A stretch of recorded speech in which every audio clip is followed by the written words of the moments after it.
Ladies and gentlemen, I present to you America's top foundational health coach, Dr. Joe D.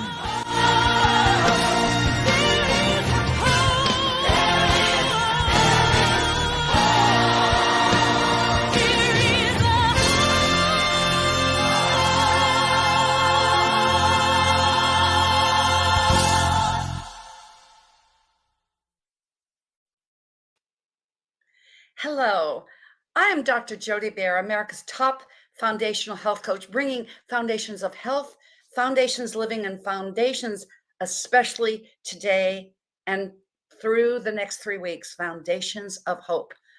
With a client base of over 1 million pounds of toxic fat loss, I have seen people reclaim their lives in all 6 pillars of human existence: spiritually, physically, mentally, emotionally, socially, and financially.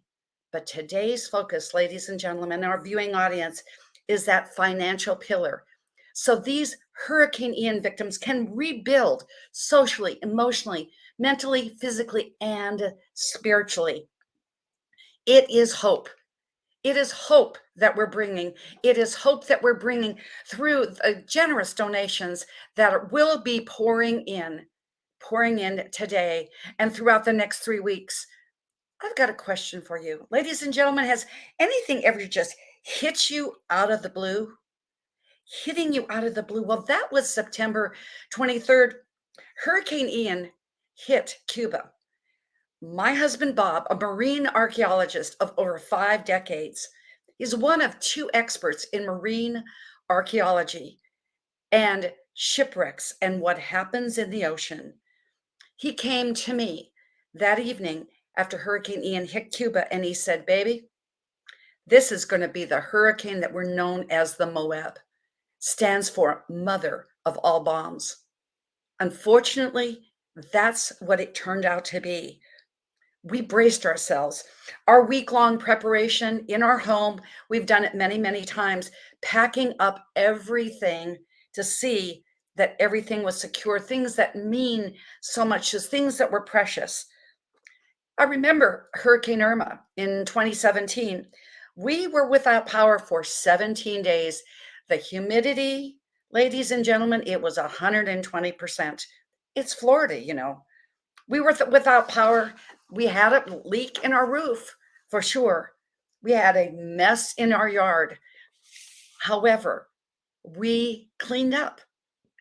We went on and we remembered. See, myself now in 2022, I can say I've been in Florida for 21 years, 1 year longer than I always say is my second hometown of Atlanta, Georgia. You see, I've experienced 8 major hurricanes. I have been affected in some way or another, but I'm going to tell you that until Hurricane Ian, I remember Hurricane Charlie. By the way, Hurricane Charlie took the same path diagonally, like it went up I-4 from Punta Gorda all the way to Jacksonville. I remember Charlie. I was a corporate health coach at that point. I was doing a corporate 5-day training in Denver, Colorado with some amazing people. My sister lives in Denver, so I stopped out for a couple of days before I headed back to Florida. I picked up the Denver Post. This hit me out of the blue. It said, Hurricane Charlie affected the residents of Celebration. Where was I living? In Celebration. I flew home the next day, didn't wait. This is what I found. My townhome, they threw a blue roof over it.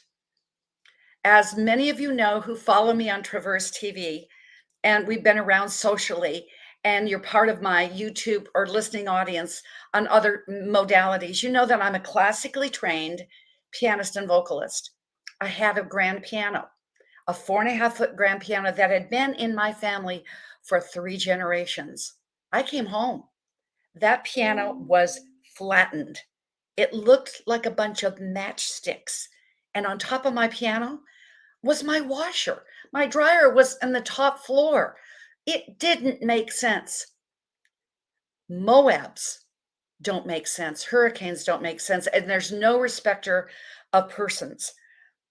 I cleaned up what I could because in Florida, the climate, if you've been there, it's humidity. You're working against time. You're working against time with the mold.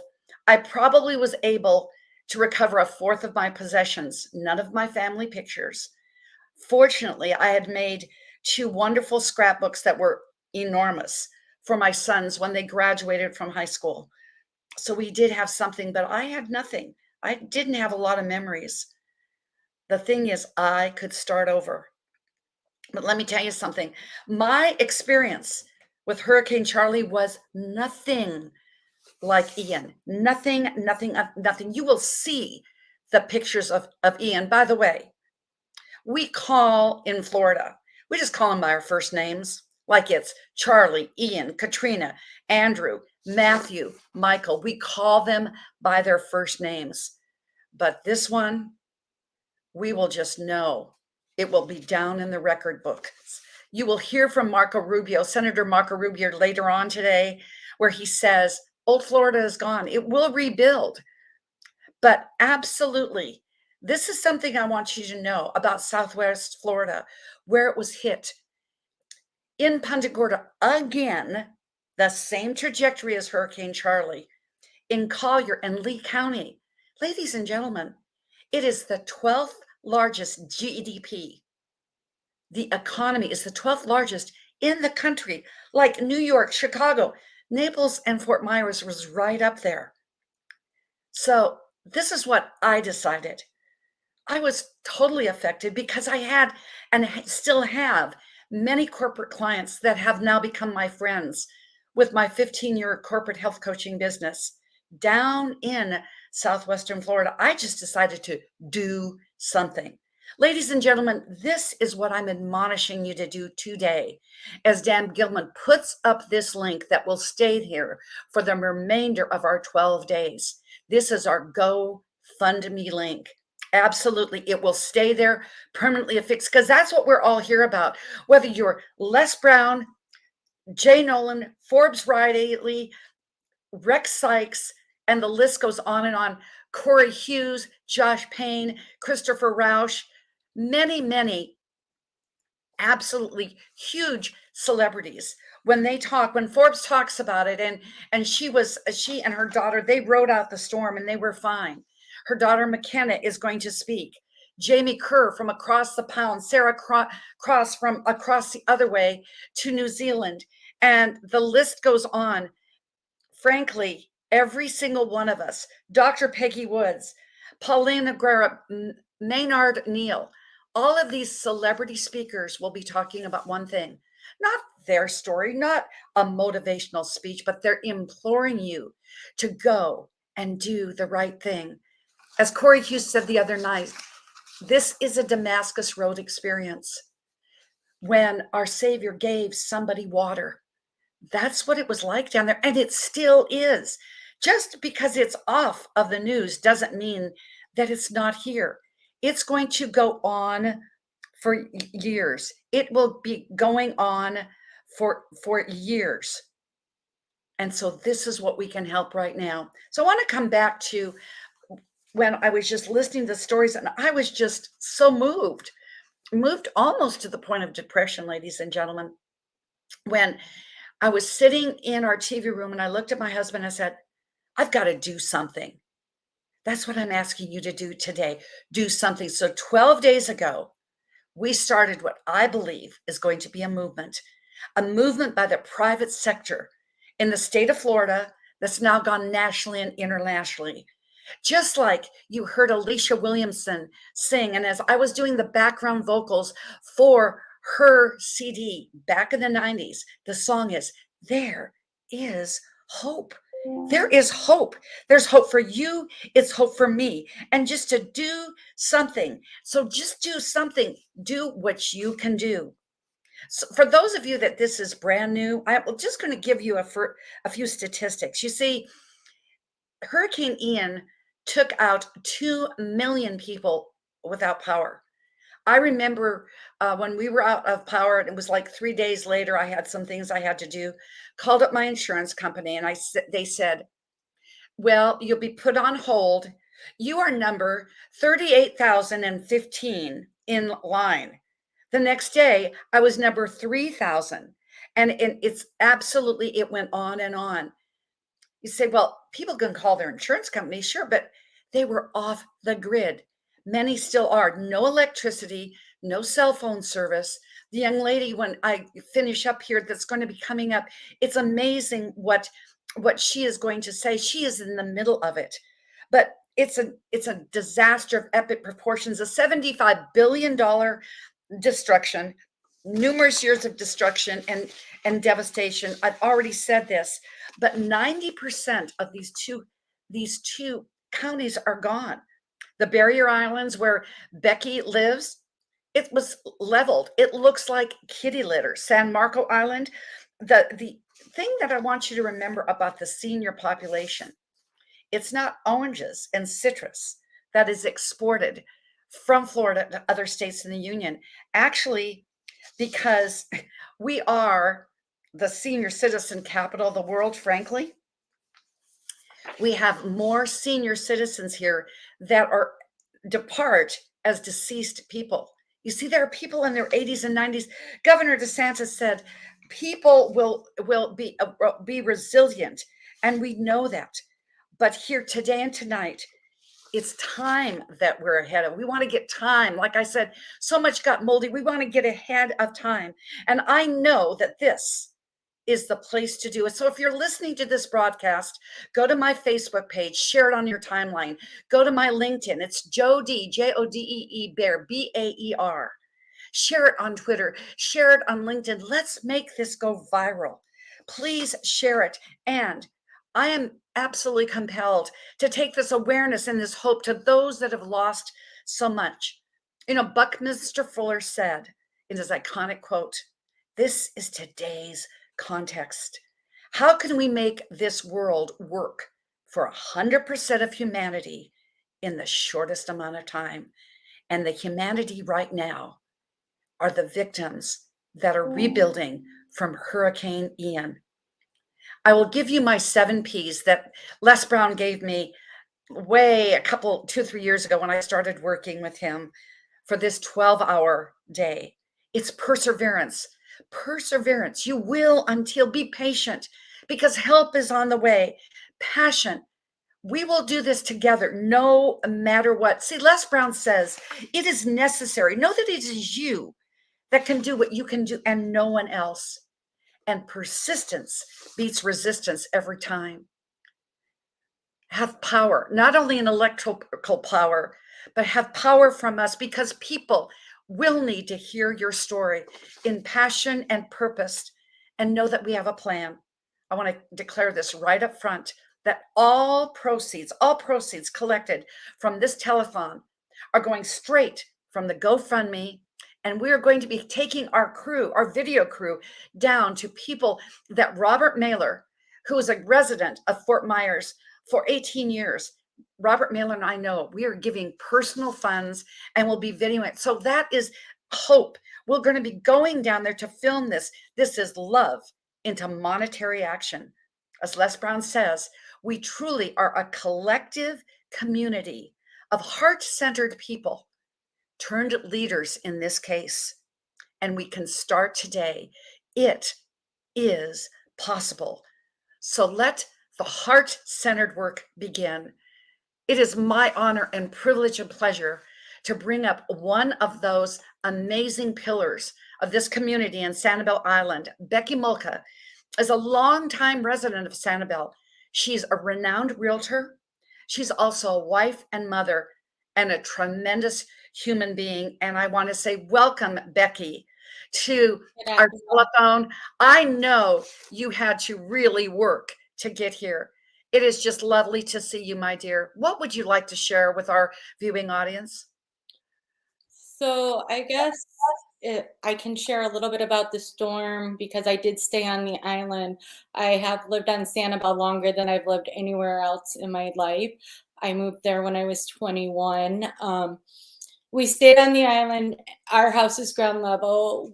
Our friends had built a house in the last year and a half, and it was as strong impact rated, wind rated as it possibly could be. And it was elevated extra high with even a master that was another floor up if, there was a storm surge. And we thought that was smarter than our ground level house. Thank God we did. The storm, there were gusts of winds, little mini tornadoes. At first, we're like, oh, look at the coconut floating down, not a big deal. Then it was like, oh my gosh, there's the neighbor's bench. Then there's this floating, there's trees floating down. And as the water rised, my car has a safety feature on it where the windows go down and the hatchback opens up in case you're ever submerged in water. And I had purchased an advent calendar for my dogs and it floated right out the window. And then it's the craziest thing in the world to see water going through your car. And then it finally got over the windows and you couldn't see that any longer.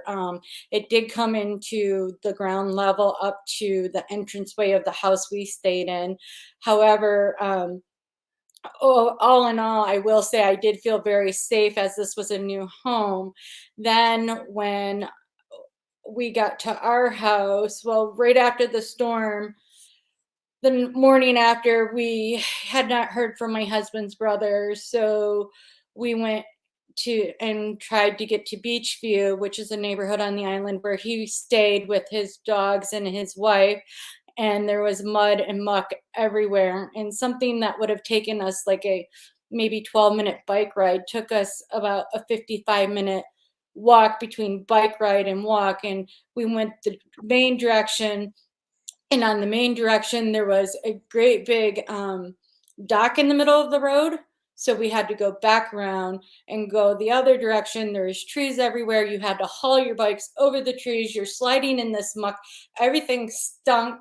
There was dead fish everywhere. It was awful. It was really, really bad. But luckily, he was safe. He was alive. His wife, his dogs were fine. And then after that had happened, we went to our house, and in our house, we walked in the front door and I was like, what is hitting me? And I realized it was water that was almost up to my shins. And this is, the day after. And I couldn't even video that day because I was just in such shock. And then, and the smell from the muck, it was horrible. And for those who are familiar with mangroves, know that smell every so often, magnify it times 1,000. So from there, we just tried to save as much as we could from our house. We got, I took home about 6 garbage bags full of stuff, but some of it, isn't coming clean because it's just got that stench, and it's one of those things you never ever want to smell again. And so we got to the mainland. I was fortunate enough that my sister-in-law brought us over a boat to use to go back and forth. And on the boat, we thought we would be saving our property. We ended up helping others save their property too. People that we didn't even know, they would, somebody would need a ride and somebody knew we had a boat. The problem is a lot of people, either their boat was out of the water at the time of the storm, or it had so much damage. And so there were days that we didn't ever tell anybody no. We tried to get people loaded on as much as possible. There were days we didn't even get to work on our own house because we were doing runs back and forth from the island to Fort Myers, just trying to help as many people as we could, save as much stuff as they could. One of the biggest things that stand out to me is there was a guy who was like 76, and it was pouring down rain because we had a lot of rain afterwards, and we started putting garbage bags on and started putting our stuff in garbage bags because it was still raining. And I said, oh, I shook his box and I'm like, let's put that in a garbage bag. And I said, oh, there's water in there. I said, let's dump it. I said, I hope it's not, anything important, because so just to back up, you get dropped off at my house, then they have to walk, and they have to walk or ride a bike with their wagon or whatever they're bringing everything back in. And some people, live a half a mile. Some people live 3 miles. Some people live 7 miles. It just depends. And Sure. so here's this 76-year-old man with the wagon, and he's like, those are toys for my son. And I said, how old's your son? He's like, he's 26, but he's autistic. And he was so upset because he thought he lost all of his toys. I mean, to me, that's more heartbreaking than my story, because you know what? I'm young, and we worked really, really hard to be on Sanibel. We didn't have help, and we saved, and there was times when I couldn't even buy myself a cup of coffee, and I'm okay. I can start over again because Yeah. I've been there, done that. But for these people, a lot of the seniors, they've lost everything. Everything. And one of my very, very dear friends, he ended up dying in the storm. He went out, I think, to check on his generator and got hit by a piece of metal. And, you know, his wife is older. She's a young older. I will say she's in awesome shape, but that's her partner. That's her lifelong friend. And that is, to me, more of an impact than my story. I feel like I can rebuild. I'm doing better than some, but I'm doing a lot worse than I could be too, And Well, and Becky, I mean, for the sake of time, I just want to say one thing, and then I want you to give a just what you want to our viewers. The comments are just flooding in and whatever, because I just want to tell you one thing, Becky. We are here for you. This is why we're doing this, for people like you, for that 76-year-old man is his autistic son. Just in closing, can you just give one word that would mean so much to our viewing audience, because this is going to be replayed throughout this week, all over on media. Sanibel strong, 2 words. Oh, and you are strong, Becky. Thank you. As I say in my yoga, namaste, peace and love and joy. And we know those P's with power. You will be Sanibel strong. You'll be back. Thank you. Thank you. Now for our commercial break.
Welcome to Confidence Tones, where we use a proprietary audio development formula called audio immersion to provide an experience that's designed to help quickly and effortlessly generate positive change in the subconscious mind when used correctly.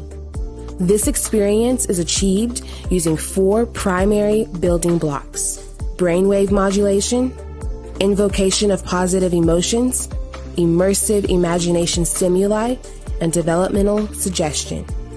We know of no other source in the world that provides the synergistic combination. With a good pair of headphones, you'll be able to immerse yourself into audio that's designed specifically to help you feel better, do better, and live better.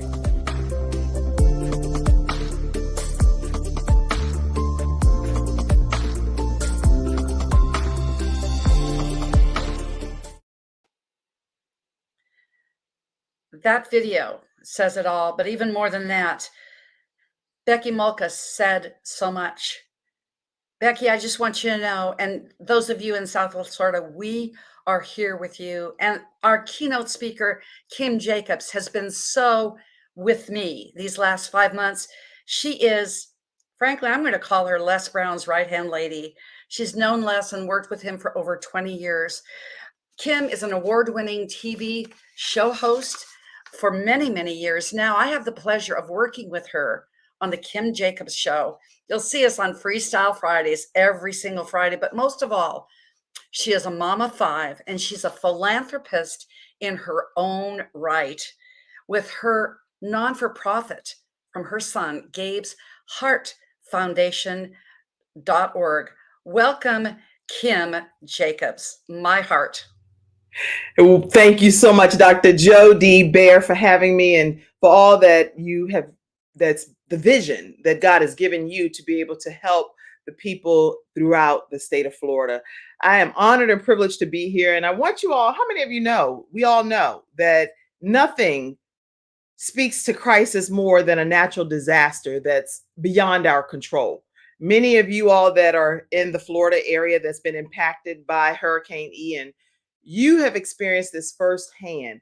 And really, in my opinion, a Marvel movie could be made after each of you that have experienced this level of trauma and trying to be able to rebuild and keep your families together, trying to find family members, trying to make sure that where is everyone, where all of our material belongings and things that we normally would cherish and people that we cherish are scattered all over the place. There is a quote that Greg said that I thought really kind of sums up the people that I've read about, Becky, that I just heard about, and people throughout the state of Florida. And it says specifically that no matter how much falls on us, we keep plowing ahead. That's the only way to keep the roads clear.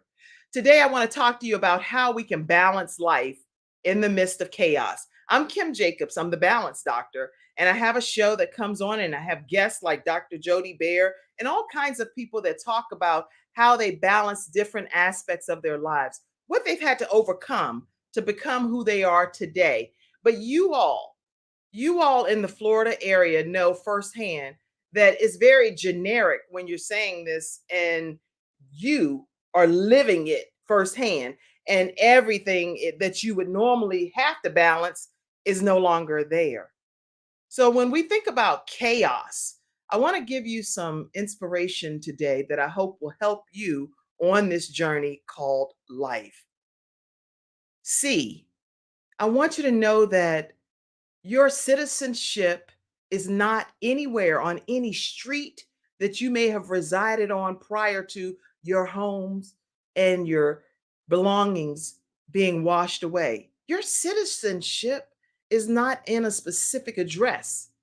For me, I learned that firsthand myself. And I'm not just talking to you from something that I'm creating just as a comment to share with you, but also from firsthand experience. Because citizenship is so important to us. We are members in society, part of the United States of America. We are citizens of the United States of America. So our citizenship is important.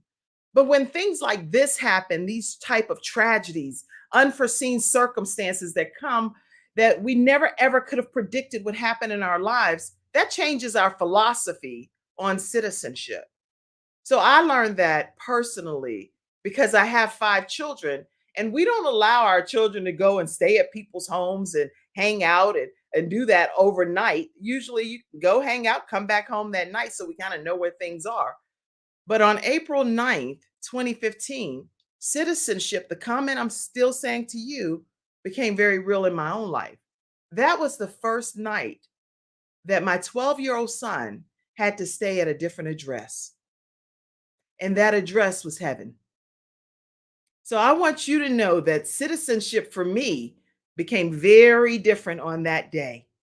For me, it made me realize that this is not going to be my permanent home. And Florida is not your permanent home. It's where you live. It's where you do things that you have to do with your family, your life, your livelihood, but it's not your permanent destination. I want you to be encouraged to know that when you're dealing with citizenship, identify who your higher power is, what your higher source is, and connect to that so that you too can have citizenship well beyond anything here on this earth. When I think about H for chaos, I think about healing and the fact that you are going to be able to have to create whatever that time frame is for you to be able to heal. Nobody can dictate to you how quickly you can heal from all of your family and friends and medication and houses and schools and places of employment being stripped from under you. You will have to determine, along with your higher source, what that time frame is and how the healing process looks for you as you all rebuild. And the rebuilding will happen because I can tell you're resilient people. You're people that clearly you have a story to tell. You have a life that is something that is going to be nothing short of miraculous to be able to be the trailblazers that you are. So I want you to know that whatever you have to do to heal, to get the help that you need in this journey as you are going through the rebuilding process, take that time. Surround yourself with people that love you, that care about you, that will just be a listening ear. Whatever you need, make sure that you reach out and ask those that care about you. Like us, we're brothers and sisters in this together. We don't care what your nationality, what your spiritual belief is, what you do pertaining to your sexuality, your anything, you name it. We're not concerned about that. What we're concerned about is you as our brothers and our sisters. We don't care about any of the other components when it comes to, we're here to help you on this journey called life. And we want you to know that we care about you, that we are sisters and brothers on this journey. When I think about A in chaos, because now we talked about citizenship, we talked about healing, and you taking the time that you need to heal throughout this journey. Now, A, you're going to be starting another chapter in your life. This chapter is not the end of your story. And I know that over 100 people, their story came to an end on this earth, and all of our stories will come to an end on this earth. But for you, for whatever the reason, you survived this situation, and your story, your new chapter, can only be created and defined by you. What are you here for? What is the purpose for your existence? Why are you here on this earth? There is a reason for you being able to enter into the next chapter of your life. And we all throughout this world will be remiss if we miss out on what it is that God put you here to accomplish on this earth. So look at your new chapter as an opportunity to be able to create something new and to be able to create something that's going to help bless other people in life. Maybe it's something you've never done. Maybe it's something you've been gifted at all along, and the whole world is missing out because you never used that gift or that talent. But now is the time to step up and to use the gifts and the talents that you were gifted with. Because guess what? God trusts you. He trusts you to believe that He put that gift and that skill down on the inside of you, and He wants you to be able to use it to bless somebody else. Now, for everyone watching, not for the Florida residents, this is the O, and the O is for you in chaos. When it comes to O, think about how important it is for us to think about other people. What can we do to help others and to be able to find out what it is that we can do to bless other people? Listen, just for $10, a $10 bill, and I don't know if you can see that, a $10 bill.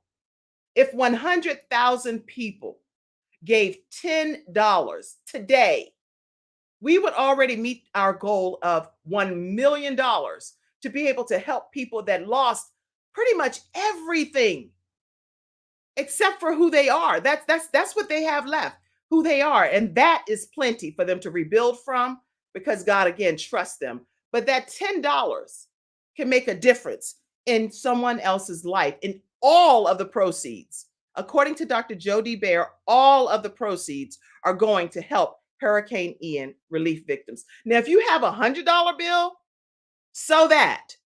So remember, we reap what we sow. I went throughout my house today, and I talked this morning and last night, and I talked to my family, my immediate family, and I said, I want everybody to give something towards this hurricane relief effort. Even my 14-year-old daughter, my 17-year-old son, my 21-year-old son, my 25-year-old son, my mom, they all contributed today. And Gabe's Heart Foundation, that I have in honor of my son that passed away, we keep his heart beating by doing random acts of kindness called Doing It Gabe's Way. We're all contributing to this today, because we want to see this $1 million effort be met to help all of these people. Put ourselves in the situation. Imagine if everything, I can only put myself, Kim, because I have 5 children, 3 of which also live with cystic fibrosis. So when I'm talking to you from experience. I cannot imagine my daughter going without having her medication, my sons going without having their breathing machine, without having their shaky vest to keep their lungs and their airway clearance smooth. That is something, if they did not have electricity, I don't even know what I would be sitting here. I'm sitting here dressed up and trying to represent, but I would be out of my mind. So I can relate that what these people are experiencing, they need electricity. They need funds to be able to have clean water. They need the support of others. Help somebody other than ourselves is the O. And S, I want you to know that this is just simply a season. For everyone that's watching and everyone that's been affected by this Hurricane Ian, this is a season in your life. And God knew the season that you would be experiencing. And in your case, it's truly an extreme season. It's very extreme because you don't have your home to go to. The job that you work so faithfully for, you don't have that there. But I can tell you that if you all bond together and allow brothers and sisters like ourselves to come together and help you, you will rebuild, and you will rebuild better than you were before. Your latter is going to be better than your prior years. I believe that all things work together for our good. For whatever the reason this happened, well beyond our control. But the thing that you have control over is the ability to be able to operate in this season of your life, to the very best of your ability, to use the gifts and the talents that God gave and trusted you with to salt this earth. So I am encouraging you today to balance your life in the midst of chaos. And you too, you're going to get through the other side. And for everyone else that's watching today, take a moment. There are links here. There are links for you to be able to immediately go and sow into this initiative of raising $1 million. All of the proceeds are going to Hurricane Ian survivors, thrivers, people that are still kayaking across water to be able to get to help someone else into their destinations. Think about someone other than ourselves. And I really hope that today I've blessed you to know that we all stand united together as we balance this thing called life. Even in the midst of storms, when it looks like we're out of balance, we're not. God knew the season we would be in. He knew exactly what was going to happen at this phase of our journey. So I hope that you will live the rest of your life, as Les Brown often says, live full and die empty. Do not leave this earth just because of our circumstances and our situations that we say, oh, that's it for me. I'm out of here. I'm calling it quits. I'm done. I'm just going to go ahead and just ride the rest of my life out. No, the whole world misses out if you choose to do that. And we need to hear your stories of survival, Becky, and all of you all that share your stories with us. We need those stories to be able to have more compassion on this earth. So I hope that I've helped someone today by just encouraging you to be able to balance life in the midst of chaos. Thank you, Dr. Jody Bear. You're muted too. You're muted a little bit. So, My but we're goodness. glad. There you go. So before you leave, Kim, I want you to come up and give us that acrostic one more time for chaos. That was one I want to repeat. People are writing this down and putting it on their hearts and souls. Please do. Yes. Number one for C is citizenship. Our citizenship is not here on this earth. This is not our personal permanent destination. H, healing. Make sure you take the time that you need to heal through this crisis. It's your crisis, and no one else can tell you how to grieve or heal through it. A is a new chapter, another chapter. You're going to be starting a new chapter in your life. You don't have a choice. Everything is rubbish. It's there. It's nothing there. So you have to rebuild. And the rebuilding is what God has put in you. So rebuild in a creative way. O was for everyone else. Help others outside of ourselves. And that's where the donation piece comes in. Donate, give what you can give until it hurts. give. And S is season. Knowing that this is a season that these individuals are experiencing, and it's very extreme, one that we cannot even imagine unless we're going through it ourselves. But God knew that we would be in this season, and he'll get you through it. I'm Kim Jacobs, the Balance Doctor. And guess what? Kim Jacobs, I love you with my whole heart. We know. Get out those 10s, get out those Benjamins, do what you can do, because only you can do what you can do and no one else. Balance Doctor, I love you so. Thank you, Kim. Bye-bye. And the Benjamin, the Jefferson, the Abe Lincoln, the George Washington, whatever you can do, let's do the deal. And when she said citizens in the midst of chaos, I can say that we have a great guest coming up in a boots on the ground man right after this commercial break. If there's one thing you should do today, it's wake up and be happy. Before you get out of bed, before you open your eyes, before you reach for your phone, check an email, look at a text, or do anything else, you ask yourself inside your mind, what's going to make me happy today? And you wait for the answer. You lie there, not moving, not thinking about what you have to do or what you should do, but instead think first, what's going to make me happy today? And then wait for the answer, because let me tell you, your body will share exactly what it is that will make you happy that day. Little things can make you happy. Being with your family, spending time with a friend, cooking, baking, doing a craft or a hobby.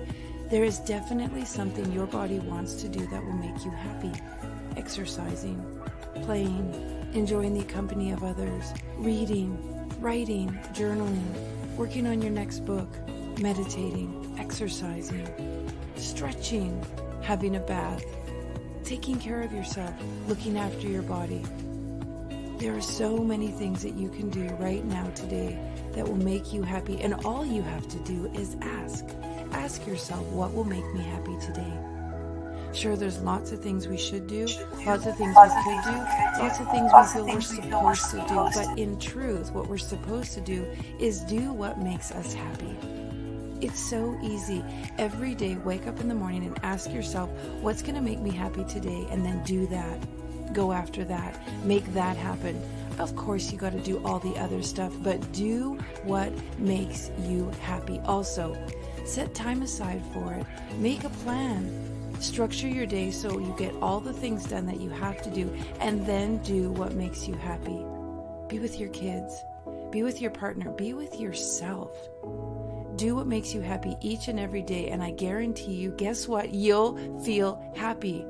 Your life will be joyous. You'll trust yourself. You'll recognize the things that you need, and you'll know that your voice and your commitment to yourself matters. Do what makes you happy. That's what it's all about. Eventually, you'll get up every morning and make sure that you do what makes you happy first. And then you'll get on to the other stuff. And then you'll do what you have to do. And then you'll do what you should do. But eventually, over time, if you get up every day and do what makes you happy, pretty much your whole day will become what makes you happy. Your work will make you happy. Your playtime will make you happy. Your chores will make you happy. The things you have to do suddenly will make you happy, because inside, happiness rules. Wake up every day. Ask yourself, what do I need to do to make myself happy today? And do that. Go after that, and happiness will fill your life, and your whole entire day will be filled with that. Happiness, the way we're supposed to be, the way life's meant to be, the way we love to be.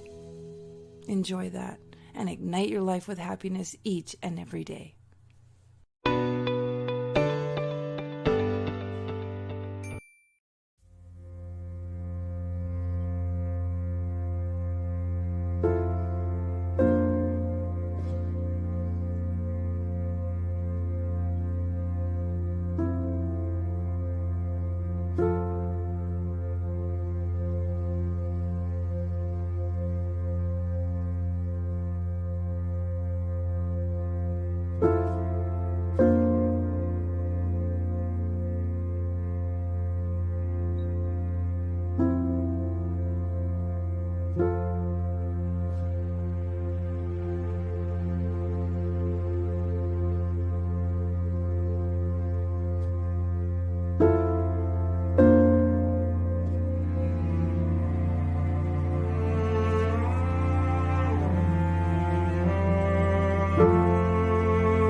Well, that was our Hurricane Ian video. We will have more. We will have more scenes like this. And the message with those pictures that were before and after, you can see what's going on there. You can see that it was amazing. And the reason we paid the Ignite Your Happiness from one of our sponsors, Ignite Publishing, was because those times making cookies, exercising, going out for dinner, they will be here again. And it will be here again because of the next humanitarian, thinking about an H word, that is coming up right here. Kevin Ruane is the former mayor of Sanibel Island. That was leveled, is the best word. And he is the past president of the Florida Mayors League. He's a major player in politics. He is one of those, as Kim Jacobs said, a citizen in the midst of chaos. And I want to welcome to our event here, our telethon for Hurricane Ian. Welcome, Kevin. Thank you for being here. Thank you for taking out time, for crying out loud. Welcome. Thank you very much. It's an honor to be here. It's our community. And by introduction, I came here during Hurricane Charlie, and that's how I got involved. I've been involved since then. So it's not only my community, it's where my family lives. This is where we call home. And so just, it's home. So I'd like you to spend the next 5 minutes, Kevin, just giving us, just like Becky did, her experience. I mean, I just want to give you props, because doers do. And that whole causeway was just knocked down, but you figured out a way, just like we're going to figure out a way, giving those dollars, those $10, those $100, maybe it's $1,000 or more. Maybe it's tens of thousands of dollars. You figured out a way to go ahead and reopen that causeway. Props to you. Boy, what a doer. So just give us a little bit of what happened, but what you're doing right now to regain something down there, please. Sure. So this works as an emergency management situation. It obviously starts at the state level. And what we do is we camp out in Lee County and we bring all resources together. This is where the federal government, the state, the local are all working together as one team. Whatever the situation is, you talk about infrastructure breaks, We not only had road breaks, we had water breaks, we had electric breaks, we had Wi-Fi breaks. So we look at each situation, assess it, and then go and actually come up with solutions. You're right. We built 4 different bridges in less than 3 weeks. That's what we've done. Again, when we together as human beings come together, put all the partisans aside, and work as one team, we can do anything we want to do. And that's what we're doing. It's an honor to be here serving this community.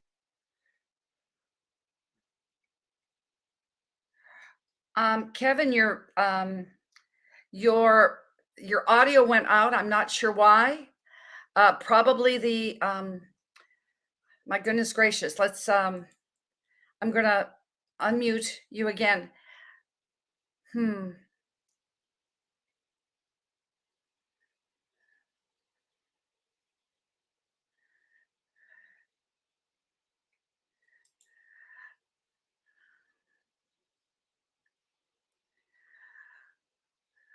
Boy, Kevin, I'm so sorry. We cannot hear your audio. I'm not sure why. Between Robert and I, we'll get back to you. Let's see. Try that again. Sure. Oh, there we are. Yay. Absolutely. So honestly, the way this works is you have an operations center that starts at the state and it filters all the way down to local counties. In Lee County, we have the federal, state, and local governments all working together. You look at infrastructure breaks, and they were highways, they were utilities, they were water systems, they were Wi-Fi. So you have the basic things so you can communicate. It's been only 23 days, and in 23 days, we've built 4 bridges. We've restored power to 95% of the areas that we can. Right now, the Barrier Islands are suffering the most. We also have encouraged and really put that back Wi-Fi into place. And we're also feeding people. The donations, the number of people that have stepped up is just amazing. This is my community. Like I said before, I came here from Hurricane Charlie. That was my introduction, and I haven't stopped helping this community since then. And it shows. It shows. So I mean, tell us a little more what your plans are, what it's looking like right now. At least we've got a bridge or 3. That's something. What's next? So right now we got to get rid of debris. That's really the biggest thing, from garbage to obviously household goods to toxic waste. So we're doing everything we can. We have another meeting together on Wednesday to kind of talk about all the resources we can pull together and try to do that. What people want is they want light. They want a place to put their head in at night. And more importantly, what they do is they want to see the garbage out of the way. That is progress. And what we have to give is progress. Without progress, there's no hope. Without hope, we're not going to move forward. So those are the things that we need to do right away. Everything else comes into play.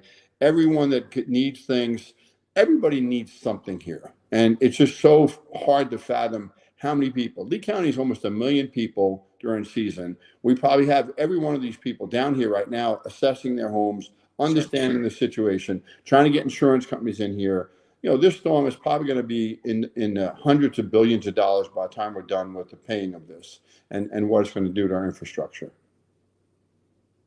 And I mean hundreds of billions of dollars. So when I said that number 75 billion, oh, that's peanuts. We're going up and up and up. And so just in the next few minutes, Kevin, I just want you to pour in, because we have I can't even begin to tell you the comments we're getting on social media, the people that are watching here right now.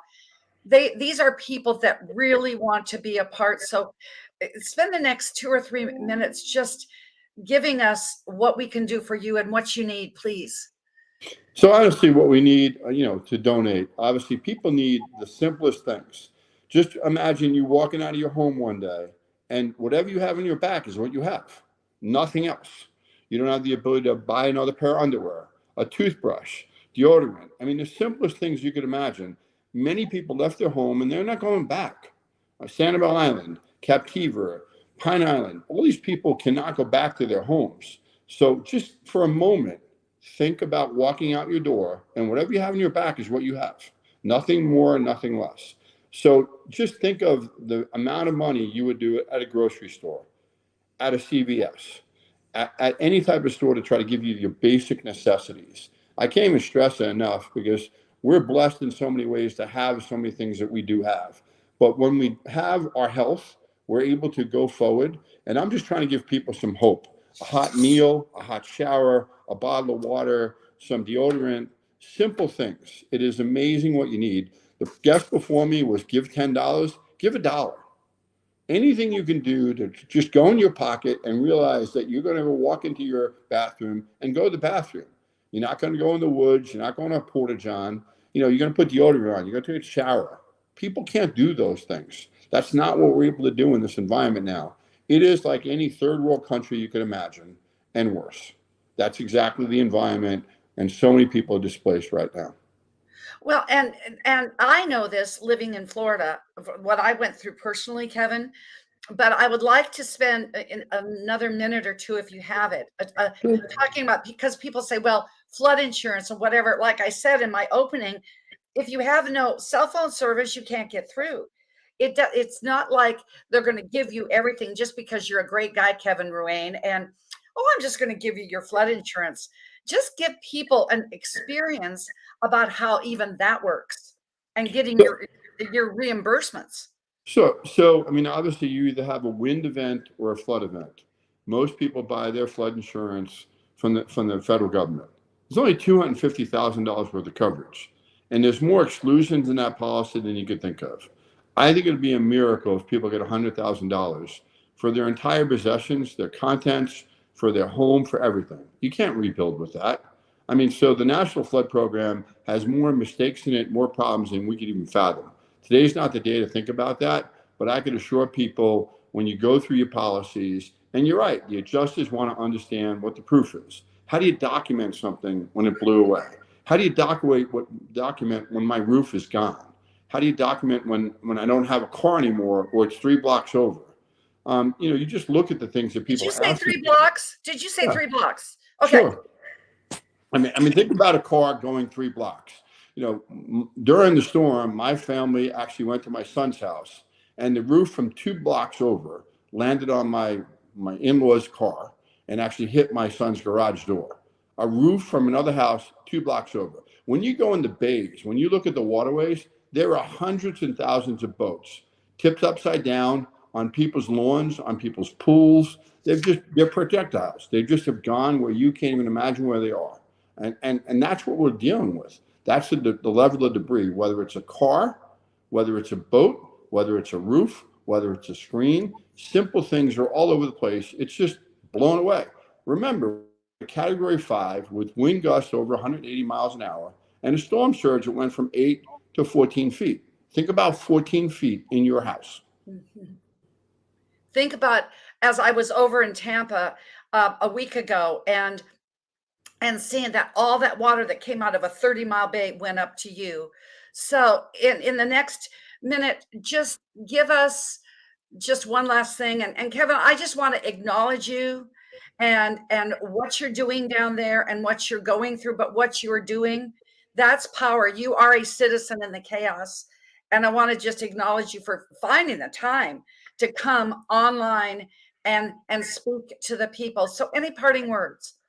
Sure. First and foremost, I know that we're United States, we're Americans. You know what? We want to help other Americans. Whatever you can do to help these Americans, they really need their help. Honestly, if you could send money, send money. If you can't, get on your knees tonight and say a prayer. Whatever organization you believe in, whatever faith you come from, please pray for us. Please do everything you can, possibly to try to help us. I can't begin to describe the emotions you go through in every single day.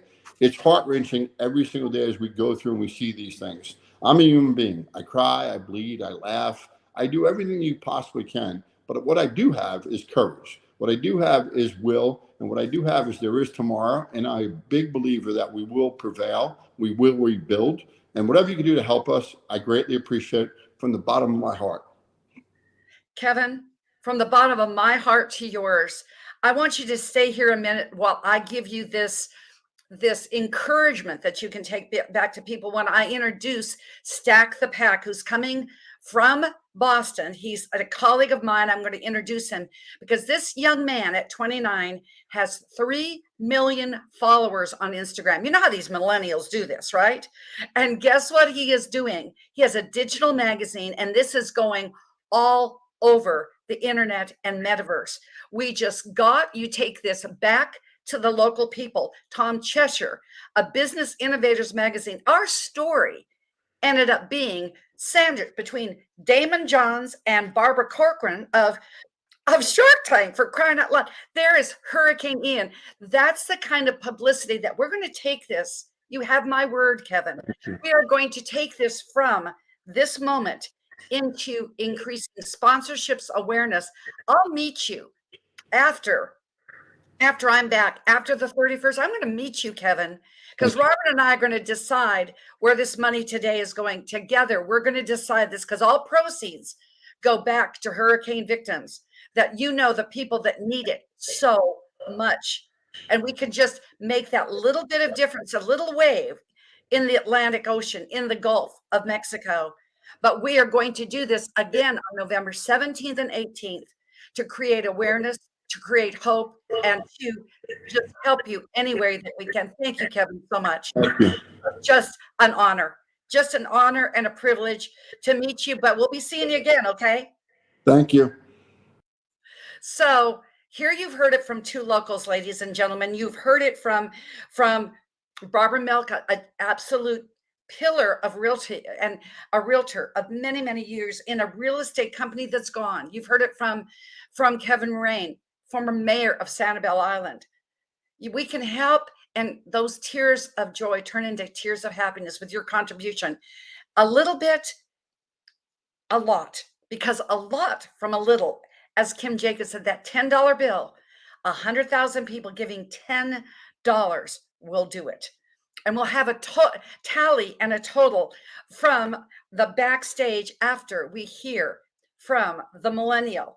We call him Stack with a Pack because he has a stack of services. I had the pleasure of meeting him on our audio app and social media app through XP Mentor, one of our sponsors, MYB Publishing, just a month ago. And you know how when people are like really something, they stand out. When they're really something, you know who they are. And frankly, Stack is one of these people. I can tell you that he is absolutely a globally acclaimed businessman and mogul. He's a samurai warrior. You always say, "What's going on?" I think that's a pretty good Stack thing. Then he's only 29 years old. They call him the young wolf. So Stack with the Pack, welcome to our stage. We need your camera on, and I'm bringing you up on the stream. Hey, Stack. Let's go, Dr. Jody. Look, I'm here. I had to come support. I had to let them know what's going on. Make sure you guys pay attention. Dr. Jody, talk to me. What we doing today? What we doing? So we're going to talk. Okay, let's talk. Stack, we always talk. What we're doing is that we're going to give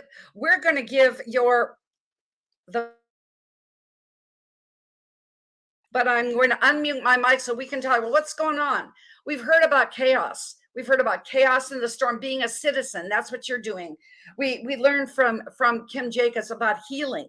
We've learned must be, I'm not sure where you went again. My goodness gracious, Stack, come back. And I'll throw this in and we'll keep going. We heard from Kim about other people that can make all the difference. And we heard about success. So Stack is on his mobile device. That sometimes happens with StreamYard, but that's what we get when we get live TV. So until he comes back, let's have our next. Oh, then we don't have to. He's right there. Wonderful, wonderful, wonderful. Jody, I couldn't hear you at all. Yeah, that's live TV, StreamYard. It's kind of like every angle you're going through, Okay. What they're going through. So what I said, we've heard about chaos, being a citizen, giving a healing, and knowing that we are that awareness for others, and other people can make a difference. And this is only a season. So what is your message, Stack, that you want to share with the people that need so much? And what do you want to share with our viewing audience? Please share. I want you guys to realize that, time is limited. You have to cherish everyone around you. You have to make sure you pour into everyone. We're building a community right now. We're building something huge. Me and Dr. Jody, we're building something huge. But listen, this fundraiser right here, you guys got to pay attention. You guys got to sign up. You guys got to pay attention, because guess what? What if this was your family? What if this was you going through this? What if you seen someone that you know that was going through this and you needed their help and they needed your help?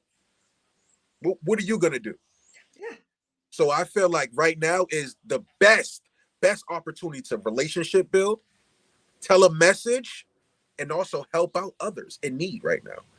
You're only going to get blessed when you help out others. Put your heart into this. Jody, you see what I'm doing. You see what we build every single day. We do this every day, right?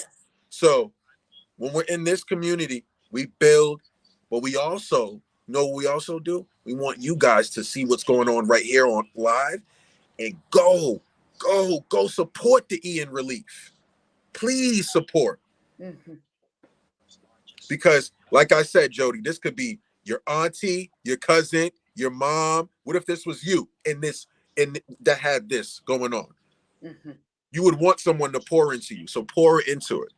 Because I'm pouring into it, Jody. I know you are. Stack, what are your plans with, as I mentioned, and I wanted Kevin to hear the word of encouragement, with your 3 million followers on Instagram? This is not just today. We have a plan for the next 3 weeks and on. What is your plan with that, and what we are doing to partner with your digital magazine? Please share it with our viewers. So when we're doing this Hurricane Ian Relief Fund Telethon with Dr. Jody, it's actually going to be featured on Internet Traffic Magazine. We're going to do her a nice spread. We're going to do her a nice interview. And we're going to have the link to Hurricane Ian Relief, so you guys can pour in directly from my platform, from whatever we need to do. But Jody, you're going to be blasted all over the internet. You're going to be the young wolf is going to take his pack and spread it everywhere. Because like Jody's saying, I'm in the new millennial age. I'm in the new digital age. I know what's going on. I know what's not going on. So this is what's going on. The Hurricane Ian Relief Fund Telethon. This is what's going on.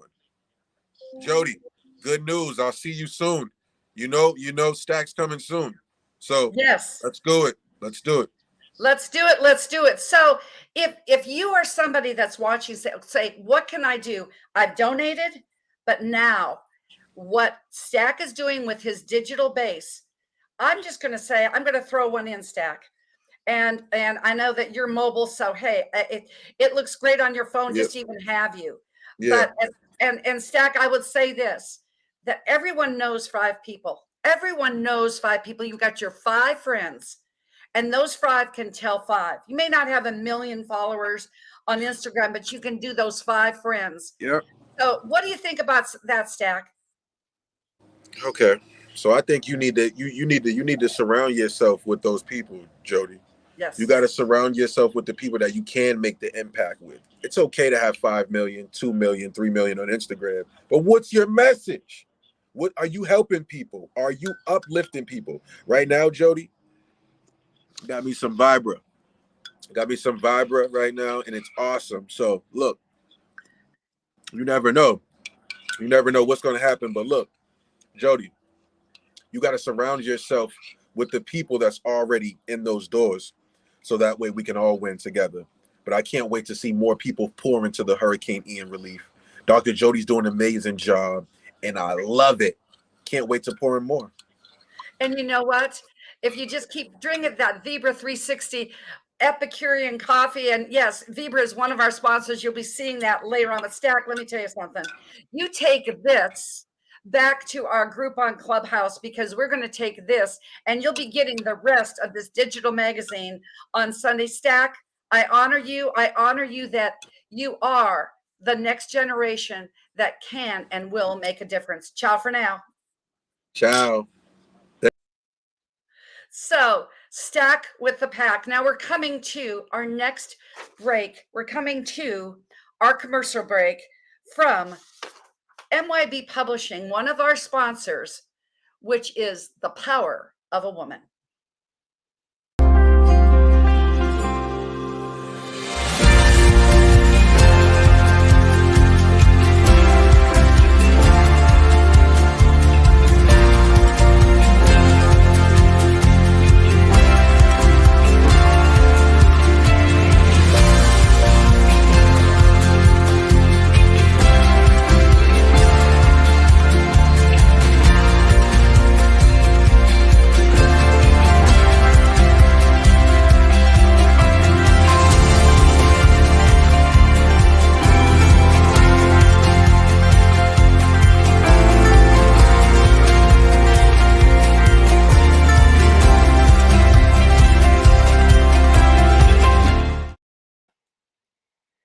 Well, frankly, we played The Power of a Woman, the book that was written by Jay Noland, written when he thought he and his wife Lena were expecting a daughter. Well, they were blessed with a son named Kai, but it's a power of a woman from this perspective of real men.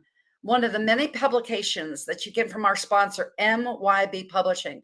But you'll be hearing this name throughout the event. Les Brown, the iconic Les Brown, wrote the foreword to that book. He wrote it when he was speaking and thinking of his birth mother, Beulah Rucker, and his adoptive mother, Mamie Brown.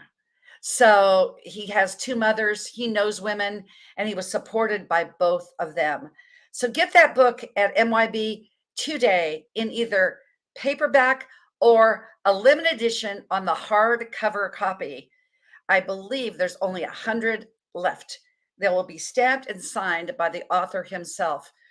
I thought it was very, very just poignant that we would have the commercial break with the video, The Power of a Woman, because these two powerhouse women coming here on stage, I've had the pleasure of being able to get to know them through these 9 months as we're doing our solo book, as JB Owen, the CEO of Ignite Publications, another one of our sponsors, talks about and gives us these masterminds on how to write your story from what your experiences, write your story on a business framework, write your story to help others.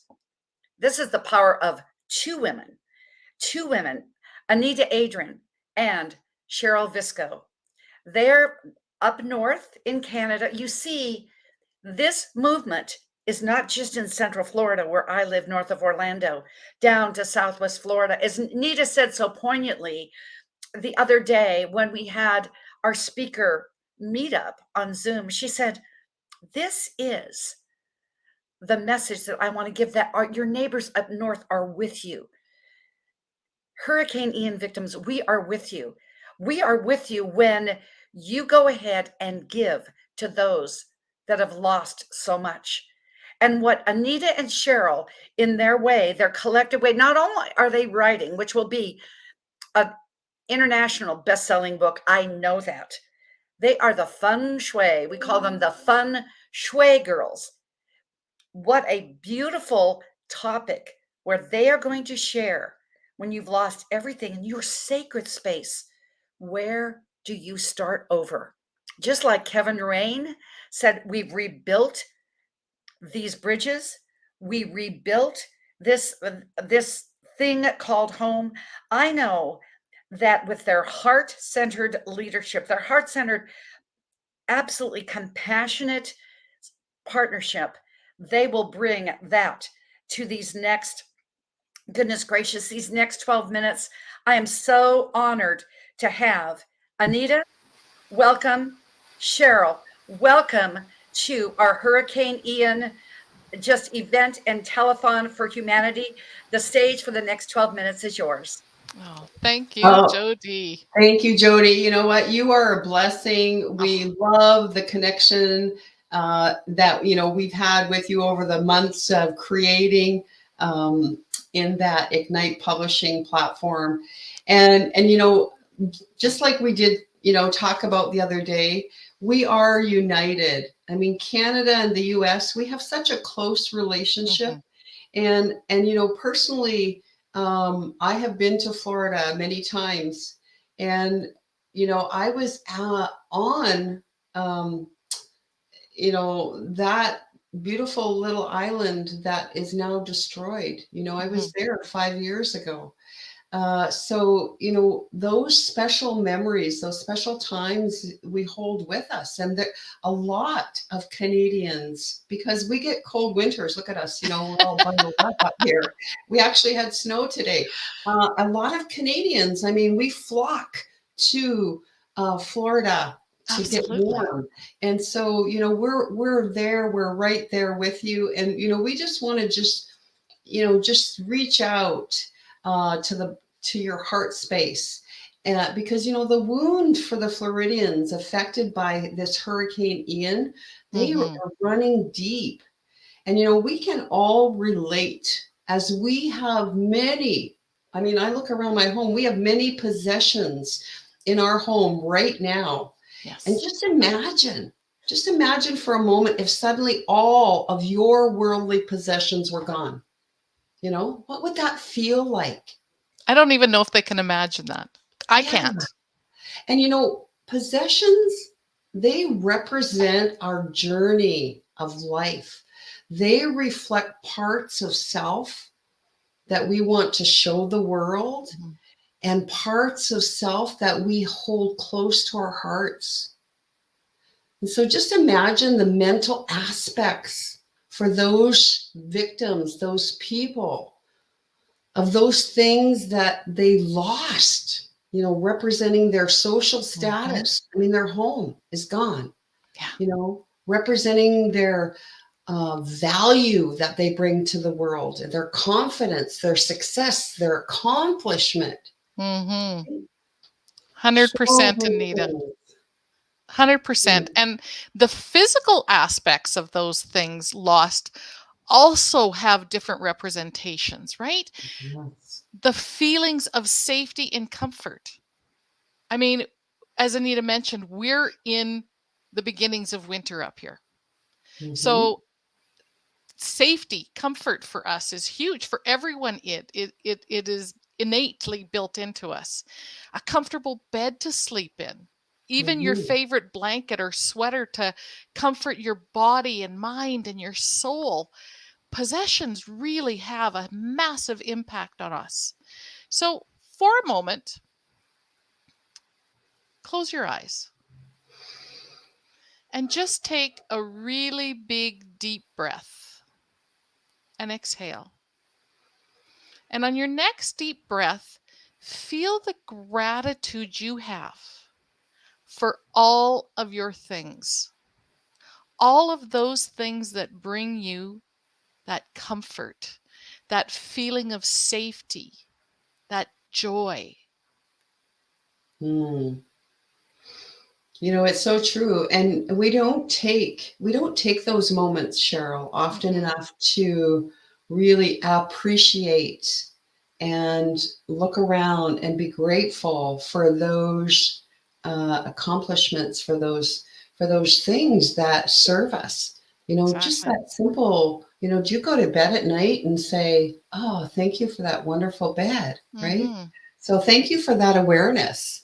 And you know, then when we think about all of these possessions, and as I look around my office here, you know, I recognize that there are so many emotions attached to those things. And so, again, for those victims, just imagine the emotional aspects of those things that were lost. Mhm. So it could be a memory of a loved one Yeah.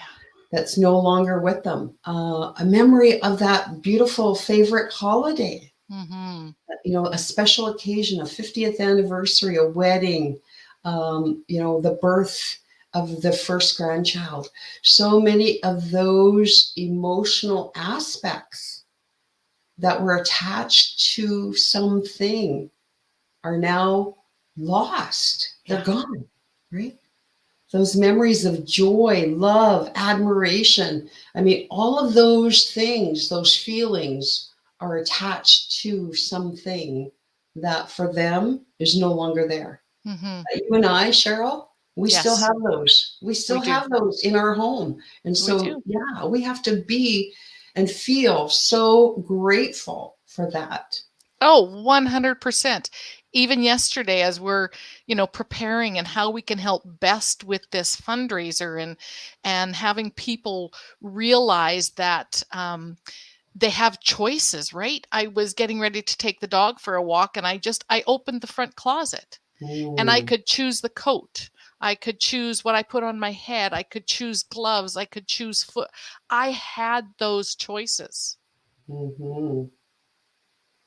So we ask you at this moment, wherever you're sitting, take a look at your own possessions and the value that you place on them. Are they Mm, serving you? yeah. Okay. So again, we're going to have you close your eyes Take a deep breath, because we know that there's a lot of emotions being stirred up. A lot of emotions. Now, in your mind's eye, imagine that you're getting ready for your next day of work. You're standing in front of your closet. The doors are open. You're deciding what you're going to wear. Mm. What do you see? Wow. So many choices, right?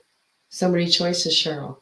Mhm. Do you have choices? Yes. Yes, I do. You do, Cheryl. Some of the Absolutely. people listening here right now, you have choices.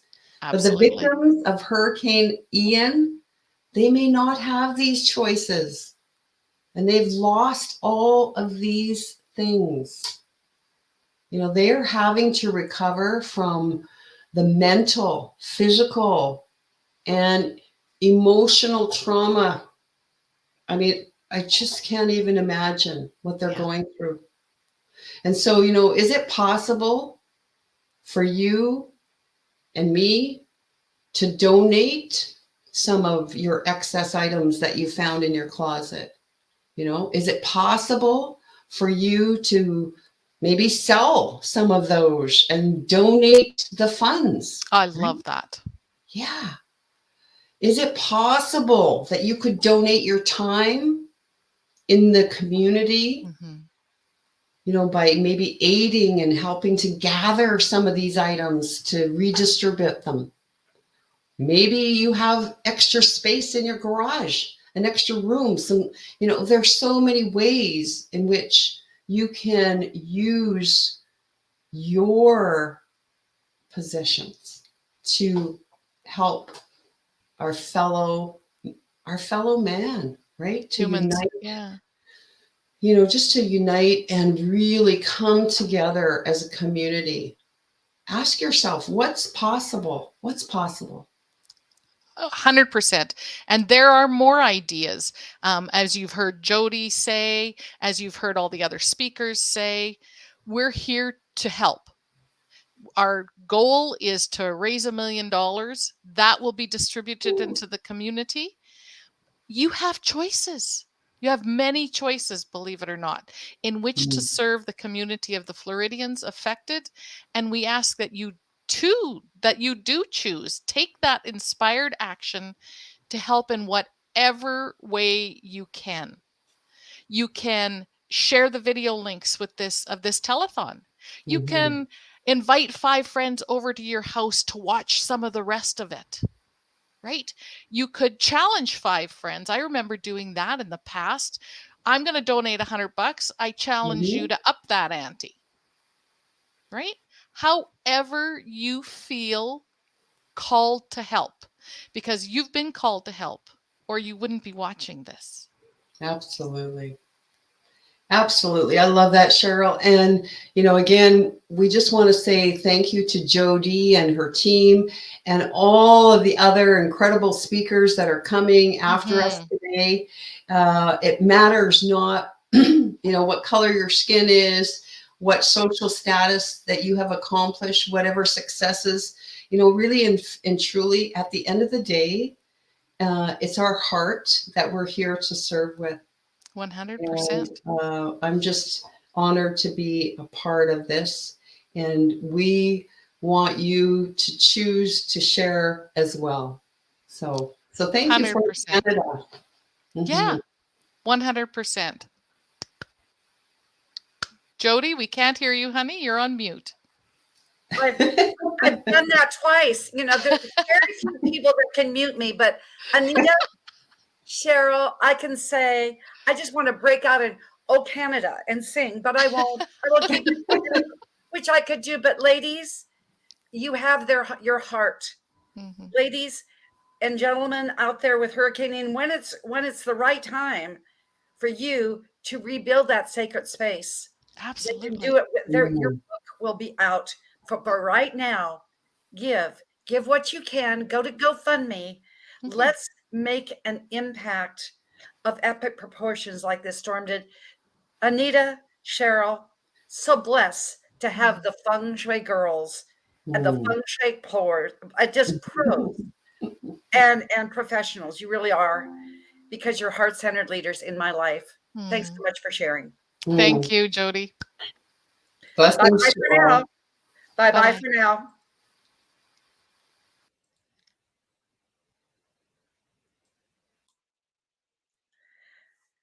Cheryl and Anita, sharing, as Anita said, from what is over up north, where what hurricane? They didn't have anything like that ever.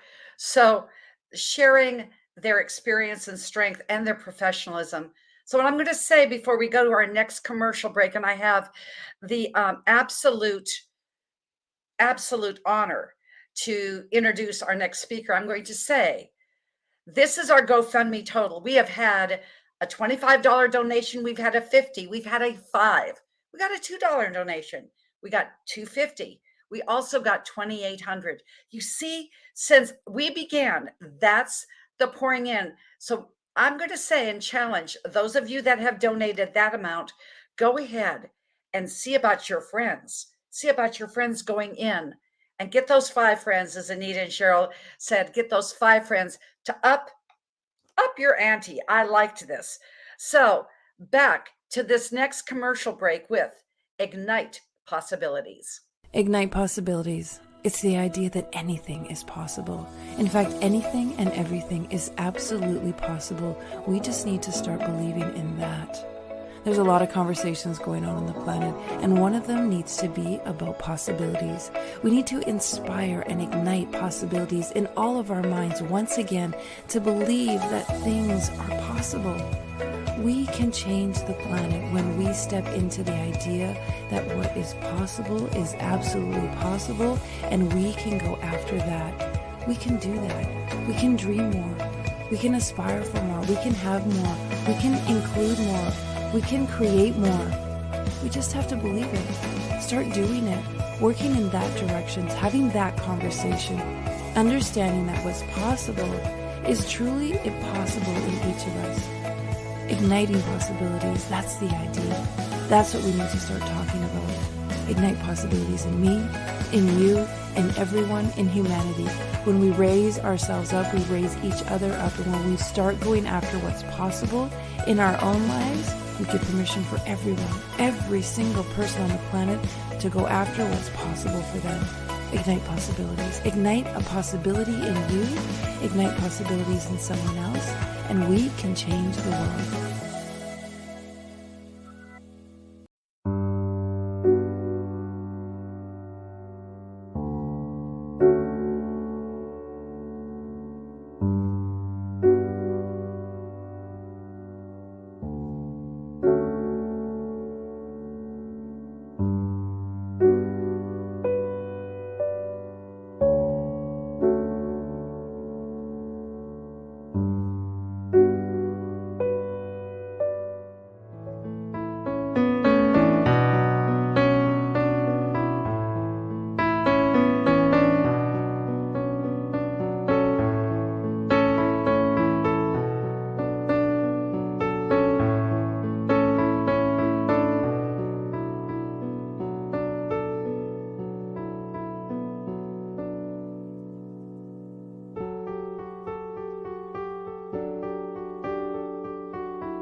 And we are back.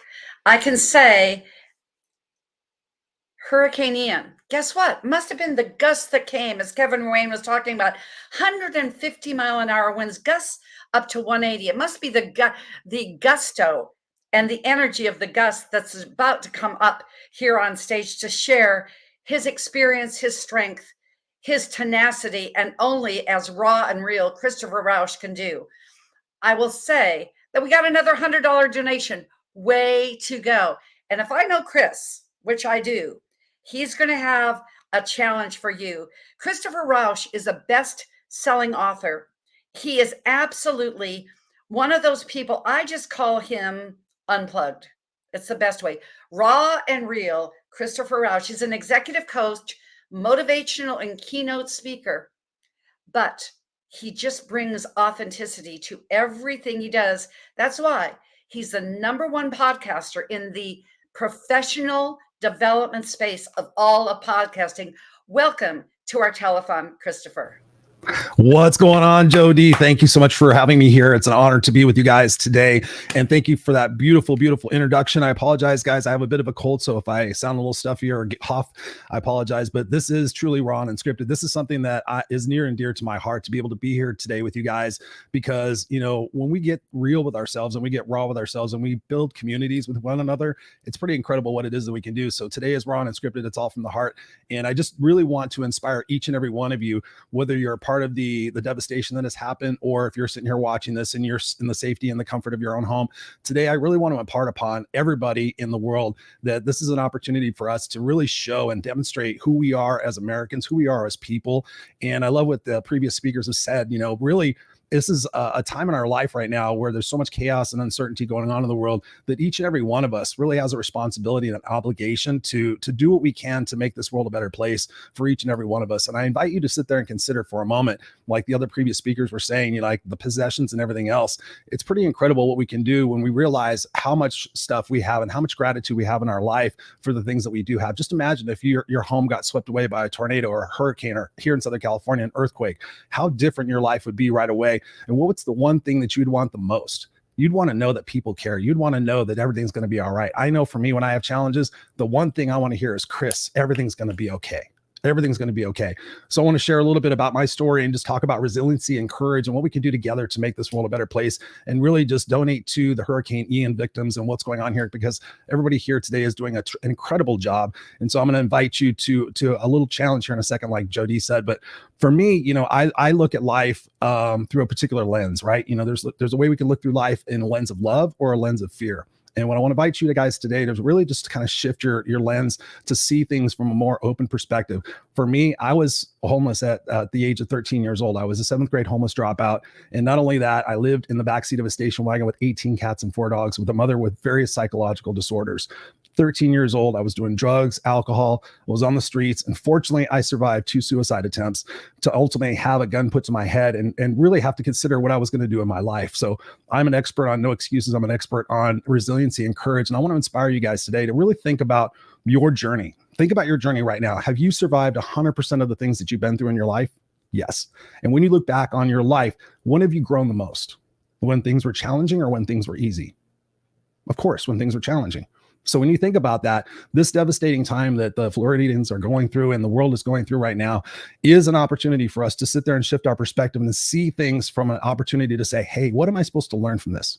What am I supposed to grow from this? How can I encourage myself to see things a little bit better so that on the other side of this tragedy, I can have more blessings and more gratitude for the simple things in life? You know, you think about it. We go back to the pandemic and there wasn't any toilet paper. People didn't have toilet paper. Wow, I'm grateful for toilet paper. And so for me, going through that opportunity of being homeless and on the streets, digging through dumpsters for my food, and ultimately having that gun put to my head and realizing I've got 2 choices in my life. I got a couple of choices. I can either get out of here in a coffin, which is one of the situations that was going to happen. I can get out of here in a police car because I was doing bad things, or I could start to take responsibility for my life and do things for myself and really commit to going through those challenges. So ultimately, I did go back and got my GED at 18 years old. And then from there, I spent 12 years in college and got my master's degree. And from that point, I took all the tragedies and all the failures and all the mistakes and all the heartbreaks and everything else, and I started using that as momentum. I started to say, what can I do from this? And so I invite you guys out there to really think about what's your purpose in life? What is it that you're here to do and how are you here to serve? And using your gifts and the things that you've been through to say, hey, listen, I've learned that lesson. I've been through that. Let me pull you through that. Let's pull each other through together. Because I'm going to say this, and I'm going to be very serious about this. I don't care if you're black, white, straight, gay, Republican, Democrat, asexual, bisexual, anything. I don't care about any of those labels. Together, we all are the same. You take a room full of people from different cultures, you split us down the middle, we're all the same. And so we have a responsibility to treat one another with that respect and that dignity, and be able to have that ability to go out there and say, hey, listen, can I donate $5? Can I go donate $10? Can I sell some stuff? Can I do a fundraiser? Can I do something that says I care about my fellow humans, instead of just sitting there saying, well, they've got this and they've got this and they've got that. When you sit there and you turn around and you sit there and you really think about what it is that you can do, I know for me, and my success in life has happened because I go out there and serve each and every day. I wake up with the intention to sit there and say, how can I make this world a better place for who I am and what I do? And together we can really rewrite the history books of what's going on in our world today. My son's 5 years old. And what I would love for him is maybe in high school, or his kid comes up to me one day when I'm 90 years old and he says, you know what? You guys back in 2022 and 2023 and 2024, you guys really got your stuff together and were able to collaborate and change the trajectory of the world. It was divisive, and I read in the history books and this and that, but then all of a sudden community started to come together. People started getting uplifted to the fact that when you pull together and we all build as one and we all rise as one and we pull each other up, it's pretty incredible what we can do and what we can enjoy in this world today. So I invite you to really consider where you're at in your life. And if you have benefits and you have things that are going on, reach into your pockets and go out there and do these things for these people. I mean, the devastation that has happened with there is just heartbreaking. And I know for me, I'm actually on the board of directors for Help Heal Humanity, which is an amazing organization. And we build schools in Haiti and all over in Spain and Colombia, and actually in Ontario, Canada. We do those things, and devastation you see is one thing, but when you go there and you help people and you see and you look in their eyes and they know that you're there to care and that you're there to make things happen for them, it's amazing. And the resiliency and the courage that we can all face and rising above and saying, listen, I'm not going to be a victim anymore. I'm going to stand up and I'm going to choose to see this world from a different perspective. And I'll tell you this, I have a tattoo on my arm. I'll show you.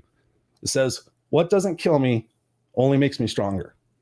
And I want you to really kind of take that and write that down and say, Chris, from this tragedy, from this experience, I'm uplifted. And I'm going to say that no longer am I going to have that victim mindset. I'm going to sit there and say, through this challenge and through this opportunity, I'm going to rise above and I'm going to do, and I'm going to go out there and commit to making this world a better place. Because when you look in the eyes of the kids in the world today, when I see my son playing with kids in this baseball game, I get choked up thinking about how this world could be so much different for them, and how they don't need to inherit, a bad situation.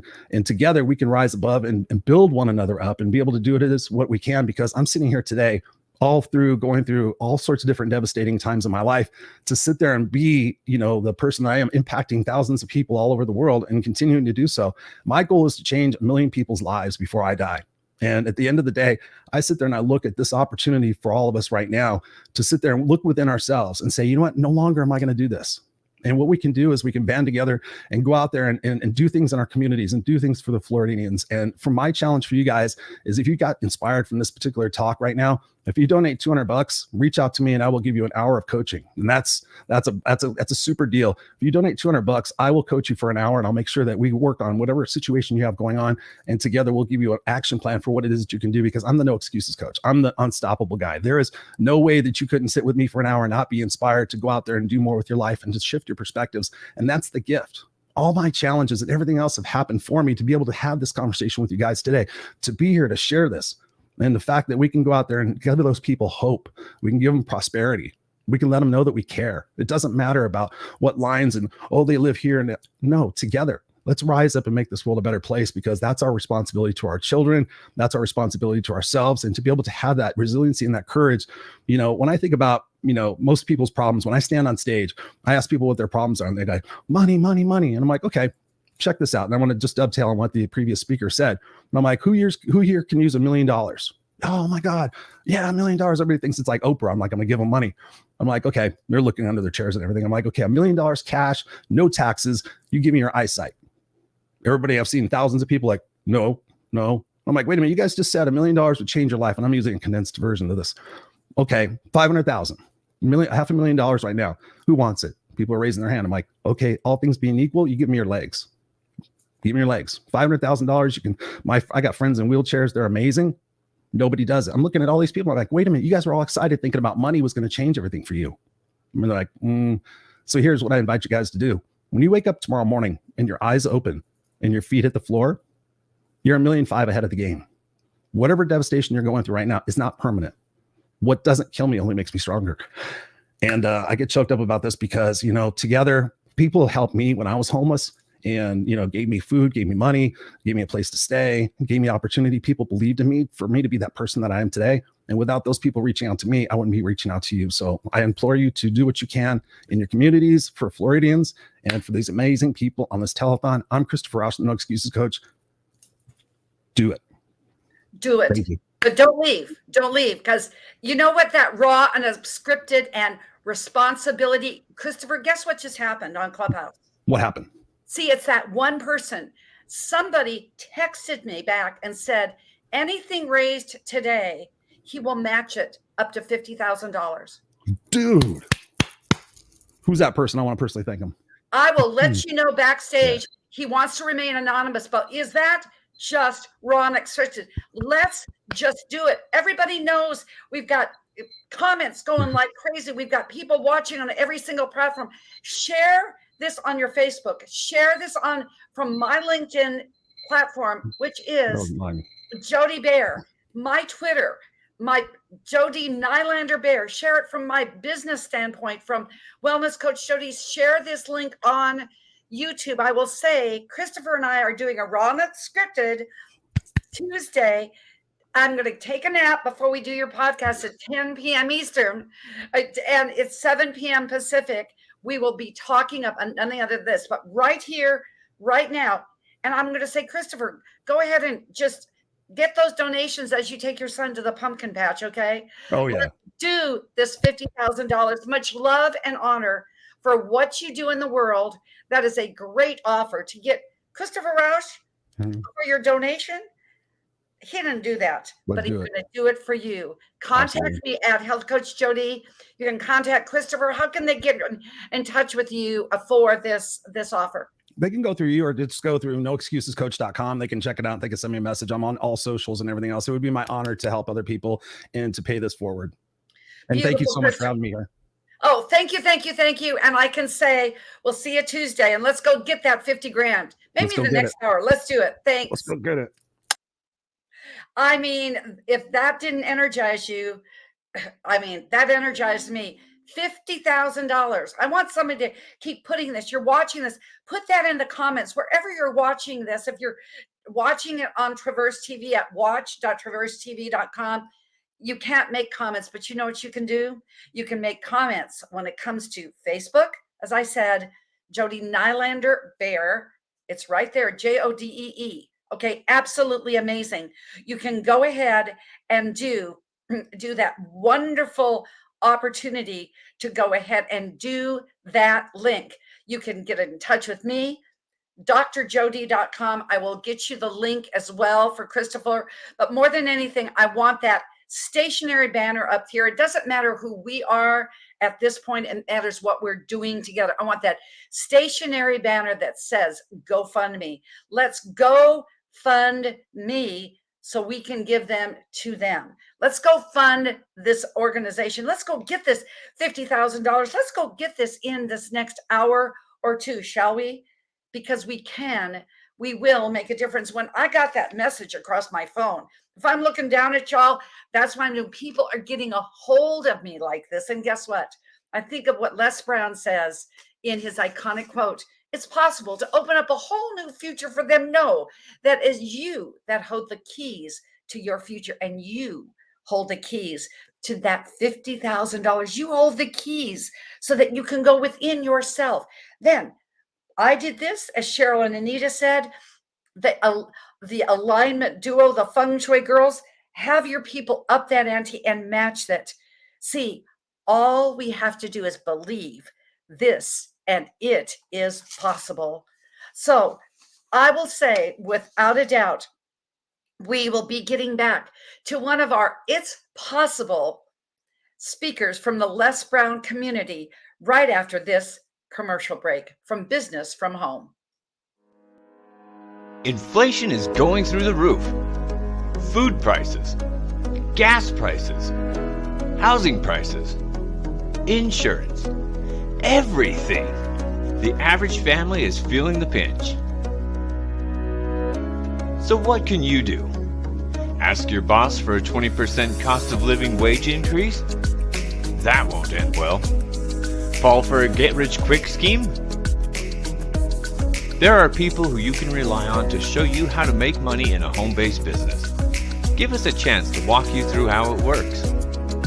It's not really that complicated. You just have to find the right opportunity and the right people.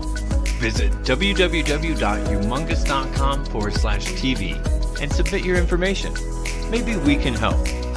Billions of families are wondering how to work from home and earn extra income.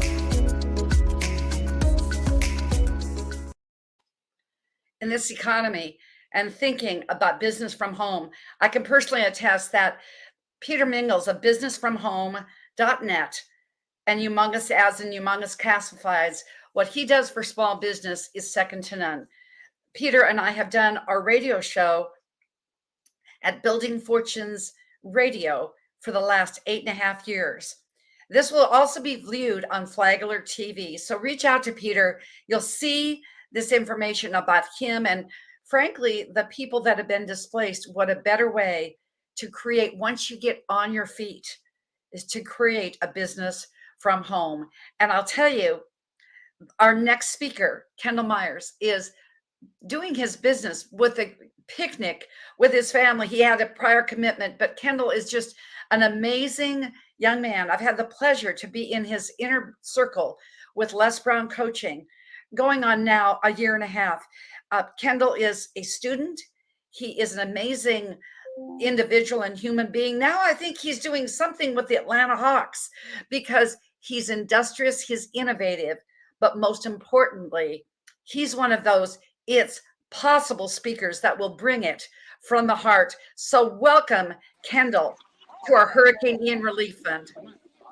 Thank you, and apologize for the background noise. Yes, I'm at a church picnic. We're doing apple picking right now, but I definitely could not pass up this opportunity to bless people with encouragement. My name is Mr. Overcomer. Every mountain that I come across, I get over, and I also show people the path up the mountain. I published a book last year called I Am Motivation, I Am Success, Inspirational Quotes to Unleash Your Greatness. And I planned on reading more quotes than one, but I'm not really stationary right now. I'm just going to read one good one, and I'm going to go from there. Allow faith to lead you to your destiny when it's hard for your eyes to see the finish line. Everything is about faith. Everything is about tapping into your inner being when things are going so wrong. It's about uniting with the right people and delivering, being able to connect and bond and feel the passion that people going through. And I'm live in Georgia, which is 3 hours away from Florida. And I'm just here to say, I'm here with you. No matter how far, no matter what I have going on, my heart goes out to each and every one of you. I pray for each and every one of you. I'm here to help, uplift, and dedicate whatever I have to make the people that was involved in Hurricane Ian build again. Know that faith is never not an option. Everything that you have is inside of you. God put us in these deep, dark, mysterious moments. I said, yes, God, because God has control over the whole universe. So everything that you go through, when it don't kill you, it makes you stronger. That's what Chris said. If it don't kill you, it makes you stronger. So this is a rebuilding moment for life, for environment, for society, for us to elevate, for us to be great together as one. Mental health, mental illness is striking everyone, no matter what color, no matter what religion, no matter where you live. It is time for us to be who we are, to be what we meant to be. God created everybody with a purpose. You woke up today, you have a big purpose on your life. It is meant for you to deliver that purpose full force, 100%, no matter what. No matter what you go through, no matter how hard the circumstances is, it is a light at the end of the tunnel. It's so many people that been through so much. Look at people like Les Brown. Look at people like Chris. Look at people like Jody Bear, for putting on an event to show people that we do care. We don't have to be family. but we are family. We are all in this together. We all go through things. We all go through hard times. So it is time for us to be all at once, all together to unite. We have to stop fighting one another. We have to stop judging one another. You don't know what people go through. You don't know the hardship that people really go through. So just take the ego away and be a God sending person. We are all we are all under one umbrella. No matter what race, no matter what religion, no matter what you don't, what matter what it is, God will always be there with you through all the deepest, darkest storms. I lost my father at the age of 20 to stage 4 lung cancer. At stage 4 lung cancer. I could not believe that it took me to get out of a very dark place where I didn't know how to love, where I was depressed when I didn't know it, when I was stressed out when I didn't know it. And God allowed me to experience these emotions so I can help people out of these emotions. So everybody that's affected by this hurricane, everybody that's affected by the past hurricanes, we are here for you. We are here to uplift, to unite, and be a part of your family. Whatever you need, we are here. Please donate. If it's $1, if it's five, if it's 10, if it's $100, anything matters. It's people that lost everything. Their house, their home, their animals, their cars. Everything is gone. So if we need to give the last shirt, the only shirt off our back to help people out, it is that time. It is time to step out and get out of ourselves to help one another. It is that time. It's time to step up and be bigger than yourself. Your why is always bigger than you. What is your why? What drives you? What drives you when you wake up in the morning? What drives you when you go to sleep at night? What drives you? First thing first, be a servant, be a giver, be a deliverer. Do not be afraid to help. Do not be afraid to just hold the door, say hello, feed the homeless. Do whatever you can to uplift one another. It is time for us to unite. It is that time. I appreciate being on this platform. And like I said, I really wish I could have been stationary, but I'm here multitasking, being a part of with my church family and also being a part of my new family. We are all in this together. We are all one. We are all whole. God bless you. God keep you and stay strong. Keep your faith, keep your wisdom, and keep your focus. It is not over. It is not the end of the road. This is a new beginning. This is a new chapter. What don't kill you makes you stronger. Turn that pain into power. You have to go through the storm to get through the storm. Stay safe. Stay stay promoted to your vision. Stay promoted to your cause. Always uplift. Always go for what you know. And I gotta wrap it up a little. I'm gonna wrap it up a little bit early, but I love each and every one of you. I appreciate you. Thank you so much. This has been amazing. I'm glad that I'm a part of this. I'm in this together. We are in this together.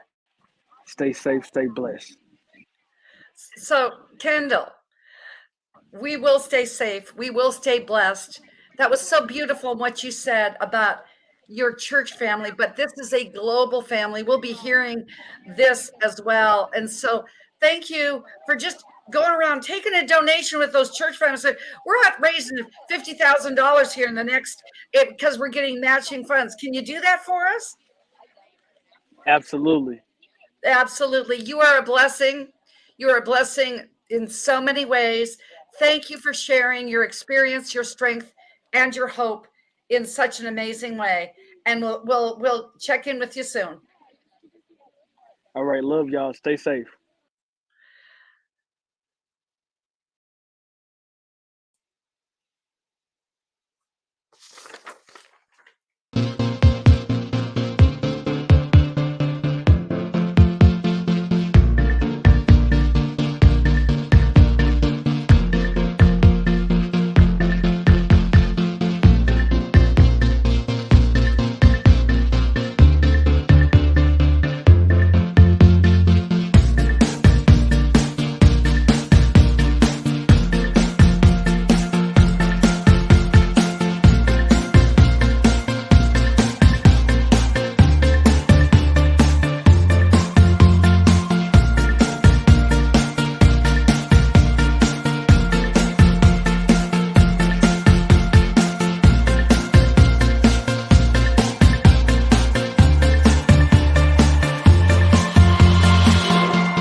So see those pictures?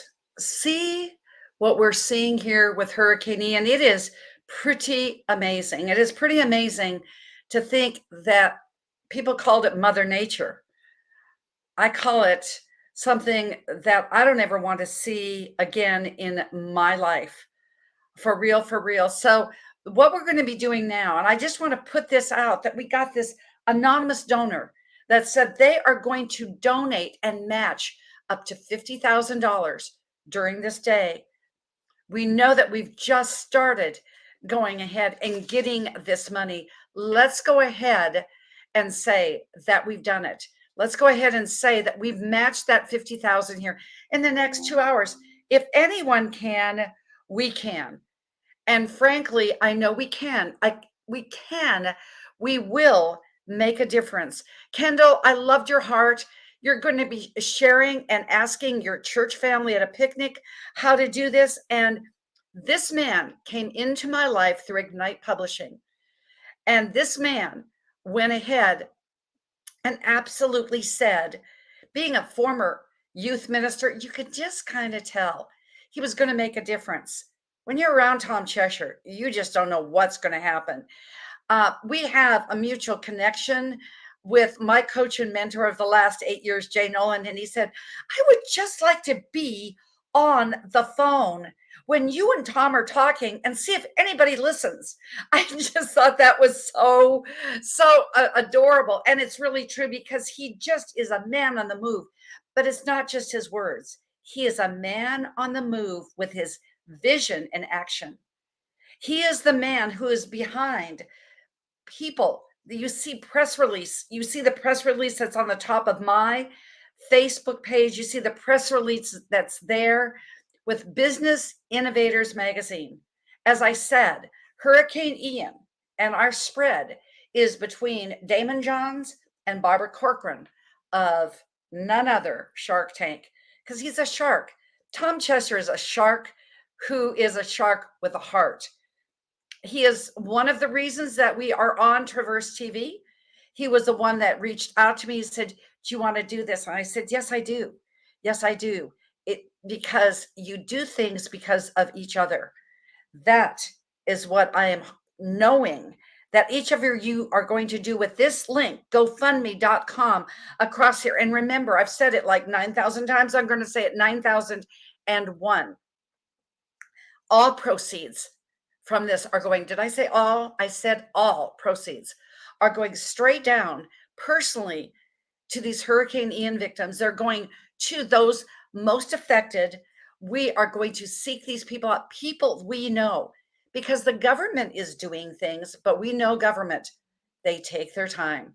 We are personally assessing because it's the private sector that can and will make a difference. So I'm bringing up Tom Cheshire right here and right now. And I can tell you, he is the glue, the super glue behind what so many of us do. Rise Up Marketing and Media, Rise Up San Antonio, and Rise Up Radio. And this press release, go check out and share that link. It says how you can get involved. It says what you can do. And it says how people can be and make a difference. And Tom, welcome to our telethon. You truly make a difference. It's amazing, Jody, once again, to share a room with you. Can you hear me? I certainly can. Breaking news. You are the breaking news man. Take it away. The next 12 minutes is yours, Tom. Thank you so much once again, for allowing me this opportunity to come in here and support you and support this great cause. Every one of us now and then needs some relief, and been in situations such as this, whether it's been a flood, a hurricane, a tornado, all of us can relate to that time of disaster in our life when we needed somebody. We needed somebody like you and somebody like all the people you're associated with to come through and support us and love us and throw their arms around us and really care. So the vision that you have is not just a vision for you. It's a vision for each and every one of us. It's a vision for all the people that live in Florida. I have a lot of friends in Florida that were affected by this. They went through that. And, in that situation, to hear the story of coming back coming back. And I believe that everybody there is going to be coming back in and being a part of something great. So as we do to raise money, for such a time as this, we need to come in and realize that we're not just here for one reason, we're for the reason of all mankind. It's all about, to me, what we call the kingdom of heaven and heaven on earth, to bring that experience to people, because the kingdom of heaven is within you. It's in with each and every one of us. And as a part of the human race, and like Buckminster Fuller calls it, spaceship Earth, we can all be a part of that. We can all rise up to inspire, connect, transform the lives of people that live in each and every one of our cities. But today we gather for a worthy cause. We gather for a humanitarian cause, a cause that each and every one of us are coming into grounds with. And as a PR person and PR director for a lot of different businesses out there, I'm bringing in everything I got to support you and to support this cause. Whether it's Business Innovators Magazine, Small Business Trendsetters Magazine, Florida Press Wire, Traverse TV, the list goes on and on and on. Money in You, everybody's coming together in support and love for the mission on earth. So we just really want each and every one of you to take an opportunity to do one thing right now today. And that's just really to give yourself a great big hug. I want you to love yourself. No matter what situation has arisen in your life, and so many people lost everything, and so many people basically, are affected in one way or another through family members, businesses, whatever it is. I just really want you to take a minute and tell yourself that you are enough, you are worthy, and you are a part of all of us. So I would love each and every one just to throw your arms around yourself and give yourself a great big hug. And then to know that we are going to be there, and we are here today, and we're going to be there 4 days in the month of November to share our love with you and for you in a time like this. Because as entrepreneurs like Jody, myself, and people that come here to see, we believe in you, and you know that we have your back in some way. Whether we raise $1 million, I'm praying for $2 million. I'm praying for $10 million. We're not done yet. We're not stopping. That might be just a drop, like a pebble in the water. But what that pebble will do, will create a tidal wave that will come to aid, to bring hope and inspiration to each and every one of you, to let you know that you are not alone, that this is not you. It's all of us feeling and grieving and looking. And I watch the news and I look at the devastation. I read the devastation. So I wanted to make sure that I put that article, that newsworthy story about this in Business Innovators Magazine. And then I'm going to be sharing it through major media networks later on this week. So my message to you today is simply one of hope and inspiration. One of that we're together in this, because we're a part of you and you are a part of us. Don't give up hope. Don't give up faith. Faith is the substance of things hoped for, the evidence of things not seen. And by it, people have gained a good report. We want to end this thing, we want to have a good report for you. We want a glowing report for you. We want this story to be out there. We want this story to be shared. We want everybody to see that all of us are in together, united together and standing together as one nation under God, indivisible, for liberty and justice for all. We know that this money that we're raising and we're pulling together is really a pebble in the drop of the water, the pond, that's going to have the rippling effect across the world. And I guarantee you this, we are here for you. We are here with you, and greater things than this that we're doing today are going to come your way. Please hold on. Hold on to what you got. Hold on to who you are, and hold on to the fact that we're there for you. I know in the great state of Texas, I live in San Antonio, Texas, the great state of Texas sent emergency supplies. We sent the CPS Energy came over there. All this is coming together. And now that you're having the infrastructure come back to at least where you can move around, get around, we want to know that we want to be there for you. So we want to say, by the bottom of our hearts, God bless you. God be with you. And most of all, God be in you. To do what we need to do is going to take each and every one of us from Clubhouse, Traverse TV, major media platforms, 750 major media outlets are going to be sharing your story. We want this to be heard and seen everywhere in support of who you are.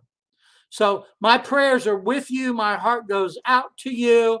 And I want to be the person that shines the light on the glory of what is yet to come in your life, in the people you live besides life, and in your city and in your state.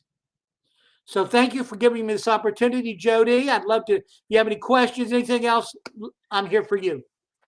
But because you're here for all of us, Tom, and I love your idea. You're such a visionary, and we're going to be out with Dame Doria and Money and You. I know we're going to be putting this out, and I know that we're also, it was your idea to do days 2 and 3 on November 17th and 18th.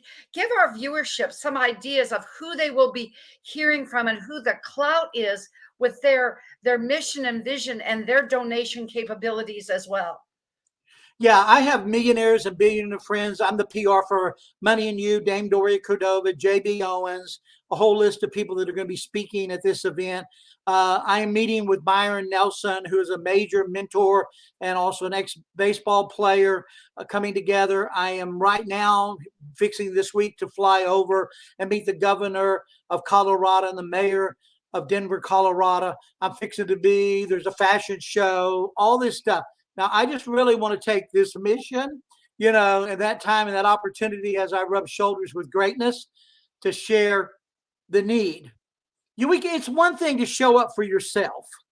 It's one for me to go put on a tuxedo, and go. And matter of fact, there's even a comedy deal. I'm meeting a major comedian. We're going to be ushered into 3 of his shows. Meeting with the governor, the mayor, like I said, just a whole bunch of great people, and I know on your show, we have got the governor of Florida. We've got the mayor. We've got people on your show already, and we will have more.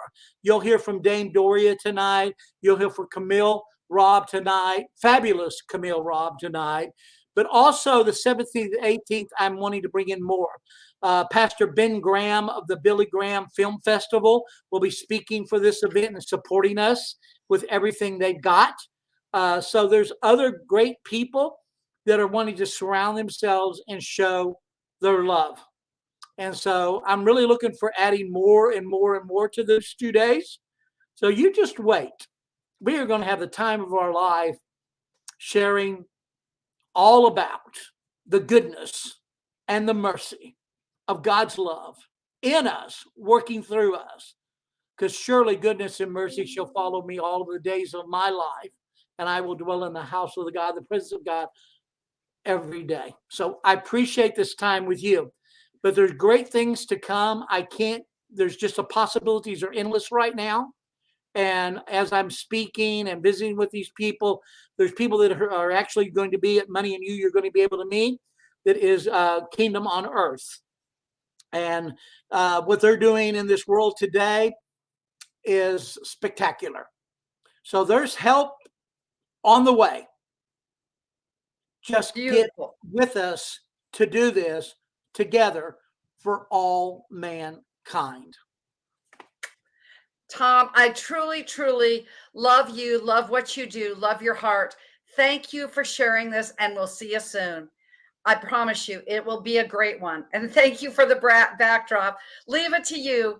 Go check out Business Innovators Magazine. Share that article. Never know who it'll be in the hands for that. And absolutely, it will be absolutely amazing. Thanks, This Tom. article with this on here will be in Small Business Trendsetters the first part of next week. Then we're going out to 300 and 600 major media networks after that. So hold on. We got you coming. We got your back. We're going to get some attention to the greatness. Thank you, Jody Bear, for doing this and sharing your heart and love and inspiring each and every one of us to do the same. Thank you. Thank you, Tom. And what we'll do, we'll be right back. I wanted to give a little segue in. The the StreamYard is having a little bit of glitches here, but you saw that video with our backstage crew with Melanie Summers, who's our project manager, and myself. Being America's top foundational health coach, I have been honored to create a book, Ignite Your Foundations of Health. Not only have we both been in a couple of publications with JB Owens, but it's an opportunity. And you talk about the health and wellness of the people that have been affected in Southwest Florida. I can say, as we're doing this book, an ongoing contribution will be coming from this book as well. So if you want to ignite your story about you, your health, reach out. We'll be there. We'll be there. And we will be back with this commercial break after. And I will introduce the incomparable Josh Payne. Our next sponsor is Vibra 360.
And thank you, Traverse TV, for giving us this honor. You know, you can share it. If you're a part of Facebook, go ahead and share this telethon. Share it to your feed. Share it on LinkedIn. Share it on Twitter. You will find it all. JODEEBAER. And you can find it on my business page, Wellness Coach Jody. And you can also find those great products at vproducts.store. vproducts.store. All of the proceeds of the Vibra products are going to be sold in the next 3 weeks will be going to Hurricane Ian relief. Doesn't everybody need health and stress? Doesn't everybody need health right here, right now? And doesn't everybody need a dose of Dr. Forbes Riley? Now, that doctorate is one that she got because of a Lifetime Achievement Award. She pours into people. She's one of the busiest women on planet Earth. She is absolutely one of a kind. We're all one of a kind, but Forbes needs no introduction. She just didn't put her resume out. She put it on the wall of fame that started when she was a young woman with Bob Hope. And it goes to this day as she's passing on her legacy of businesswoman, entrepreneur. Forbes Riley really rocks. Everything she does turns to gold because she's golden. Not only is she golden, but her heart is golden. You know her as the queen of pitch, Forbes factor, all of this, but she is going to give a special message today. I'm so honored that she is here. Not only Dr. Forbes Riley with her a Lifetime Achievement Award, but she's here with her daughter, McKenna. I said to her today on her feed on Facebook, the apple doesn't fall far from the tree. It is my delight, my pleasure, and my honor to bring not only Forbes up with her Forbes factor, but the magical millennial McKenna Riley as well. Welcome to our telethon. Jody. Hey, everybody. I'm here in my TV studio, as you can see up here. And I'm here with McKenna, my little Forbes hat. And we've got all of our paraphernalia. We thought we'd auction off one of these to somebody, one lucky guest who's willing to donate $500 or more to the charity. Hello, to raising money for everybody here in Florida. We're in, by the way, hello. Hi. You're not a millennial, though. What are you? I'm Generation Z. And I'm generation a lot older. Baby boomer. Don't call me a baby boomer. It sounds ancient. All right. So the reason that we're a little late, and massive apologies, is that we are in production for something extraordinary and lost track of time. And that's probably one of the craziest. I lose track of time, don't I? Well, it's hard. If you don't have windows, we don't have windows in the studio, you never know what time it is. And so one of the reasons that we hopped on here, number one, we love Jody, what she's up to. Jay, his product Vibra, we're all sponsoring this thing. But here's the thing. 5 years ago, the hurricane came right over our house. And we were doing a training. We do these masterminds and we teach people to pitch. You remember that? I do. We had a lot of people sheltering in our home. And during that was back in Hurricane Irma. We usually open up the studio for hurricane relief so that people will come here because we have a generator and it's 28 feet above sea level. So, you know what I just put together? Hurricane Eyes, Irma. And this one is called Ian. The eye of the storm. How crazy is that? And so we're here, number one, to raise funds. And it's very important. I'm the queen of pitch. I'm going to pitch you on the fact that you don't realize how devastated people are. We are insanely lucky. A couple of years ago, 5 years ago, it went over our house. We were out without electricity for 5 days. Yeah. The crazy thing for us, though, is that we had all of these people fly in for a mastermind. There were about 10 people who'd never met, and they were stuck in my home. We boarded up the windows. Josh, love of my life, was the last flight in. We were just kind of dating. He came in as the camera guy and couldn't leave. And I know, remember how devastating it was? We were taking cold showers. We couldn't plug in our cell phones. Oh no. Well, what I watched down in Fort Myers and in Naples was these tsunami waves wiping out people's lives. And I'm going to tell you something. We have pictures, and Jody, you shared a slide deck with me that I would love to bring up because I don't think you realize insurance, and I don't know how to say this, not as a scam. Did I say that out loud?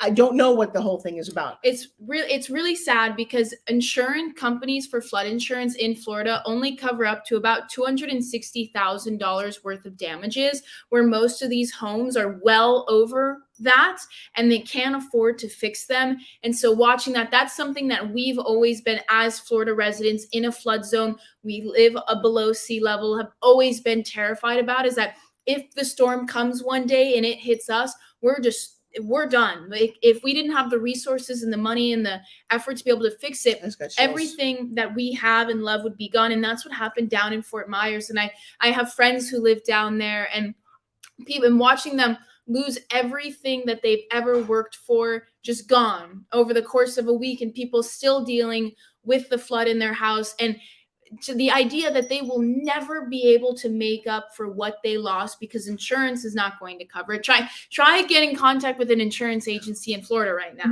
I had a pantry. I'm still waiting 2 years later to get the money for the pantry that flooded internally. One of the guys came in and broke a pipe, and my computer was on the floor. Everything in our pantry, we have a lot of expensive vitamins, all gone, a fair amount of money. And then we had to leave while they were fixing it and incurred all those expenses. The insurance company went out of business.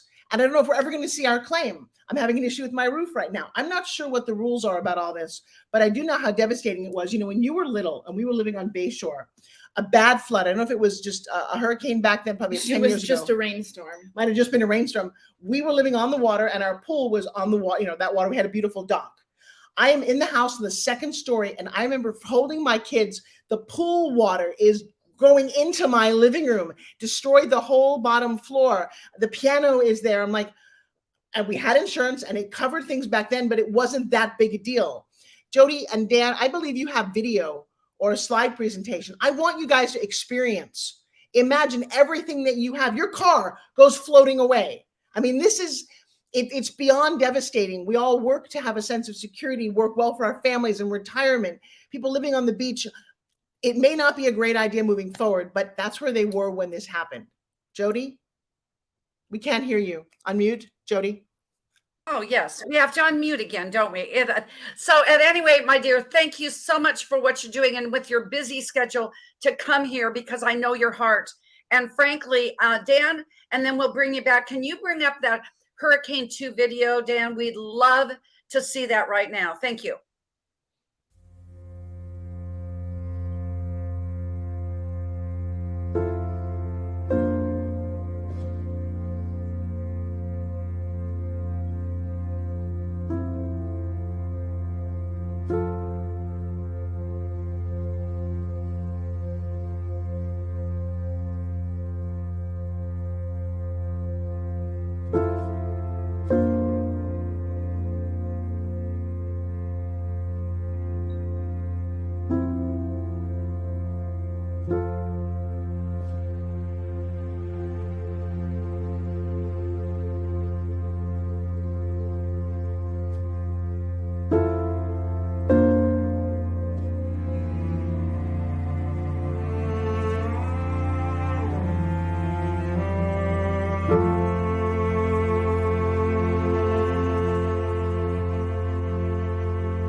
So here's the deal, guys. I'm going to ask you to reach into your pocketbook right now. This is not a joke. We certainly need your love, but they need your money. Jody and her crew, and if we're around, we will do the same. We're going to drive down there and start handing out checks to people who need it. Not giving it to a government agency, not because I don't know where all that goes. I do know that when mom and pop and people's stories that you hear, people need money right now. We're going to do that. So we give them checks. And so be generous. You know, I don't know if I think when you give to charities, it's tax deductible. Think about this. It's money that's going to get paid in taxes anyway. I would like you to dig deep. I would like you to imagine those horrible movies that you see when water just comes out and destroys everything. It's the most destructive force. I've lived through hurricanes. I've also lived through earthquakes. And to watch the sudden damage that Mother Nature can do that's unexpected. I don't think a lot of people, they were prepared for it, especially ones who live in trailer parks on fixed income. If that's gone, you know, there was a big thing. Well, why didn't they evacuate? Guess what? Where were they going to go? Families that cannot afford a night in a hotel. I mean, a lot of us opened our doors. We certainly have a place, we allow our studio, but it's not enough. And so food, medical, things that they need right now. Jody, where do we make a donation? It's right there on your screen to the GoFundMe. You can read that, grab that, please, and share it with 10 people. Go out and say, hey, guys, you know what? Rather than go out for lunch today or go do whatever it is that you're doing today, be quiet today. Take all the money you would have spent on the Starbucks, on the lunch. That could be $50, $100. Yes, you throw that away with no problem and give it to a family that needs it. McKenna? Yeah, I think just think about the fact that, I mean, people were living their daily lives and lost everything. And I know a lot of the people down there, if you were in that same situation, if a tornado came through and a GoFundMe, I think as people, especially in the United States, we need to take a minute and appreciate each other and make sure to help each other. I think a lot of us we're in it for ourselves. We got to make it to success, but to actually realize that we're all just humans. We're all going towards the same goal of helping each other and helping our families and wanting to make the world a better place, to take a moment. And I mean, I think $20 is the difference between someone getting the medical supplies they need, the money they need. If 10 people donate $20, you're looking at new food, refrigerator, microwave, electricity, whatever it might be. So for you to take a second and think about that, I know we would greatly appreciate it if we were in the same position. And I know we as well will be donating money to donating money. It's really donating time. And maybe as I'm thinking about it, Thanksgiving is around the corner, and that's a time when everybody celebrates and stuffs themselves. Well, that's probably where we're going to go. You know, it's an hour and a half south of here. And I know that the best thing that you can do for someone else is to be of service. I have very few of these left. I would love to, if somebody the first person to make a $500 donation, I will make you a care package. The next person literally send me an email saying, Forbes, here's a screenshot of me donating to GoFundMe for $500. I will send you a Forbes t-shirt. I will send you a Spinjum. I will send you a What Have You Forbes Lately bracelet. Just appreciation. I think that's a nice amount of money. I do think that we can all dig like McKenna says, just do $20. Let's just blow this up right now. The amount of people who are giving and how much they're giving. I'm not judging. Give $1. Go to your child right now. McKenna, we talk about being a mother-daughter team. You are 19 years old. You run $1 million company with team members. What lesson did you learn from me that's made you a better person?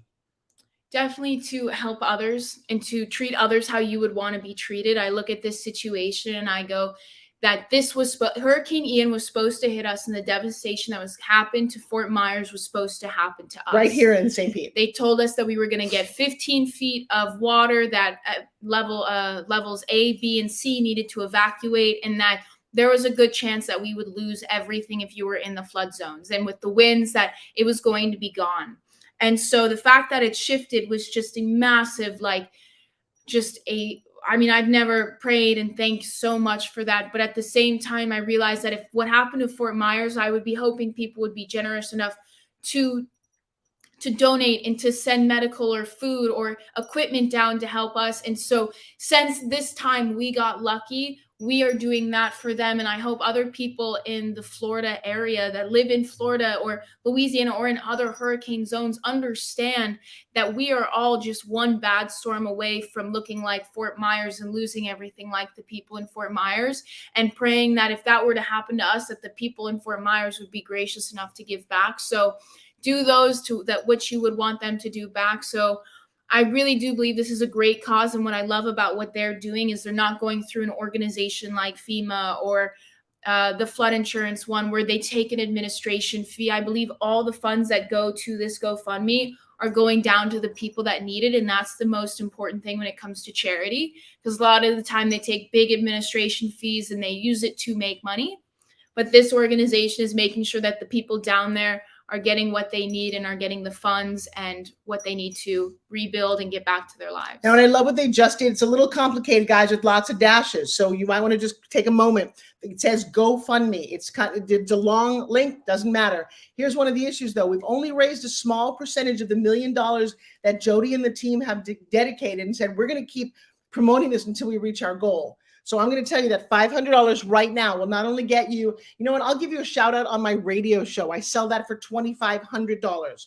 You're going to get yourself a t-shirt and a spin gym and a bracelet and a shout out on my radio show for supporting this. That's $500. Somebody needs to be generous right now and say, I'm in. I'm going to get Forbes' attention, and we're going to promote this on my show this coming Wednesday in an effort to reach $1 million, which, by the way, guys, is a drop in the bucket. But for somebody who needs it, for somebody who's hungry right now, confused and lost, I mean, just think about it. You have so many people in this world, especially when they come down to Florida, have nobody. They've either outlived or they're sick or they're from the war. You know, you walk over a lot of veterans, and I'm going to tell you something. Every time you do that, say, shame on you. Don't say thank you for my service. Say, here's $20. I don't know what you went through to get you where you are, but you worked to save my country and our freedoms. So please take a moment, and it's nothing about you. Money comes and goes. It's an energy. Dig deep. And you know what else too? It makes you feel good. In GoFundMe, we can see your name. We can see who donated. We can see your generosity, and we don't judge. I think just getting your name on the board, getting McKenna's name, getting my name, getting your kids' names. Hey, you know. And as being business owners, and I know a lot of people out there, especially our students, we always talk about wanting to help people. And this is a great way to actually create some change in today's world. So please dig deep. And I know you'll see our names up there in a couple minutes. I'm going to go pull out my phone and match a donation. There you go. Jody, anything that you want to share? And thank you guys for all your hard work behind the scenes. Yes. And guess what, Forbes? We got another $90 donation. It's coming in. And by golly, I think I'm going to just donate because I want that t-shirt. That's all I'm going to say. There you go. I got a t-shirt. Where's my spin gym? Turn it on there. I got a spin gym for you. And the bracelet, I'll tell you something about the bracelet. And one of the things about iForbes did, what this means, and it's funny, one of my team members, she comes from Hungary. We're in my studio, and she's like, please, can I buy a t-shirt? She works for me. She's like, please, can I buy another t-shirt? I wear it all day. What Forbesing it means, and this is really important, it's not only my name, but to Forbes something means to manifest it when no one else thinks it's possible. So Jody is a very hardworking professional. You'll find her in Clubhouse. She's very passionate about giving, but she just got it in her mind that she was going to make $1 million creation donation to people who are hurting an hour south of all of us. You guys, McKenna said it so right that if that storm had come an inch this way instead of going that way, All of that would have been us. Look, McKenna's got a spin gym. That is included in our $500 package. I really want one of you guys to go, wow, $500 means nothing. You're going to get a t-shirt, you're going to get a hat, and a shout out on my radio show. I will shout your business out if you want. And it's a tax deduction. If you're a business owner, you know, boom. It's not a donation off? Not to GoFundMe. Not to GoFundMe. Then it just feels good. I don't want to lie. I don't really know how the rules of that work. All I know is dig deep, you guys. Are you guys a nonprofit? No, we are not. I just put this together. We have got a non-for-profit. It's just been stagnant. Couldn't use it. Doesn't matter. That's why I've come on about 9,000 times and just said, I will personally make sure that this money, it's going to be, the amount is going to be on social media. You're going to see me giving out checks on my video crew down there in Fort Myers and Naples, because you know Robert Mailer. He's from Fort Myers. I've known Robert for almost 15 years. We're going to hand select people with the Florida Mayors Association, former Kevin Ruan, who's down here. Rain was talking a few minutes ago. We're going to combine that so people are going to know. McKenna, you were so right. You give it to an organization, you don't know whether it's 10%, 90%. Now, I just like the number all percent. I thought it made a whole lot more sense. I like that math. Don't you? I like that math too. And I believe that more nonprofits need to be that way, but people do need to run them and some do need to make money. But this is incredible what you're doing, extremely admirable, because I know a lot of people would be in this for the money, and the fact that you're here ready to give it all away is just absolutely incredible. So well, you said it so importantly. We're always talking about giving back. What can we do? We want to help people. Jody, you put not only your money where your mouth is, but your time is one of the most valuable things you have. She's put her stake in the ground and said, look, guys, I'm going to dedicate this, her television show, her commercials, her friends. I mean, she has been adamant about making sure that we all chip in and reminding us. I mean, it's Saturday. We were going about our business. It's like, wait a second, the hurricane hit. You all saw it on the news. You read it like a story. But people who are living the devastation, I need you to appreciate what it means to see your present and your future washed away. Some of the people now have no idea where to turn. Jody, I think just us being down there, being a resource to go to libraries, go to shelters and go, hey, you know what? Here's presents for your kids. There's so much good that could be done in that area right now. And Jody is the massive action taker of today. And thank you. You are the massive action taker of everything. And like I said, McKenna, the apple doesn't fall far from the tree. Thank you for taking out your time. She's beautiful like you, Forbes. Let's Forbes it. Let's get that $500 donation. Let's get it going. And Forbes, you know, somebody in our XP Mentor room, I don't know whether, and the bracelet and the spin gym, I have one. It works, especially as we're doing all these things virtual. You know what? I have a new condition. We have created Zoom belly.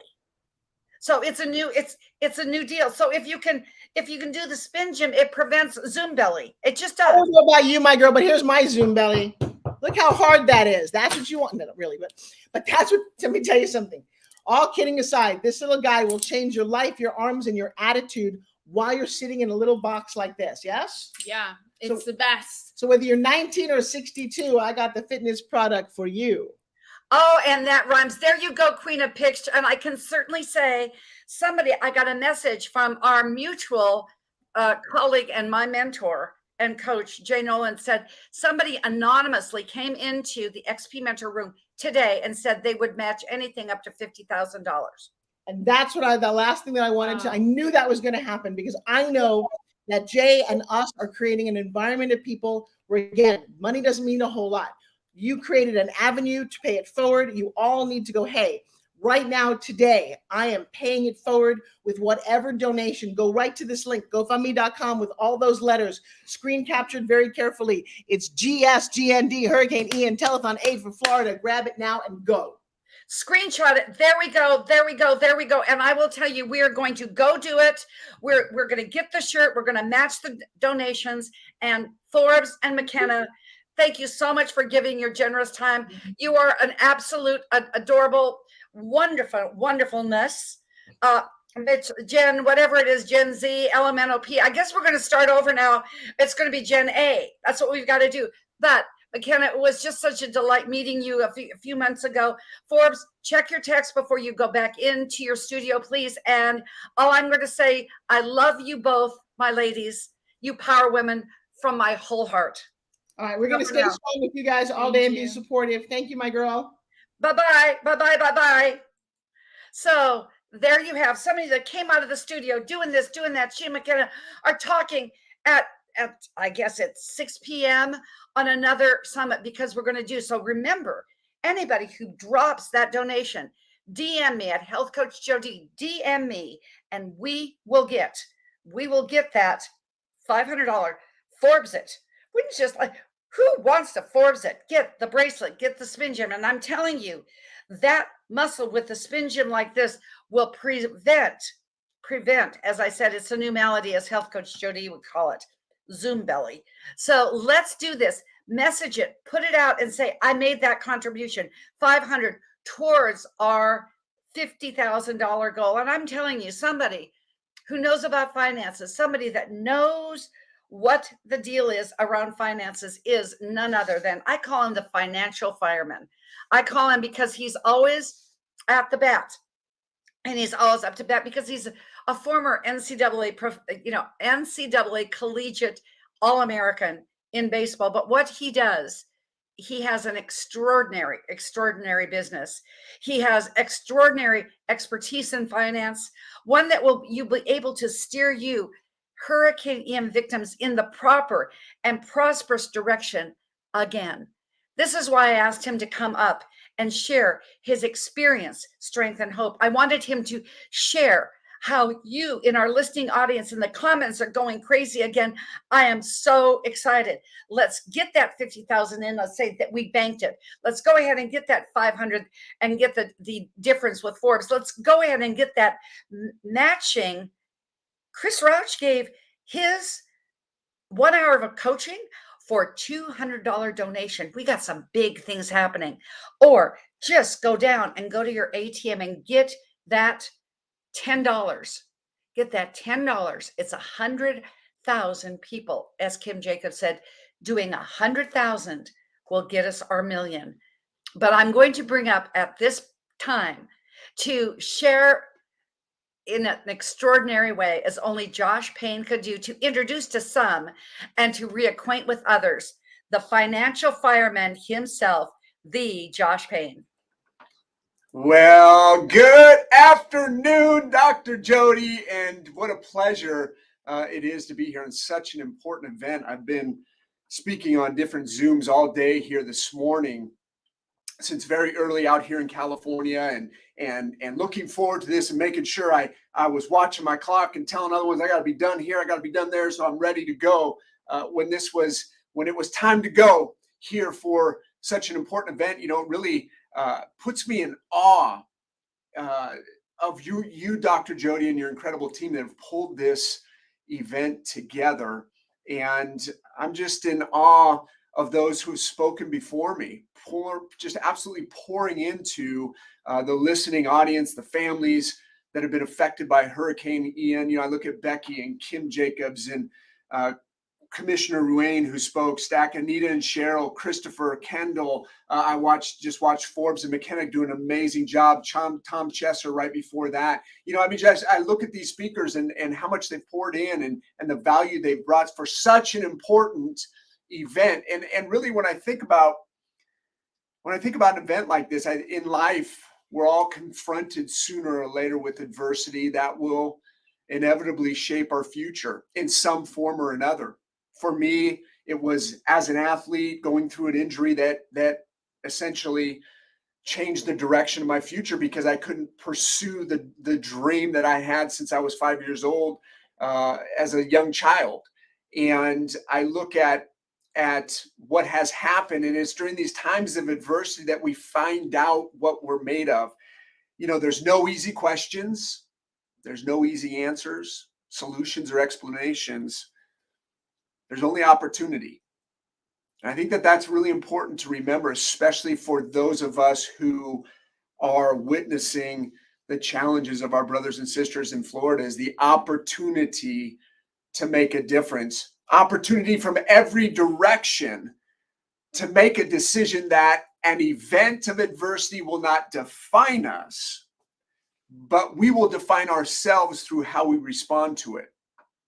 See, the event will not define us, but we will define ourselves on through how we respond to that event. I encourage our brothers and sisters affected by the tragedy to proceed forward with boldness that is anchored in the strength of two foundational pillars: faith and teamwork. Faith and teamwork. Faith to know that our life's path is guided by a higher power. Faith to know that although we may never understand why, our why is not our response. We know that the why is not our responsibility, and we cannot answer that question.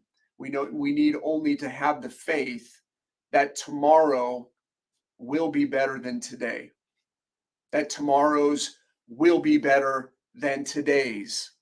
The faith to have total gratitude for all the blessings that right now are only a part of our imagination. And to know that you're not alone. See, not only are these defining moments in the lives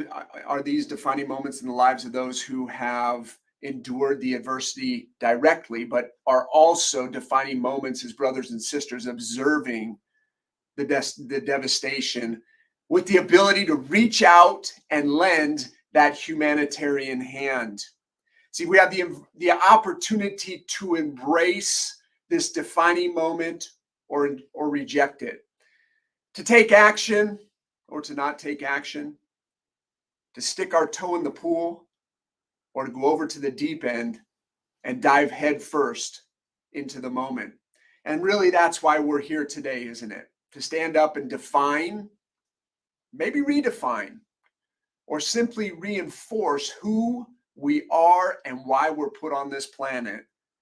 And that is to serve our brothers and sisters. And today, for those in Florida. And as it's been said many times, as I've heard this morning, it doesn't matter what race, ethnicity, political party, age, religious denomination, orientation, we are one under the Almighty. Our brothers and sisters are in need. And this is our chance to rise up, help and support as they endure the most horrific catastrophe. How do we do that? We've talked at length, and we're going to continue to do so with that GoFundMe link that is on the screen, and taking a screenshot of that and getting on there and being proactive and being a part of the change and being a part of the help and being a part of the support. See, to all of our brothers and sisters hurting right now, as I finish and wrap up and turn it back over to our gracious host, somebody who I admire so much for the work and the heart that she has to put something like this together. It's in times of massive adversity and destruction and distraction that we often need to be reminded and encouraged of that one thing to focus on that will help keep us going and pull us through. And I believe that one thing is faith. And I encourage you to remember this through the process. Keep on persisting. Rest if you need rest. Take a break by all means. Seek inspiration wherever it can be found. And through it all, remember, you are not alone. We've got people today that will rise up. We have people today that will step up and dive headfirst into that deep end of the moment and be a change warrior. See, if you feel like you can do very little, that's okay. Persist very little. Understanding that no challenge, no devastation, and no adversity can beat a person with total faith and unrelenting persistence. In the words of Calvin Coolidge, he said, the slogan, "Press on," has solved and will always solve the many problems of the human race. We are here with you. We hurt with you. We heal with you. And we will hold you up in prayers as we pray for a speedy and triumphant recovery and rebuild. God bless you all. And may we all rise up together and make a difference and make an impact. Use that GoFundMe link. Get on there. Be a contributor. Take that link. Send it to others. Put it on your social media. Our brothers and sisters need help, and we are the engine that can drive that support. With that being said, you know what? It's been my honor to be here, Dr. Jody. It's been my honor to share, and I'm going to turn it back over to you, my friend. And it's an honor to have you. I would say heal, hurt, and let's higher ground. Let's be in higher ground. That's that H3. And it was an honor to have you here. Your financial expertise, it's the new F. It's fireman and friend. Yeah. Okay. With faith. That's your F3. So we took you back to and thank you for all the expertise. This is like a collaborative community of heart-centered leaders. So that, Jody, got to shorten up the link. No, we got it because hurricaneian.world is our website /GoFundMe. Perfect. That one's easy. Just have the HTTPS, have the www. Everybody watching right here, right now, can take that link, go capture that picture that's there, thanks to Maximilian, the Max Warrior yoga guy, and you can put it on your social media. So here we've got $500. You've got the Forbes that we got absolutely $50,000 that's going to be matched right here, right now. We got another 190 that just came in. It's coming in because whether it's a little or it's a lot, it's just going to take that bit. Thank you, Josh. Thank you for what you do, but thank you for who you are. You're just always right on time and right on the money. I had to throw that in. Thank you. God bless. Thank you. So we will have a commercial break right here, right now with Vibra 360 and our video. And then I'm bringing up my absolute friend, colleague, but I've called him for many, many years, my younger brother. He's just bigger and taller than me, younger in age, but absolutely one in heart. Let's go and watch Vibra 360.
So the code that is on both the Hurricane Video 1 and Hurricane Video 2 is to our business PayPal, paypal.me/RHB Enterprises. Remember, 12 days ago, just to recap, 12 days ago, we decided we're going to do this thing.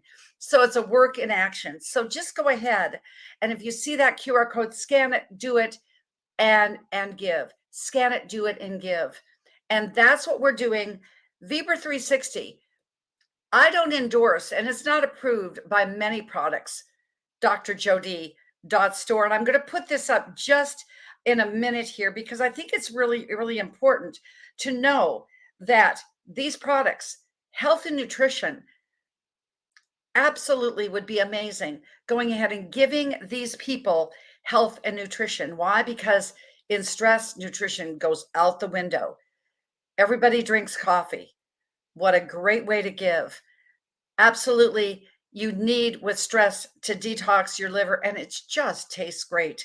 So what I can say is these products with Vibra 360, all proceeds and profits go to the Hurricane Ian Relief Fund between now and the third week in November. So go to vproducts.store and it'll get it in their hands. So let's just absolutely know in their hands is something that, well, frankly, as I said earlier on with Robert Mailer, and knowing that he was a man who lived down in that area forever and ever and ever. I mean, for 18 years, that's a long time.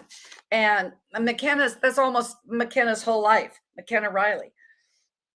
And Robert and I called him up, just like you call a friend. Like I said, call 5 people, say, can you give? Can you give? This is the link. Give today. They're doing this telethon for the people that have nothing. I thought I'm going to come back to this before I bring Robert up. What Anita and Cheryl said from Canada, the Feng Shui girls, we decided, what am I going to wear today? What if you leave, as Kevin Ruane said, you leave your door with the clothes on your back and your credit cards? What are you going to do? Don't have the money, the credit limits to start over. What are you going to do when you're waiting for the money? What are you going to do as Forbes Riley said that she's waiting for 2 years for the flood that came, and insurance companies. And one thing we know about insurance companies, they're less than generous because that's how they stay in business. After Hurricane Irma, there were several hurricane companies, flood insurance companies, they just went out of business. What are we going to do? We are going to do something to make a difference in the private sector. Kevin said that the estimate is now 100 billion. It's no longer 75 billion. $1 million is just a drop in the bucket, but together we can take this $10. We can go ahead and take that $10 with 100,000 people to make that $1 million. And that is a perfect segue into Robert Mailer again. He's 1 in a million. He's got a heart as big as a 6'5" stature that he stands. He is a part of XP Mentor as well as doing so much right now. He is the former senior vice president of PepsiCo. He's had his own advertising agency down in Fort Myers, many other successful businesses down in Fort Myers. He built websites for the Fort Myers Chamber of Commerce. That's why I made the call. I said, who do we know together? He was the glue to bring Becky and Kevin here, and went on to talk to Beach Trot Radio. Just going to let this out. Do you know that they've been doing for communication? It was a transistor radio. This is back to ancient days, but we're going to get them there with your generous gifts at hurricane.world GoFundMe. So it is absolutely with heartfelt pleasure to bring my big little brother, the glue with this event in so many ways, to stage. Welcome, Robert. Hey, thank you, Jody. Thank you so much. And so we're going to have a conversation here, and then we're going to have a conversation later on, right here and right now. I would just like you to share some stories that I know that have touched both yours and my heart, please. Yeah, absolutely. Yeah, thank you.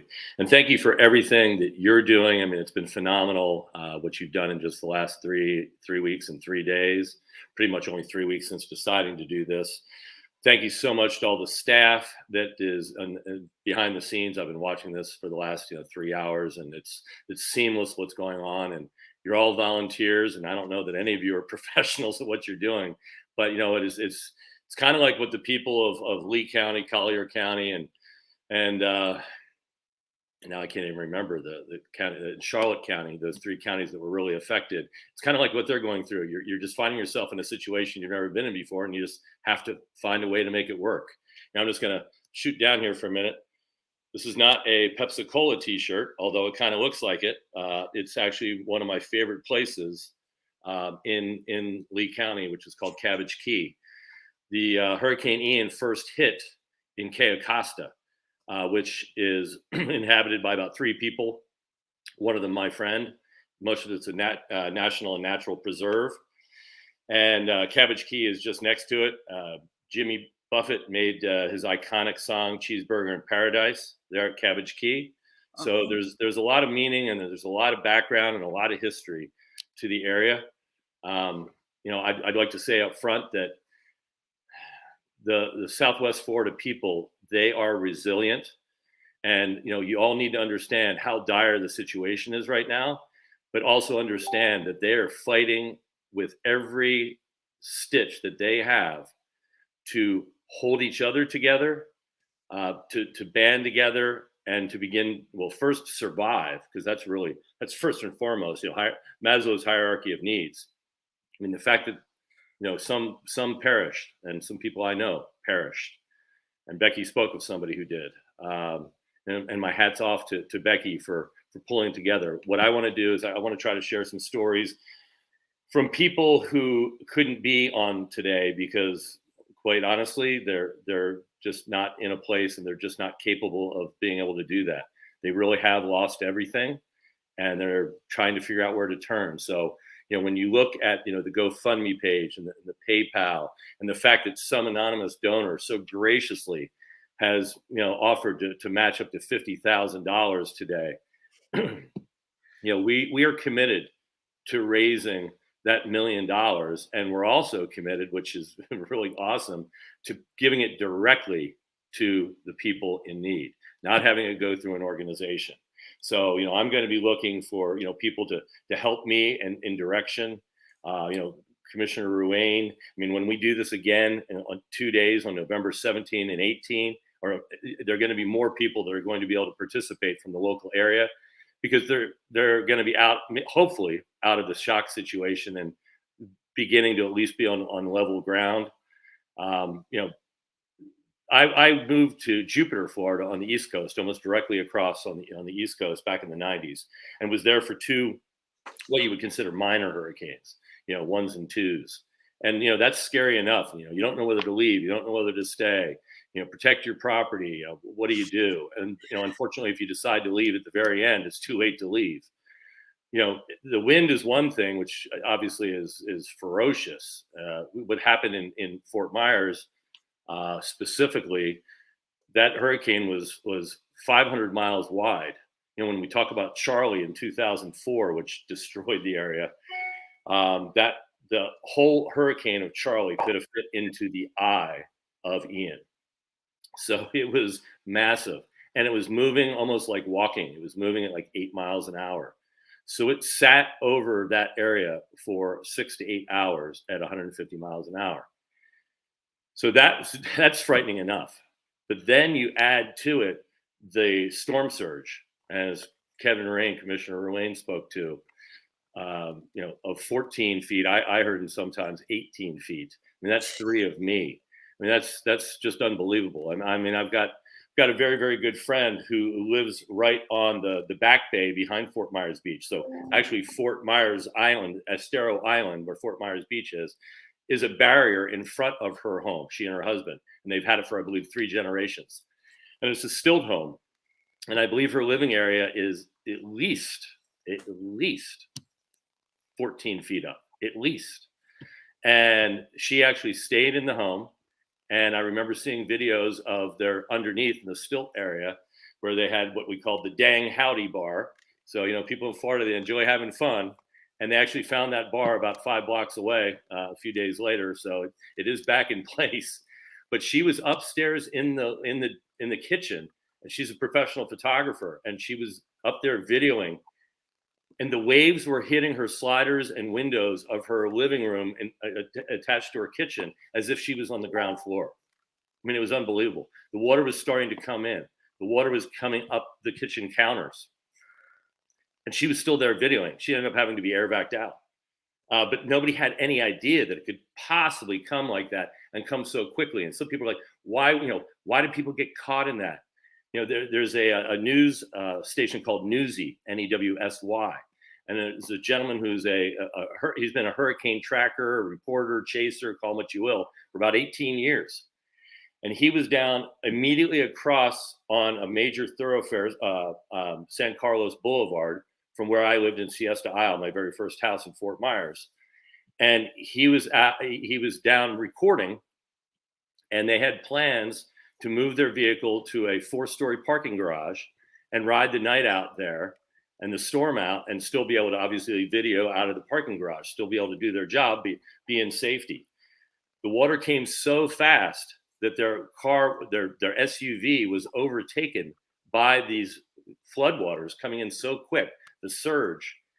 A gentleman who had a large working fishing boat, a trawler, that had already come up out of the docks and was out in the street. I mean, so he was actually boating in the street. He had 4 people on board because they planned on riding the storm out because it's a large working vessel. He saw all these cameramen, he didn't know who they were, in this vehicle, and they weren't going to make it. He took a tow line, jumped out of his boat, and waded through water waist deep, got over. By the time that he got to these guys, they were getting out of their vehicle with their equipment being held over their heads, trying to save their equipment. They were going to be swept away. He was able to grab them. They spent the night in that boat. That boat ended up going all the way across a major thoroughfare, across what I would probably say is another 8-foot fence, 10-foot fence, and ended up, this is like a 60-foot vessel, and ended up in the mangroves across the other side, just completely displaced. And they weren't sure they were going to make it. And I watched him he was interviewed. Instead of him interviewing, he was interviewed, and he was breaking up. He's like, all my years, he goes, I thought it was over. He goes, and I'm smart. I know what I'm doing. I'm an expert. And it just came that fast. So, when people say, how did people not know? You just don't know.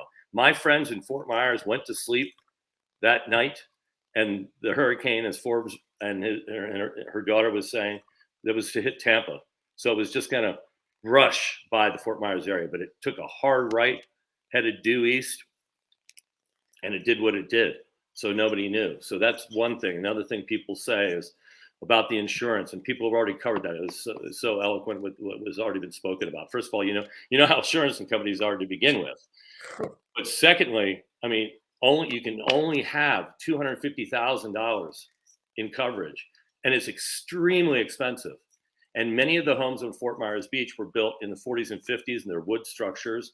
Many of them were owned for generations, so they were paid for. And if you don't have a mortgage, guess what? You really don't have to have flood insurance, and it's so expensive.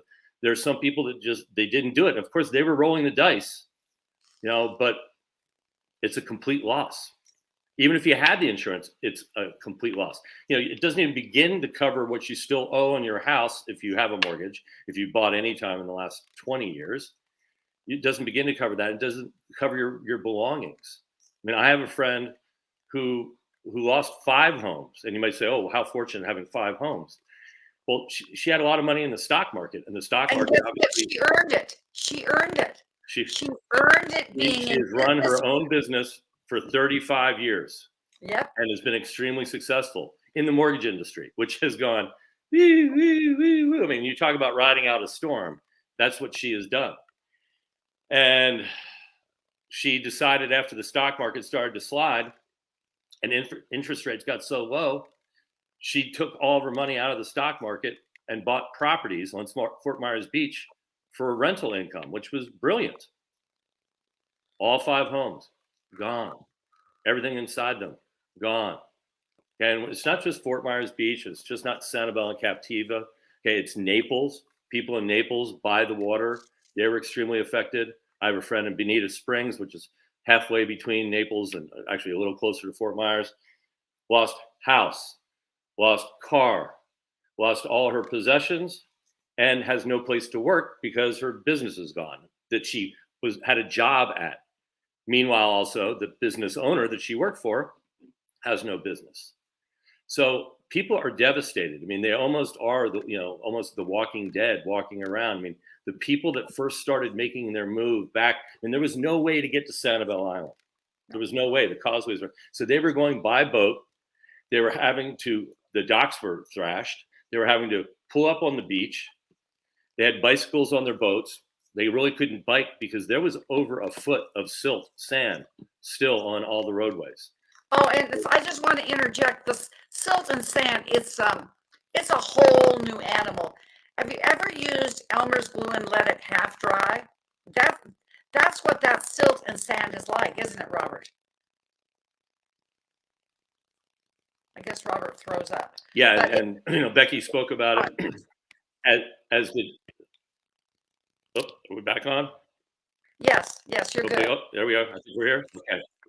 And as Becky and Commissioner Ruane spoke to, the stench is unbelievable because, what the water brought in, the water wasn't kind enough to take back out.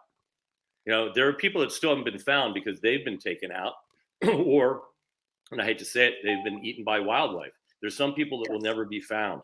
There is a wall in Fort Myers of the missing. A lot of animals, but a lot of people. So it's just strikes you to the core what these Say that folks again, Robert. A lot of animals and a lot of people and a lot of animals. Is that what you said? Yes, on the it's a wall of the lost, and so it's and it's not a it's not a memorial yet, but anybody that hasn't been taken down, I'm sure it probably is now. I mean, there was a situation, believe it or not, 13 days later, a woman found her cat in the rubble of her home, alive. So when you talk about a cat having 9 lives, I'd assume it probably used up all of those during that period. So that's phenomenal. But, just anything that anybody can do to help these folks right now in such a difficult time. This could happen to anyone. I'm in California, an earthquake could hit, and that's no warning. Anywhere you could be, a tornado, blizzards. I mean, you just don't know what can happen. And it's time for us. I'm so proud of the people of Fort Myers. They're beginning to rebuild. They are, pulling together. I mean, think about if you haven't been able to be to your house for over a week. It's already, got all this water in it, and you get there and it's covered with all this silt. I mean, inches of it on your floors. Your things are thrashed, thrown all over the place, and you don't even have water to begin cleaning up. I mean, you're just using a shovel and scraping. Shoveling silt. It could be another word too. Probably shoveling silt, and you're putting it with dead fish and the smell on my olfactory glands. You're putting it in a truck to go away, but then you have no water to do anything with. Can you imagine the dirt, ladies and gentlemen? And the pioneers, if you want to call them. Put something in the comments. Are you feeling the message and the graphic and the visual that Robert is painting here? Put it in the comments, please. Yeah, so the biggest thing that I also think of is the first people that made it back onto the islands and into the really devastated areas. They're walking through water of whatever level. There's still power lines in that water. Any of them could have been electrocuted. If you think about all the wood homes, all the wood that blew off the homes, they still got nails in them. So there's nails that they can't see. And that the water is just thrashed with bacteria. Right now, the levels of people getting bacterial infections in that area are skyrocketing. So everyone really needs our help right now, and anything anyone can do, we just appreciate it so much. You see the links. The money is going directly to the folks who need it most. And we just appreciate each and every one of your support. I mean, it's truly devastating what has occurred there. On the news, if you're somewhere outside of that area, you probably have no idea just how bad it is.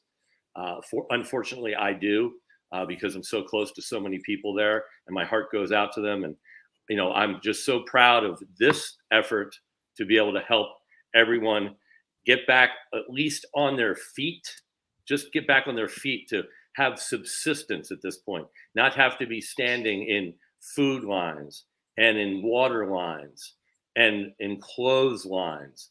The Tide came in with these huge trailers so that people could do laundry. And it's just stuff you can't imagine that people don't have. You may be having some transmission issues, Jody. Well, and now we're having transmission issues. Robert, that's what I stayed up so we can keep the conversation flowing here. But it is these things. Even we're having internet issues, which hilarious. Can you imagine? Which is nothing in comparison. Hey, at least we Absolutely. have internet. So, I'd love you to spend a couple more minutes and just wrap this up. I know that you have so much to share. I know that you've got somewhere that you're going with your special soulmate, and you'll be back on later on this evening. But just wrap this up, please, and then you can turn it over to me. Give your last 2 minutes. Give it your best, because it's always your best, Robert. Sure. Well, I appreciate that. Well, I appreciate each and every person that's involved in putting this together. I appreciate everyone who's taking the time to watch it. I ask everyone to share it to as many people as possible, because it's a little from a lot. Kevin Rowan said, just $1, just $1, $5. I mean, anything that anybody can do. But wouldn't it be better if we have 1 million people and they all give $1? There's our $1 million. What if someone give 5 and 100, and like the one generous anonymous donor is willing to match 50,000? It's just anything you can do, because it means so much to these folks who have been utterly devastated. I mean, everything taken from them. As I said, I have quite a few friends who I asked to participate today, and they just can't do it. They either can't be in a place with Wi-Fi, they don't have a computer anymore, or they just can't bring themselves to speak about it. And there's going to be PTSD in the area, without a doubt. I've got to say, I've been affected because I was watching so much of it. I was actually getting more information from here in California than a lot of my friends were in Fort Myers, and I was sending it back to them. My good friend Mike Banson said, you're like the news station for us. And I got to a point where when I left my house and went out in the neighborhood and took a turn, I was expecting to see devastation. I know it sounds kind of radical, but it was so ingrained in my head, and I didn't even experience it. I was just watching it from afar. So you can only imagine what these people have been through. So anything we can do as just humanitarian people of the planet to help these folks who are in such dire need. And I can tell you, their resilience is strong. They will build back. They'll be better than they ever were before, but they need this helping hand right now when things seem so hopeless. We need to give hope. We need to give love. We need to give support. We need to give money, because that is the currency that's going to give them shelter and food and clothing, which right now, and healthcare. Those are the 4 things that folks need the most: shelter, food, clothing, and healthcare. And those all take money. So whatever anybody can do, we appreciate it so much. And Jody, I appreciate your efforts and all the staff. Thank you so much. Absolutely. And it's truly hope. Robert, you know what that stands for with me: to heal, have opportunity to look to your true north, stay positive, stay strong. Like Becky said, Sanibel strong, and we will empower you till you can empower yourselves. Can't wait till you come back later on. Oh, fishing. And it says, put a little bit further back, Robert. I think there. Fishing, Sanibel, Florida. There we go. Well, Sanibel strong, Fort Myers strong, Southwest Florida strong. How about humanity strong? Thank you, everyone. I love that.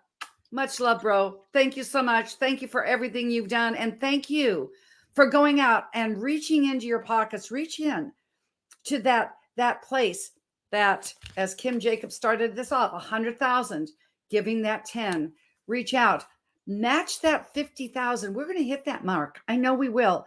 It will double.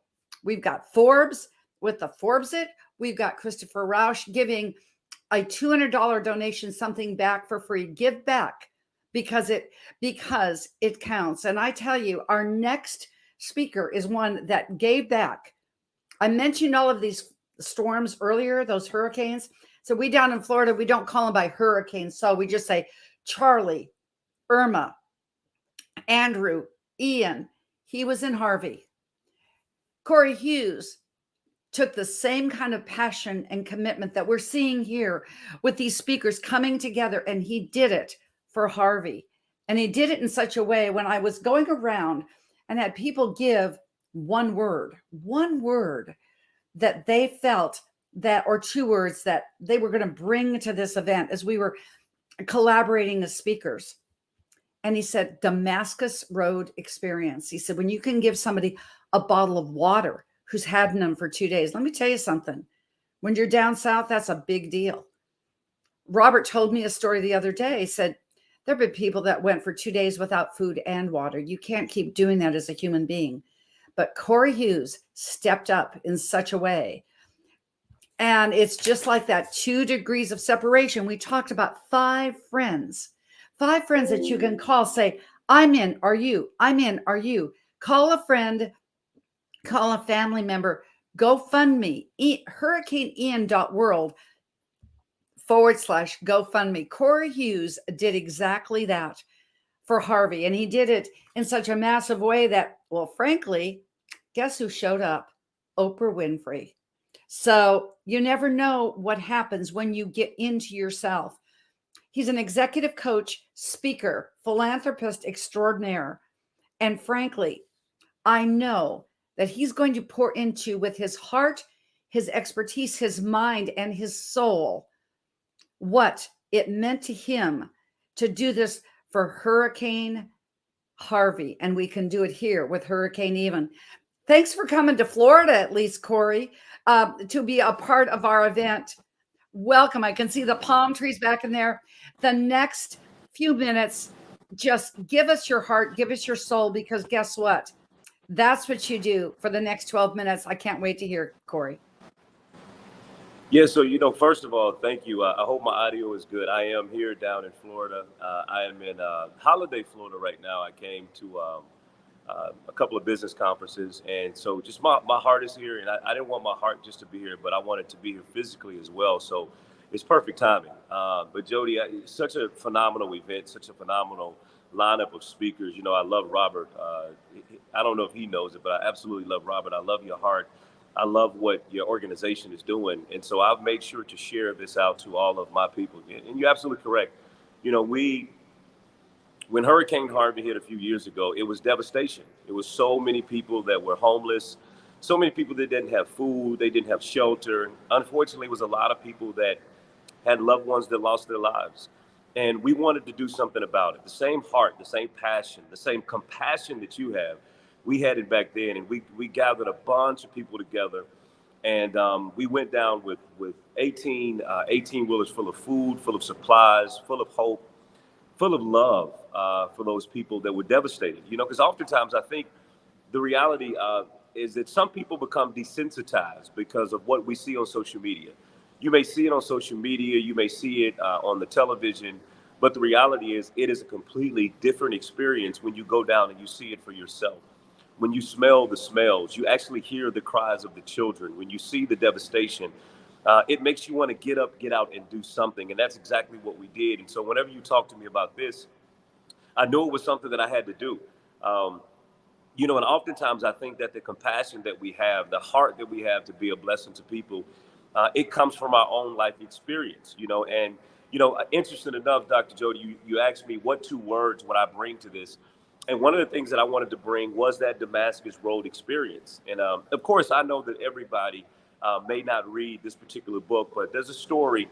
And there's a story in this book that I read about a young man that was on a road to Damascus. And it says that he was robbed, that he was beat up, that he went through a very catastrophic experience, like something major happened to him to the point where it almost defined him as halfway dead.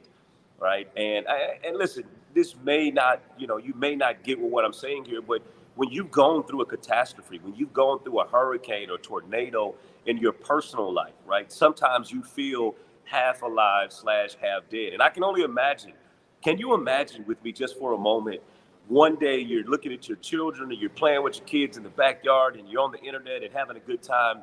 And within 24 hours, everything that was normal to you has been completely obliterated. Everything that was normal to you has been completely devastated. Well, that was just like the guy that was on the road to Damascus. Like he had an experience where he was robbed. And the book says that he laid there half dead. And it said that a priest was walking by him, and the priest walked over, and the priest saw him. And because he was bleeding, custom says that he was not able to help him because he was bleeding. And so this priest looked at this person that was struggling and that was hurting, and instead of him providing aid to him, he turned away and he walked away. And I can only imagine what it felt like to be halfway dead, to be beaten up, to have gone through a hurricane type experience, a Hurricane Ian type experience. And you can imagine someone coming close. Can you hear the footsteps? Can you hear the breathing change? Because I'm finally going to get some assistance, and they walk away. And then the same book says not only does the priest walk away, but then a Levite came, and a Levite came along and he saw him in the same condition, and he did the same thing. He literally just walked away. And I thought to myself in that moment, like, how could you just walk away? How could you watch this broadcast? How could you hear about devastation? How could you hear about people hurting? How could you hear about babies not having diapers and formula and not having a place to stay and not want to do something, right? Especially from the comfort of your own home, watching from your new iPhone or your new laptop or your new iPad, or your new home, but you've got somebody that's in a dire situation. And the reality is we could help, but they didn't help. The priest didn't help, and the Levite didn't help. And I can imagine him sitting there in that road saying, nobody's going to help me, thinking maybe that was it, that I'm about to lose everything that I had. And then the book says that the third person walks by, and he sees him in the same condition. He sees the same thing that the priest saw. He sees the same thing that the Levite saw, but something opened up in him that allowed him to help. And the book says that not only did he pick him up and put him up on a horse and he put him in a hotel and he gave him some food and some water and he paid for him to stay a couple of days until he got himself together. And that person, they called him the Good Samaritan. And for me, I resonated, Jody, with the Good Samaritan, because if I was in that position, if I was hurting, if I was hungry, if I was thirsty, if I was bleeding, if I had lost everything, if I was concerned as a father about how my children would sleep safe, if I was concerned about wildlife coming into my home, if I was concerned about my family, I just would hope, I would pray that somebody would come along, that somebody would see me in that condition and would help me. So, Dr. Jody, that's the reason I decided to help. And that is my clarion call to everybody watching right now, because it's a little funny saying that my father used to say, but he would always say that it's no fun when the rabbit has the gun. In other words, what he's saying is when you're in that position of power and in the position that you can help and you don't help somebody, remember that the time and the way the world operates in a cycle, that it could be you. It absolutely could be you. That same book says this. It says, when you see your brother who is taken over in a fault, you that are spiritual, pray that he may be restored, lest you be taken over yourself. In other words, it could have been you. That storm could have hit your address. That storm could have hit your city. That storm could have hit your family. That storm could have took out your business. That storm could have wiped out your profession. And I would just hope and think from a humanitarian perspective, Dr. Jody, that somebody would help. And so for me, I want somebody that is watching this right now to close your eyes and imagine living at home, this beautiful city, beautiful state called Florida with palm trees and the beach, and you can hear the seagulls and you can hear the birds, and it's so beautiful out here. I love it out here. But within a blinking of an eye, devastation hit, and everything that was beautiful now becomes horrific. I would hope, and I believe so much in humanity. I believe so much in people. I believe so much in the people that God created, that just like we're doing today, that somebody would come together and say, no, we're not going to sit by and watch you suffer. We're not going to sit by and watch you struggle, but we're actually going to help you, because it's better to give than it is to receive. And I can't sleep at night, Dr. Joy. I don't feel good sleeping in my nice bed, in my nice home, knowing that somebody is homeless, knowing that somebody has been impacted and their whole life has been turned upside down. And so I want to encourage you, if you're watching this right now, I want to encourage you to go to www.hurricaneIan.world/GoFundMe. And listen, a cup of coffee, right? Robert said it the best. If we're trying to raise 1 million people, if we can get 1 million people to give $1, if we can give 100,000 people to give $10, just give something. Give something, because some of us will go to the drive-thru today and we'll order food and we'll eat it halfway and we'll throw it away. And that which you're throwing away could help somebody to survive. I'll never forget when I went to Houston.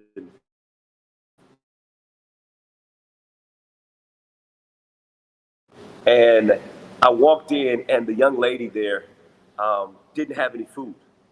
I'll never forget the emotion of the young mother that when I walked in, when we gave them diapers and we gave them food, and she began to cry and just weep. Emotion. I will never forget that feeling of being a help to that person. I'll never forget, Dr. Joe, when we went to the convalescent home and the older people were there and said they hadn't had water and food for days.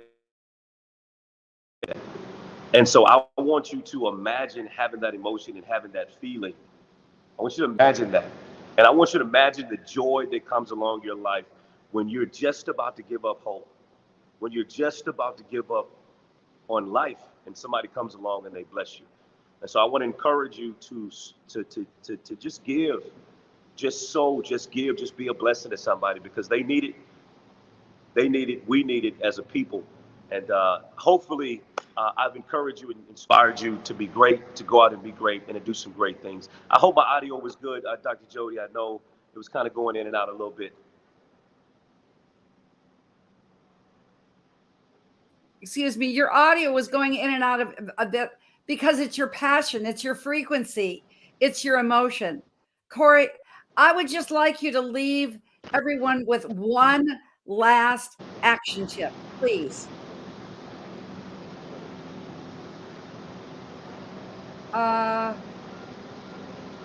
He went away. Well, let's put it let us put it this way, that Corey, you're amazing.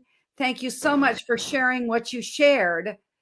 And frankly, we're going to do it again. We can build on his expertise. He's part of the crew doing this together, as they did in Hurricane Harvey. We can do it here with Hurricane Ian. Just know you can go to hurricaneian.world. When you /GoFundMe, our website, hurricaneian.world, has both the PayPal and the GoFundMe link. Just give a little, give a lot. That $1, that $2, that $10 will make all the difference. Thank you again, Robert. Thank you again, Corey. And I will absolutely turn it back to our producer. And we're going to listen and have a moment with confidence tones. And why is that? Because confidence tones, as a health coach and holistic nutritionist, knowing that the stress is absolutely unreal, the stress that people feel right now, you can go and get that 6-pillar immersion. It's called Immersion with confidence tones. It's one product that I endorse for every human being. Today, because I knew it was going to be a long day, I listened to focus. I listened to creativity.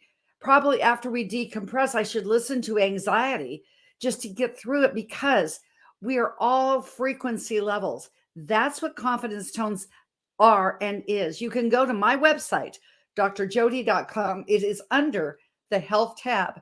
I want you to hear what confidence tones can do for you in your living and in your life, because it will absolutely allow the body to restore you and yourself back to an amazing homeostasis. Let's hear a little commercial with confidence tones. Welcome to Confidence Tones, where we use a proprietary audio development formula called audio immersion to provide an experience that's designed to help quickly and effortlessly generate positive change in the subconscious mind when used correctly. This experience is achieved using 4 primary building blocks: brainwave modulation, invocation of positive emotions, immersive imagination stimuli, and developmental suggestion. We know of no other source in the world that provides the synergistic combination. With a good pair of headphones, you'll be able to immerse yourself into audio that's designed specifically to help you feel better, do better, and live better.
So this is what I know.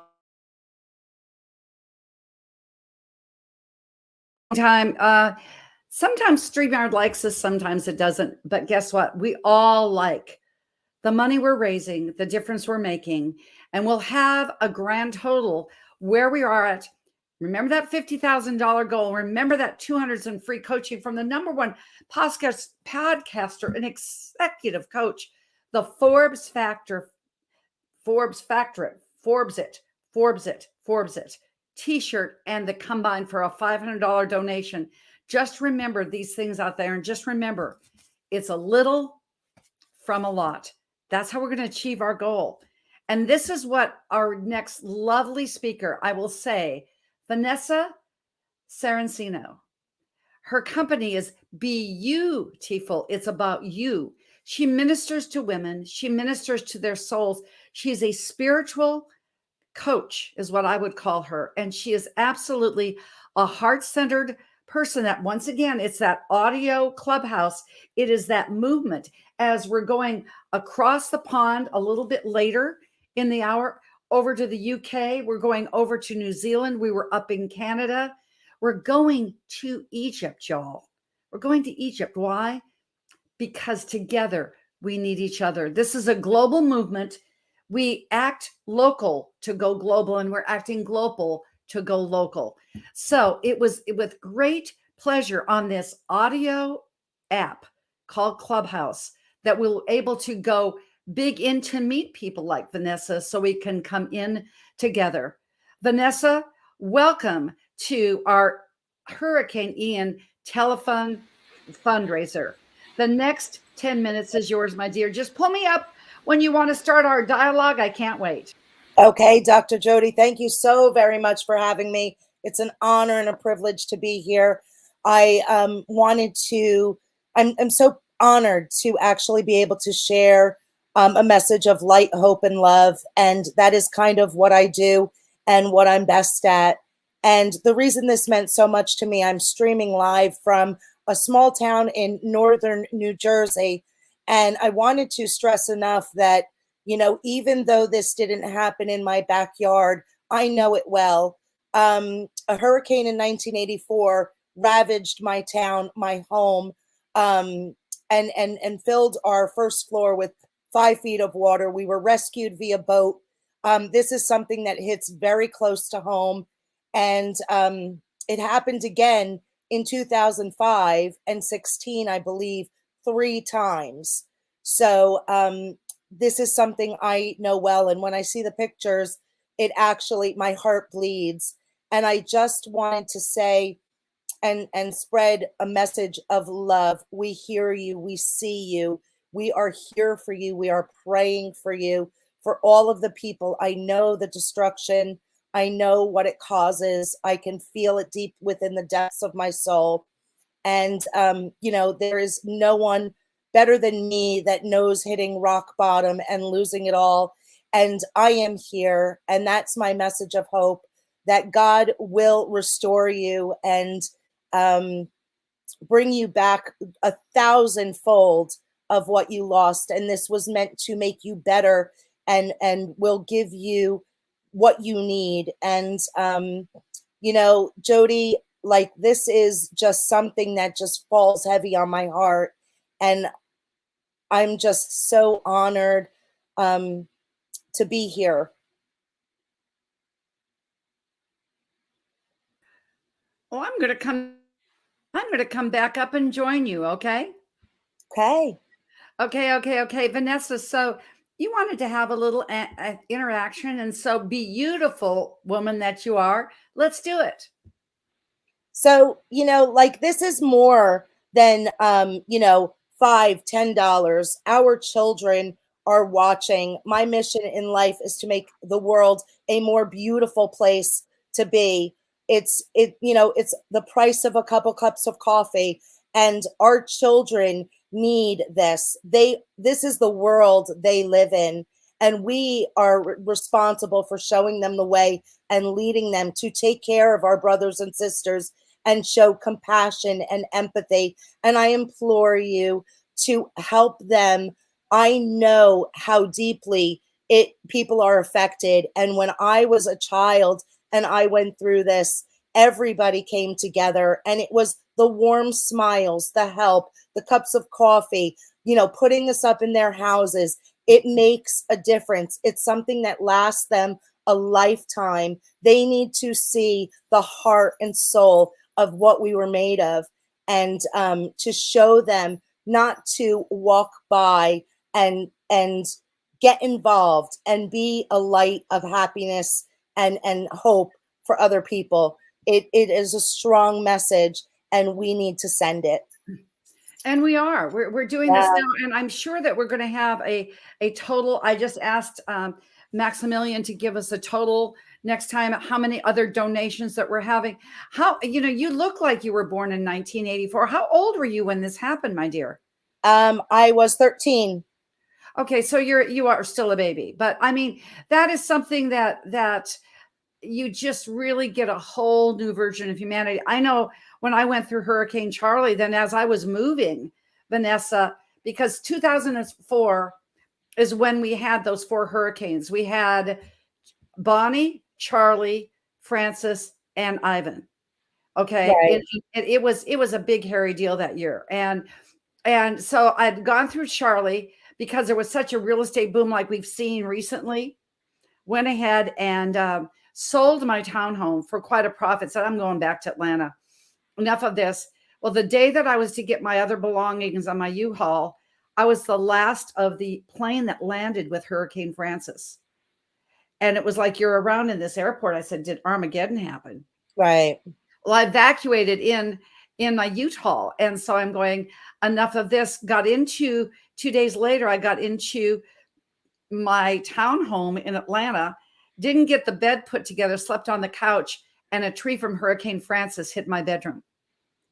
Big tree. And I'm going, okay.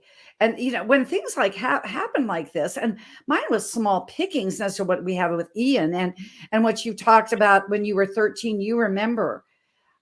How does that shape your gratitude quotient in life? It must have shaped you from a young woman at 13, Vanessa. It did. And that's why I can't stress enough the message to send our children, to show them compassion, empathy, charity, love, and all of these great things that they will keep with them and use it to shape the world to come. And in to come, I just got another person that said, I'm going in online, I'm going to be donating, and you can save my $200 if it's matched.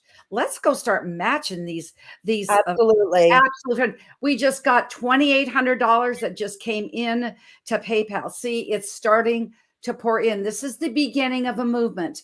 As my coach and mentor, Jay Nolan, who you're going to hear from in a bit, said, it's that momentum, that taking off of the airplane. Once it gets up in the air, then it's that momentum getting there. Then you go into momentum. That's what we're seeing here. So Vanessa, in the next few minutes, anything else you would like to share from your heart? Tell us about this Beautiful and what you do for women, because there are a lot of women that are going to need that beautiful touch. Well, I minister to women after, losing everything after a divorce, raising my daughter on my own. My father got sick with multiple kinds of cancer, congestive heart failure. I lost him 11 months ago. My daughter and I actually took care of him, and my mother, when she got into an accident and couldn't take care of him, we lost it all. And what I can tell you is God will restore. He always does. It's proven. Stay in faith, stay faithful, and stay true. Keep your heart pure. Lead in love. Be loved. Feel the energy from everyone who spoke today, that you are loved so much. We are rooting for you and praying for you. And I actually, it was a tough road, so I know what that's like, but I can tell you that what you get back is 1,000-fold, and he will give you beauty for ashes. And I actually want to blow my shofar in prayer for all of them before I go off.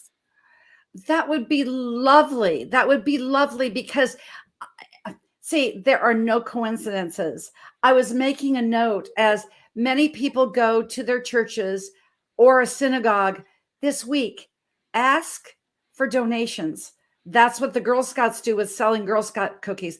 What can you donate to this cause? Because it's a purifying, it's a prayer. And please do, because as Christopher Rauch said, as Josh Payne said, must be a Silicon Valley, a California thing, that they said, doesn't matter whether you're black, white, you are agnostic, you're Christian, you're a believer, you're Buddhist, Hindu, it doesn't matter. It doesn't matter whether you're female, male, transgender, whatever. We are all in this together. So please just grace us with this gift. Okay. So I'm going to apologize if it is a little in and out. I'm still practicing, but here goes. But I'm ready. But hold on, I'm going to go down. I want them to get the full screen. Full screen. Okay. Ready? Wait, hold on.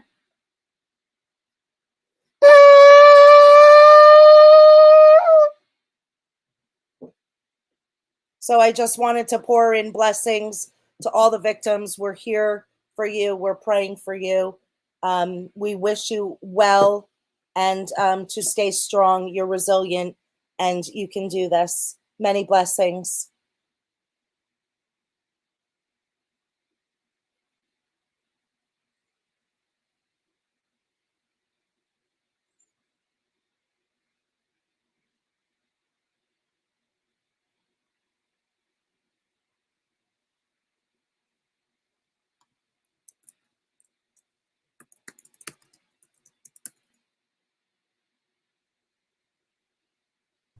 If there's one thing you should do today, it's wake up and be happy.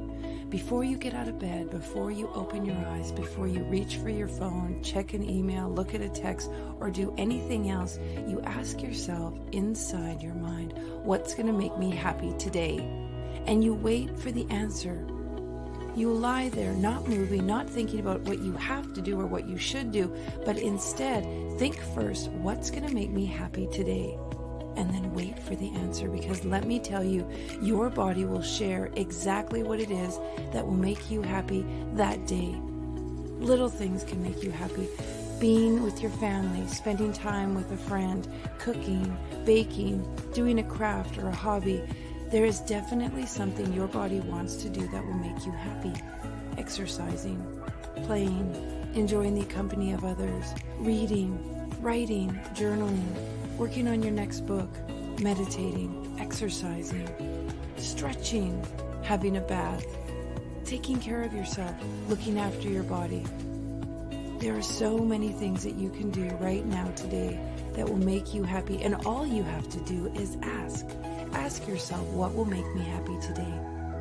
Sure, there's lots of things we should do, lots of things we could do, lots of things we feel we're supposed to do, but in truth, what we're supposed to do is do what makes us happy. It's so easy. Every day, wake up in the morning and ask yourself, what's going to make me happy today? And then do that. Go after that. Make that happen. Of course, you got to do all the other stuff, but do what makes you happy. Also, set time aside for it. Make a plan. Structure your day so you get all the things done that you have to do, and then do what makes you happy. Be with your kids. Be with your partner. Be with yourself. Do what makes you happy each and every day, and I guarantee you, guess what? You'll feel happy. Your life will be joyous. You'll trust yourself. You'll recognize the things that you need, and you'll know that your voice and your commitment to yourself matters. Do what makes you happy.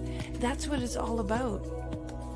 Eventually, you'll get up every morning and make sure that you do what makes you happy first. And then you'll get on to the other stuff. And then you'll do what you have to do. And then you'll do what you should do. But eventually, over time, if you get up every day and do what makes you happy, pretty much your whole day will become what makes you happy. Your work will make you happy. Your playtime will make you happy. Your chores will make you happy. The things you have to do suddenly will make you happy, because inside, happiness rules. Wake up every day. Ask yourself, what do I need to do to make myself happy today? And do that. Go after that, and happiness will fill your life, and your whole entire day will be filled with that. Happiness, the way we're supposed to be, the way life's meant to be, the way we love to be. Enjoy that and ignite your life with happiness each and every day.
Well, this is what we know.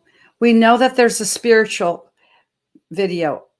I thought it was so important that we bring everything together. And so we had a time talking about bringing everything together.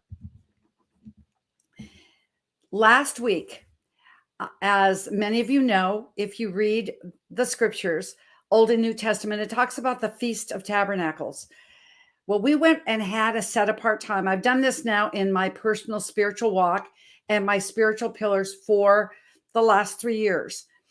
And I had the pleasure of Melanie Summers, who's been running production in the backstage here. She and I went off, as it says in the scriptures, to get a set apart booth, which means tent. Well, a camper was fine. And to be quite honest, my idea of camping is the Holiday Inn. So this is it's a sacrifice, but it was just such an amazing time. Well, this time it was a little bit different because we decided that many of us were going to congregate at Southwest Florida in that area. And people were coming from different venues. Well, you know what happened to Southwest Florida? We thought that week we might end up in the Walmart parking lot, but we were really dedicated to doing this because it was for our faith. And so the wonderful woman that I'm going to be sharing the stage with here in just a moment in this platform, Melanie Summers, is an award-winning retired school teacher. She is now an educational coach. Don't we need that now in this homeschooling era and this age of wanting to be more proactive parents than just passive parents? She's the woman. And she and I have become what I would say spiritual sisters. So I just decided it would be great to bring her up. And that's what I'm going to do right now. I'm bringing up Melanie to just have this moment that we can talk, Melanie, about this time that we had out there and what we saw at that KOA campground, which was just a blessing that we found any place. The place that we were, Oscar Scheer State Park, it's still underwater in Sarasota. So we had to go elsewhere. So Melanie, thank you let's just take a few minutes here and see, what did you experience when we were on our spiritual retreat together? And welcome. It's beautiful to see your shining face. You look so much better than you did in the camper, by the way, Melanie. Well, thank you, because, we were camping, not glamping. So, and a few times maybe we glamped, but thank you for letting me share my experiences. As you know, you and I do a Qigong walk every morning, and we walked around and we cooked by fire, and we ran into a lot of people that were at that KOA campsite. And I happened to go around and when I was looking and walking, I noticed all of the different license plates on the different cars. And I got to talk to some people as I walked also. There were people who were camping there because they happened to have a camper and they fled the scene in their campers, and they are still there. There was one family there who had a dog who had 6 new puppies in the camper with them. There were people there who have lost everything, and they were like, I don't know when we will get back. We don't even want to go down and look right now. So it was devastating for them. And then there were other people who it looked like they were not from Florida. They were just there camping, but they were saying, we came down to check on our property because they had property there, and they were, the term snowbirds. So they came down and rented a camper and stayed there for a few days just so they could drive to see their properties. And a lot of them were so downhearted and just, very, very in tears. So anyway, I just wanted to share that, what I experienced with some of the other people that were there. And I know that it was like, to me, I was grateful. I'm sure you were, Melanie, too.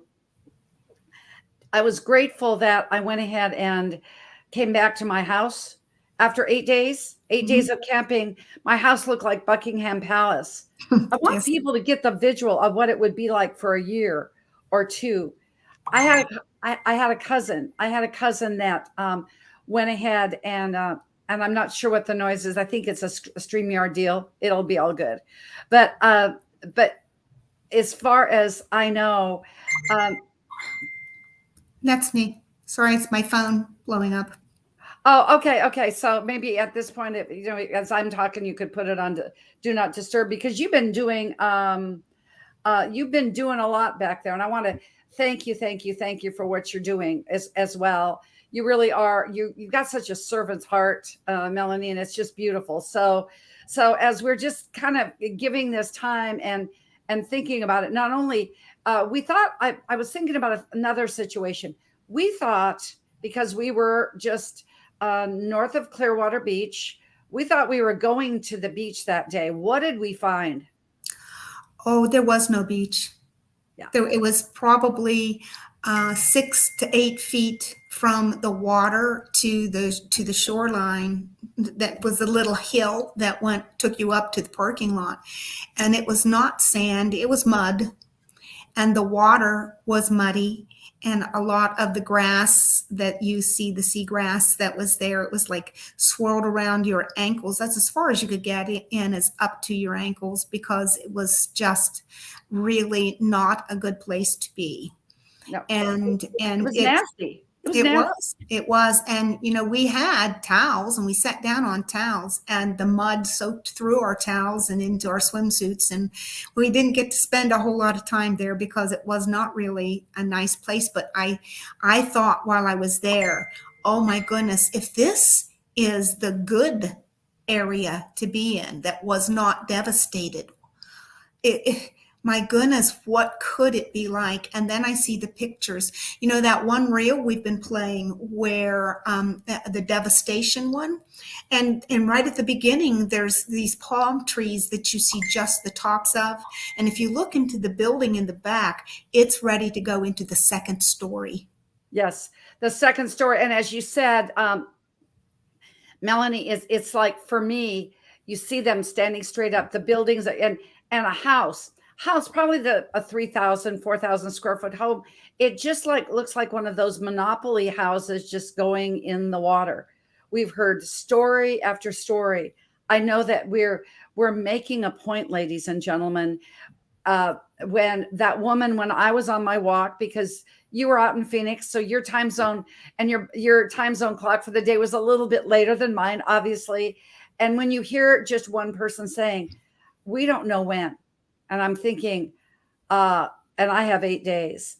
I mean, that's just a really big deal. And frankly, they're going to be cooking over fire for a while. Thankfully, they're in Florida. But the anomaly, when we went and picked up Courtney and Carlos, another two great friends of ours in our spiritual family. And remember, Melanie, when we were driving across Tampa Bay. Now, if you've been to Tampa Bay, just blow up the comment section and say, oh yeah, I've been there. Okay. You're there in Tampa Bay. It is 40 miles. But what happened on that 40 miles is that it's only like a swimming pool. I'm a swimmer. I'm a triathlete. That 12 feet of water left. The surge of the wind sucked like a vacuum cleaner. Ladies and gentlemen, it sucked the water out of the entire portion of Tampa Bay, and it took it up to Naples and Fort Myers. People were able, after the storm, to go out and walk in Tampa Bay like it was a sandy beach. I mean, what did you feel, Melanie, when we went to pick up Carlos and Courtney? We did it with such love and appreciation. We drove to Tampa International Airport, driving across those bridges. What came into your mind? I was gut punched, because when I looked out into that area and I saw the sheer magnitude of that bay, that's millions and millions of gallons of water. Tons and tons and tons and tons of water that was not just sucked out of there, but redirected to that Fort Myers area and just taken, and like a tsunami like a tsunami slammed into that area. Now, we've heard of tsunamis before. Well, this was a tsunami. It absolutely devastated. It was just one wall of water. Think of how hundreds of feet high that wall of water had to have eventually have gotten to have slammed. It wasn't just a gentle surge. It was a slam like a tsunami into that area. No wonder there's nothing there. It was like somebody took this huge pail of water that was millions of tons and millions of gallons and just dumped on that area. I can't imagine anything or anybody surviving that. Well, and the thing that as we looked at, you kept and I was driving and you were looking, said, look at this. We just had, it was like squirrel, what squirrel? We kept looking that way because it was outstanding. And me living here for 22 years, I love that drive. It feels so peaceful. This time it didn't feel that way. And Tampa Bay is back, just like Fort Myers will be back. The money will come in. We're soon going to hear. Next up in queue, Melanie, is going to be Senator Marco Rubio. So that will certainly send the tone and set the tenor for this. So in the last few minutes, and thank you for being so efficient in the backstage. Thank you for being so beautiful here on our stage, and also for sharing your heart here in a spiritual sense that you do so well. What are the last bits of inspiration that you could give people to say, just get the credit card, get the debit card. Let's do this. A little or a lot. It's all going to add up. If you only have $10, that's great. But if you've got more, give more, because these people have nothing, absolutely nothing. So even $10, we think about, oh, that doesn't buy anything anymore. But $10 here and $10 there, that's going to maybe feed their family for a day. And that's just a day. We need to make sure that these people have clean water and something to eat that's nutritious, and at least a clean, dry place to be, even if it's a tent. We have to be able to help these people, because it's just not one or two people. Please don't think, if you're listening to this, please don't think that you can't do anything. You can do something, and any little bit will help. A little from a lot will get this done. And remember, we have time, but we don't have forever. So please get your checkbook out, get your credit card out, go to that GoFundMe page, click on the link. It'll take you right there, and donate. Like I said, you might not think, well, I don't have very much money. Even $5. If you don't have anything, even $5, it's a price of a cup of coffee. $10 is the price of a cup of coffee in some of these coffee houses. So please think you can. Don't think you can't. Think you can. Just like the little engine. He said, I think I can. I think I can. I think I can. And yes, we can. So back to you, Jody. Beautiful. And then he said, I knew I would. And I know we will. And thank you, Melanie, for not only what you're doing here today and every day, but just who you are. Much love, my spiritual sister. Thank you. Now I want to set this next video up. Ladies and gentlemen, I had the privilege and honor to be talking with Senator Marco Rubio. And Melanie, you hit a chord with me.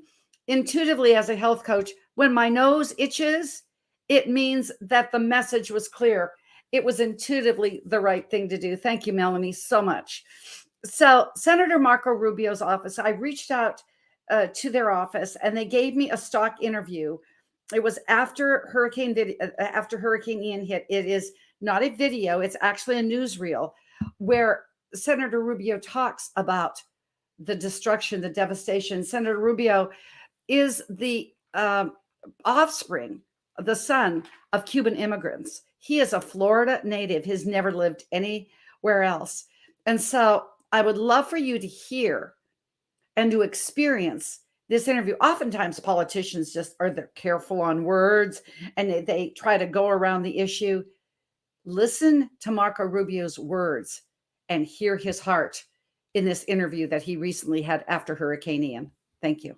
Back in 2013, you voted against the relief bill for for Superstorm Sandy. You said that it included extraneous material, extraneous items that had nothing to do with emergency relief. It included pork. Will you make the same stand here? Will you insist that this emergency bill include only money to deal with this catastrophe? Well, I said at the time, and by the way, since Sandy, we've had multiple votes for emergency relief all over the country, including wildfires, and I've supported all of them. In fact, I've supported them without pay for it, like other people say they want the money paid for. What I won't support is things that are not emergency relief. What we're going to ask for Florida is what we've supported for every other state in the country that's been affected by natural disasters, and that is emergency relief designed to be spent immediately to help the people affected now. What happened with that bill, not back in 2013, is it wasn't just emergency relief. It included funding that should have gone through the normal funding process, cars for DHS, a roof at the Smithsonian, fisheries in Alaska, maybe very meritorious projects, but that should go through the normal process. This is about emergency relief. So I think we will fight for the money, as we've supported for other states, that is needed for emergency relief, money that's going to be spent now, not money that's going to be spent 5 years from now on projects that may be very worthy, may be very necessary, but that should go through the normal process, not the emergency process. That's what we'll ask for Florida. That's what we've always supported. Let me just be clear on this, though. Will you take the same stand if Congress adds, as they often do with emergency bills, items that don't have anything to do with recovery from this hurricane? Will you vote against the emergency bill? Well, it won't come to that because it's our state. So if we're not asking for it and we're saying we don't need it and has nothing to do with emergency relief for Florida, then why would it be in there? I mean, why would somebody add something from another state that's not impacted by the storm? So it shouldn't come to that. And I'm not, it shouldn't come to that fork in the road because it's an unnecessary thing. It's our request. So our request and that's what I'll ask for my colleagues to support. New Jersey and the other states didn't request the extraneous items in that emergency bill in 2013. You voted against this. I'm just asking, would you go so far as to vote against a bill that would also help? Well, frankly, yeah, that's not accurate. I mean, there was requests made from not just some of those states that were impacted, but some of those allied with the people in those states. And the people from those states weren't complaining about that spending at the time, unfortunately. Maybe some of them were, but the majority of them were not. They just wanted the emergency piece. They didn't care if it came with another, $1 out of $6 was for immediate spending. So in our case, we're not going to ask for the other $5. We're just going to ask for that one that has to do with emergency relief. I imagine South Carolina, North Carolina, other states in the Northeast will have the same, and there are other natural disasters that are occurring. We may need to include Puerto Rico in that request if they need additional funding. So that's what we're going to focus on, and that's what we're going to push for, and that's what we're going to insist on, and we're going to be consistent on that. In 2006, Rhonda Byrne's The Secret turned the world upside down. People from all over the world were learning about the law of attraction and how your thoughts could literally change your physical reality. Before The Secret's worldwide success, there were others in the self-help space who seemed to have paved the way to Rhonda Byrne's accomplishments. Many would call them the pioneers of personal development. Among those are well-known authors and speakers such as Bob Proctor. Proctor did seminars all over the world and helped thousands of people achieve what they previously thought was impossible. He was the student of Earl Nightingale, the author of the short but powerful work, The Strangest Secret. Perhaps you've heard the audio. And before Nightingale, there was his mentor, the great-grandfather of personal success, Napoleon Hill. His work in The Law of Success and Think and Grow Rich was worth its weight in gold coming out of the Great Depression. All of these works have been extremely successful, but where did these self-help giants get their inspiration? Could it be that the very concepts and teachings talked about in these massively successful books, and by the people who wrote them, came from another book written over 100 years ago? In an interview discussing her success with the blockbuster hit The Secret, Rhonda Byrne talks about a time when her father had recently died. Her daughter was very ill, and she had accumulated over $2 million in debt. She was having an emotional breakdown. Then, her adult daughter brought her an old photocopied book stating simply, "Read this, it'll make you feel better." The book had been written nearly 100 years prior for poor people by a man who grew up in poverty in the late 1800s as a farmer in McHenry County, Illinois. Little did she know that in less than 90 minutes, she would find the keys that would turn her entire life around. What was this mysterious book that would pave the way to nearly all modern success philosophies? And who was the man that wrote it? Why do the legends of personal achievement philosophies all seem to be talking about the same thing, but saying it in a different way? The master key, they called it. The strangest secret. And then simply, the secret.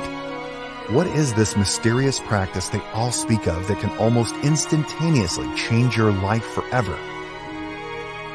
There is a science of getting rich. It is an exact science. Like algebra or arithmetic, there are certain laws which govern the process of acquiring riches. Once a person learns to obey these laws, they will get rich with mathematical certainty. There is a thinking stuff from which all things are made, and which, in its original state, permeates, penetrates, and fills the inner spaces of the universe. A thought in this substance produces the thing that is imagined by the thought. A person can form things in their thought, and by impressing their thought upon formless substance, can cause the thing they think about to be created. You must get rid of the thought of competition. You are to create, not to compete for what is already created. Guard your speech. Never speak of yourself, your affairs, or of anything else in a discouraged or discouraging way. Close your ears to all adverse suggestions. Never mind if people call you a fool and a dreamer. Dream on. A thought form held in thinking substance is a reality. It's a real thing, whether it has yet become visible to the mortal eye or not. So who was this obscure man that inspired the personal achievement giants of the world? And what was the name of his book? Allow me to introduce you to a man, practically hidden for a century, who through this book would pave the way to nearly all modern success philosophies. Wallace D. Wattles is his name, and his mysterious book, The Science of Getting Rich, will remain hidden no more. Now, revisited over 100 years later, MYB Publishing brings you a new, special universal edition of what could be called the greatest success book ever written, The Science of Getting Rich by Wallace D. Wattles.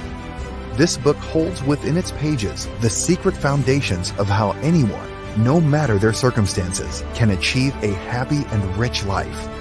By closely adhering to the principles outlined in this best-selling classic, you can finally ensure your own success, wealth, and happiness without feeling the need to compete with anyone or anything.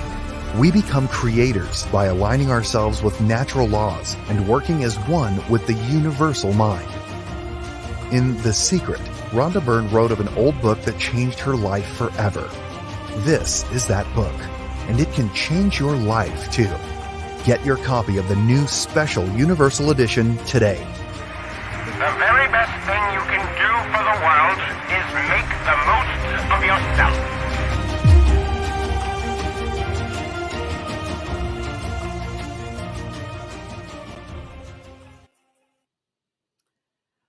The best thing that you can do is make the most out of yourself.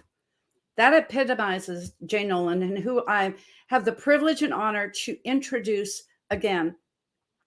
I have been around his energy, his inspiration, his teaching, training, and coaching and mentoring now for going on almost 8 years. Frankly, a woman in her early 60s that because of my personal situation with my husband's health, I really thought, okay, we can slow down. We can just be. And what this man has done in his life for me has changed the trajectory of my 60s. I am so grateful. I am so honored. And he's done this for millions of people. He's a consummate trainer. He is a family man extraordinaire. He and his wife, Lena, have this amazing son, Kai. But from Major League Baseball contract to going in and being major leagues in business is what he's done. His company, MYB Publishing, is a proud sponsor of this Hurricane Ian telethon relief. He's also absolutely done amazing things with Vibra 360, with several other companies, and Confidence Tones are his companies as well. But what he is going to pour into us, I hope, and actually I know and trust that this, what he is doing and what he's done for me, you will get a glimpse of what he's done with this book, Science of Getting Rich. It's an MYB publishing edition in this time, in this arena. And what he's done with Clubhouse, taking Science of Getting Rich into XP Mentor Clubhouse room. It is extraordinary. It's extraordinary because he has made it in universal language. He has taken it to the next level, and he will take you to the next level where you are in your life. And I wanted this on record. So when you who are down in Southwest Florida saying, where do I turn? You've got the good book, but you've got this book that will make all the difference in the world for you to have that feeling, that mindset, as he says, is your skill set. So I'm looking here, and I saw Jay Nolan for a minute, and then he went away. And I'm thinking, perhaps as usual, he's undoubtedly on the move. Let's see whether he's not in the backstage. So we're just going to go ahead and play his other wonderful video. Would you please, Dan? The Power of a Woman.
I know that you've seen this video, ladies and gentlemen, over and over and over again.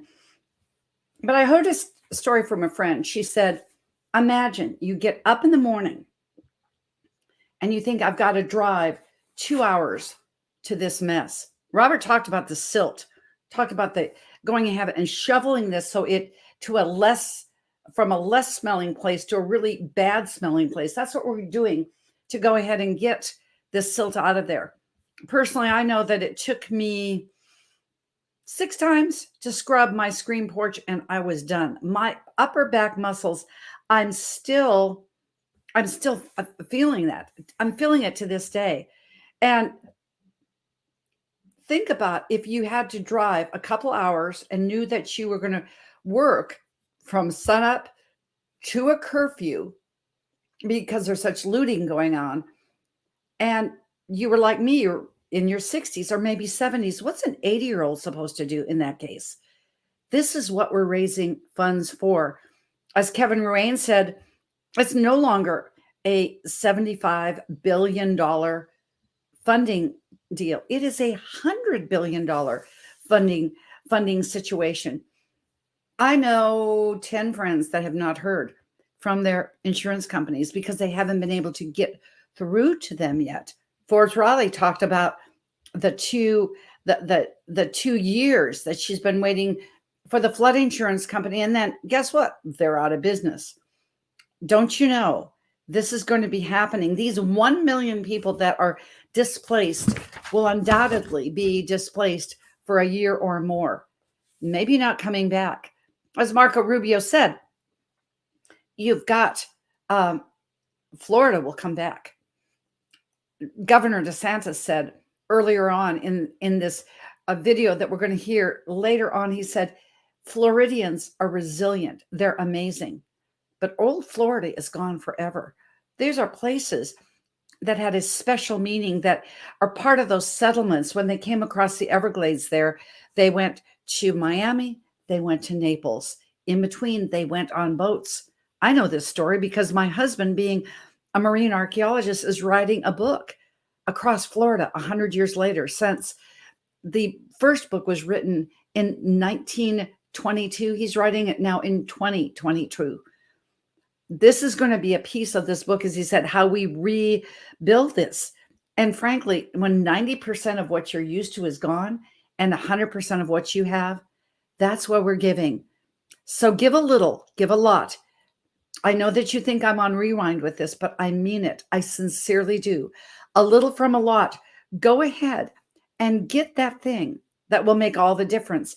Get that one piece that will make the difference between somebody saying, gosh, we still have our car, we can actually go.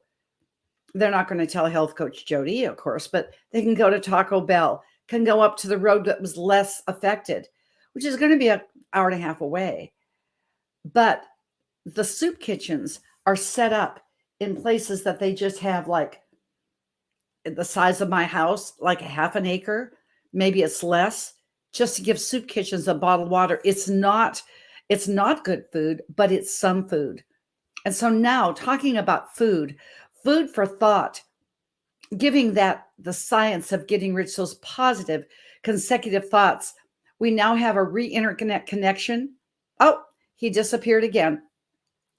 Jay Nolan is going to be up, and we are going to be coming up in just a moment, but we're going to go back to who we have here, who we have in this arena of going ahead and helping out, helping where people can do so much. I think what is so important is this. You've got an opportunity. Somebody gave an anonymous donation of $50,000. It will be matched. It will be matched by anything up to $50,000. That's $100,000. I visualize myself going in 10 days after my business trip, going in 10 days and handing that check and being able to put it on social media. That's what I get. But I wonder what you will feel and say, I had a part of this. I had a part of this. And now, by the way, this is going to be replayed again on traversetv.com. It's watch.traversetv.com. Just look for my picture. You'll know it's me in the pink dress, not the blue dress. And then we're going to go ahead and be having it aired on the local CBS affiliate, channel 5511 in Orlando. It's going to be played again and again. So what I know is this. What I know is this, is that we can. I said it to the team of speakers. We will make a difference. We will make a difference, and we must. Because as Les Brown would say, work as though your life depends on it. Because in this case, somebody else's does. It is necessary. So, Dan, I would like at that introduction, until I see Jay Nolan backstage, it is yours to play. Let's see this destruction one more time, so it feels like you want to call those 5 people. You want to call those 10 people. You want to go ahead and blow this up on your social media, wherever you have a presence. We can do it. We can do it. Let's go. Let's go. As Stack would say, let's go, let's go, let's go. Back.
That code that you just saw there, I want to kind of explain something, what we're doing here. That is Ignite Your Foundations of Health. You'll be hearing from Lady JB Owen at the 8 o'clock, at the top of the 8 p.m. Eastern hour.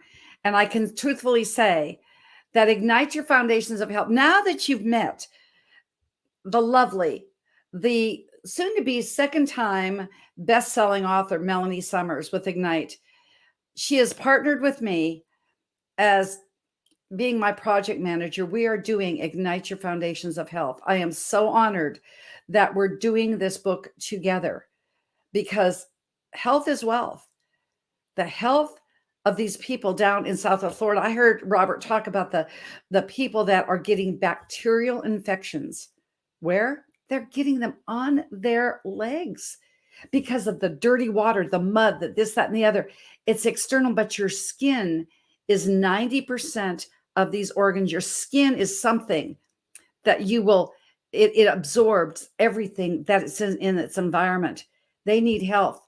And so we're compiling this book to have people with an experience that they want to tell their experience with reclaiming, regaining, or going on to achieve their health. There will be practitioners such as myself and famous physicians all banding together to change the trajectory of this health, because health is wealth. When your immune system is high, it will actually make all the difference in the world. So going back to VBirth 360, and I'm going to give you a little bit about the health and why this is so important, not only for us, but it's important for the victims of Hurricane Ian with their stress, but it's important for you. Thank you, Dan.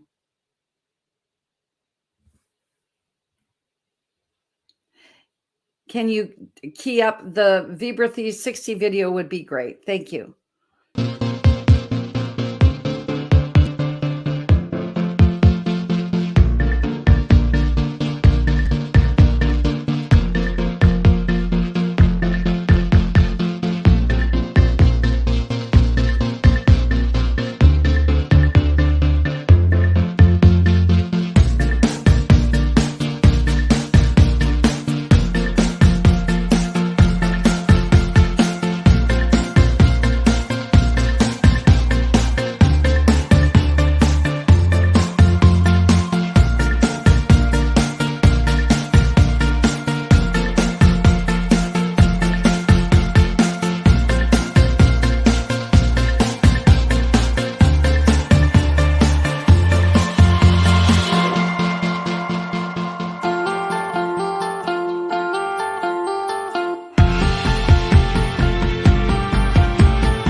As you see, this link that we put up, this link for V Product Start Store, I'm just going to give a moment and tell you about these amazing products.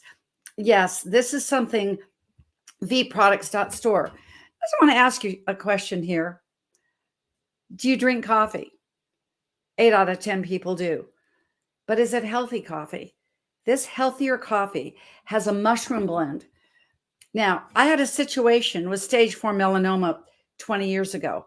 I found mushroom therapy. I found it because it changed the trajectory of how I was feeling. It changed the trajectory of my health. But what has been done with the formulators is put together a 6 mushroom blend, so that you can go ahead and get reishi, maitake, shiitake, turkey tail, lion's mane, absolutely Arachis blazea, and the amazing Ganoderma in it. Green Arabica gourmet beans for the price of 60% of what you pay at a Starbucks. You can have healthier coffee. You pour it in to your blend. It is not instant. It's instantly healthier in a powder. Add water. Remember earlier on you saw Stack going ahead and taking a spoon, saying, "Ooh, my goodness." He was taking a spoon. He said, "Tastes so good." Little bit of almond milk and you're good to go. See, it's none of the spike, none of the crash, and it has all the alkalinity. I believe we'll do a movement with the people in Southwest Florida once they get back on board. Guess what? They absolutely will be the people that will need some kind of move, some kind of movement to get their bodies back in alkalinity, because when they are, guess what? They will be able to be clear and absolutely have more abundance and health in their life. That's product number one. Product number two is the product that is called Epicurean Detox Tea. Your liver takes in stress. I did a whole masterclass last month. Actually, it was during Hurricane Ian. It just disrupted and said, does your liver quiver? If not, what you got? The number one cause was not alcohol. Number one cause wasn't diet, even fast food. It was stress. Think of what's happening with the stress of these folks. The stress is unbelievable. I can truthfully say that this will allow your body that homeostasis. Once you get the coffee, then you go in and are able to clear out that liver, because when the liver quivers, when it has absolutely malleability and movement, your bile ducts will go great. It will go on through. Your pancreas then becomes a mobilizing portion. It's kind of like what we're seeing with Hurricane Ian. You shovel up the dirt and the silt and the stinky fish, and then you put it to a stinkier place. That's what your liver does. It takes all the toxicity from digestion, moves it through to your pancreas, which is the toxic waste dump, and then it moves out clearly through your colon. So when you've done that properly with a detox tea, guess what? It's not tea, y'all. Put it in water, put it in your sports water. It tastes like raspberry Gatorade. Of course, we don't do Gatorade, but you know what I'm talking about. It is that good. I absolutely know that with those two products, and then you put your immune boosters with all 6 mushrooms, and then you put your BioFlex, because after me shoveling even our dirt, I needed a little BioFlex. I needed a little flexibility. Both my husband, who's 81, and I'm 68 and a half, we needed a little flexibility. When you have great products that will do great things, it makes all the difference in the world. So it is Dr. Jody approved. I know this is just a little bit of why we're doing this, but I want you to know why this is so important, because all proceeds, just like we had somebody that was one of the speakers that is a business owner, brand new business. Guess what she did? She donated all of her t-shirts. I think she's made in advance 10 t-shirts. She's going to donate the money. What has Christopher Rausch done? He's gone ahead and his executive coaching, anybody. So we have 10 people doing 200. That's $2,000. He's donating his time. Somebody said you can't do anything about time. Well, guess what? We are doing something about time. He's giving his time for money for a donation.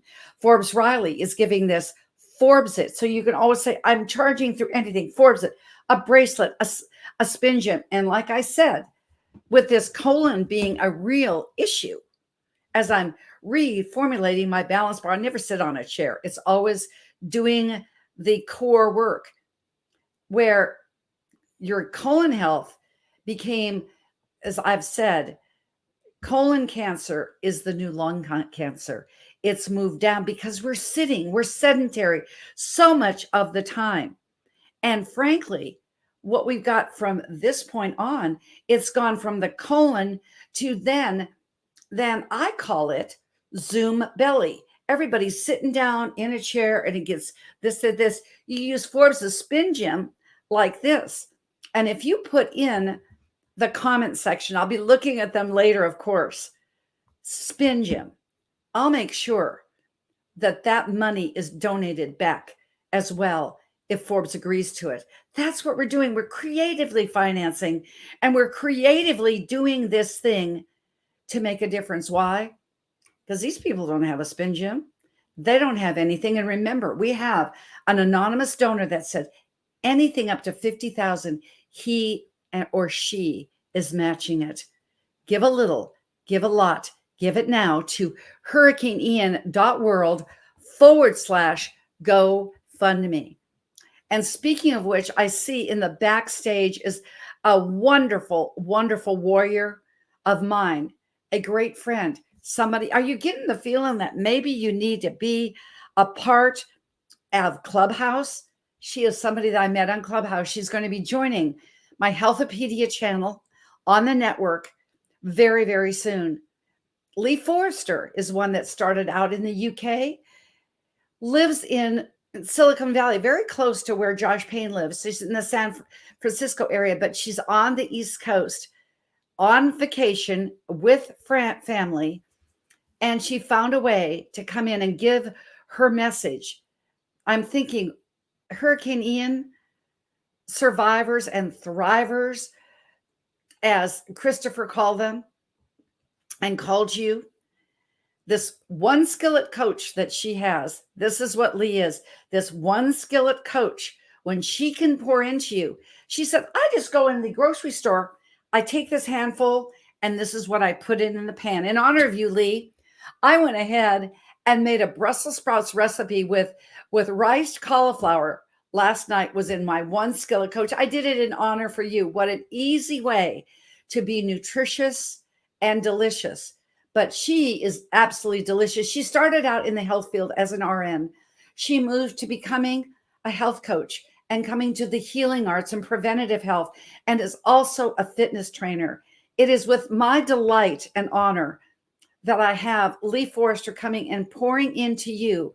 I just call her my one skillet friend. Hello, Lee. Hello, hello, hello. Lovely to see you, my dear. Thank you, and appreciate you and all that you're doing right here. This is immense. You know what? You are immense with your heart. So the next 12 minutes is all yours. Thank you. Thank you. And welcome, everybody. This is a great, great endeavor that we are putting on for the people of Florida who are highly impacted by this Hurricane Ian.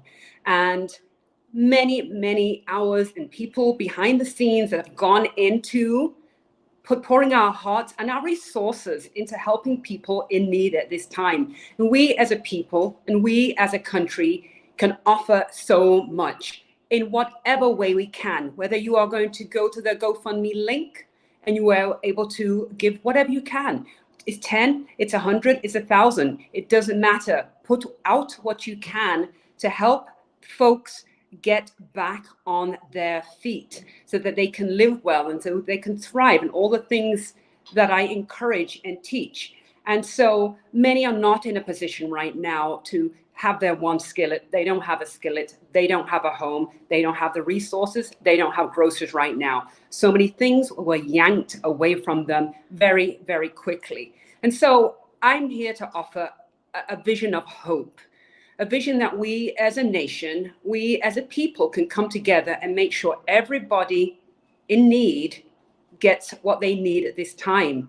Whether it's your time, maybe you don't have the resources to share. Maybe it's your time that you are giving. Maybe it's your whatever you can teach, whatever you can share, maybe whatever it is you have. If you're nearby and you have the resources to give, because many of us have way more than we actually are using or needing at this time. But the GoFundMe link, which is here and available right here on the screen, I highly encourage you to go there and give what you can. Not only that, to share this on your social media platforms, all the places that you go, even in your local area. If you have a nextdoor.com in your area, on your Facebook, on your Instagram, on your Twitter feed, if you're on Clubhouse, in whatever groups you are in, even in your own community, because many in your own community are not aware that this Hurricane Ian relief is going on. And at this time, let's come together and offer hope. Let's offer love. Let's offer what we can give, a little or a lot, on whatever that is to you. But let's pour our hearts into helping others. Let's help our fellow man heal, and know that we as a country care, and we are here because it could have been anywhere. It could be Florida, it could be New York, it could be California. Natural disasters happen everywhere. But we are going to come together as a people and share and help. And so I'm here to offer hope. I'm in the coaching space, in the wellness space. So my background was in nursing, as Dr. Jody mentioned, and helping those with sickness and disease. And then realizing that I could give offer of help and support on the wellness side. So how about we prevent these things? Some things we can prevent, some things we can project forward. Where do you want to be 2 years, 5 years, 10 years from now? We're not going to just arrive there in our bodies, in our minds, in our strength, in our energy, in our health. That's going to take effort right now to make those changes. And as we help our fellows Americans on the East Coast to get back in their homes and to feel healthier and to feel stronger and to rebuild, let us as a people make sure that we are taking care of ourselves so that we can help others in whatever way we can. So we're going to eat well. We're going to look after ourselves. So when and if something comes our way, we're in a better position to help ourselves, help our families, and help our communities. In what way can you give? In what way can you show up? In what way can you help in your immediate community should something like this arise? What organizations can you be a part of where you can be helping either in person or in funding, even remotely? We're in a day and age where we can offer and do much, even from far away. I live on the other side of the country, but that doesn't mean that I cannot be a part of this effort and show up and be a part of this amazing endeavor that's been put on this weekend to help others to get back on their feet, to get those basic essentials of life that many of us have perhaps taken for granted. I've just returned from the grocery store. I was able to pick up foods and other household essential items, put it in the car and drive home and put it away. For some, that is not possible right now. And they don't have the resources, and they don't have their cars, and they don't have their homes right now available to them. We have to come together and we have to support this, and let's help everyone get back on their feet. Let's be a part of the rebuilding process. Let's be a part of making people feel stronger and loved and cared for. We don't need to know who they are specifically, because they're fellow man, they're fellow Americans, they're fellow humans. Let's pour out today. Click on that link if you have not already and share it on your social media platforms, whichever ones that they are.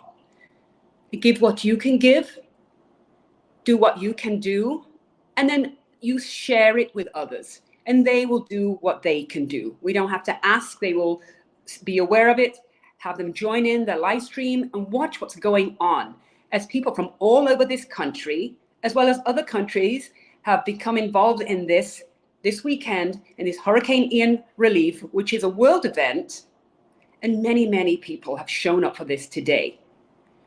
Don't miss out on being a part of this relief, because it is much needed. The devastation is vast. It is huge. Millions and millions of dollars of homes, of property is gone, just gone. And we would hope that others would come to our aid if we ever found ourselves in such a position. So where are you on that? Show up how you can. Show how you can best show up. If you are here and you are hearing this and you are seeing this today, please be a part of this relief fund, whatever you can do. And if it's not a link and you are local and you can show up with hands and all hands on deck, if that's a possibility, great. If you can't do something today, keep the link. Maybe it's tomorrow, next week, because the need is going to carry on. It's not just this week and next week. It's going to be going on for a while. The rebuilding was going to be weeks and months, right? The holidays are approaching, and we sure want to help people to get into a position where they can enjoy time with their families in a place of shelter and comfort and have the nourishment that they need when that time arrives, and even now. So dig deep in your hearts and do what you can. If you know someone that personally that is involved in this endeavor, reach out, see how else you can help. We can all help in one way or another. You'd be surprised what you can do. You'd be amazed at what resources you have available to you and what you know and what you can do. Copy the link and be sure to share that out. It is vital at this time that we participate. It is vital that we come together and support each other and support others that you know are a part of this event. So I implore you today to be a part of this and do what you can. And maybe what you can do right now is pray. Maybe you cannot give maybe $10 if that's what you can do, because 10, 100, 1,000 people give that. That's amazing. But support and pray and align yourself with persons that are involved with this today and see what you can do. See what you can do to help those in need to get back on their feet. And I'm just really thrilled and excited that I could be a part of this fundraiser today, actually all this weekend. And yes, I'm in the coaching space. And yes, I support people, primarily women in their 40s and 50s, helping them to feel better, feel stronger, get into a state of optimal health, figure out how to eat quickly, how to eat efficiently, how to eat on a budget, with very few ingredients, actually, very few things, keeping it simple. And that would be something also I have that I can share with women and families as they get back into their homes. How can we do this? You're not going to have the whole plethora of pots and pans they probably had prior. Maybe they have one skillet, maybe they have one pan, and maybe they're not aware of how they can put together some good, nourishing, wholesome meals for themselves and their families with just a handful of pans and a handful of ingredients and basic foods, whole foods. It doesn't have to be complicated. It doesn't have to be complicated at all. So that's where I get really excited to help people to feel better, live well, be in a state of optimal health, and it does not have to be complicated. Let's live well, let's live strong, so that also we can not just show up for our own families and for our own communities, but those who are on the east side of this country right now who are really suffering. The devastation was huge, and we can all come together. We can all show up. Each and every one of us can show up in a way that is powerful, in a way that's going to have impact, in a way that's going to help someone. And isn't it a beautiful thing when we can give of our hearts to another human?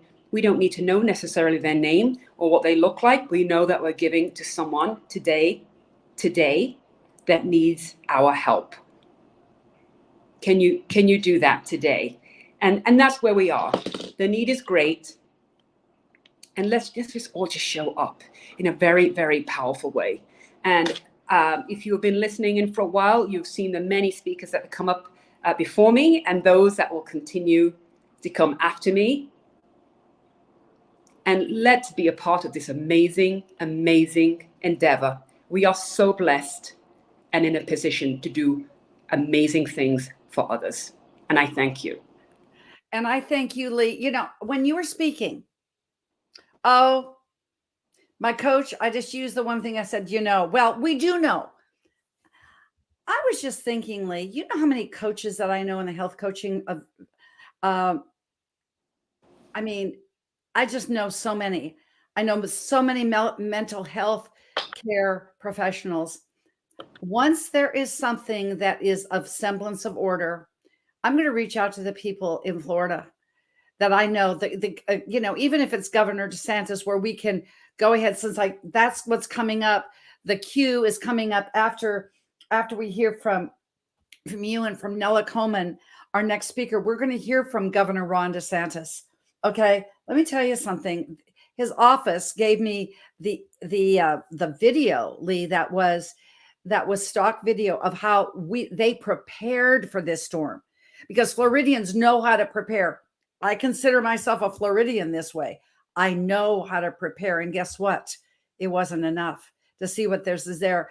So I'm gonna just share this with my viewing audience. I'm gonna make an initiative. People like you, Lee, Joy, who's coming up, that's a mental health expert, and I'm just going on and on and on, that we do something for their health so they can recreate their wealth. You in? Absolutely, 100%. I absolutely adore you. Thank you for taking out time, because you know it's a noble cause. You know it's a noble thing. And one skillet cook and coach and fitness trainer and woman extraordinaire, helping and empowering other women. I thank you for being in my life. I thank you, Dr. Jody. Appreciate you so much. Absolutely.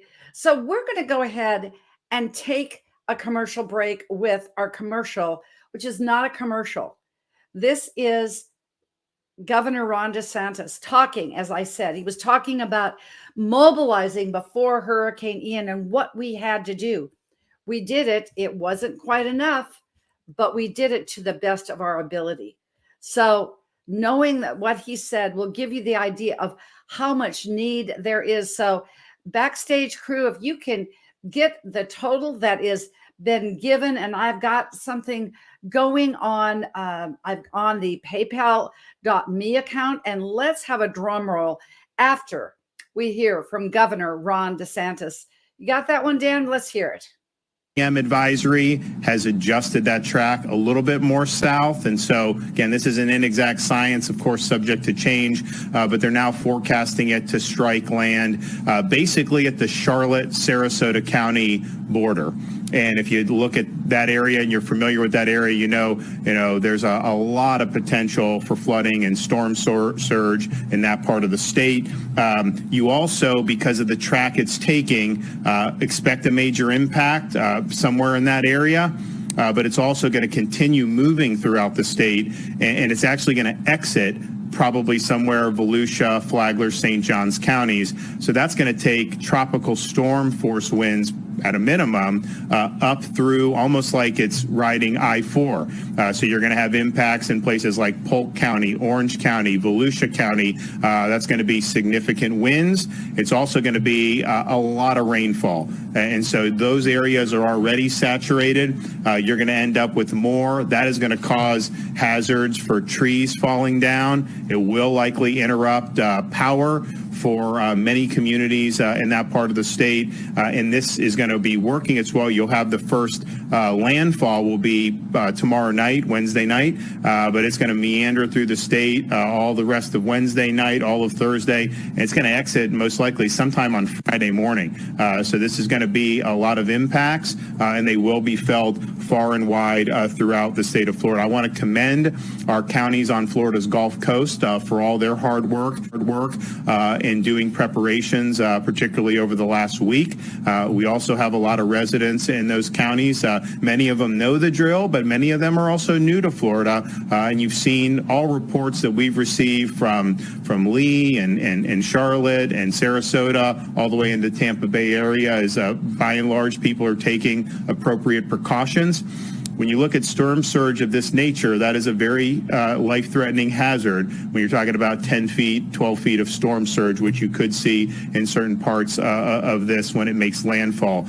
It's also going to produce a massive amount of rain. It is going to produce major flooding. The storm, when it impacts land. It's expected, yes, it will weaken, but it will also slow, which means it's just going to be churning out rain, moving at a snail's pace. That rain is going to pile up very quickly in different parts of Southwest Florida. So these hazards are real. We want people to be able to take the appropriate precautions.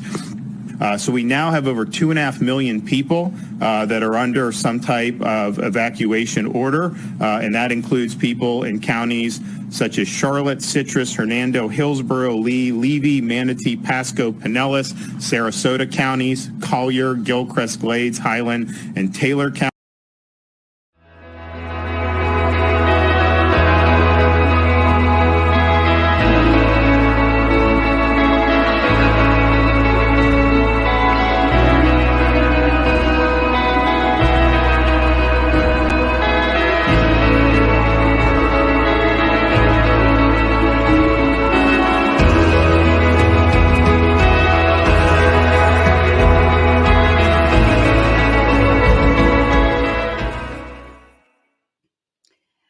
I don't know how many counties, I'm not the geography one in our household. I don't know how many counties there are in Florida, but Governor Sanders named, Governor DeSantis named Collier, Lee, Charlotte, Polk, Hernando County. He mentioned Orange, Osceola.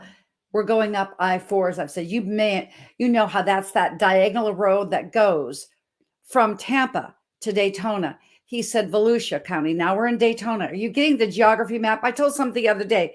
Go with his hand like this. This is the Panhandle. This is Florida. This is all what hit Ian, and it went all the way up and came over and out and hit South Carolina. Now, isn't that a geography lesson in your hand? That's what happened here. And we're not doing this, of course. We're doing this to speak, but we're doing this to speak to your heart. I mean, I absolutely know that we have something. We have something here that can make a difference. We have something here that will make all the difference in the world, and you can make a difference.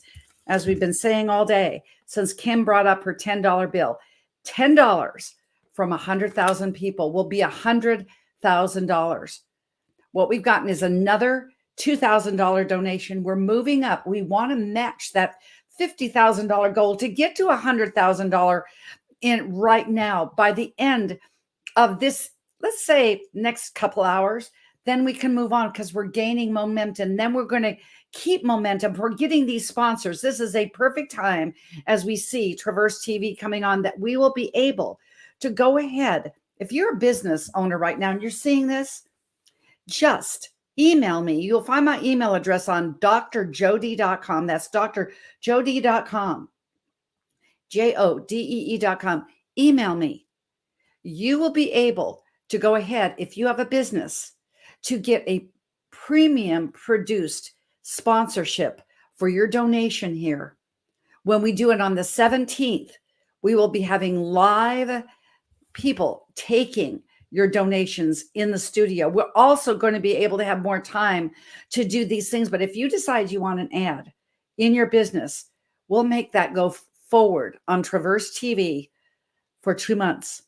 It'll be going on my show. It'll be going on other shows. It'll be going on Dan Gilman's show, Ignite TV, JB on, you name it. We will get your message out because you were generous with us. Guess what? We'll be generous with you. And speaking of generosity, we have our next speaker coming up here on stage, Nella Coleman. Now, this has kind of been an interesting and a great event for me. A lot of people I know, I've spoken with them on stages, both virtual and in person, but there are a lot of people that I'm just getting to know through this event. And Nella Coleman is one of these. I got this message in the back channel once again on Clubhouse. And she said, I speak. I'm an artist. I speak. I would love to be at your event. There was something about the heartfelt just message that she put in those words. Energetically, I felt like I have got to go and have her. So I'm going to say, we're going to make our acquaintance here at our Hurricane Ian telethon. I know she's going to have a message. I know that it's going to create this movement because I know. And by the way, You're going to be hearing from Coleman. But Nella's not related to Keller, who's coming up next, which is kind of a trip in and of itself. So Nella, when you can go ahead and put in your email address that it's Nella, always Nella, we will remember Nella is always Nella. So welcome to the stage. Welcome to our telethon, and welcome to giving us the next 12 minutes of your most amazing message. It's all to you. Thank you. Thank you so much, Dr. Jody. I greatly appreciate the opportunity to be here on the platform. Although, no, I may not be related to Keller Coleman, you will be hearing from my mother soon after, Janice Coleman. So if you ask where I get the speaking from, you'll see where. Okay, but great evening, everybody. We are all here just because of one cause, one specific reason, and that is specifically because of Hurricane Ian. Hurricane Ian has affected so many lives, so many families, whether it's directly friends, whether it's indirectly, whatever the case may be. But today, the purpose of all of us being here today, the purpose of me speaking, the speakers before me, the speakers after me, and for you being here in the audience today, the purpose is for us to join together as one, join together as a country, join together united, and click and get the link in the banner that is going across the screen and help those who need the help, okay?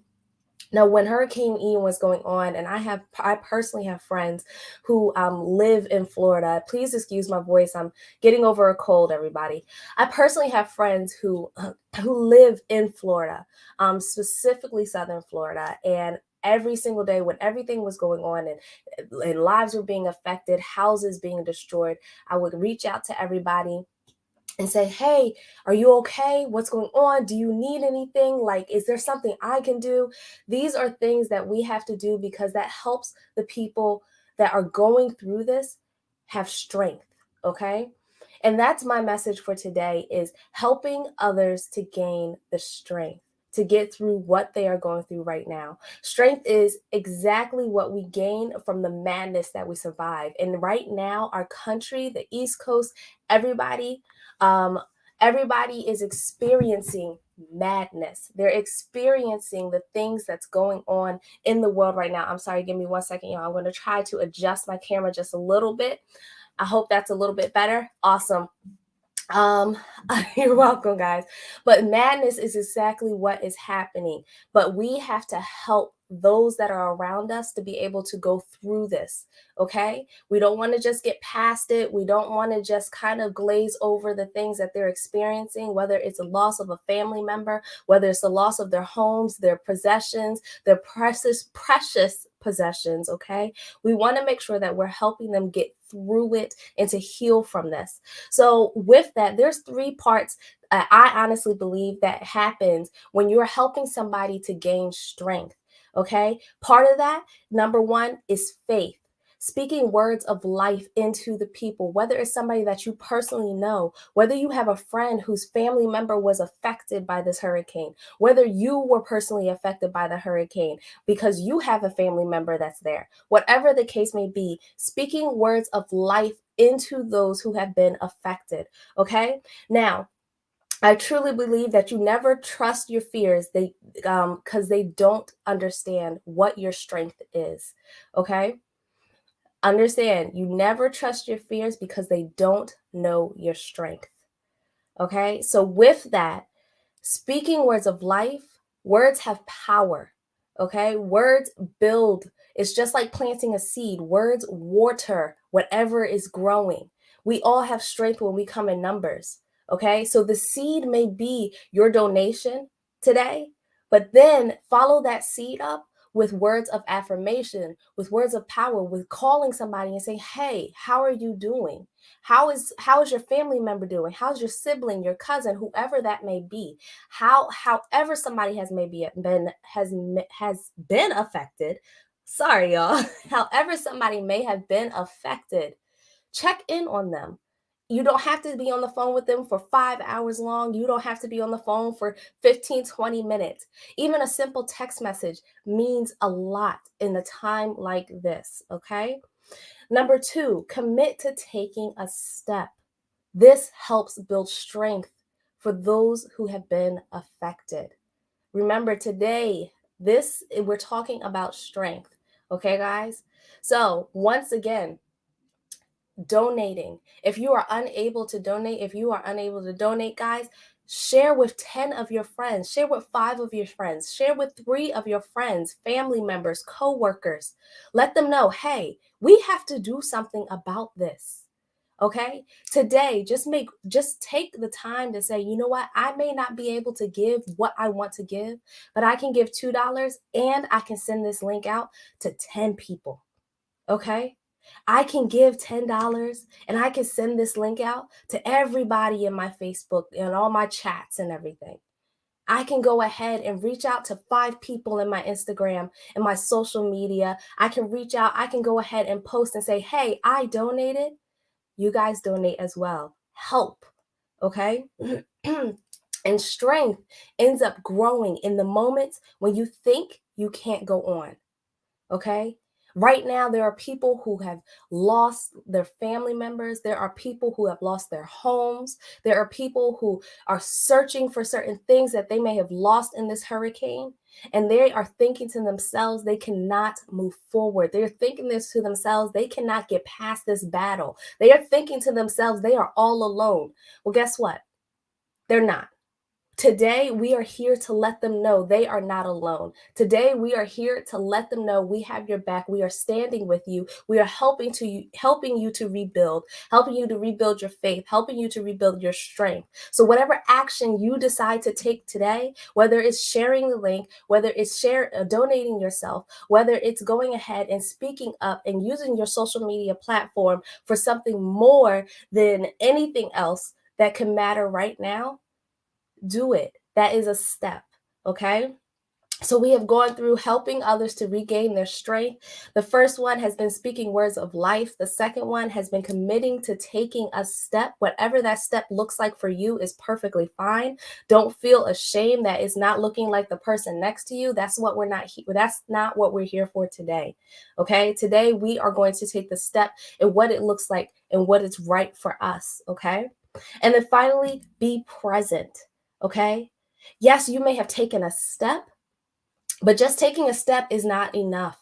Unfortunately, we can't take a step and then go ahead and release our hands from it and say, okay, I've done my part.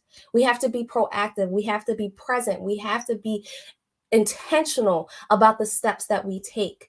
Okay. And then one day, what's going to end up happening is once everything has come back, once they have regained their strength, once the survivors have looked back and they said, I got through that because these people were here to help me, because donations came rolling in, because that one person, even though they weren't able to do it themselves, their friends were able to do it. Because that one person decided, hey, I'm going to donate and I'm also going to get 10 other family members involved. Because of that situation, because of whatever step you committed to today, somebody is going to look back, however long from now, they're going to look back and say, you know what? I survived. And guess what? Today, I was looking at some things about Hurricane Ian. They're saying this is the biggest one. I remember when Hurricane Katrina happened and other hurricanes happened in the past, and they are helping to create a survival guide for things that happen along the way. We're able to recoup a little bit faster every single time. Unfortunately, these things happen. Yes, we don't want these things to happen, but these people are able to look at the survival guide and say, hey, it's somebody like Dr. Jody who sat there, put something together and said, hey, we're going to help these people. We're going to gather speakers. We are going to get all of our audiences together and we are going to make an effort to help them in the process. Okay? So once again, I apologize, y'all. But once again, we have to help those who are going through this gather the strength in the midst of all the madness. It is our responsibility, those who have not lost something, who have not been directly affected, those of us who have the opportunity to help others, we need to take that action today. We need to take that action now. It is our duty, okay? This is our time, all right? So we're going to help others to gain strength. We're going to speak life into them. We are going to commit to taking a step. So make sure you go ahead and you take that link that is right in the banner. You make your donation today, whatever that may look like for you. And then you go ahead. I charge you with the action today. I charge you, whoever you are, to go ahead and share that link with 10 of your friends or family members, coworkers, however it may add up. 10 people. Share that link with them. And then number 3, be present. It doesn't just stop at sharing. It doesn't just stop at the donation. It means pick up the phone, make a phone call. If you know somebody that's been affected, check in on them. Okay? I don't push faith on anybody, but if you are a faith-based person, pray with them. All right? If you are somebody that you know how to speak and how to cheer somebody up, do that. If you know how to get somebody laughing in a time of need, do that. That's how we are present. All right? If you are able to get a few people together and go ahead and get different essentials together and send boxes to families that have been affected, do that. This is how we stay present. This is how we stay active. This is how we help those who have been affected to gain the strength in the midst of the madness. Okay? So whatever else it is that you may think of, go ahead and share it. I know the chat, the comments have been going crazy, and I love to see it. I know that you guys have been doing amazing, and I think, once again, I thank Dr. Jody for creating this platform for everybody to be able to help in the Hurricane Ian relief, okay? I charge you guys today, make sure you go ahead, send out this link to 10 friends, family members, whatever the case may be. Go ahead, make your donation today with the link that is in the banner. Make a post on your stories on Instagram. If you have to, go ahead and drop it into your news feed or Facebook. If you are awesome at TikTok, go ahead and do a nice little trending dance, and make sure that you make sure that you put in your captions, hey, we are doing this to help those who have been affected by Hurricane Ian, okay? And then get somebody else to do it with you. Get somebody else to go ahead and do that trending dance. Get somebody else, say, hey, share this post with 10 other people. Tag 3 friends who can help. This is how we keep it proactive. This is how we stay present in the midst of this, okay? So while they feel like the hurricane is still going on in their lives, we are in the background helping out. We are in the background saying, hey, we got you. We are here to help you. We are here to be strength for you when you feel like I have nothing left. It's just like when you go to the gym and you sit there and you getting your reps in, and they feel like I don't have another rep. I don't have another set in me, whatever the case may be. That is exactly how they are feeling. And we are here to just hold them up just a little longer. You have another rep in you. You got this, because we're here. We're spotting you. We have you. That is what your donation says to them. That is exactly what sharing that link says to them. It says you have another rep in you. You can keep pushing because we're here to keep encouraging you, okay? You're that trainer right now in the gym telling them, keep going, you've got this, all right? So make sure when you are helping others in the midst of all of this, you're remembering in the back of your mind, I'm helping them to regain their strength. I'm helping them, whatever that may look like. That's exactly what you're doing when you share this link. That is exactly what you're doing when you go ahead and make your donation. That's exactly what you're doing when you go ahead and post on your social media, when you go ahead and take initiative, and you may start something else right after this. That's exactly what you're doing when you pick up the phone, whether it's a family member, whether it's a friend, whether it is a colleague, somebody that you may have went to college with, whatever the case may be. That's exactly what you are doing. You are cheering them on. You're giving them the strength to do one last rep. Because what ends up happening is 9 times out of 10, the reason why we can never finish another rep is because our mind is telling us to quit long before our body tells us.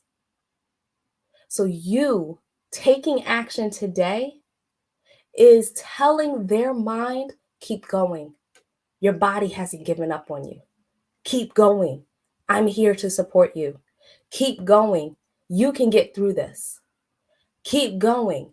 You can go ahead and just get through all of it. Okay? All of this, you can get through it. They can get through it. You can let them know they can get through it just by, sorry, y'all, just by helping them out today. So once again, I'm going to give you my charge. I'm going to go ahead and tell you, copy this link. Go ahead and post it up on your story. Post it up on, post a popular dance or some popular music on the background, and share with 10 friends, family members, co-workers, colleagues, whatever. If you're in a sorority, trust and believe, I know y'all got some people, okay? Go ahead and share this information with somebody today. And tell them to even join us on this call. Tell them to hop on, send out the link, not just to the GoFundMe, but send them out to come see the remaining speakers. I already told y'all we've had some amazing, powerful speakers that came before me, and we are not done yet. Okay? We are not done. We have so much more left. One of the speakers is my mother, is my own blood, and she is powerful all in herself. Okay? So make sure that not only are you sending out the link to help get people to help raise the money, but send out the link to get them to join us, to see what they are taking part in. Because joining in blindly is one thing, but being aware is something totally different. Okay? So, Dr. Jody, I'm not sure if that's there we go. I can't hear you. Uh-oh. Actually, you know what I was doing? I was doing a health coach thing in the back of my, I'm hungry. I was having some green apples. So you get through this long event. So I thought I better put myself on mute to get rid of the green apples. But I'll tell you, I've got a health coach Jody tip. Okay. Little hot water, little lemon, little honey. People put ginger in there. Put you some cayenne pepper or Tabasco, just enough, and make it like spicy Jamaican lemonade. That throat will be gone. Just okay, well, I will get right to it. Absolutely, because isn't that the truth, Nella? We need each other. Yes. We need each other. And the way your mother was so glowing and spoke, and when she sent me this text, she said, my daughter is a speaker in her own right. I'm going, yeah. And I'm going, yes, she is. And how beautiful that this was. And so that's such a foray. So I just am so excited that I got to experience you. And my 7 P's now went ahead to 8 today. Now I have 9 and 10, proactive and present. Thank you so much for sharing your wisdom, your heart, and what we are going to do going forward. Thank you so much, Nella. You have brightened this day. You brightened this time. And frankly, I love steps. And I think I'm getting to love you and your mom. Go make yourself some of that ginger tea, okay? Thank you. I appreciate it. I definitely will. Ciao for now. So, as I said, they're not related, but we're going to keep this going with the Coleman theme. Keller Coleman is yet another one. Are you feeling this like Clubhouse, auditory social media app? He is somebody that I am getting to know in a very big way. He is from that Detroit, Michigan area, which is where some of my family lives. He is a motivational speaker.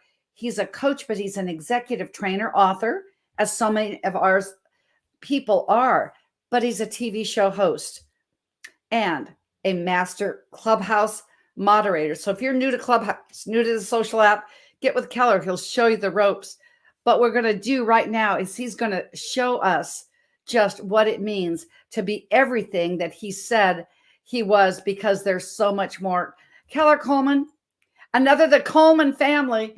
Glad to have you here, my man. How, Dr. Joe D, how are you doing this? wonderful evening or afternoon, wherever you are in the world. How are you doing, my friend? We are doing great. We're doing good. And we're almost at halftime with this thing. So I'm feeling good. I'm feeling good that I just needed a few green apples to keep it going on. So, Keller, the next 12 minutes is yours. Take it away. Okay, I'm gonna be shorter than 12. I just got some power things, and I know we have other people that you can squeeze in, but uh, Okay. um, briefly, a good afternoon, everyone. How are you doing this wonderful day? And as the previous speakers before said, please share this link out, www.hurricane.world/GoFundMe. Please, ma'am, please, sir. If both of you all share it out 10 times, that'll be 20 people. Put it on your social media, your LinkedIn, your Instagram, your Facebook, your Twitter, your YouTube. Please, these people need some help. And if we work together, we all can help these people that are affected by this hurricane. Now, my message is renew and restore, but briefly, there have the top 10 worst hurricanes that have happened are, I'm going to name all of them, and I'm for sure Hurricane Ian will fall in this category. The hurricane of 1900 in Galveston, the San Felipe Hurricane 1928, the 1935 Labor Day Hurricane, Hurricane Camille in 1965, Hurricane Andrew in 1992, Hurricane Katrina in 2005, Hurricane Sandy in 2012, Hurricane Harvey in 2017, Hurricane Irma, and Hurricane Maria. Now we have Hurricane Ian. And the main thing, one of the things that has happened after all these hurricanes is two words: restore and renew. Restore and renew. Restore means to give back, return, to put back into the original state. And that's what we are attempting to do. We're attempting to restore with what we have with Dr. Jody and her wonderful staff. We have made an effort to help these folk with this effort. Okay, so ma'am, please, sir, go to Hurricane Ian World /GoFundMe. Because if you were in their shoes, you would want somebody to help you too. So this effort, all these wonderful speakers who have been on stage, who have given such eloquent words of advice and encouragement to these folk, we're just continuing the theme. So mine is restore and renew. And renew means resume after an interruption. And in this case, it's been very major. Okay. The size of that storm was and the things that went on were just unreal. Seeing the video and seeing the devastation of the floods and the hurricanes and the water and the thunderstorms and all the missing people. We're definitely praying for this region of the country, along with the families that are affected, because this has been very, very devastating. And we are here to help out. So you see these social media links, please help out. $10 goes far, $5 goes far, $100 goes far, $50,000 goes far, $100,000 goes far. And we're personally, the staff, Dr. Jody and her staff are going to make sure that these people get some help. So we're glad that you're here. We're glad that you're viewing from all over the world. We're glad for your support, but we want to restore.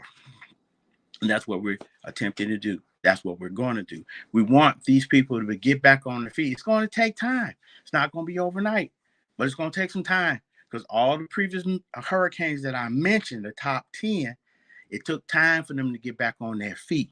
And once they got back on their feet, they were renewed. Okay. Once they got back on their feet, they were able to make a plan, make it happen, and do some different things. Okay. They were be able to go back to the grocery store and have lights and have electricity and have a decent quality of life. But it took time. So when your brother or sister is in need, you have to go and help them out. You just can't leave them there stranded. You got to go and help them out. And so I am so glad to be here, because I know that you all are going to do it. I know you're going to step out and help folk. I know you're going to do it. I really do. I know you're going to do it. You're going to get out here and be a helping hand to a family that has nothing. Just hearing the stories of, pardon me, the people that left their homes and their homes were washed away. Their homes aren't there. So they have to start from scratch. And I know that the insurance companies are interested because they don't want to help. So at least we're here to offer something to help these folks.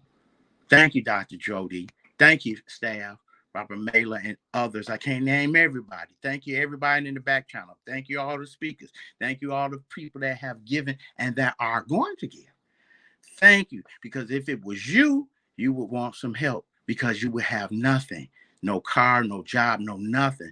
Everything ceases when you have something this devastating. So it takes time. But we're in the process of restoring, which is give back, returning to the original state. And we're in the process, well, they'll be in the process of renewing. They got to renew roads and homes, electricity, and a couple companies I know are down there providing electricity because there's millions of people that cannot see at night or during the day. Okay, so like I said earlier, we're here to restore and renew. Please, ma'am, please, sir, please, companies out there, come on, let's help these folks because the government can only do so much, and our help will a lot of times exceed what they're doing. Okay, so I hope that this message helps you because this is going to be really challenging. But go to the Hurricane World /GoFundMe. Please help Dr. Jody and staff. Help out. The more of us that help, the easier this will be. So my name's Coach Keller. I just had to come and support my big sister because it was tugging at my heart. So I know that you all are going to respond, and I know that you all are going to help. Back to you, Dr. Jody. And what I was going to say, Keller, I just had another download, probably because my coach and mentor is in the backstage. I thought, you've got a TV show. I've got a TV show.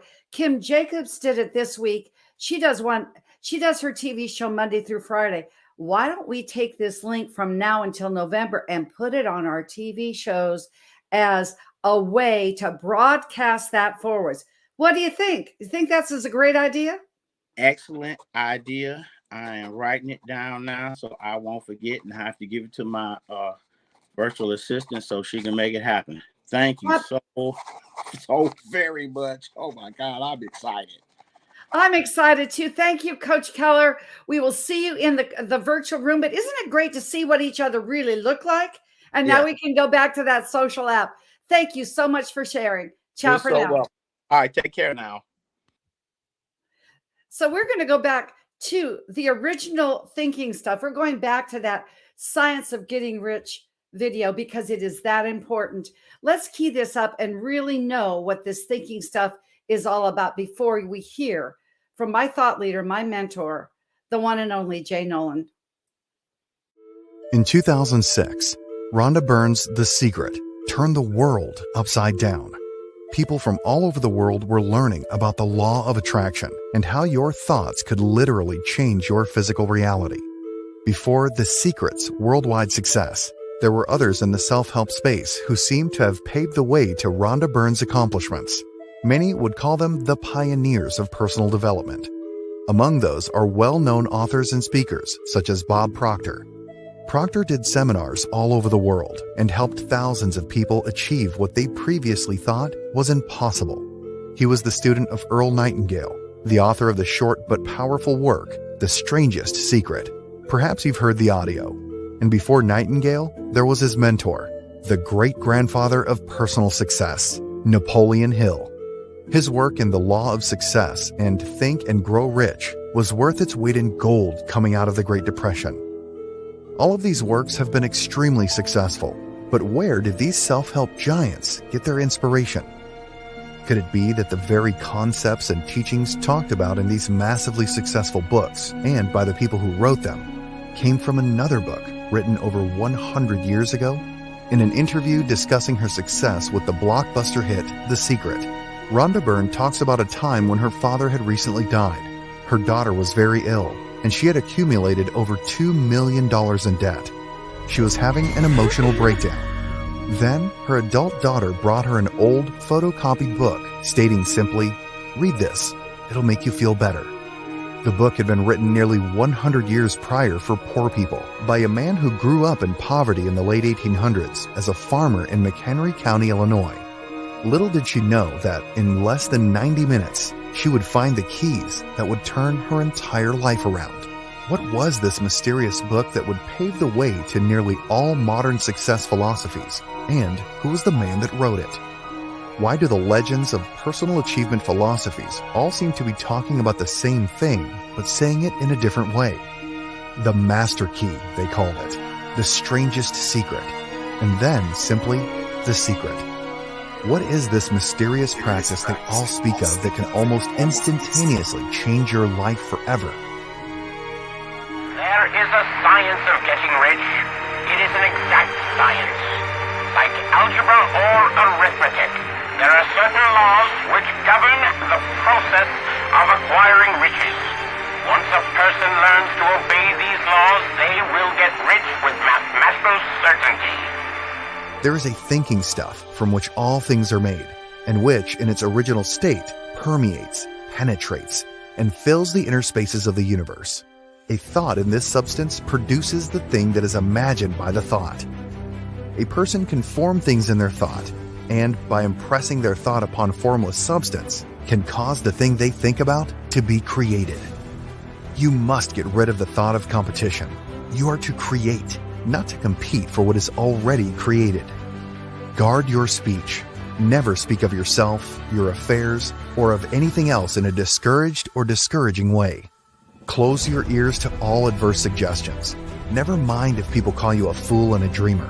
Dream on. A thought form held in thinking substance is a reality. It's a real thing, whether it has yet become visible to the mortal eye or not. So who was this obscure man that inspired the personal achievement giants of the world? And what was the name of his book? Allow me to introduce you to a man, practically hidden for a century, who through this book would pave the way to nearly all modern success philosophies. Wallace D. Wattles is his name, and his mysterious book, The Science of Getting Rich, will remain hidden no more. Now, revisited over 100 years later, MYB Publishing brings you a new, special universal edition of what could be called the greatest success book ever written, The Science of Getting Rich by Wallace D. Wattles. This book holds within its pages the secret foundations of how anyone, no matter their circumstances, can achieve a happy and rich life. By closely adhering to the principles outlined in this best-selling classic, you can finally ensure your own success, wealth, and happiness without feeling the need to compete with anyone or anything. We become creators by aligning ourselves with natural laws and working as one with the universal mind. In The Secret, Rhonda Byrne wrote of an old book that changed her life forever. This is that book, and it can change your life too.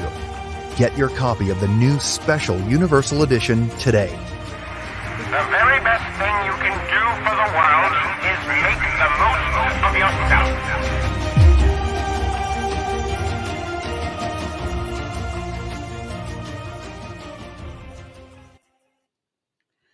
I am so delighted to say that I love to reintroduce this man. I would introduce him 3 times if I had. This is my coach, my mentor of 8 years, who took me to this level that I really feel like my decade of my 60s has been the one of most significance. And he can do it for you too. Former baseball player, former extraordinaire, but he was extraordinaire because his mother said he was always extreme. So when he said in the private chat, buckle up, that's a warning, because MYB put out this book, took Wallace D. Wattles' words and put it into what we know is universal language. MYB is an absolute sponsor of this telethon, and MYB's published book with Wallace D. Wattles is the one that the hurricane victims need. It will make a difference. But guess what? We're going to make a difference right now, because one thing that is not in Jay Nolan's bio that I'm going to say, he is a difference maker for everyone that he is around and surrounds him, because that's just who he is. It is just wonderful to say, to present to some, to introduce to others. And I'm going to say the plane is getting ready to take off. So buckle up, fasten your seatbelt. Let's go. All right, Miss Jody, you, Robert, the team. My goodness, I've been watching in the background. We've been mobile, so much happening with everything, and I was waiting to be able to get to a good spot. Thank you so much for the patience, but I wanted to be able to make sure that people got this message. So can you hear me clear? I just want to make sure. We can hear you loud and clear. Go for it. Do your thing. The next 15 minutes is yours. Ready, set, go. All right, this is wonderful, folks. Listen, this is Jay Nolan. I want to really, really, really thank everyone that's tuned in, that's supported, that's poured in to this incredible cause. And I want to do something a little bit different from when I typically speak. So I really want to reach as deep as I can into your hearts, because this is an opportunity to connect you with the real you. You see, the book that was just talked about, The Science of Getting Rich, it talks about there's a thinking stuff from which all things are made. So this thinking stuff was original substance that created the entire world. It was not used all up in creating the world. It is still here. Now, inside of this world, we have events that include tragedies at times. And a lot of times people can think that's the end. It's not the end. As a matter of fact, sometimes there has to be a cleansing for a new beginning to come in. So I'm not going to look at what happened with the hurricane as a devastating tragedy. I'm going to look at the incredible opportunity for something that's much greater. But we've got to dig down deep to put a platform together so that other people will be able to experience that. You see, abundance truly is unlimited. And for those of you that are viewing this, I want you to tap into your abundance gene.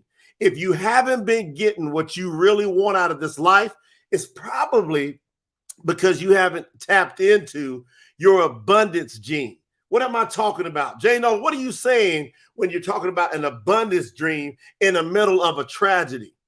Well, I'm going to tell you what I'm talking about, and I'm going to go grab some scripture, which I typically don't utilize when I'm doing trainings, when I'm doing events, but this one will help everyone see how important this moment is, not only to help these people that need help, but also to help you move to the next level where you'll be able to help even more from now on. You're never going to be able to feel the way you want to feel until you tap into your abundance gene, which is tied to helping other people. I'm going to the book of John. Yahuhanan. John, chapter 15. I'm going to start reading from verse 10. And this is the Savior speaking. Yahusha, he's speaking, and he says, if you guard my commands, you shall stay in my love, even as I have guarded my Father's commands and stay in his love. These words I have spoken to you so that my joy might be complete, might be in you, and that your joy might be complete. These words I have spoken to you, the Savior said, so that my joy might be in you. So many people are having a hard time being happy. You know why it's tough to be happy? Because the joy of the creative power, that thinking stuff that Wallace Wattles is talking about, when you go dig into it, it was what created the world. And the Savior's words was there. He is what created the world. So when you look at this, you go, so that my joy might be in you. Do you want to be happy? Then you got to be able to grab this joy opportunity, and that your joy might be complete. It's time for you, for us to come together and get to what's called complete. Now listen, because the breakthrough for everybody, including these people that went through this crazy event with this hurricane, here comes the breakthrough. It says, this is my command. This is the Savior of the world saying, this is my command, that you love one another as I have loved you. Woo! Think about that. In this time of need, Are we going to do this incredible command? He said, this is my command, not my suggestion, not my nudging. He said, this is my command, that you love one another as I have loved you. How much did he love us? You've heard that he gave his life up for the world. Now watch. Here's the breakthrough to the abundance gene. Verse 13 in chapter 15 of the book of John. No one has greater love than this. He defines what the greatest love is. That one should lay down his life or her life for their friends. There is just no greater love, the Savior says, that for us to lay down our lives for a friend. You are my friends, he says, if, big old if, you do what I command. He says that's when we're his friend. You see, it's easy for us to go, we got to take care of our family. Of course, I got to take care of my wife. I got to take care of my husband. I got to take care of my children, my parents, my grandparents, my aunts, my uncles, my cousins. But he didn't say that's the greatest love. You see, he said the greatest love is when we lay down our life for a friend. When we got people over on the southeast and central east part of Florida that are our friends and they need our help. And see, you've been looking for most people to help those that you know. That's obvious, but that's not the greatest love. So maybe you're not getting your breakthrough. Maybe you're not tapping into the abundance gene because you haven't got this down. Greater love that you're ever going to have and express is when you lay down your life for a friend. So that when you see an opportunity like the incredible Jody Bear and Robert Mailer, the team has put together, and they give you an opportunity to tap into this abundance gene called laying down your life for a friend. Well, what could that mean? Like, what should you be given when it comes to laying down your life? So when they say, hey, donate something, like, what are you going to donate? How much of it are you going to know? How important is this opportunity to you? You see, we already donated, and we're not going to stop donating until the cause is done. We're going to continue to donate from our company. We're going to continue to promote. You want to know why?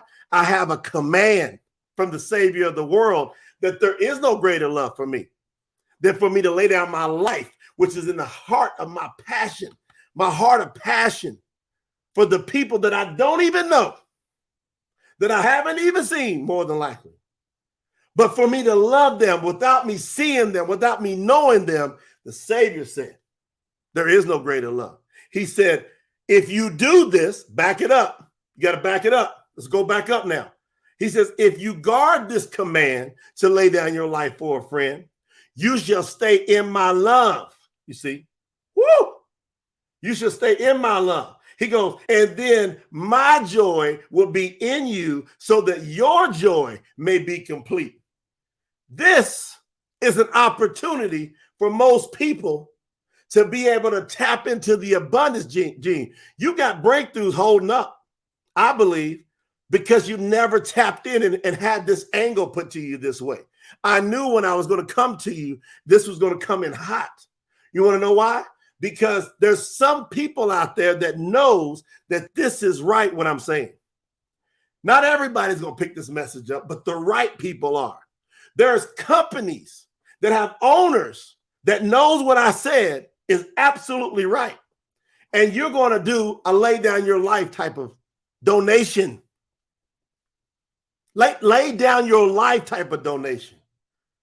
You know, everybody can do something to get the ball started towards your abundance gene. Everybody can. Everybody can dig. But see, if you just do a little bit, if you say, okay, I'll give a little bit, then you're not showing that love, in my opinion. You need to give to where it's the love of the laying down the life for a friend. That's how I feel about this particular project. This is an opportunity for us to really stop teeter-tatting around in the world and be an example. You see, Jody, Robert, if you don't know them, you should get to know them. Some of the greatest hearted people in the world, People like Melanie is working behind the scenes. Courtney working behind the scenes. Dan is working behind the scenes. You should get to know them. You want to know why? They're here committed, going on minimal rest, minimal food, and they're pouring their guts out to you to pour their guts out to other people who they don't even know. They don't even know. But Robert, this is why I love this part. Robert happens to know some of these people personally. So when the money flows in, you get to get connected with the ex-senior vice president of Pepsi-Cola, a man that used to be in charge of a $500 million budget. That's a $500 million. How responsible is he? You think he's playing games? He's not playing games. His credibility is incredible. Wharton Business School graduate, Bucknell graduate. So all those things that we know that have been honorable with these awards, he has done these things. So for him to be helping lead up this project and then to have this scripture and these verses tap into you, combined with having responsible people that can go make the impact for friends. There's greater love that none of us can have than we take advantage of this opportunity and show some people. And then we follow up. We're not just going to give and not follow up. I've asked Jody, what do y'all, well, they said, we're following up. We want to see it. Can you imagine if you laid down your life for a friend, somebody you didn't know, and they say they were thinking about taking their brains, blowing their brains out. They were thinking about giving it all up. And then a year or two from now, they say, if it wasn't for that moment that came and helped me, and I believe we're going to hear people say this, if it wasn't for that moment of somebody loving me that didn't know me, somebody loving my family that didn't know my family, we would have given up. But now we've been able to restore, establish. Now watch what happens. The boomerang effect. Now they come back and they start pouring into other people because we're on earth. And on earth, these events happen. And how we start taking care of stuff faster is with this message, I believe. I believe in this with all my heart. I'm willing to lay down my life for this message. You want to know why? Because if you're listening to me, you're my friend. And I love you with the Savior's love. And it's time for us to do better. It's time for us to do more. I want this message to go out to people who need to hear it. The real people are going to grab this. The people that are just going to keep trotting through life and they're going to need somebody to help them at the hardest time. Guess what? Don't expect any help because you let this message go over your head. Those who have ears to hear, the scripture says, let them hear. At this moment, I believe we all have got this message. I'm so honored to be here with y'all. I'm so fired up that these words got to come out of my mouth. I'm so thankful to the Father that's on the most high position, was able to inspire me to share this with you because I do not come in my own name. I don't come in my own accord with this message. I come in the name of the Most High with this message. And it's the right ones will hear his voice. And with that, Jody, I turn this back over to you. Everybody go to hurricane.world/GoFundMe. Go as fast as possible and at least get something in right away. And then turn around and do some lay down your life stuff. That means you might have to call 100 people with all you got, with urgency and with passion. And that will be a lay down your life move. Whatever you got to do, push the button to the next level. Thank you, Dr. Jody, for having me here. Hopefully this message touches the right people. I give it back to you, Jody. Thank you. Can't hear you, Jody. Just want to make sure you're off of mute. We have got our seatbelts are off. We are listening. And frankly, I was on mute because you allowed me to get a green apple snack. Thank you very much. I'm really glad I could do that because what you have said, what Keller said, renew, restore, reclaim, because we've all reclaimed with that abundance gene. It was absolutely 100% perfect because that is that message. You would not believe, Jane, I've got to tell you, you've just got to know what came in these comment sections. They said, preach, Preech. They said this man should have been a preacher. I said, well, he is in the business world. Thank you so much for what you do for so many. But Jay Noland, who you are. I'm going to say it back to you. I love you with all I got. Love you, man. I love everybody. Here's this message. Let's make some moves, folks. This is no joke. We got an opportunity to break into that abundance, Gene. Love to all of you. Okay, back to work. So from Jay, we go to Joy. When Joy gave me this word, as we were giving words like you heard Cody say, or Corey say, it was a Damascus road. People said compassion. What are you going to bring as speakers? We want to bring love, hope, healing, wisdom.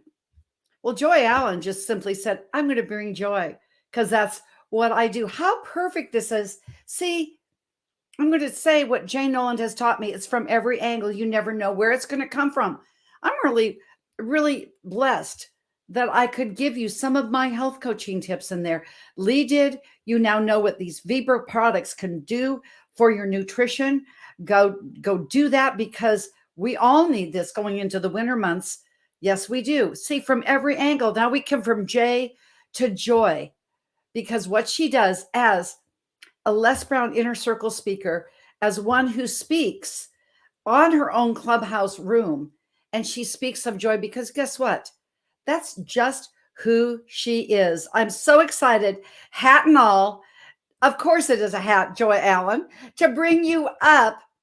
Joy Allen, give us your best 10 minutes, which will be the best only a Joy Allen could follow after Jay Noland. The 10 minutes is yours. Thank you. Thank you so much, Jody. And thank you all just for having me. I'm so excited to be here today. When Jody initially reached out to me and asked me to be a part of this, I'm like, oh, I have another engagement, but you know what? I'm like, this is such a wonderful cause. I wouldn't miss it for the world. So I am so happy to be here. So as Dr. Jody said, I am Joy Allen. I'm also known as the Joy Coach, and I am a mental health advocate, certified life coach, author, and speaker. And one of the things that I love to speak about mostly is, of course, joy and how you can get your joy back. So there are so many different ways that we can get our joy. You know, we go through so many different things in life. It is sometimes hard for us to keep our joy. So I wanted to just share, you know, sometimes you may say, well, what's real joy? What is joy actually? Is it just being happy? And people can't, be happy all the time, especially when you're going through, hard times and trials and everything. Well, I do want to let you know that there is a difference between joy and happiness. Well, joy is an inner feeling. Happiness is an outward expression. Joy endures hardship and trials and connects with meaning and purpose. A person can pursue happiness, but they have to choose joy. And as you can see on my shirt, it says, today I choose joy. So that is one of my mottos. I choose joy. Every day we wake up, we have a choice.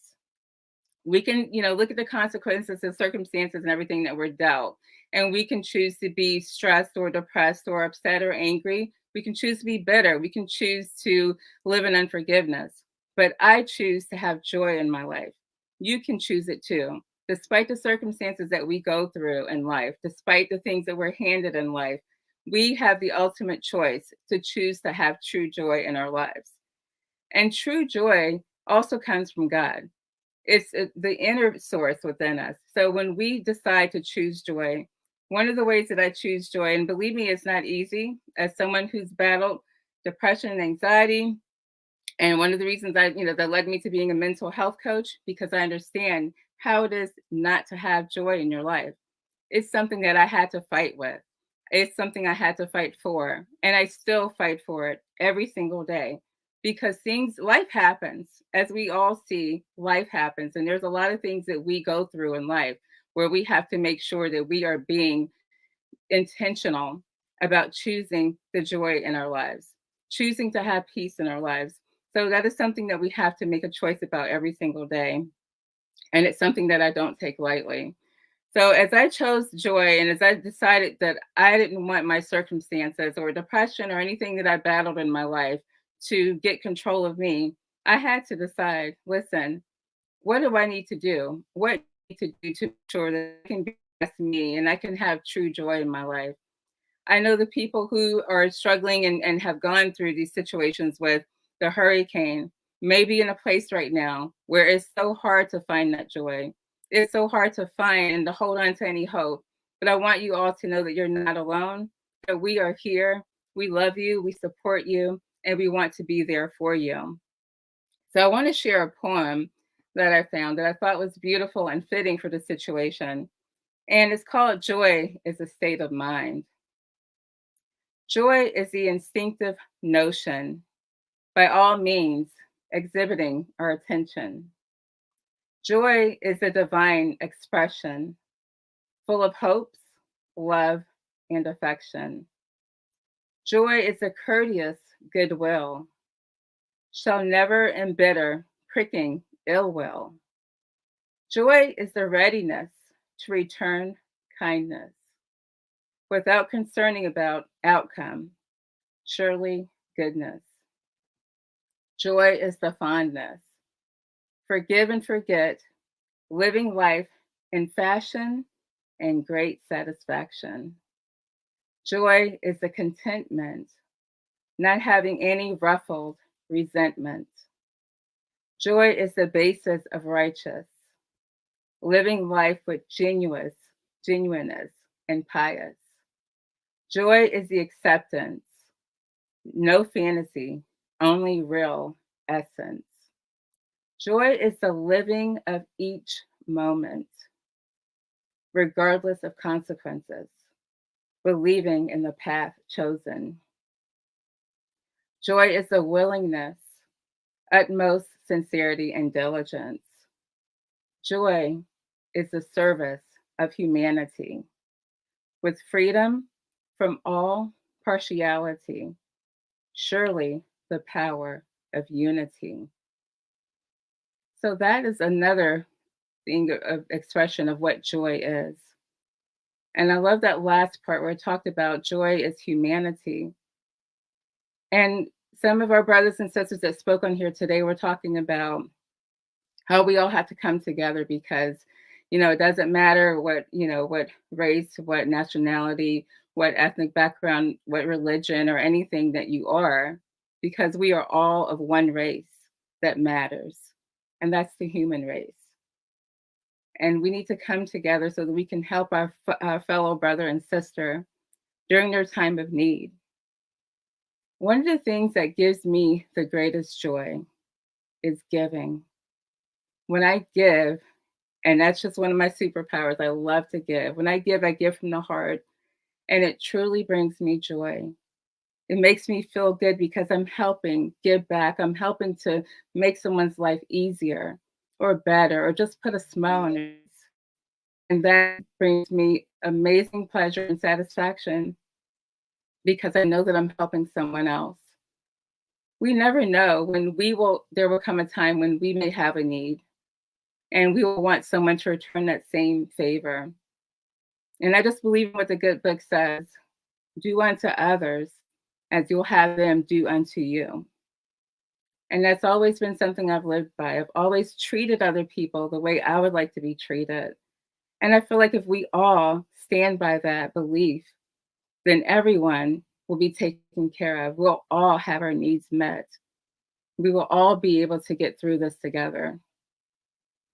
So when you look at that at the bottom of the screen, the website, www.hurricaneian.world/GoFundMe.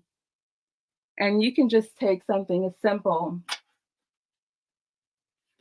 as $10, and it can make a difference in the lives of so many people. We are on a mission. We are on a mission to help people who are in need right now.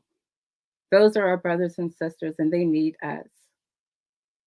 We can all spare at least $10. And if you can do more, if you can double it, triple it, 10 times it, whatever you are able to do, dig in your heart, dig in your wallet, dig however you got to dig, and help support our brothers and sisters who are in a great time of need. All the blessings that we pour out to others will eventually come back to us, but we want to just make sure that we're doing what we can to be a blessing to others. And I want to just share a few more things before I go on ways that we can keep our joy and some of the benefits that we have when we do that as well. So some of the things is just to be grateful, to show gratitude You can keep a gratitude journal and just, your prayers or just saying some daily gratitude affirmations on a daily basis. That helps you. Forgiveness, if you are holding on to anything in your heart, let it go, because when you let it go, it allows you to be free. You can't experience any true joy when you're holding on to that, because it can be a big burden to you. So let go of any unforgiveness. Another thing is to spend time with loved ones, spend time with people that you love. They can help bring you joy and peace and happiness. You also want to make sure that you are taking part in self-care. And I'm the self-care queen. I coach about that a lot. I speak about that a lot. We go and we take care of other people a lot, and we just need to make sure that we're not neglecting ourselves. And so as you're trying to get your lives restored, make sure that you take some time to just rest and meditate, pray, lay out in the sun, do what you have to do to just make sure that you're taking care of you in the midst of all of this. Another thing, or one of my favorite things, the first thing is for me is prayer and spending time with God. That is the ultimate thing that gives me joy, because he's the ultimate source of joy. So one of the other things I want to end with, another way to to joy is through laughter. Laughter has a lot of benefits. Watching a comedy show or listening to something funny, reading something funny can help lift your spirits, can help you achieve that joy. So I also want to share some things on what laughter can do for you. We know what it does for us mentally. It can definitely help if you're going through any kind of depression, anxiety, stress. It definitely will help us mentally, but it has physical aspects as well. And some of those is laughter is a natural pain reducer. So if you are dealing with any pain, laughter can help reduce that pain. Laughter increases our ability to cope with life. So that helps you not only physically, but mentally as well. Laughter massages our internal organs. And that's something we really don't hear anything about. Sometimes we laugh until it hurts. Well, that's pretty much a good thing. We want to laugh until it hurts, because those organs is actually helping heal those organs and making those organs better. So we want to laugh until it hurts. Another thing, laughter increases the heart rate and it improves circulation. It oxygenates the body. And it also stimulates the immune system. And who doesn't need that? Especially during the times that we're, coming out of a pandemic, during COVID and everything, everyone is looking for ways to enhance our immune system. Just go out and laugh. Find something to laugh about, and that will help you boost your immune system. And ultimately, you'll be able to find more joy. So this has been Joy Allen, the Joy Coach. If you need help finding joy, then you can reach out to me at thejoyallen.com. I would love to help you get your joy back. And again, if you're watching this, we would love for you to help others find joy in their lives by donating as much as you can to make sure that we're helping these families and the victims of Hurricane Ian be able to get their joy back. Thank you all for listening today. Thank you, Dr. Jody, for this opportunity, and peace and blessings to you all. This has been Joy, the Joy Coach. And Joy, the Joy Coach, I want to let you know that Tampa Bay is back, so you can still come down and move to see me. Florida is still safe, so there you go. Thank you so much. I have to say I'm a Florida girl too, so yes, my heart is near and dear to Florida, and I am moving back home soon. Absolutely. From Jay to Joy, this was amazing. I loved what you said, because joy comes from giving from a joyful heart. Thank you so much, Joy, and we'll talk soon. You're amazing. And speaking of amazing, we have the incomparable Dame Doria Cordova now on deck. What a woman. When I say she's a legend, it's for real. When you know that they're a legend is when they don't have to tell you about it, that the people around you, they just find out about it. Okay. This living legend, executive coach, the people that she's coached, her client list, Tony Robbins, Paul Mitchell. How about Robert Kiyosaki? How about the Money and You Access to Cash book that I know with this green screen? There we go. It goes kind of transparent. But if you go to DameDoriaCordova.com, just go to Doria. Just put in Cordova, put in anything, put in access to cash, it all comes up. But this is what we're looking to get, that humanitarian effort, that access to cash. She's going to tell you what it's all about. I want to thank her publicly for the generous donation she made to Hurricane Ian. She is a true humanitarian in action. And I know that she is just going to pour into us in this next 15 minutes like only Doria can. So welcome, Dame Doria. Thank you. I love your green screen. I love you. Aloha. Aloha. Aloha from Maui. And of course, you would put us right after my beautiful Jay, because I'm just going to continue with that conversation. But let me just say very quickly, I just wanted to say that I so feel for you all that have gone through this. And the reason is because I actually grew up in Chile, Santiago, Chile. And before I came to the United States when I was 12, about a year and a half earlier, we had a huge earthquake in the south of Chile. That was a cataclysm, and it was huge, but it hit most of Chile, including Santiago. And we didn't have water for 1 week. It was just one of the most horrific things I could ever imagine. And we had neighbors who died. We had, it was pretty bad in our neighborhood, as it was in many of the cities, but nothing like it was in the south of Chile. So I really had an opportunity for me to really feel what it would be like not to have running toilets, not to be able to just be with, in the way that I was used to. And we had to have the government bringing us food and we didn't have electricity, but many of us had many candles, because in South America in the 50s, you always had challenges with electricity. And just so you know, do you know that most of the world, there's about 1 billion people that don't have electricity? There is almost 1 billion people that don't have running toilets. And of course, right now, we have many children who are dying of starvation. So I am in that world. And I just wanted to share with you that I had the opportunity to be able to do a beautiful Ho'oponopono prayer for all of you on October 7th. But more than anything else, what I'm hoping to do is that right now, if you have been a victim to this, or you are a victim of any other circumstance, because there's many people suffering in the world. But today we're going to focus on the beautiful people from the Hurricane Ian tragedy. So what I like to do is I'd like to ask you if you can take 3 deep breaths with me. Let's all just breathe a little bit, because I'm going to give you a new vision. And go ahead, breathe again. I want to give you a new vision that maybe it will anchor you to something different than what you may be experiencing right now. And let's do one more breath. Thank you so much. But what if this situation turned out to be the best thing that ever happened to you in the future? Not right now. I totally get it. But I just want you to know that I have had tremendous tragedy in my life. Besides, that incident when I was 11 years old.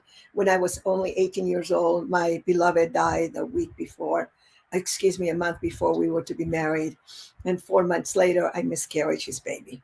It was one of the most horrific experiences of my life. And I began this whole work that I have been doing now for 43 years and have been working on myself for the last 46 years.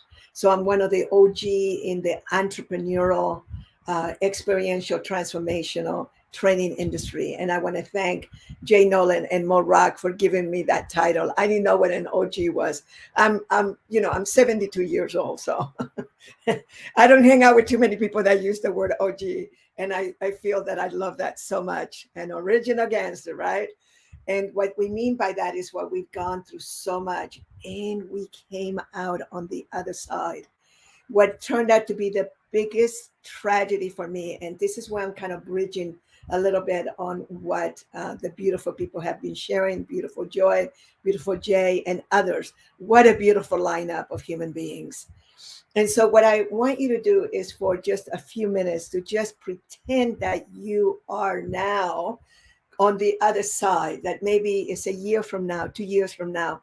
And I don't know if you knew that, I know this, but statistically, all areas that have had tragedy like yours I have actually within a year or 2 or 3 prospered through the roof. So there's prosperity ahead of you. And the biggest thing right now that I want to support you with, not only taking all the different supplements that Jody is recommending. I was just thinking, how come I didn't know about that one? I am going to make a big order. She has the most beautiful supplements. And one of the things that we do have to do is drink as much water as you can. And then, of course, really power up. We have a body, so we have to take care of it. And one of the things that really happened when we are terrified and horrified and we lost everything, basically our vitamin B goes through, I mean, down the toilet. And you really need those vitamins and nutrients. The next thing is that I just want to recommend to you that you allow yourself to really recreate your life. And I know that it can be really, really tough. I inherited this beautiful work called the Accelerated Technology IP, and there was a program there called Money and You. And believe it or not, yes, a lot of people and a lot of the famous people, including the first book, Rich Dad, Poor Dad, is actually based on the teachings of Money and You, which we learned from the great Buckminster Fuller. And one of the things that we do in there, and we have a lot of different beautiful things in Money and You that for 3.5 days, people really immerse themselves into. But one of them is designing your life. And so as you're beginning to kind of begin to see your life holistically, as you begin to see yourself as this beautiful whole human being, and we have had other speakers that have spoken about these different other tools that you can use. I want to move more into the entrepreneurial, the educational piece that I feel that is so important for you to understand, that you can recreate your life, that you can design your life today. You know, back when we were hippies, back in the 60s and 70s, we used to have a saying that said, you know, today is the first day of the rest of your life. And I want to introduce to you the idea that this moment right here, right now, is the first moment of the rest of your life. And so now, how would you like to recreate yourself? And we know that there's many things that need to be handled. We know that there's paperwork and there's support, but then also you have to be willing to open up and receive, because many of us, I can just think about my own family from Chile.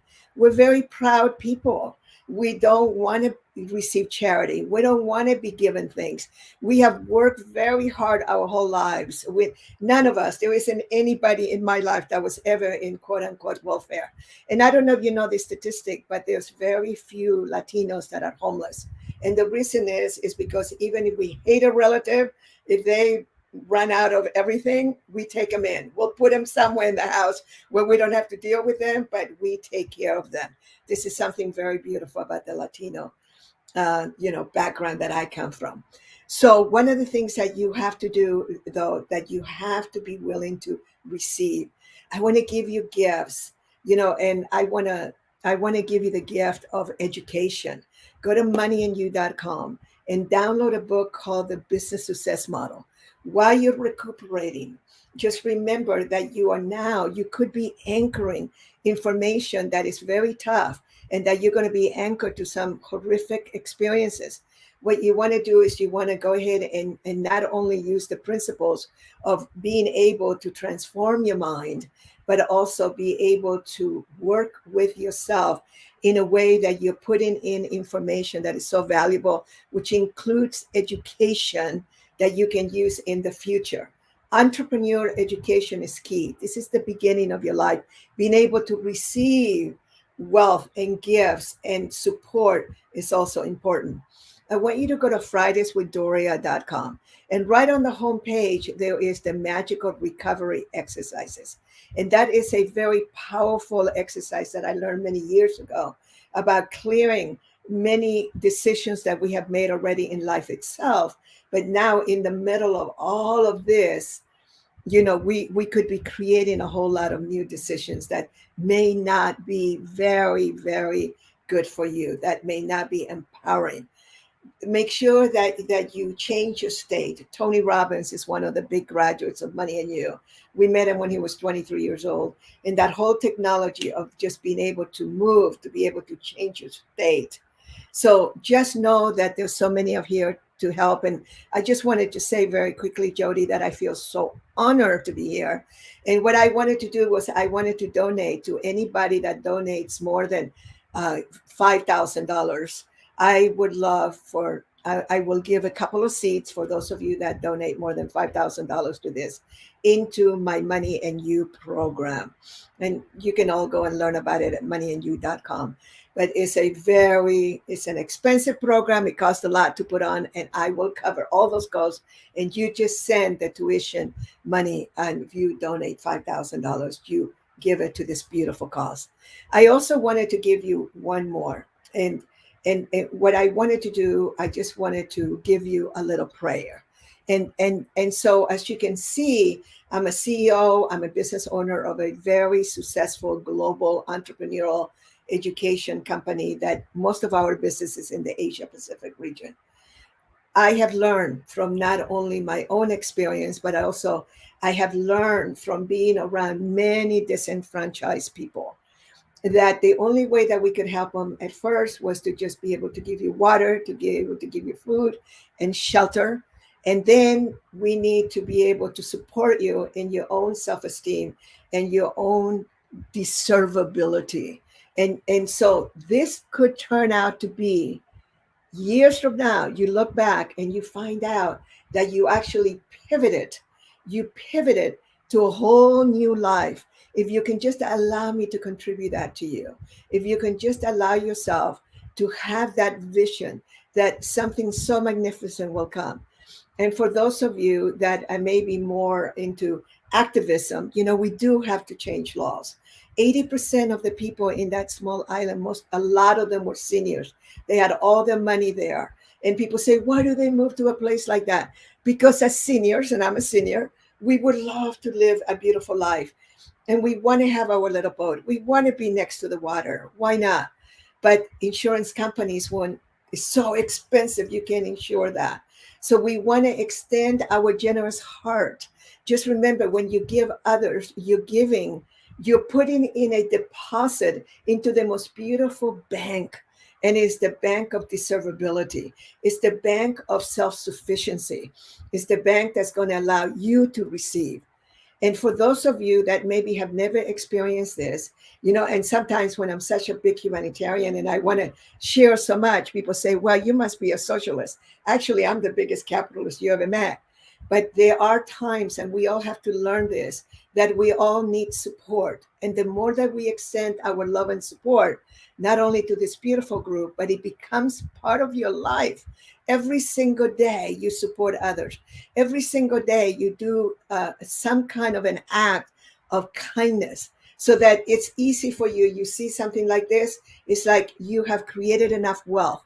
You have created enough so that you can be so generous, so that you can give anytime. You give of your time, you give your products, you give your services, and you have any very little money.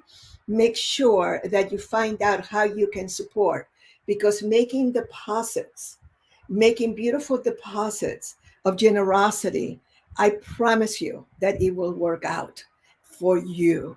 So one of the things I'm very committed to so I'm finishing up, I'm very committed to the eradication of poverty and hunger. And one of the things that I say to my many wealthy friends and to heads of industry, heads of countries, and to many people that have more money than God, I always say to them, it is good business to get people out of poverty and to definitely feed the people. There's so much money in feeding the world. So look into it, because I am looking for that 100 billionaires that each will contribute 1 billion. And once and for all, we handle world hunger. And then we come back home. We come back home. We come back here. Let's be generous. Let's just allow this beautiful Jody and her whole team to be able to support all these beautiful people. And before I go, I must say a little piece from the beautiful Ho'oponopono prayer. And this, Dora, before you do that, would you please give that quote because that quote that we started our event with from Buckminster Fuller, please put this here again. You mean, how do we make the world work? Yes. Thank you. Thank you. So, as Jody is asking me to do, there is a legacy that we got from Buckminster Fuller. And if you go to moneyandyou.com, look in one of the tabs and you will see Buckminster Fuller. The man was so beautiful. You know the geodesic dome in Orlando at Epoch? Most people don't know that Walt Disney was a great fan. Spaceship Earth, that is a dedication. The whole park is a dedication of Buckminster Fuller. Very few people know that. Beautiful. So Bucky left us this question. How do we make the world work for 100% of humanity in the shortest possible time through spontaneous cooperation without any ecological offense or the disadvantage of anyone? So when you create product or services, programs, whatever it is that you create, and you that may be suffering so much today, if you can just you can go to my Facebook and the DC Cordova. You'll find me just about anywhere. And or meetdoria.com. You'll find it there. If you can just go to the question, download it. And those of you who are suffering through this, just keep asking yourself empowering questions, including that one, and allow yourself to just be given all these God-given gifts that are right in your consciousness. And that this horrific experience where you lost everything. And remember, you didn't lose everything. You lost all your physical things, but you didn't lose your contacts. You didn't lose the people. We're here to love and support you. I provide so much free education. It's for free. So just while you're temporarily out of cash, remember, you'll never be ROKE. Don't say that to yourself. You are only temporarily out of cash, temporarily out of a home, temporarily out of your favorite things. You can recreate it all. And with that, I get so excited over this. Thank you so much for having me here. Your prayer, back to you, Dame. I divert to you. Thank you. No worries. So this comes from the Ho'oponopono prayer, and the Ho'oponopono prayer is a prayer of making things right. And Morna Simeona, who brought it out into the world from the Hawaiian tradition of Ho'oponopono that many Hawaiian families have done forever, she was a Christian. And so you will see the little tone here of Christianity.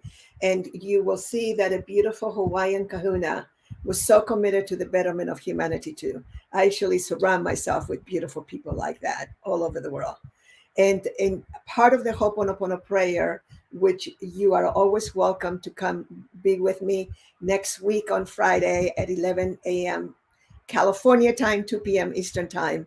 I will be doing Ho'oponopono. Just go to Fridays with Doria and find out more about it. And we can all be immersed in that. And so here it is, peace of I. The I meaning the I am, the God, the universe, the nature, universe, whatever it is that you believe in or don't believe in, the Great Spirit. Peace of I. Peace be with you, all my peace. The peace that is I, the peace that is I am. The peace for always, and now and forever and evermore. My peace I give to you. My peace I leave with you. Not the world's peace, but only my peace, the peace of I. Let's all take a deep breath.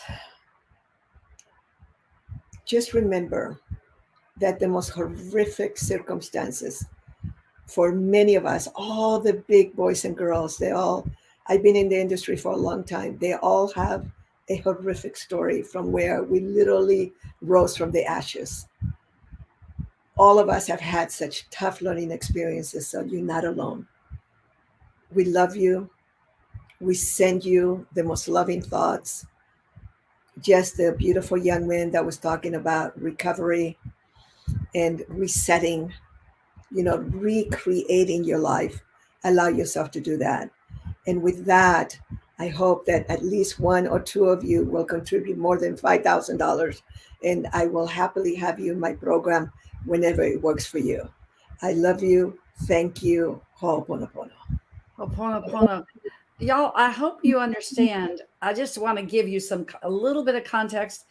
A $2,500 program, you give 5,000. It's almost like getting buy one, get one free. You've helped people. That is absolutely your heart, Dame Doria. How absolutely amazingly generous you are. That is you. I can't wait for the next 2 weeks and how we're going to be creating this economic engine for Hurricane Ian and actually to meet you in person. Aloha. Aloha. Thank you. So, Dame Doria, just to recap here, a $5,000 donation and you get a $2,500 program for free. A $2,500 money in you, access to cash, and you can go back anytime that you ever want to for free. That's almost like buy one, get one free. And I'll tell you, a woman who absolutely thrills my soul will be on deck after this commercial break from one of our sponsors, Business from Home, Peter Mingles. Back to you, Dan. Inflation is going through the roof. Food prices, gas prices, housing prices, insurance, everything. The average family is feeling the pinch. So what can you do? Ask your boss for a 20% cost of living wage increase? That won't end well. Fall for a get-rich-quick scheme? There are people who you can rely on to show you how to make money in a home-based business. Give us a chance to walk you through how it works. It's not really that complicated. You just have to find the right opportunity and the right people. Visit www.humongous.com/TV and submit your information. Maybe we can help. Billions of families are wondering how to work from home and earn extra income.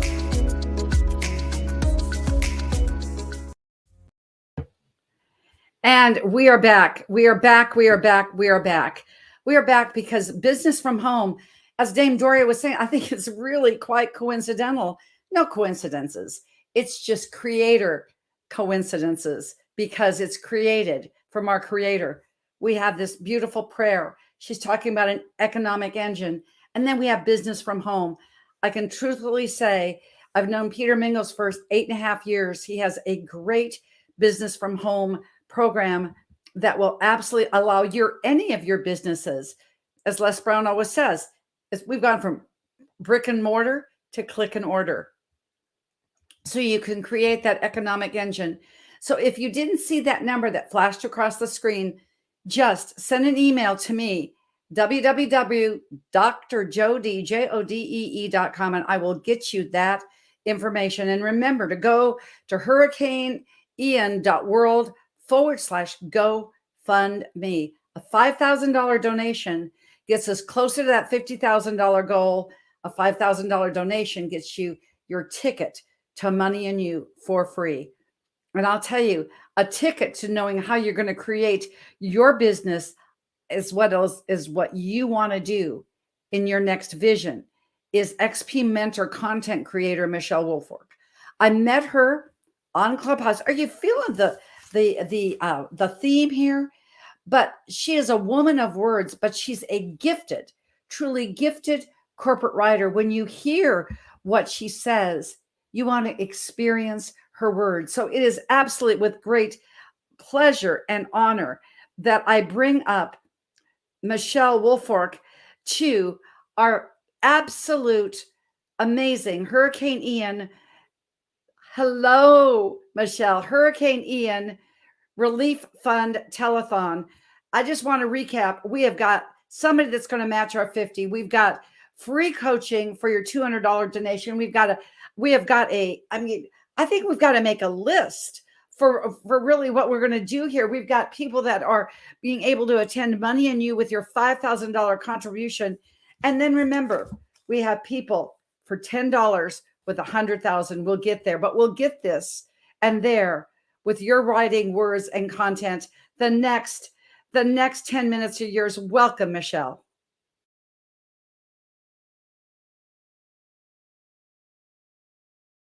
Michelle, are you there?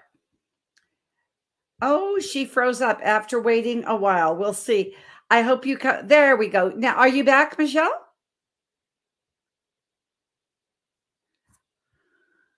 Let's see. Maybe I have to unmute you. Let's see. Yes. Unmute your mic, dear, and I think you're good to go. Racking. I said, oh no, it's going out. No, it's coming in. It's coming in with all of your creative energy. The next 10 minutes is yours. Thank you, Michelle. Thank you so much. Hello. It's saying it's flashing. My goodness. Dr. Jody, I'm so, okay. So hello, everyone. I pray that this is working. It says that it's poor. So I'm not sure that it's working. I can hear you just fine. Keep going. Okay. All right. Yeah, Thank you so much. All right. As I was asked to be a part of this, I was reminded of years ago, about 25 years ago, that I was actually in Florida. I was there with 2 babies and my husband at the time. And we went down there thinking we had enough money, but because of our poor planning, we ended up not knowing how we were going to get home, not knowing how we were going to feed ourselves and our 2 babies. Well, the people in Florida helped us. We were able to eat. We were able to get home. So my heart, my love, my compassion goes out to the people in Florida. And the questions that I ask myself is, who am I? And who I am is someone that wants to love, someone that has compassion, someone that wants to give. And my question to you is, who are you? Because who you are shows up in what you do.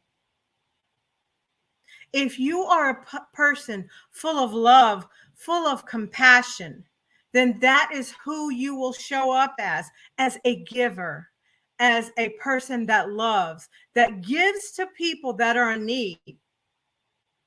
I'm reminded of many scriptures in the Bible that say that we are to give. Good measure, pressed down, shaken together, running over, then shall men give into our bosom. And then if I think about the other scriptures, is that it says that a generous person will prosper. So if you are a generous person, then you will prosper. You are giving to people in need. If I was the kind of person that was not a giver, that did not love, that did not have compassion, then I would not be giving. Then I would not be giving my time. I would not be giving of my talents. And if I say that I love Yahuwah, that I love God, then I'm going to show that I love God by keeping the commandments, to love, to give. How can I say that I love God if I do not love my brothers and my sisters that are in need? So I want to give back of my time. I want to give back of my treasure to the people that are in Florida. I can't even imagine. I know that day what it felt like to have nothing, not know where to go with a newborn. I had a six-week-old baby that I was nursing, but I had an 18-month-old daughter that was with me. We didn't have gas. We didn't have anywhere to stay. We didn't have anything to eat. That's something small as compared to what the people in Florida have experienced. So I know that who I am is a giver. That who I am is a lover of people. And because I say that I love God, I will show that I love God. How? By giving. by giving to people that are in need, giving to my brothers and my sisters. And I'm asking you, who are you? Are you one that is going to give? Are you one that is going to show love and compassion by giving to others, by giving to those in need? Are you the one that's going to show who you are? And I have a poem. It's actually a type of poem. And the poem is, Who Am I? I live to help others. I care about my sisters and brothers. I am compassion. Who am I? I am generous. I show myself by showing kindness. I encourage others. Well, I am love. And because I know who I am and I know who I serve, I will show love. I will be generous. I will show kindness and I will show encouragement. And I just say to you, great people of Florida, that God sees you, that God hears you, that God knows, and He heard your cries. And we heard your cries, and we are here to give. We are here to show love. We are here to show compassion. So I ask you, other people that are watching, are you one that loves? Are you one that says, I am love. I am compassion. I am kind. I am giving, because I know that the word says that we are to give to those in need. If we don't give to the ones that are in need, how can we say that we love God? How? How can we say that we love other people? If we truly love, we give. And you can give by going to https://hurricaneian.world-GoFundMe. And I realize that I am flashing and that I am frozen, but I want to leave one final thought with you. Is for you to think about what it would be like to have nothing, to have everything that you had just disappear, or have much less than what you need, to have children that you needed to feed, to have you that you needed to feed. If you know what that feels like, then you'll have compassion. You'll give out of your heart. If you say you love, then you will show it. To me, love is an action word. Yes, we hear many people say it, but love is an action word. And I'm asking you, as I give, I'm going to give from my company. I'm pledging a donation from my company, Knowledge by Design. As I give from my company, I ask you to go with me as well and to give to the people of Florida, the people that are so beautiful. I'm paying back. You guys paid it forward, and now I'm paying back. And I am just so grateful for the love of God, for the love of the people, for Dr. Jody Bear, for the entire team that has spoken. They are people that love and they show compassion. Michelle, guess what? Your screen may have frozen up, but your message did not, my dear. And what it was is that the message from your heart, that's who you are. That's who you become. Joy, love, giving. Thank you for your generous donation. I can say Knowledge by Design. That's you. You've designed this, paying it forward, paying it again, and paying it upwards and onwards. We're getting to our goal. After our next speaker, who you know, Michelle, Jared Albritton, we will take that tally, Maximilian, and get this. And what I say, that I love you, I honor you. Thank you for having a no problem attitude when we had a little change up in the back. Hey, that's what it's all about. We are here to serve. Much love to you, Michelle. Have a wonderful evening. Thank you. So think about it. We've heard love, we've heard joy, we've heard giving, we've heard all of the above. We've had companies like Michelle, her company, Knowledge by Design, giving a generous donation. We'll get an update after our next distinguished speaker, who at the statue and the stature of who he really is a statue like in Clubhouse. I think that was the right word, because guess what? He has one of the largest clubs on Clubhouse. He is known as Jared Albritton. He is an absolute IT genius. So he is a tech and Web3 space thought leader. He has put together startups for people because he serves. This is why he's here. I want to publicly acknowledge that. I know you've got a million things going on in your meetings, yet when we had a little readjustment in the schedule, you came back. A no problem attitude is who this absolute leader in the tech world is. He's also partnered with XP Mentor. He is partnered with MYB Publishing as the Executive Vice President of Marketing for MYB Publishing. And I am just delighted to present to you and to share this moment in our Hurricane Relief Fund with Jared Albritton. Welcome, Jared. Hey, Dr. Jody, it's great to be here, and I'm excited to be here, and I'm excited to contribute in whatever way I can to convince anybody to contribute to this amazing cause for Hurricane Ian and all the families that have been affected. You know, my heart goes out to them, and hopefully the people I invited here are watching, and I just ask you to go to the link right below me and donate big, because, you know, when it comes to success, which is something I talk a lot about on Clubhouse and at speaking events and just networking events about success, it's really about the more you give, the more the universe gives back to you.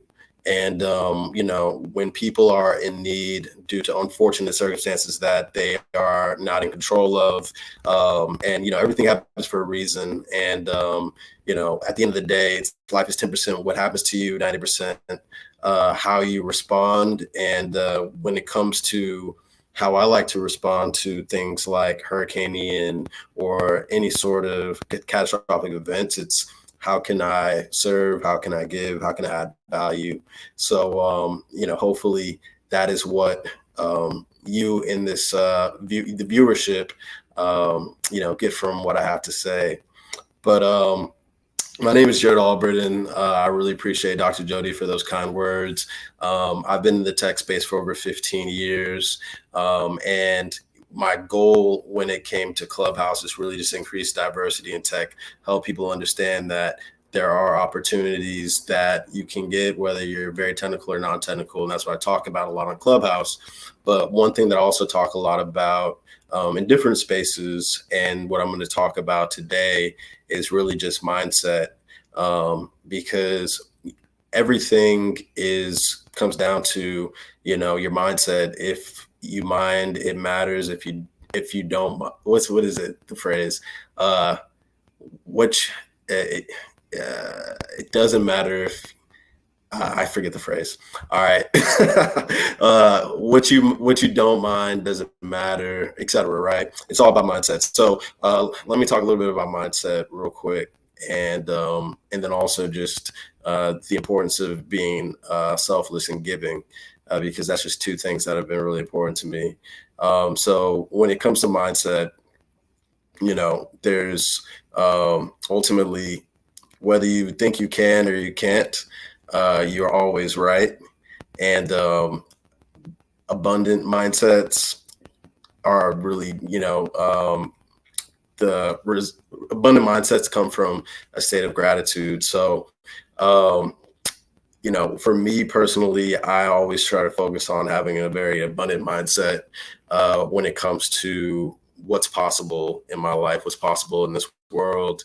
And I want you to think from an abundant mindset when it comes to Hurricane Ian, in the sense of how much can you provide them, whether you have only $1, $5, $10. It could be just you taking this website and sharing it with 10 people, 100 people, sharing it to a Facebook group, a LinkedIn group, your Twitter feed, go and post it into your Instagram story. If you want to create a clubhouse room for this, just have an abundant mindset when it comes to what is possible when it comes to this cause, because, I'm sure that the people of Florida, I'm actually in Miami, Florida right now. I just came from the beach. So, honestly, I don't do any kind of work on Saturdays or Sundays. I don't even do clubhouse rooms or anything like that. When Dr. Jody asked me to do this, I said, you know what? I'm on vacation. I'm super not in that, work mindset, but I have an abundant mindset in terms of my time. And time is limited, but what you can produce with that time is unlimited. So for me to come from the beach where I was, just kind of living my best life, to pop in here, it's all about intention, and it's all about, like, what do you want to leave in terms of legacy?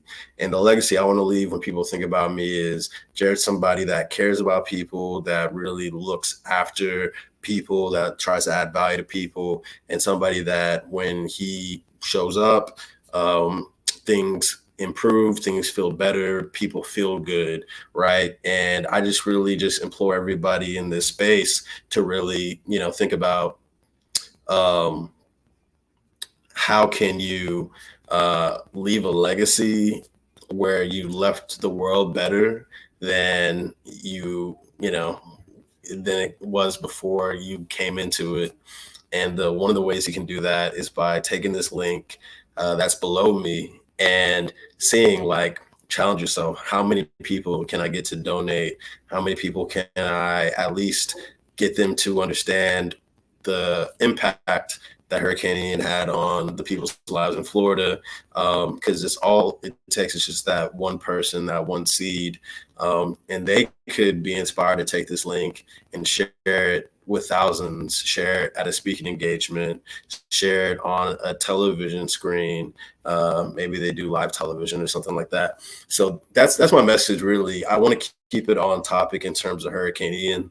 I could talk a lot of philosophical stuff, but I mean, really, at the end of the day, this is a fundraiser. We're really just trying to get these funds raised for these families. So in terms of mindset, like, yeah, I could talk about, mindset practices, et cetera, abundance, but I really want to think about mindset when it comes to Hurricane Ian, this GoFundMe, and just really challenging everybody to think bigger than what they thought they could when it comes to getting these donations out, et cetera.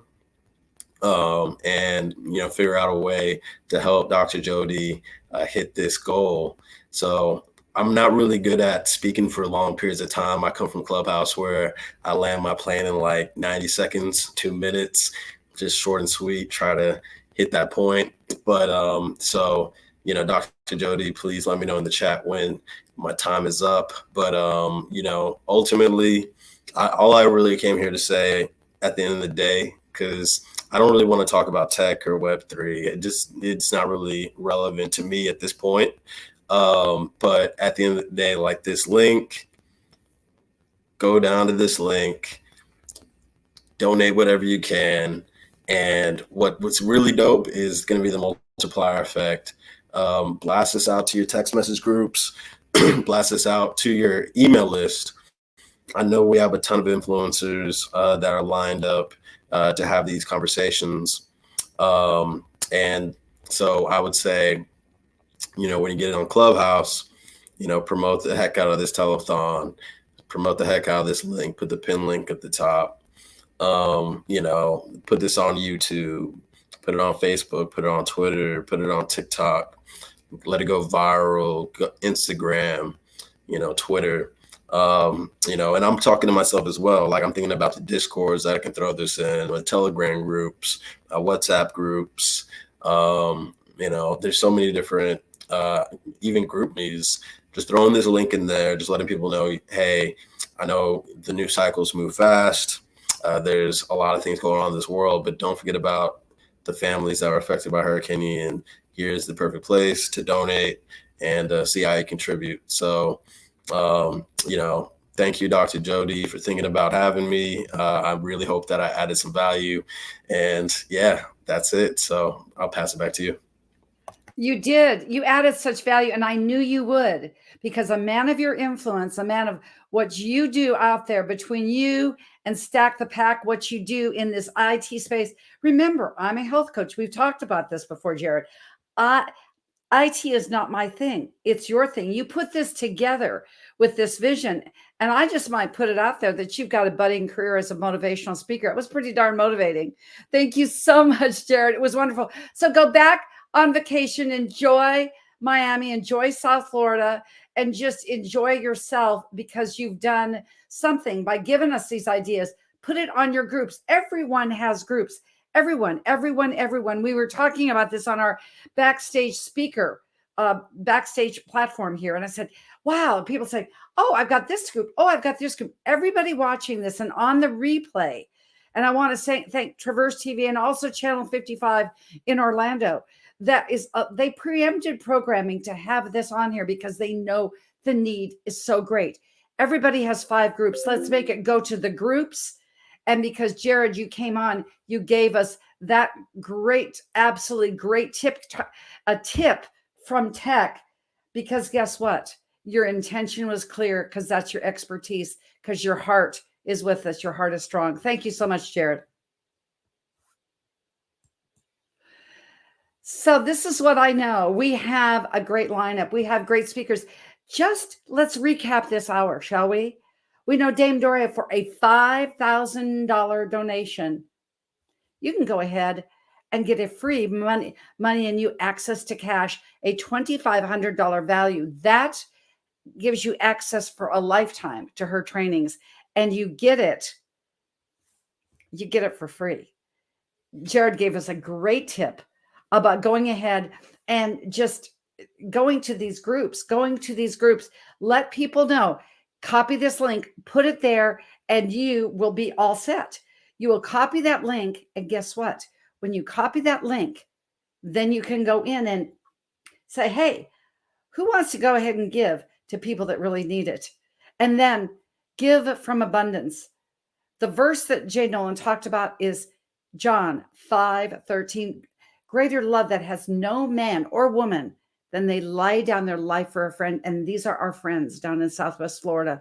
And we're doing it with joy. As Joy Allen said, as having a name like Joy, how could she do anything less? And this is what I believe, that we are going to restore, renew, and absolutely find the real you. As Dame Doria said, out of tragedy, when you restore comes new blessing. And I will say, after this commercial break, you're going to get a global thought leader from Cairo, Egypt, that will bless you like none other. So let's ignite your foundations of health. Back after the commercial break.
now back to our featured programming. Yes, we are live on Traverse TV.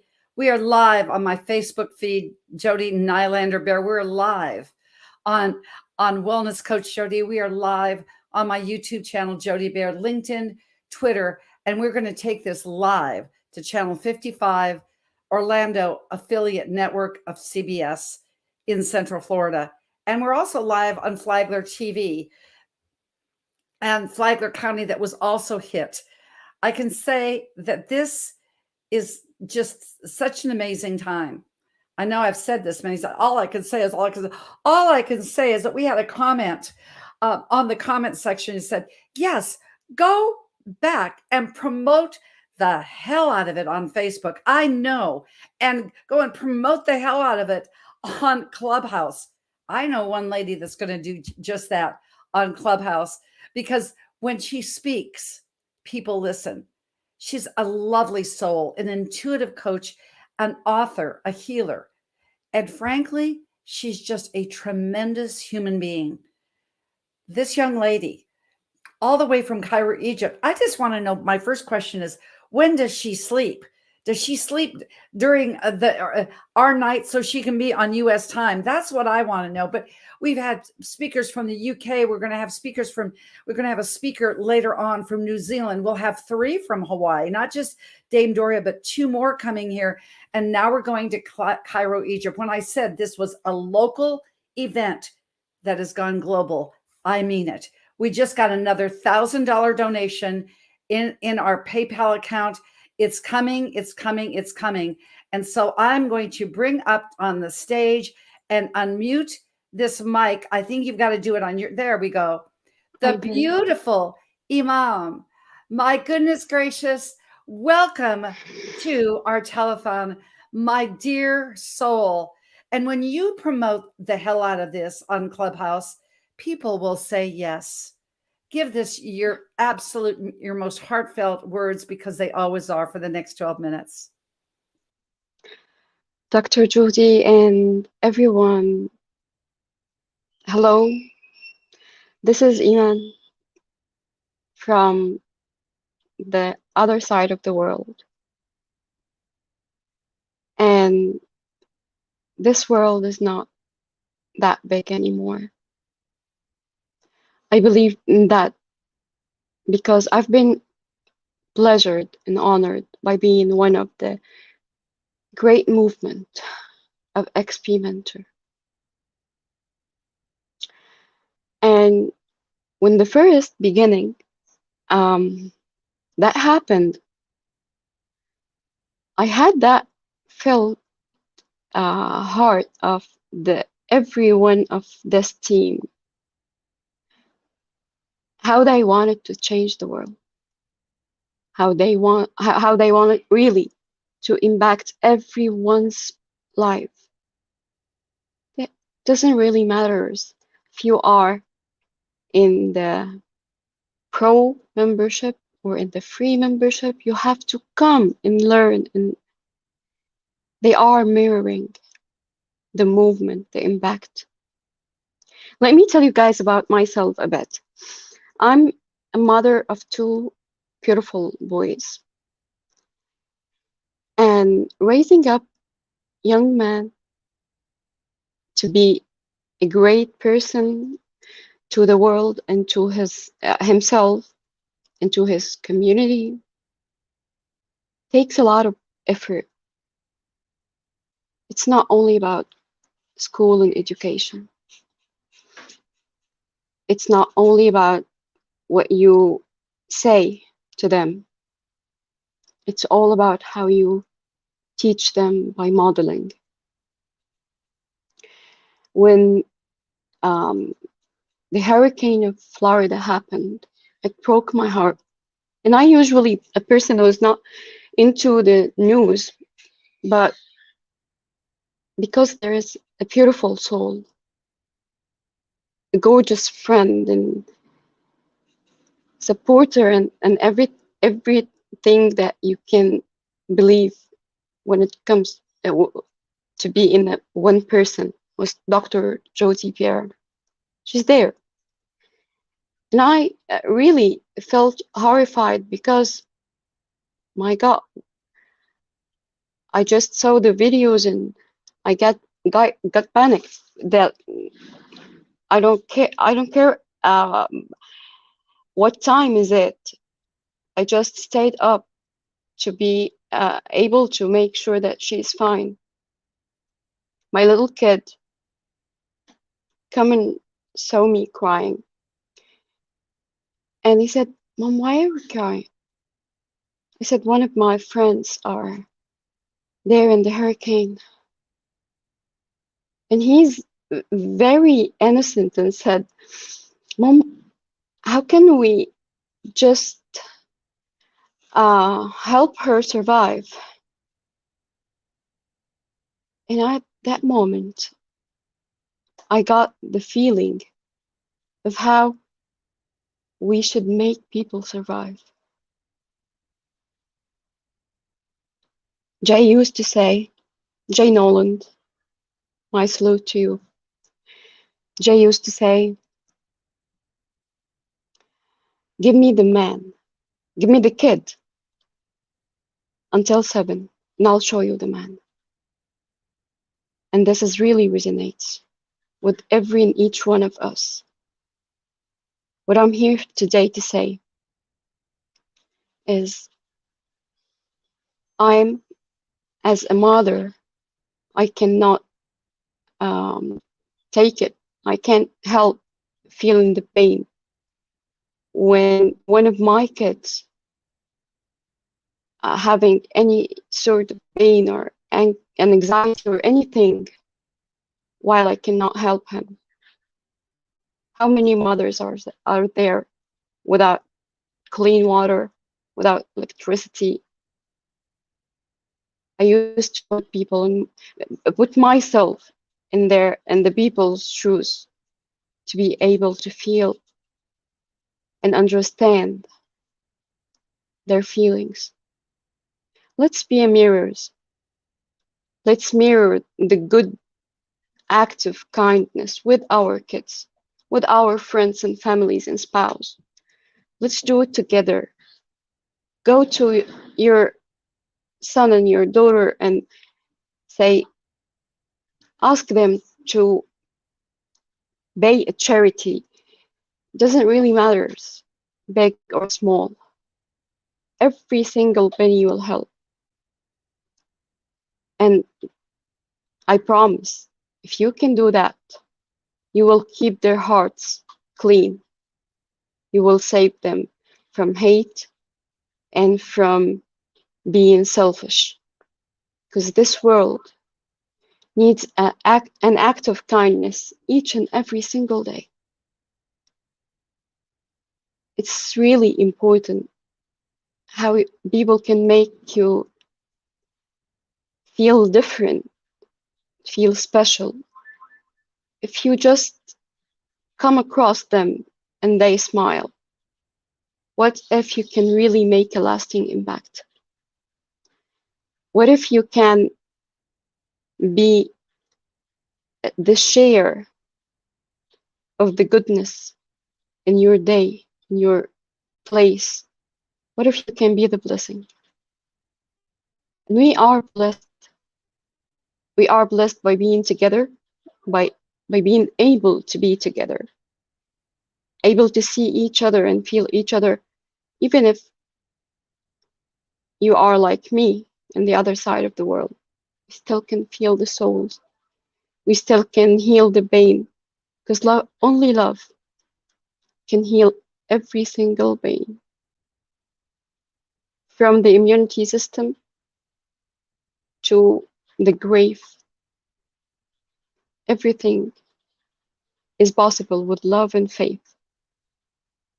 Every single thing is doable and figurable. You just have to navigate how to do it, how to reach your destination. And I remember that Benjamin Franklin said, "You don't want to be forgotten as soon as you die. Write something that worth writing. Write something that worth reading, or do something that worth writing. And you guys are not leaving legacy. You are making and recreating lives.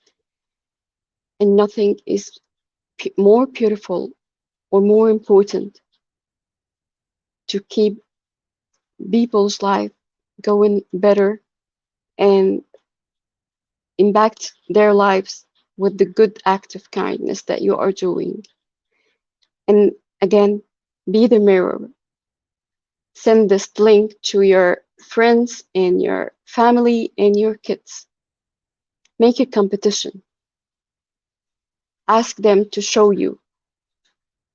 Help to inspire them. It's not only for the world, it's for their own advantage. They're going to be a very human, and I mean very human beings, because not everyone is a human, and not everyone, and not every heart is able to love. Where some people have hearts to function, there are some people have hearts to keep them alive even when they are dead. This is me, man. I'm done speaking, and always evolving, always work in process. As you all, we are all always work in process, and we are going to be, as long as we keep this good hearts and this act of kindness. It's all about taking action. Please take this action. Challenge yourself and take the action.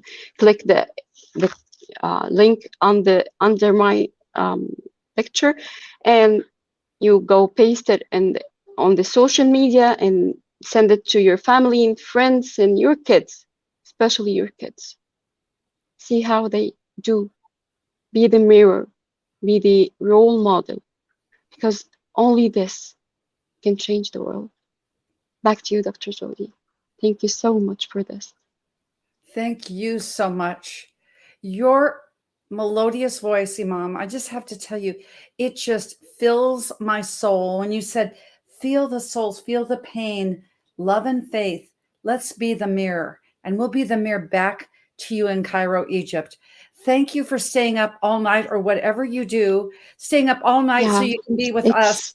2 Yes. o'clock here in Egypt, but I am all yours. My heart goes out to you in Florida, and I can stay up 24 hours just to be with you and support from any time in any part of this world. We're all coming together because we are all supporting each other, and yes, we are all building legacy and impacting this world. Against the dark shows the light, and you are the yes, light. You are the light, guys. Don't ever underestimate one action. One act of kindness can change the world, change somebody's day. It takes one hand, it takes one soul to teach one, to help one. And we all are working as one, because that's what we are. Back to you, Dr. Jody. Thank you so much. each one taking that dollar bill, taking that 100, taking that 10. Thank you, Mom. We will see you in Clubhouse. I love you with all my soul. Taking that dollar, knowing that we've got challenges out here galore. I just want to take a minute and just wrap this up before I bring the lovely, lovely, lovely author soul up, Cynthia Fontaine. We've got a $50,000 match out there. We haven't gotten there, but we will. We have got, what else do we have? We have a $500 and Forbes and everything that you can do. Forbes, who knows what she's going to throw in for that $500 donation. We have $200 for anybody that does $200. They get a free coaching class. If you weren't here this morning or early afternoon on East Coast time and heard Christopher Rausch, raw and unscripted coach, he gets it done. you'll be good to go. So your $200 donation gets you this, your absolute amazing opportunity to give the 5,000. You can have a access to cash, free tuition for your $5,000 gift. All you've got to do is just email me at drjody.com. You'll find my email address in there in the contact page. Easy to do. And I can say when we have 100,000 people giving that $10, that may be it. But like what Jay Nolan said, give from abundance. As greater man or woman has love than gives and lays his life down for his friend. And the life you're living down, because we're going to save lives. We're going to make the difference. We're going to go and do something that in the private sector, I'm not sure that it's been done that much. It's usually companies, it's usually corporations, it's usually the government. Well, this time with those things, because it's so ginormous, it's the word of the day. There's been a time lag, and with these people in Southwest Florida are running under the gun. They're working under the gun, and we can make that difference. And one of these difference makers is Cynthia Fontaine. When Imam said, do something worth writing about, then do something worth living. This woman has done both. She is a best-selling author with Ignite. She is absolutely an intuitive coach and medium, and she has an absolute servant's heart. When she said, oh, no problem, I can switch with whomever. Who does that? Well, Cynthia Fontaine does. So the next 12 minutes, my dear, is yours. Welcome to our telethon. Oh, Jody, thank you so much for having me. And thank you for this incredible day. I have been watching and in and out the entire day, and it's been so powerful. And it's really, really touching my heart, from the incredible Les Brown to beautiful Dame Doria. And I know we have the Manny Lopez coming up, and of course, the beautiful JB Owen as well. So thank you. And thank you to all those who are behind the scenes, who are putting this on, because you're bringing hope to so many, to those who may not have hope as they are struggling so much with the events of their lives and with the events that we all watched on TV, on the news, as we see the videos. And as you've seen, as you're watching our telethon today with the videos from Hurricane Ian as it battered Florida, homes filling with water, being washed away or reduced to rubble with, from the over 150-mile-an-hour winds, cars completely submerged, roofs flying through the air, and seeing boats where boats don't belong. For a while, we did continue to see updates on the damage and the effects that our fellow humans were dealing with. But as Hurricane Ian became old news, we have seen less and less of what is happening in the hardest hit areas. I have been getting updates from my family, who I have lots of cousins and my uncle in the Fort Myers area, and I have lots of friends in the areas that were hit hard in Florida. And I just spoke with one of my cousins this morning, actually, who has about $70,000 damage to her own home and her roof. She considers herself to be really lucky and blessed to have a roof over her head and her family's head today, because she knows as she drives around the streets of Fort Myers, how many people don't even have a roof left over their home, or a home that they can go back home to.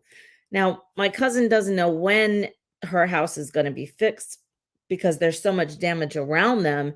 And of course, the challenge of finding contractors and that, is always going to be a challenge for it, because the devastation is so wide there. The other issue is they've been denied help from FEMA, as many are finding they are also being denied. They say they don't qualify, and tens of thousands of Floridians couldn't afford insurance because of the ever rising premiums. And sadly, many of those people have lost everything.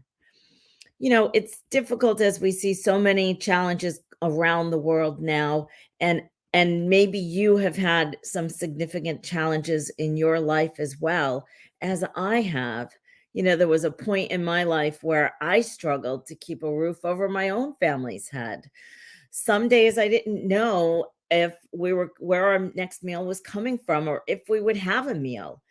We were really blessed at that time in my life to have friends and even strangers provide food for my family as I recovered from a serious injury, not knowing when I would be able to return to work. And that was an almost 2-year period. So I've experienced some difficult things in my life, as you probably have too, or you may know someone who's gone through a challenging time, a life altering, changing time. It may even be a family member of your own, or you may have friends or relatives in Florida who's been affected by Hurricane Ian. So, from being in a place of being so blessed and grateful for having people help me, and having my cousin being so blessed and grateful, even though she's struggling at this time in her life, I ask you today, as we come before you, to think about how you can help in whatever way. We are here to raise money. That's why we're here in front of you today. And so I am, as my fellow telethoners have been asking you to donate, and I too am going to ask you to donate. But don't just stop there. Share this with your friends. The link that you see on the screen below me, please go to that link. If you can give $1, give $1. I have a story about giving $1. So after going through that period of time in my life, I was really lucky to have found a mentor in my life. And that mentor said to me, "To receive, you must give." And at that time, I did not have a lot to give. In fact, I had $1 in my wallet and only $1 to my name. Now, I trusted this mentor so much that a couple of days later, after I had this mentoring session with this person, I found someone by synchronicity who needed that $1 bill. And I gave that person, as hard as it was, that $1 in my wallet. And I questioned it when I did it. But I'll tell you, looking back, that giving that $1 changed my life, because it opened my heart to what real giving is and how it feels. And I drove away from that person that day with a smile on my face, and knowing in my heart that it had been the right thing to do. So I'm asking you today to please reach into your purse, your wallet, check your Venmo, your Cash App, your PayPal, see what you have. Go to your change jar if you have one. Give what you can, whether it's $1, $10, $50, $100 or more. Why? Because you give someone hope today. Hope is what we really can live on. Hope and money, because it takes money on this planet to live. Now, how can you make an impact and make an amazing difference in people's lives with the trail of destruction that is still lining the streets of so many in Southwest Florida? You can give today, and you can share this with your friends. Share the link. Have a party. We have Halloween coming up here in the US. So maybe have a Halloween party and ask everybody to give some money, have a donation bowl, and then send that money to our efforts. We are asking you with all of our hearts to make a difference in the lives of these people in Florida who are struggling today by donating. Now, our ultimate goal is to raise $1 million, and that's $1 million of hope And we can reach that goal with over 260 million adults in the United States. Can you imagine if everybody just gave $1? How do we make the world work for 100% of humanity in the shortest time? We do it by giving. Now, I've come really far from the days when I was wondering if we were going to eat or not. And it's taken a lot of hard work, both mentally and physically. How did I do it? I always had hope. And I always had people who were there ready to lend a helping hand and pay it forward. So today I would like to give to you because I have become a big giver. I give generously with my time and with my heart. And today I would like to give a little something to you. I'd like to give you a couple of techniques that can help you when things might be difficult in your life.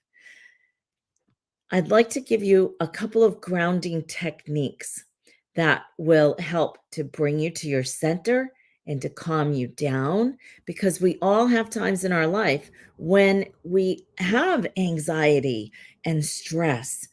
And so if you just take a moment, if you're driving a car or not in a safe place, please don't close your eyes. But I'm going to ask those of you who can, close your eyes, take a nice deep cleansing breath in.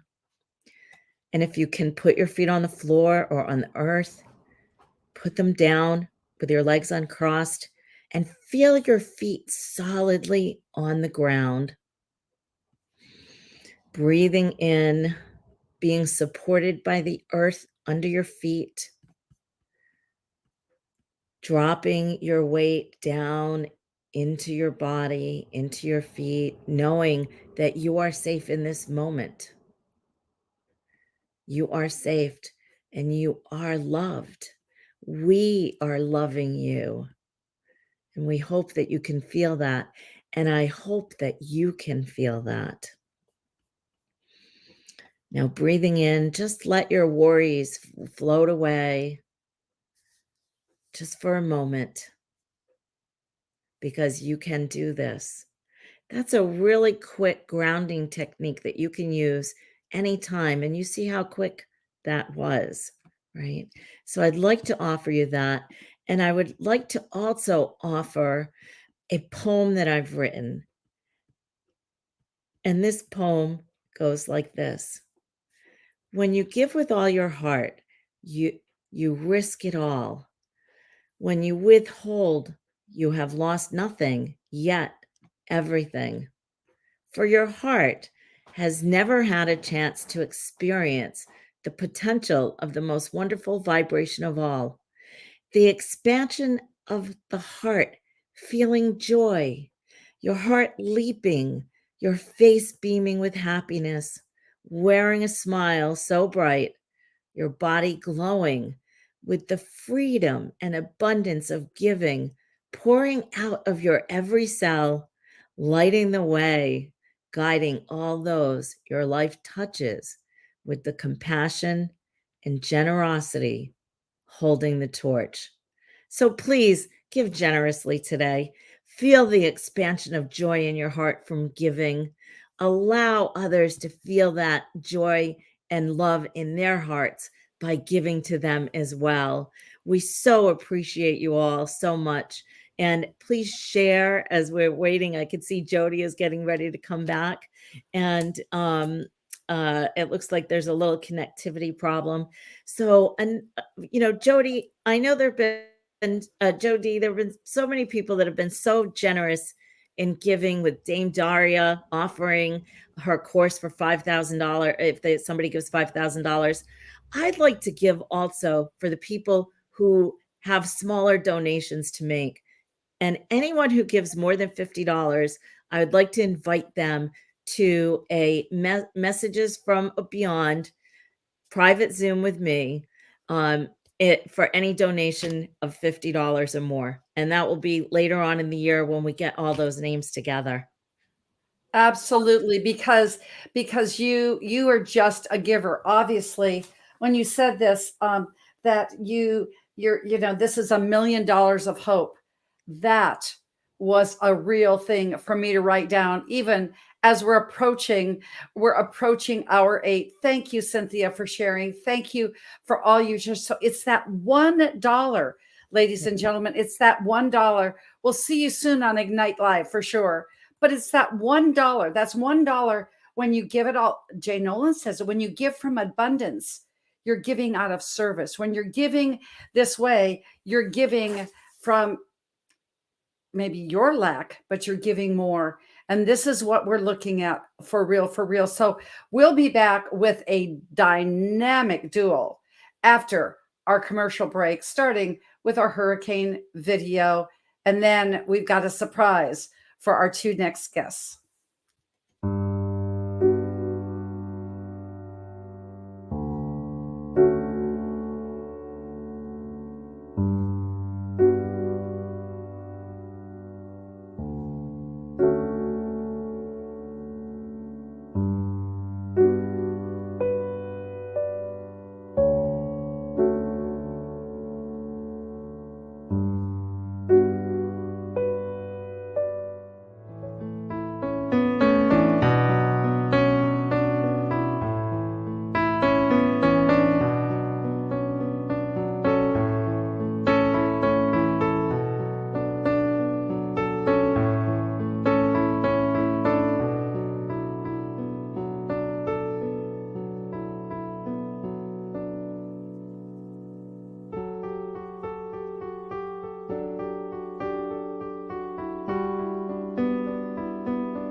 Now, more than ever, we need to come together to connect with one another.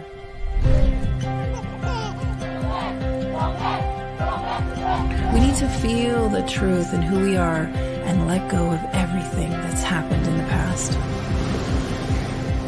We need to empower every person on the planet and awaken hearts, enliven souls, come together, laugh, play, rejoice, connect, create, and love.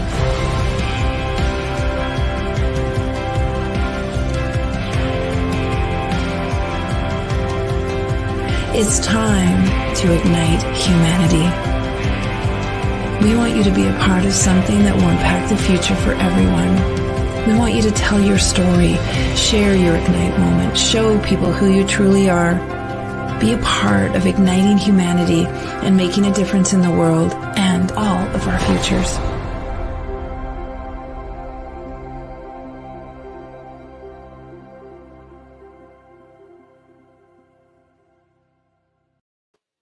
Tell your story, transform your life. Join the movement. Thank you, Ignite Publishing, for being one of our amazing sponsors for this telethon. Thank you for giving us that wonderful video. But isn't that a great message? Transform your life. We're going to be transforming lives one after the other with this money, the donation. Money does things. We are good people. We do good things with money. And this next guest is one that does great things with money. Manny Lopez is absolutely known as the from orphan to CEO because he was. I've had the honor and privilege of working with him in his Manifestation School of Business and his networking that he does twice a month. And he just has a flair and a style, but you see, it is absolutely from his heart. He is creating this Manifestation School of Business for foster children to extend them into entrepreneurship. As he says, he's always too blessed to be stressed. And you are going to be blessed right here and now with the one, the only Manny Lopez. Thank you. And you've got your spinorama reel in the back of you. There we go. There we go. There we go. Spinaroonie, yes. Yes, the spin around. Listen, the next 12 minutes is yours. Isn't this an hour to have you and JB back to back? That's all I'm going to say. Awesome. It's meant Take to it be. away. Good energy.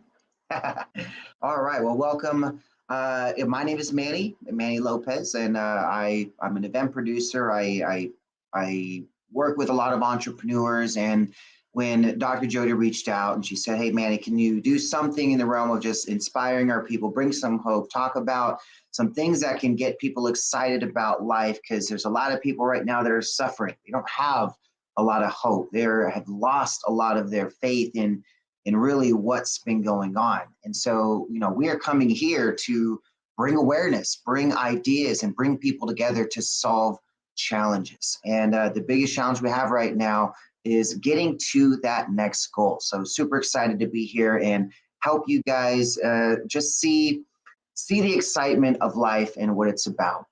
For me, it's, a constant blessing to just be alive, have electricity, have food in the fridge, and looking at a lot of, what, 1 million people displaced from their home because of Hurricane Ian. And it's, devastating to see just out of nowhere, your life can be flipped upside down and you can lose everything.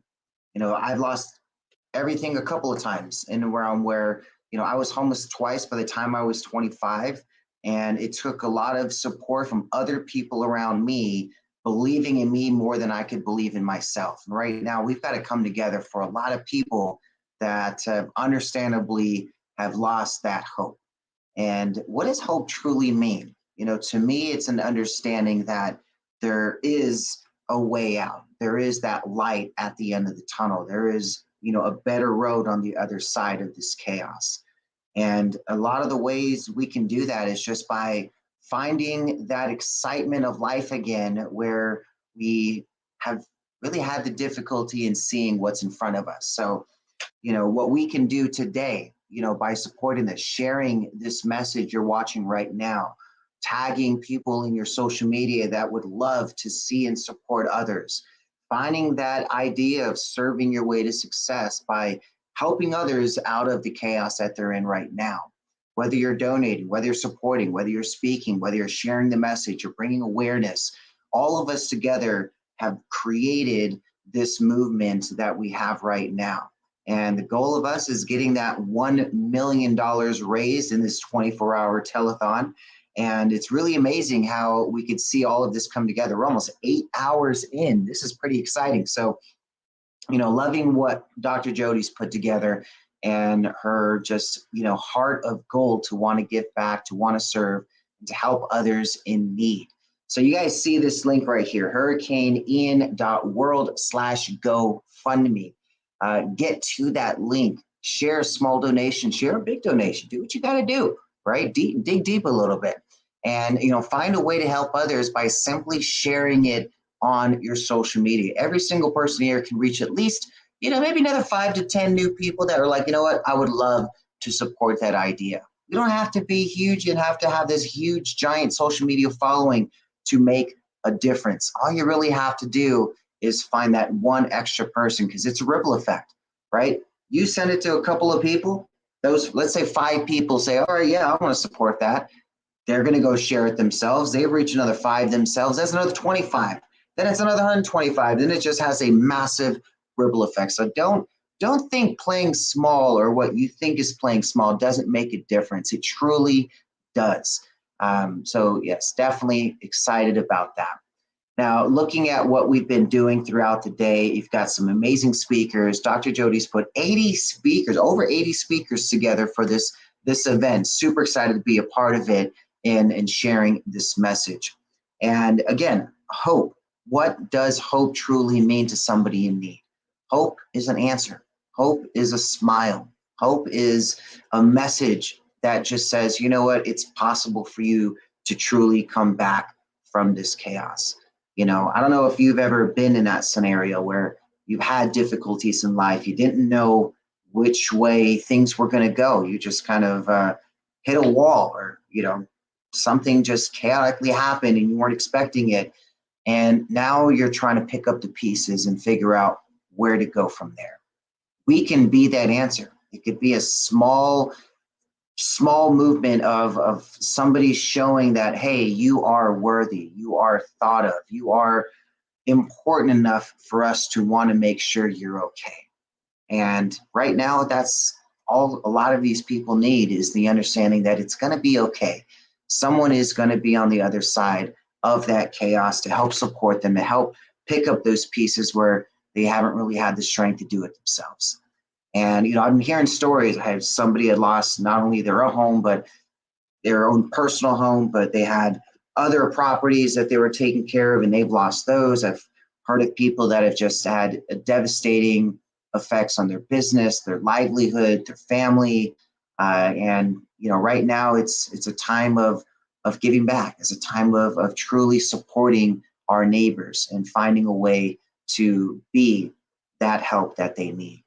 So looking at, you know, how everything kind of builds right now, I know with the economy and chaos that we've been dealing with and the uncertainty of everything moving forward, the certain thing that we do have is that you're listening to this message right now for a reason. This message isn't just getting on your social media feed or on your video platform, wherever you're watching this and seeing that, you know what, maybe I can do something. Maybe I can impact in some way. Maybe it's just locally in your own backyard to be able to make a difference. Right now, there's over 1 million people that have been displaced because of just this hurricane alone. And, you know, we want to see if we can do just a little bit more than what we're living in right now.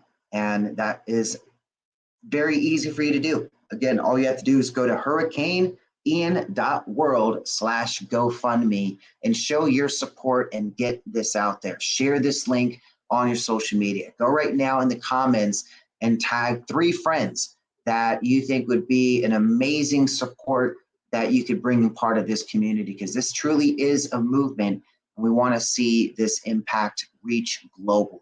We've got a 24-hour marathon that we're going to get this going and really want to see the impact that we can do. So super excited to see where this can go, my friends.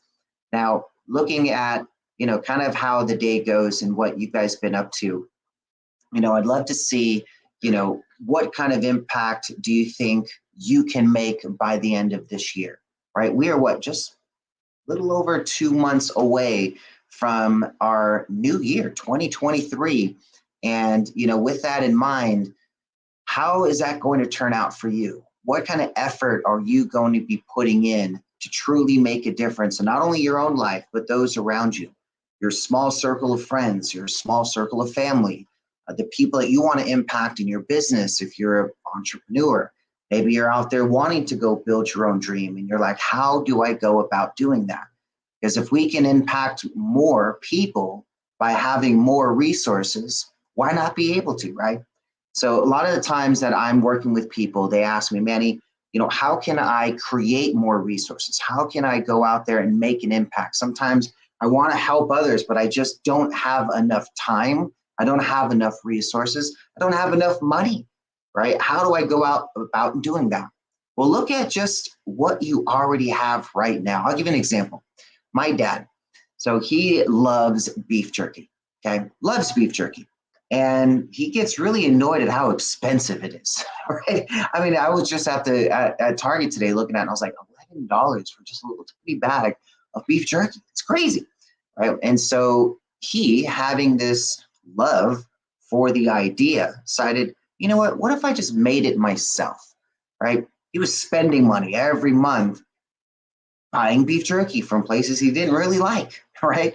He started mixing up his own flavors, making it himself, and before you know it, not only is he saving money by not having to buy his own beef jerky, people are buying beef jerky from him. He's creating more resources because he's doing something he loves to do. I'll leave you with this. There's a little formula I use when people want to understand how to create more in life. I call it the 3 E's. Easy, exciting, experience. If you want to get paid to do something you love to do, make sure it's something that's easy for you to do. It's exciting for you to go learn about and talk about, and you have experience in getting results. The people who are going to pay you to teach you that or to do it for them is going to be people that cannot check off those 3 E's. It's not easy for them. It's not exciting to go learn and do themselves, and they have no experience in getting results. You want to create more resources? You want to be able to give back in a bigger way? Follow that small formula of life, and you'll be able to find something that you love to do that you can go and build your own dream with, versus waiting for permission to build someone else's dream.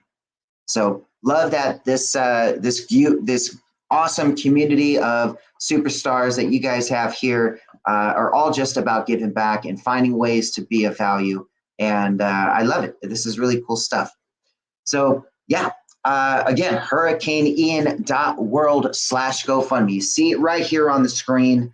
Go ahead and follow that yourself, share it with your friends, get it out there, and let's support some people that really need the help. Right, Dr. Jody? Absolutely right. Manifestation School of Business. Yes, you manifester you. Let's just manifest these millions, this $1 million of hope. Let's just do it. And we can do it with databases, with what we've heard today.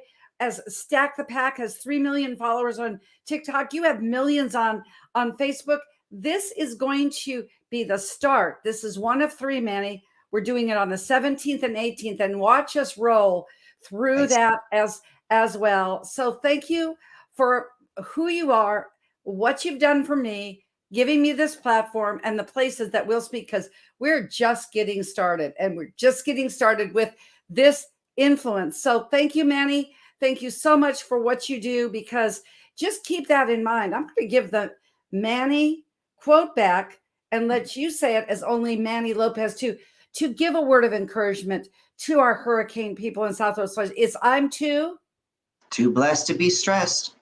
Thank you, Manny. Thank Bye you. for now. Bye. So from Manny Lopez, who it's always a 2 degrees of separation. I was speaking on a summit stage with our Ignite the Hunger in You, the book that G.B. Owen co-branded with Les Brown. I was speaking as an author, as a recent best-selling author, and I was before Manny Lopez. And he kept reaching out to me, and he said, I've never seen somebody that excited about health. I've got to work with you. And now we are. You see, that's how this is going to come together. That's how these relationships have all fit together. I said, when I introduced Jay Nolan at first, that all roads lead back to Jay Nolan. For me, in this writing world, all roads lead back to JB Owen. And she is absolutely an incredible human being. Spending those 6 days with her in Florida was absolutely life-altering. It was just fun. It was fabulous. And it was just a fortunate time that I could breathe her same air. JB is known as the Pink Billionaire. I could go on and on and on about her awards, because she's now a Lady JB since I've known her. She's had several humanitarian awards, that Ignite Humanity Project. Check out my TV show on Traverse TV Thursday at 6 p.m. Lady JB Owen and I will be going in to her Ignite Humanity and this absolute forum that she's created as she's going to India. But right now, she is here as a humanitarian, again, pouring into people and just doing the thing that only JB can do.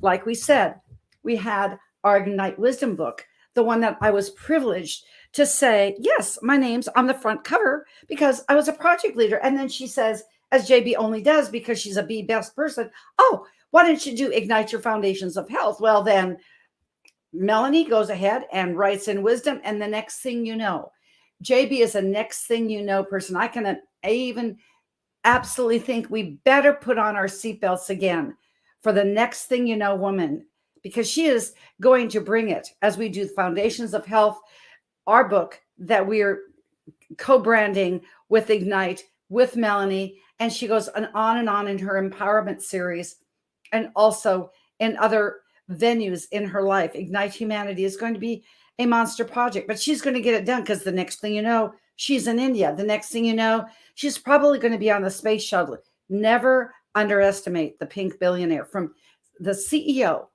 and founder of Ignite Publishing, our sponsor here today and tonight. She is absolutely a humanitarian movement maker, because she is a change maker. And it was with great honor and delight that I bring JB on to our stage. Welcome, Lady JB.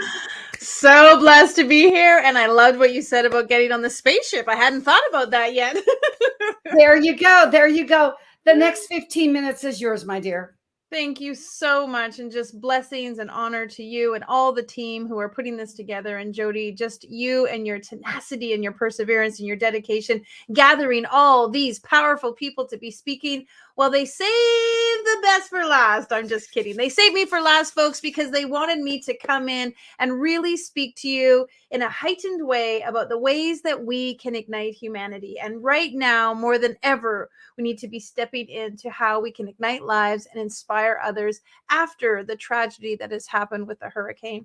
Now, I was very blessed to spend some time in Florida recently, just in June, and I absolutely loved it. I talked about buying a house there and moving down there, how beautiful and gorgeous it was. I met so many people. Jody joked around that I saw more of Florida in the 6 days that I was there than some people see in 6 years of living there. I got to go to all the different cities, meet so many fantastic people, see some of the monuments and the wonderful parts of the cities.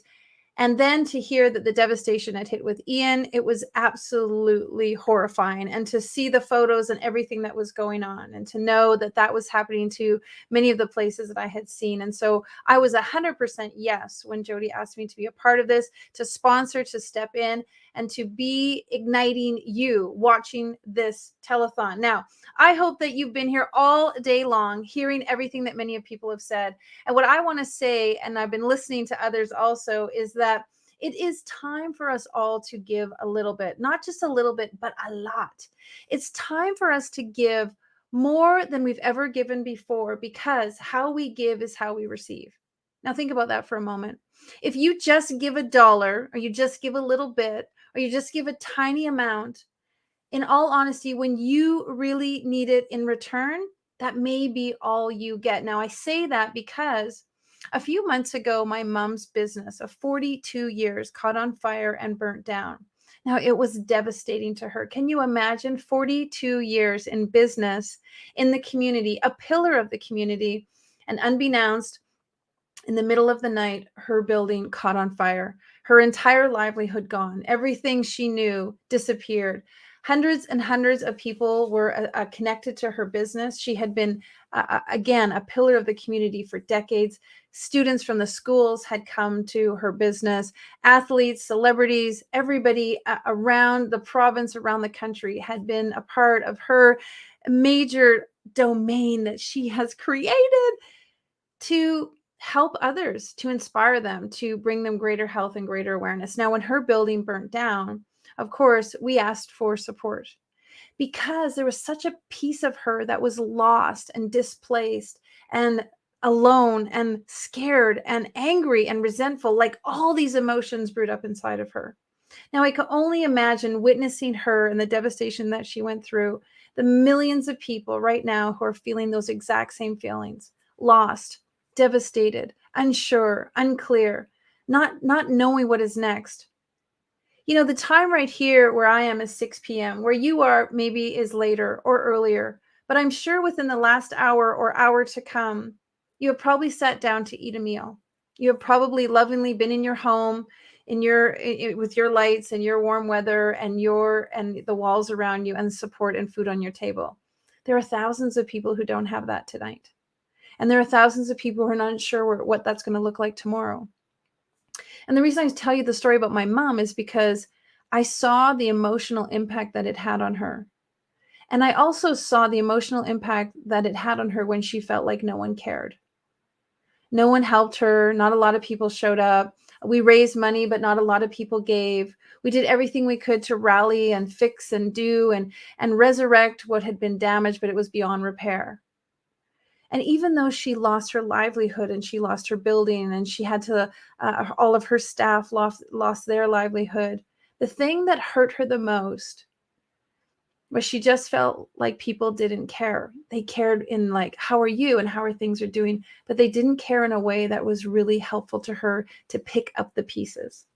And so not to speak for her, but to speak for me as a witness of her, what I know is there are so many people that are needing our support. And so I'm here to say, give big. Give in a way that will make an impact for somebody, that will literally change their lives, like really make a difference. I know that so many of us have said, just give $1, just give $5. But let me ask you, in all honesty, what will $5 do?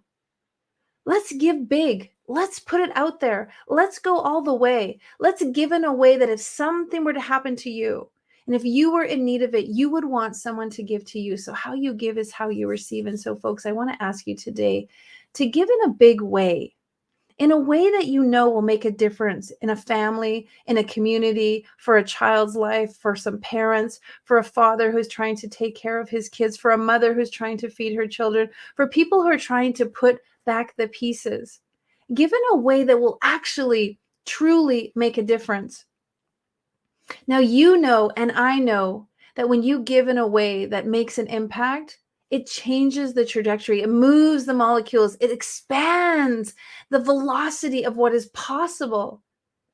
Everyone in Florida that has been impacted by the hurricane needs to feel that it's possible for them to once again have more or less, not more or less, but get back to what they had.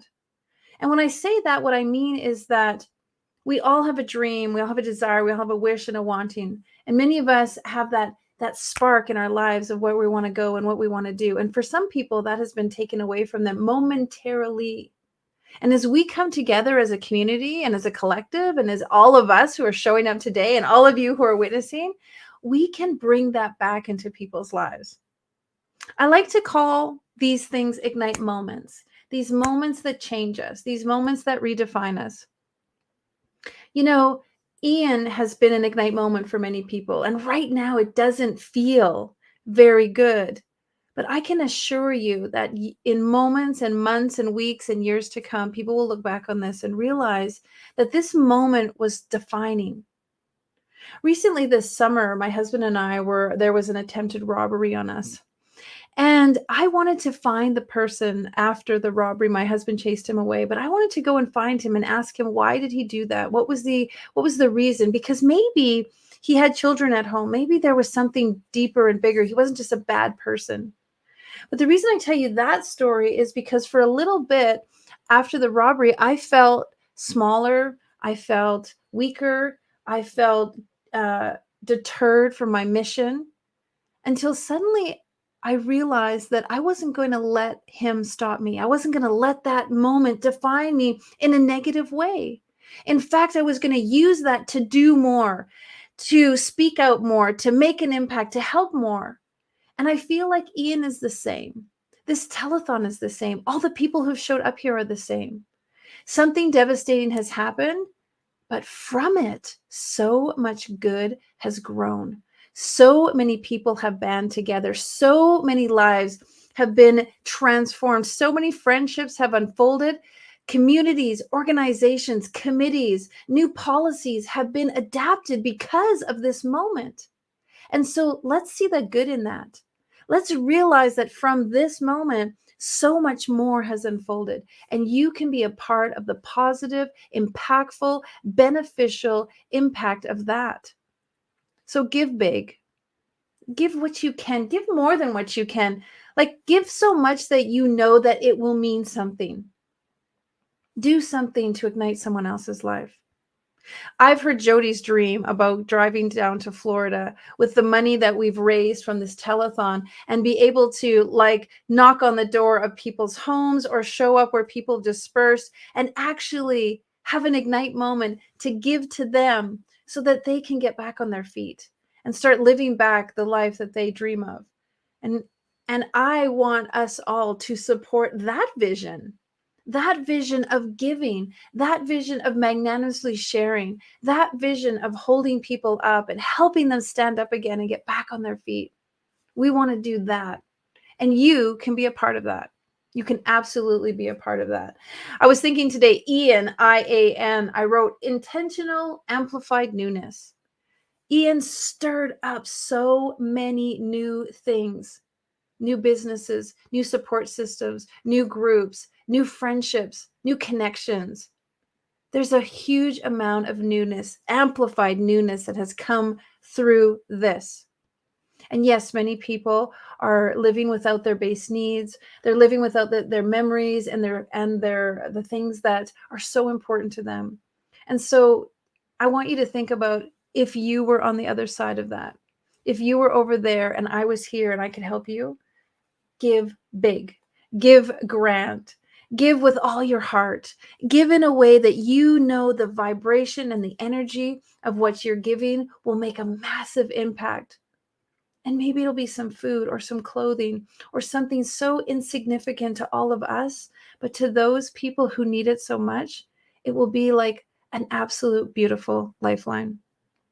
I really want you to encourage you to realize that you have the power to ignite someone's life through this telethon, through your giving, through your support.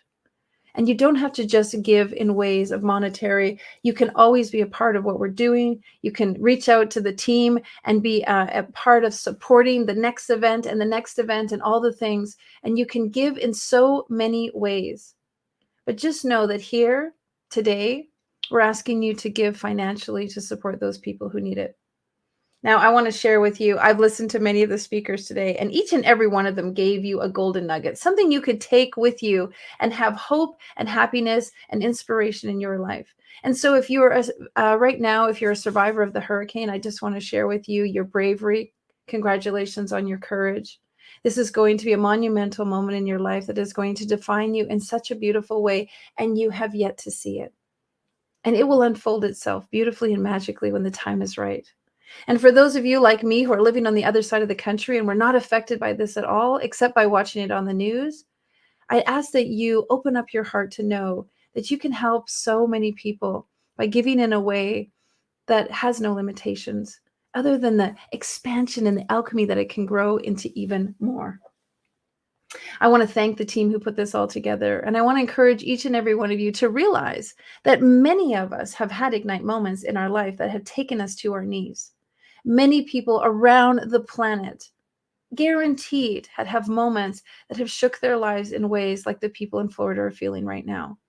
And those people, the human condition with so much perseverance and tenacity, they get through it.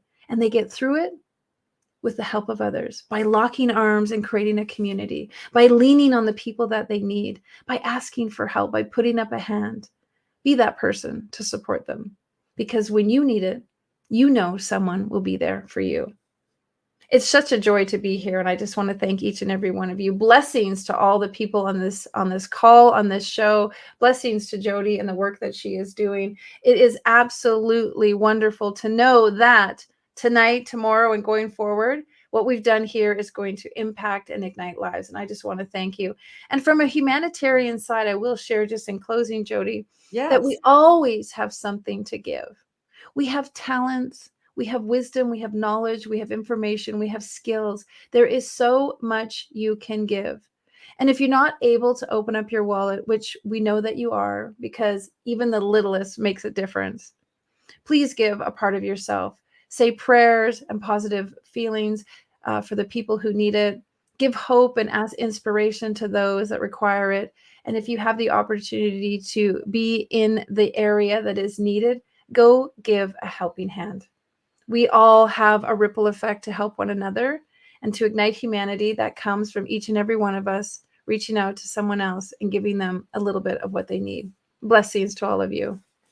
Blessings, JB. My goodness gracious. Yes, this is an Ignite moment. And you are not the last speaker, my dear. We have 4 more hours to go, remember? Yes, I know. It's true. I know we're not the best at the end, but I'm like, and I really want to commend you for going late. I know it's going to be late for you, but I just wanted to share that they kind of brought me in at dinner time to like rock it out and to really show people that, you know what? And Jody, I want to say this in the spirit of giving big. For anyone who donates over $5,000, I will give you a chapter in one of our upcoming books, Ignite Humanity. That will be my gift to you for people who give big and give over $5,000 donation.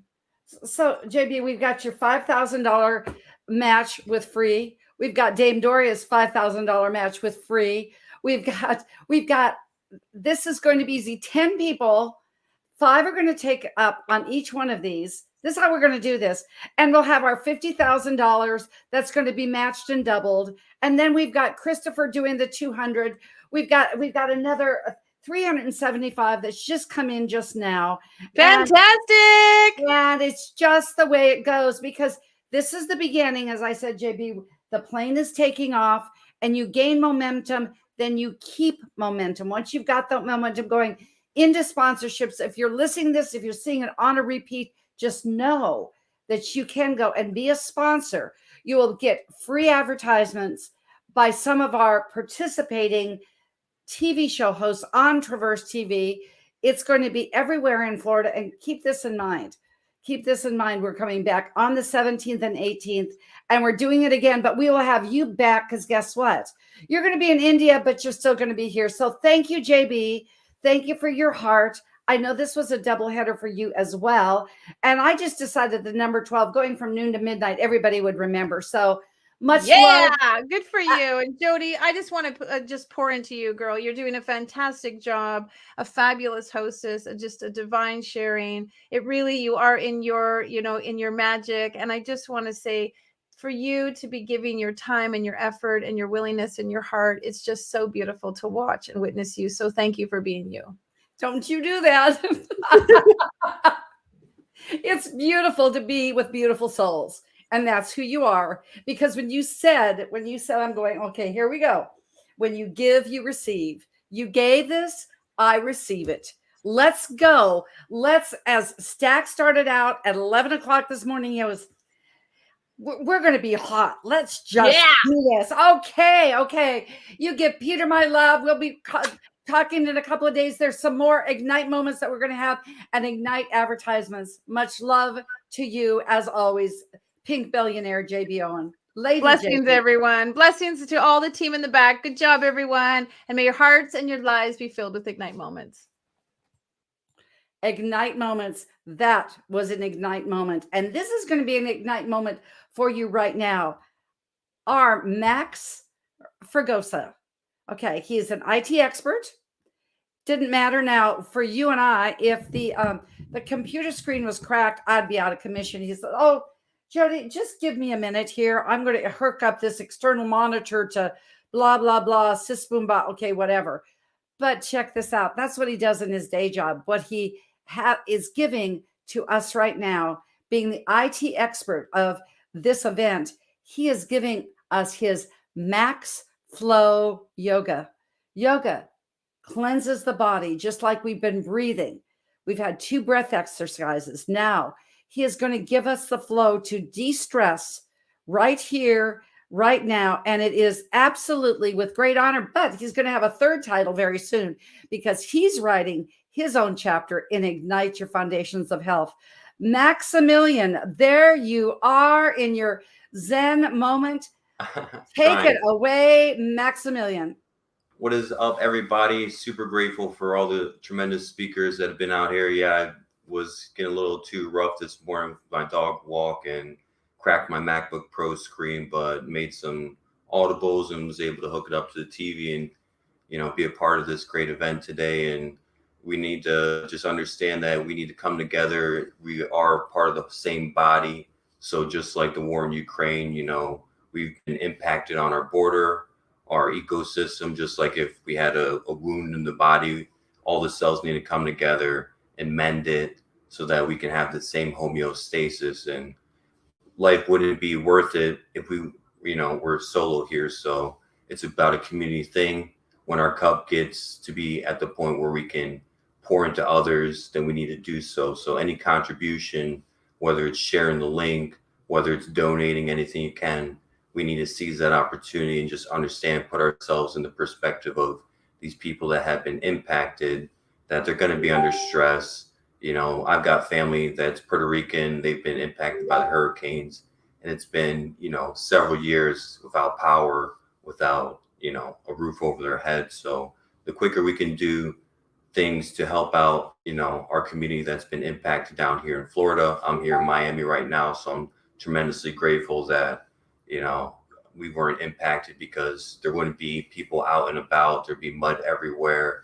It's, like with Noah and the flood, God brought the flood water for a reason, because it just can wipe out everything. So imagine all your belongings, being gone. I've been traveling the last 2 years down here in Miami with just a book bag and a duffel bag. But it's tremendously hard. Like, if you don't have the strength, if you have medical conditions, so we need to do things to alleviate the stress, so uh, working on the hips. If you're out and about, just doing these figure fours. Biggest thing is coming to the breath, just understanding that there's the inhale, the exhale, and the retention, and the things that we can do mentally to bring in those positive thoughts as a collective. Then that'll help everybody else be a lot more better off, so that we can help each other out. Going back, there's a lot of great business speakers that say it was, a complete stranger that was the person that was the catalyst to help them find the better, possibility in their life when they were down. So they avoid, any type of issue of, destructive behavior, or hopefully, not getting to the point where they would lose their life. But we want to do everything that we can to prevent that. And we want to, fill everyone up with positive thoughts, because only one thought can occupy us at the same time, positive or negative, creating or destructive. So the better we can do to, put a smile on, help the people out. Like the first speaker who spoke today, they had a boat and they were going to Sanibel Island back and forth, and they ended up just, being a ferry essentially for people more than they were to pick up their own things. So if we have the opportunity to help each other out, we need to do that in any way possible, donating clothes. I grew up from food stamps to Clothe a Child, from Sears. So any of those programs we can do to contribute. If we know someone that's affiliated, tell them about the link. Go to hurricaneian.world, hurricaneian.world/GoFundMe. Go to Jody's website, reach out to anybody, and let's get this thing going, because people are going to be impacted for over 2 years. So we need to do everything and make sure that they're calm with their breath. They're releasing good chemicals throughout their body, nourishing their body, and then balancing their macros. So we all need to tighten the hatches as these recessions coming about, and just, get rid of all the excess. And whatever we have in excess, we need to share with other people so that they can contribute, so that they can get the nourishment, that they can, better themselves, better their family, whether it's monetary or with food or shelter and clothing. Even baby Jesus needed somewhere to stay. Even, Christ needed someone to help him carry the cross. And we need people to help us. We can't do it all by ourselves. We go through ebbs and flows. And this is the time when we're high, we need to help someone who's at their low, so that they can go in there and be prosperous, because there's that one connection of saying hi to someone that reverberates, like JPO is saying, let it ripple and help each other out. So if everyone's, releasing positive thoughts, positive actions, then everyone can help benefit, and it all compounds. So $5 from me, $10 from her, $15, it all is going to compound. And the more action we take in this present moment, then we'll help, get to this overall goal quicker, and hopefully eliminate people from dwelling on negative thoughts, and, being susceptible to distractions, which are going to deter them from contributing to what our main purpose is in this life. So anything we can do to help out, if you have the opportunity and that thought comes across your head, seize the opportunity and help someone else out, whether it's giving them a ride, giving them a gas card, anything you can do to contribute to, the people that are impacted, because it's going to impact all of us, whether we want it or not, from people having to migrate to our cities, or, taxes increasing. So we just need to understand that, this is our country, this is our homeland, and this is, our opportunity to help each other out. So just take care of the spine, deep breaths, nourishing breaths, understand, with good faith, asking you shall receive. So the more positivity we can release, and the big neuroscience was out there, like the summit, a lot of tremendous speakers were saying that positive thoughts, think and it will happen. We don't want to, good thoughts can, or thoughts in general, they can either decay us or they can build us up. So you want to, nourish and cultivate the positive thoughts. And with that, your community, our ecosystem, our network, I can't go to the gas station without someone working the gas pumps, and they can't do anything without someone filling the gas pumps either there. And, some work in the convenience store. So we're all part of the same ecosystem. So anything we can do to contribute is greatly appreciated. And the least thing is if you're hearing this voice, you have the opportunity to give back. So this is our opportunity to help and show that we are better than, being selfish.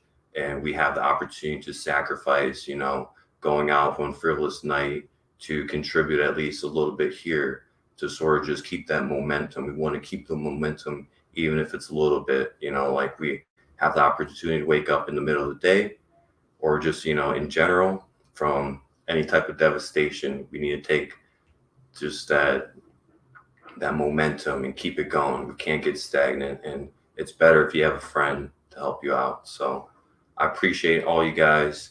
Please reach out to, Dr. Jody Bear. Please reach out to Ignite. Please reach out to any of us in the contacts, and cumulatively we will get this. So visit hurricaneian.world/GoFundMe, and let's make this happen, because it's not going away. And if we don't pick up, it's like a mess. If we don't clean up right now, it's still going to be there next year. It's still going to be there. And it's, we need to address it. So anything we can do to contribute is definitely greatly appreciated. Maximilian, I have one question for you. I would love you to throw up, and Dan will type it in that banner, because you have this is somebody who's done yoga for 30 years. You have some of the finest videos. I want people to know where they don't have to do crow position on the ice. Okay. They don't have to do it that way, but where can they find your videos? What is that link? And if you can just go ahead and throw that up so people know, just give it, and Dan will type as you're speaking. Well, you could just go to, maxflowyoga.com, or just, I've got plenty of Max Flow Yoga podcasts. So if you type in just Google Max Flow Yoga, you'll find plethora of all my stuff, Instagram, Twitter, Patreon. So don't worry about that. Just type in Max Flow Yoga and you'll find me. I'm out there to try and help you guys out, stay sane, because, I've been everything from homeless, sleeping in the car, to, working all types of odds and end jobs. And we need to take care of the body. And when we don't have a lot of money to take care of it, like if we're going through hardships, then just stay hydrated, get back to basic macros of, protein powder to help save on buying a bunch of meats that you don't have to keep in your refrigerator. And then also your macros, you can probably cut that down to just oatmeal and some rice. And then everything else from there is bonus, but that'll at least give your body some substance and, give you the ability to have energy to rebound and rebuild. But, balance your macros, drink plenty of water, stretch, and just keep that positive thought, and just keep compounding good thoughts and good actions. And go to Max Flow Yoga and just do the thing, because to do the thing is how we're doing the thing. Thank you, Max. You're amazing. Back to your other job at Backstage, and keep track of those donations. Thank you so much. And now we're going to have a commercial break. I just figured with Lady JB going out and Maximilian being an author, I know we have another wonderful video from Ignite Humanity, one of our corporate sponsors. Now, more than ever, we need to come together to connect with one another.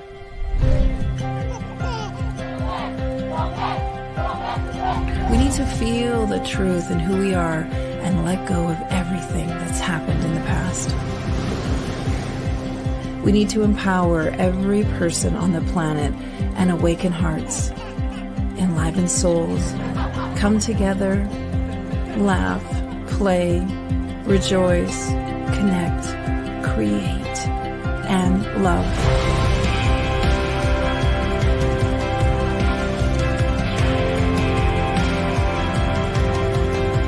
It's time to ignite humanity.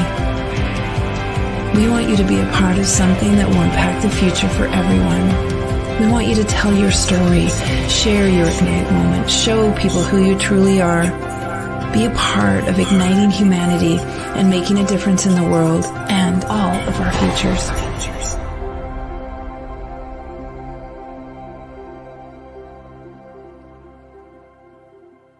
Let's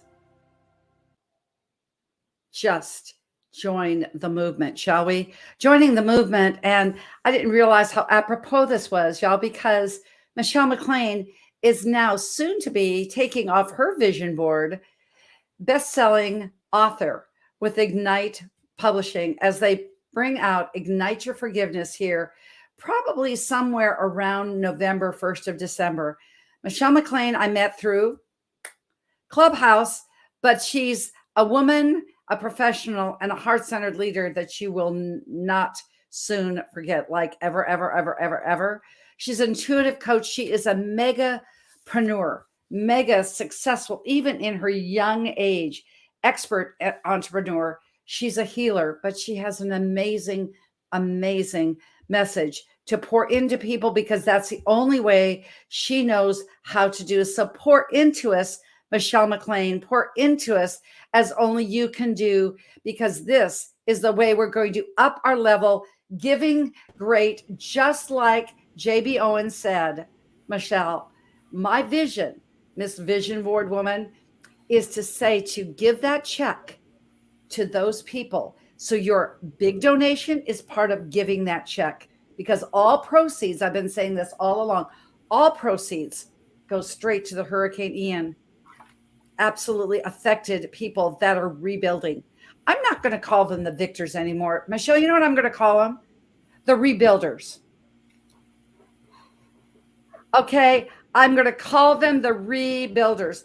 The Hurricane Ian rebuilders. Southwest Florida strong. I got it. You just inspired me. And then you can be a part of your small or large donation, seeing me hand that check. So Michelle, my dear, the next 12 minutes is yours. Thank you so much. Oh, Jody has been such a blessing. And so I just want to say shout out to Jody and everyone else that's doing a part of this, of the hearts that it takes to be a part of this. For me, the second I hear about loss, I'm like the first one really to be like, I'm there, just because of the losses that I've been able to experience. And I said that I'm grateful for the losses that I have experienced, because it has built my life understanding. It has built my heart. All of the losses that I have gone through have really just built who I am. And that's kind of what I want to bring to you today is I want, if you will go with me in a journey of time and humor me for a second, I want you to put your hands on your heart, close your eyes for just a second. And I want you to time travel with me back to a time in your life when you lost something. Maybe it was a job. Maybe it was a family member. Maybe it was a car, something of material. But I want you to connect with your heart, your soul, in a time of loss, of when you lost something that meant a lot to you. For me personally, two things come up: when I lost my brother and when I lost my job. And I remember just being down on my knees asking God, like, how? Like, how am I here? Of all of what I've done with my life, I'm trying so hard. How am I here? And so you have that version of your story, right? We all do. And I want you to connect with that feeling and emotion of when you lost something. Right? The feeling of like, how, of what, how could this, how, like that's what comes up for me when I connect back to that moment of loss, of how could this happen? How am I here? And you can feel free to maybe come back to this space, but what most people experience, the first part is shock. So all of these people, the majority of them are going through a time right now of shock of how. So just like maybe you lost a loved one, maybe it was COVID, maybe it was something else, or maybe it was a job, whatever it was that you lost, right? We have that moment of shock where we're like, no way, right? Especially if it's somebody like, for me, it was with my brother. It was like, how? There's no way, how? You know, so I want you just to be able to connect with what we're doing here is we're connecting with the hearts of these people who have lost everything that they have. And when you go through this time, there's stages of grief, right? I have a background in trauma healing. And one of the stages to move through is shock. And so that's part of where a lot of them are right now, is just in shock of like, how did I lose it all? How? Right? Of just trying to get past that part alone. And then having to accepting what is gone, accepting what we no longer have. You know, like if you lost someone you love, like accepting that they're no longer here, sometimes that can take years. Still, you know, still to this day, it's hard. I'm just, you know, I still go through moments of like, he's really not here anymore. So that's another stage, right? Is just accepting these people lost everything. I mean, and to be honest, I haven't been to a place, thank you, Lord, that I've lost everything. I've come close. So it's like, it's hard to fathom. So if you haven't lost everything, right, you're with me. Like, I couldn't imagine where the majority of these people are.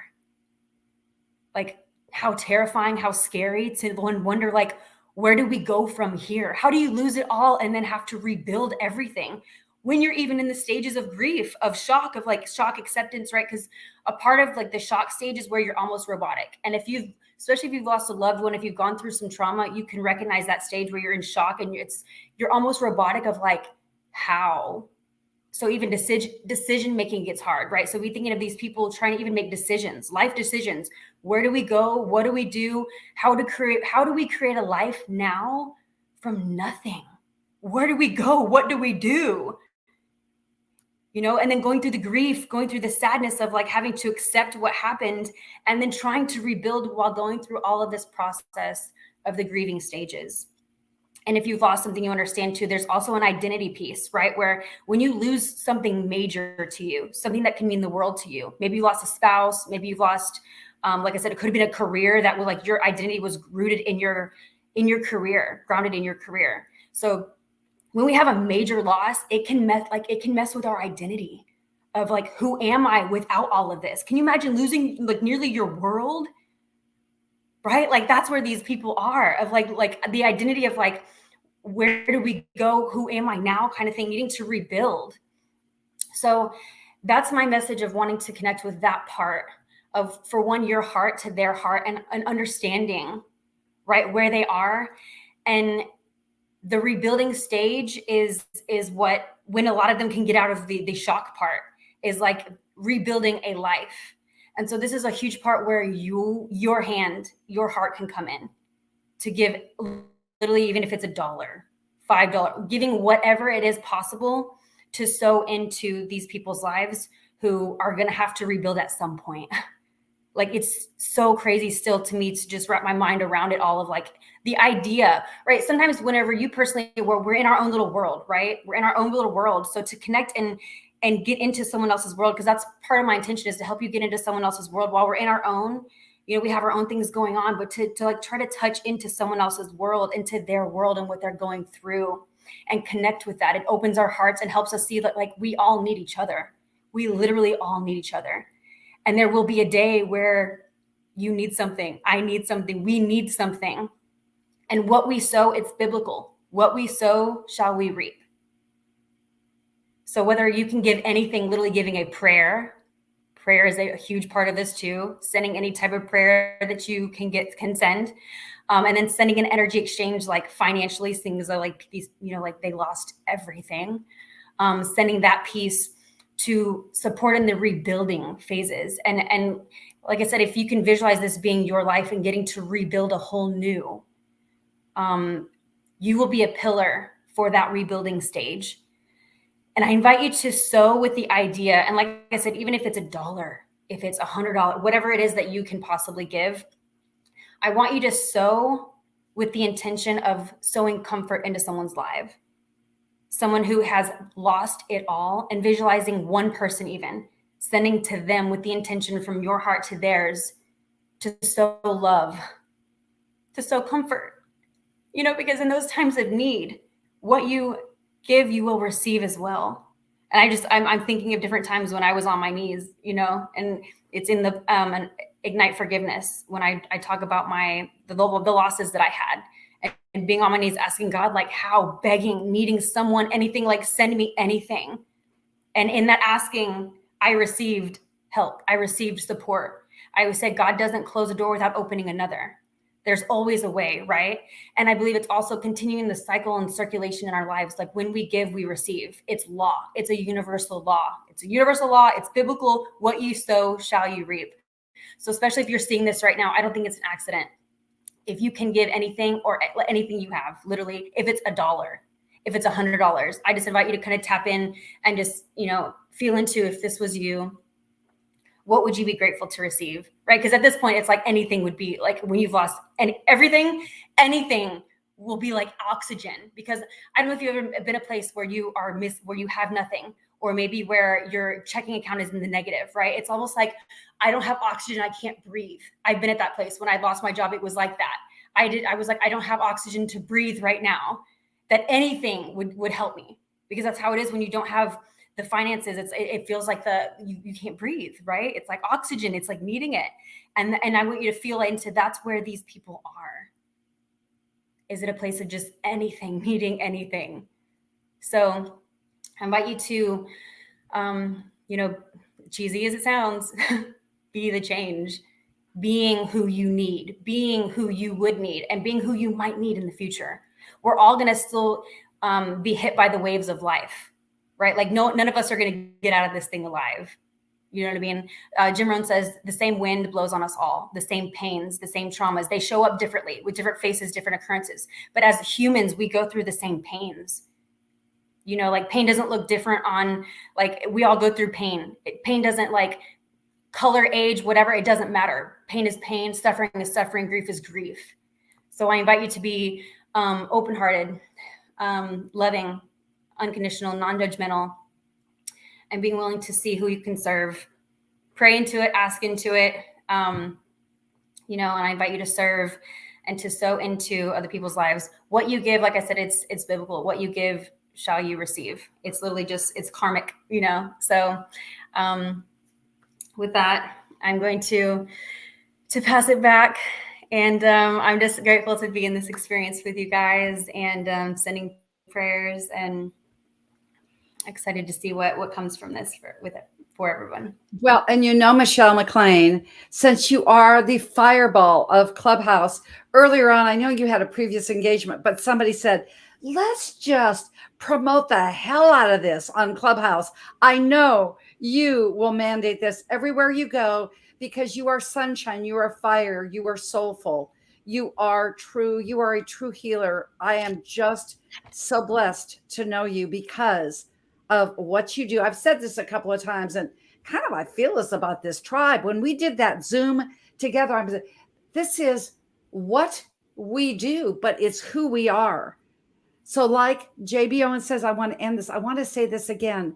See, you can be a part, ladies and gentlemen, of Michelle's inspiration of losing it all and then gaining something, to go to hurricaneian.world/GoFundMe. You can be a part of that. And guess what you can do?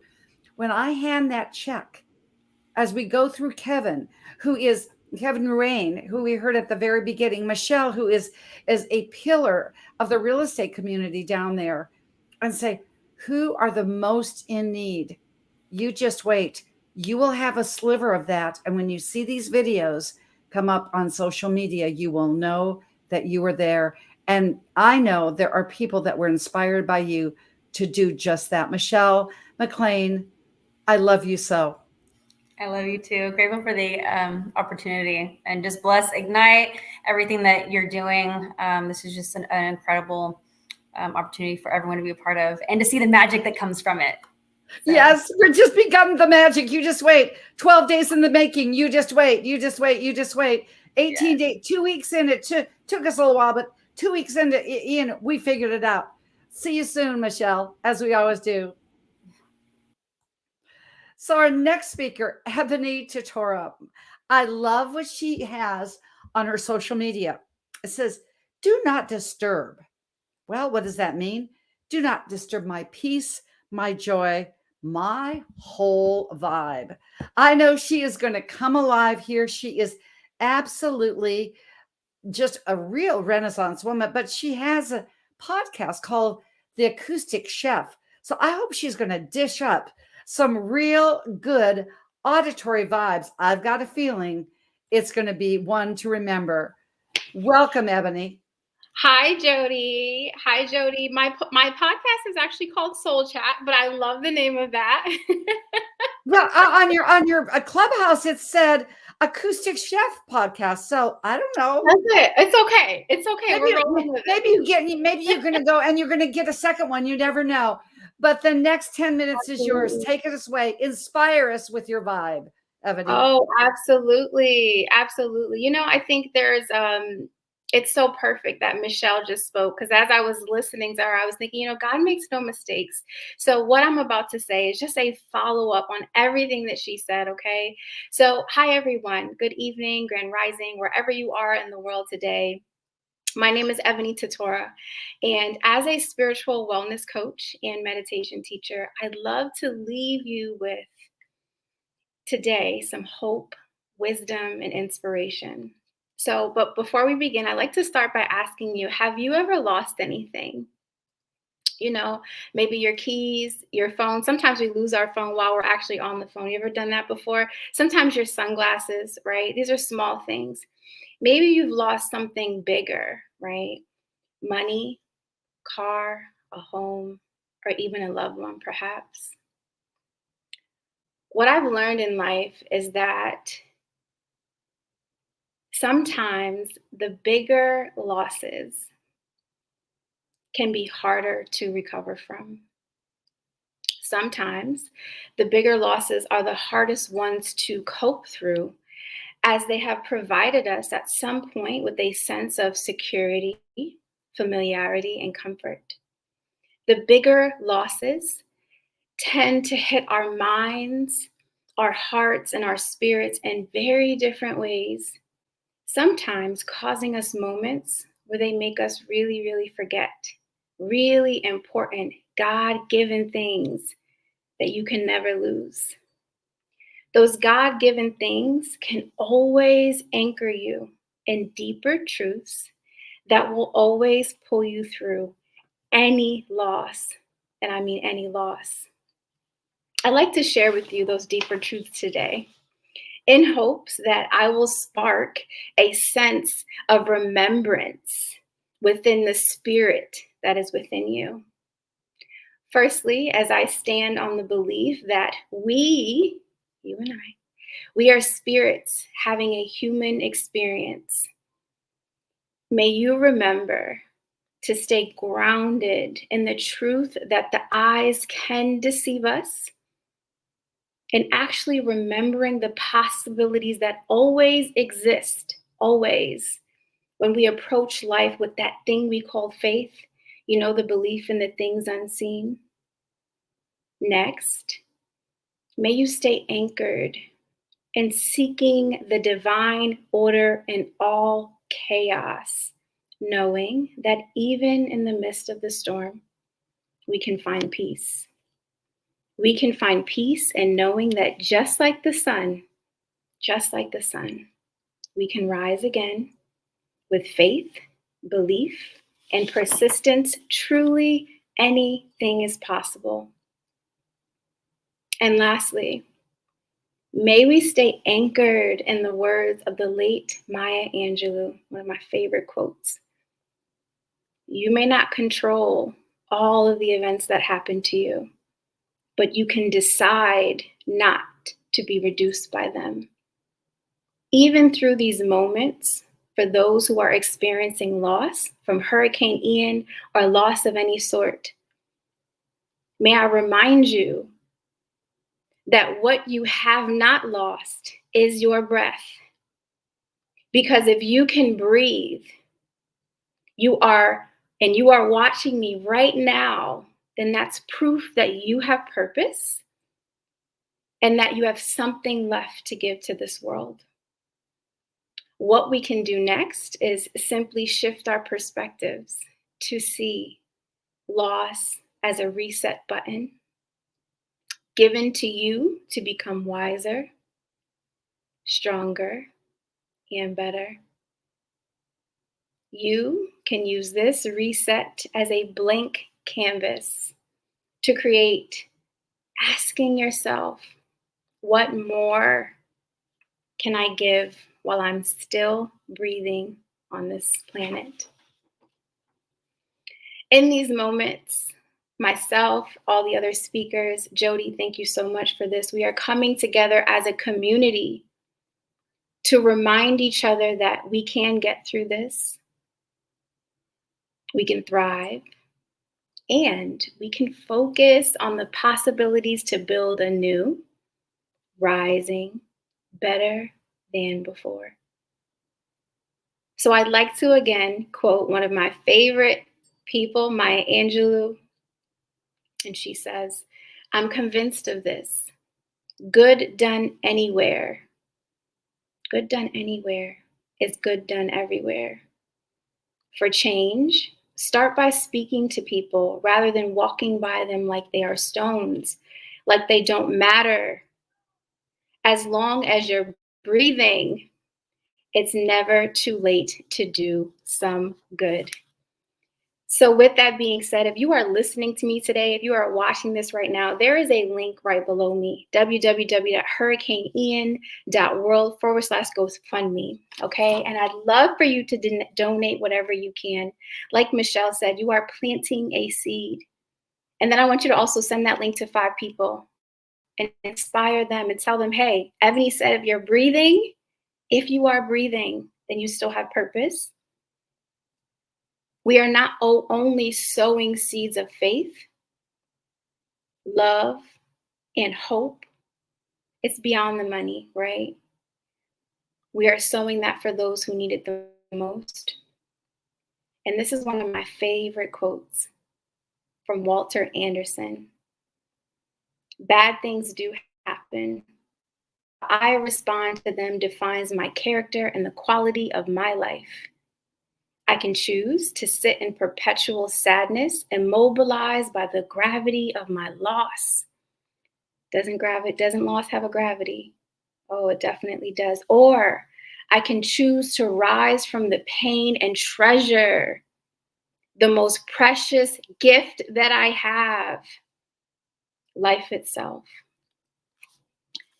So before I end this, especially with the gift that we all have here right now, sometimes you will be at a space in life where you lose everything. But what I wanted to remind you is there are certain things you can never lose. And more importantly, more than anything, if you are looking at me, if you are breathing and able to see me right now,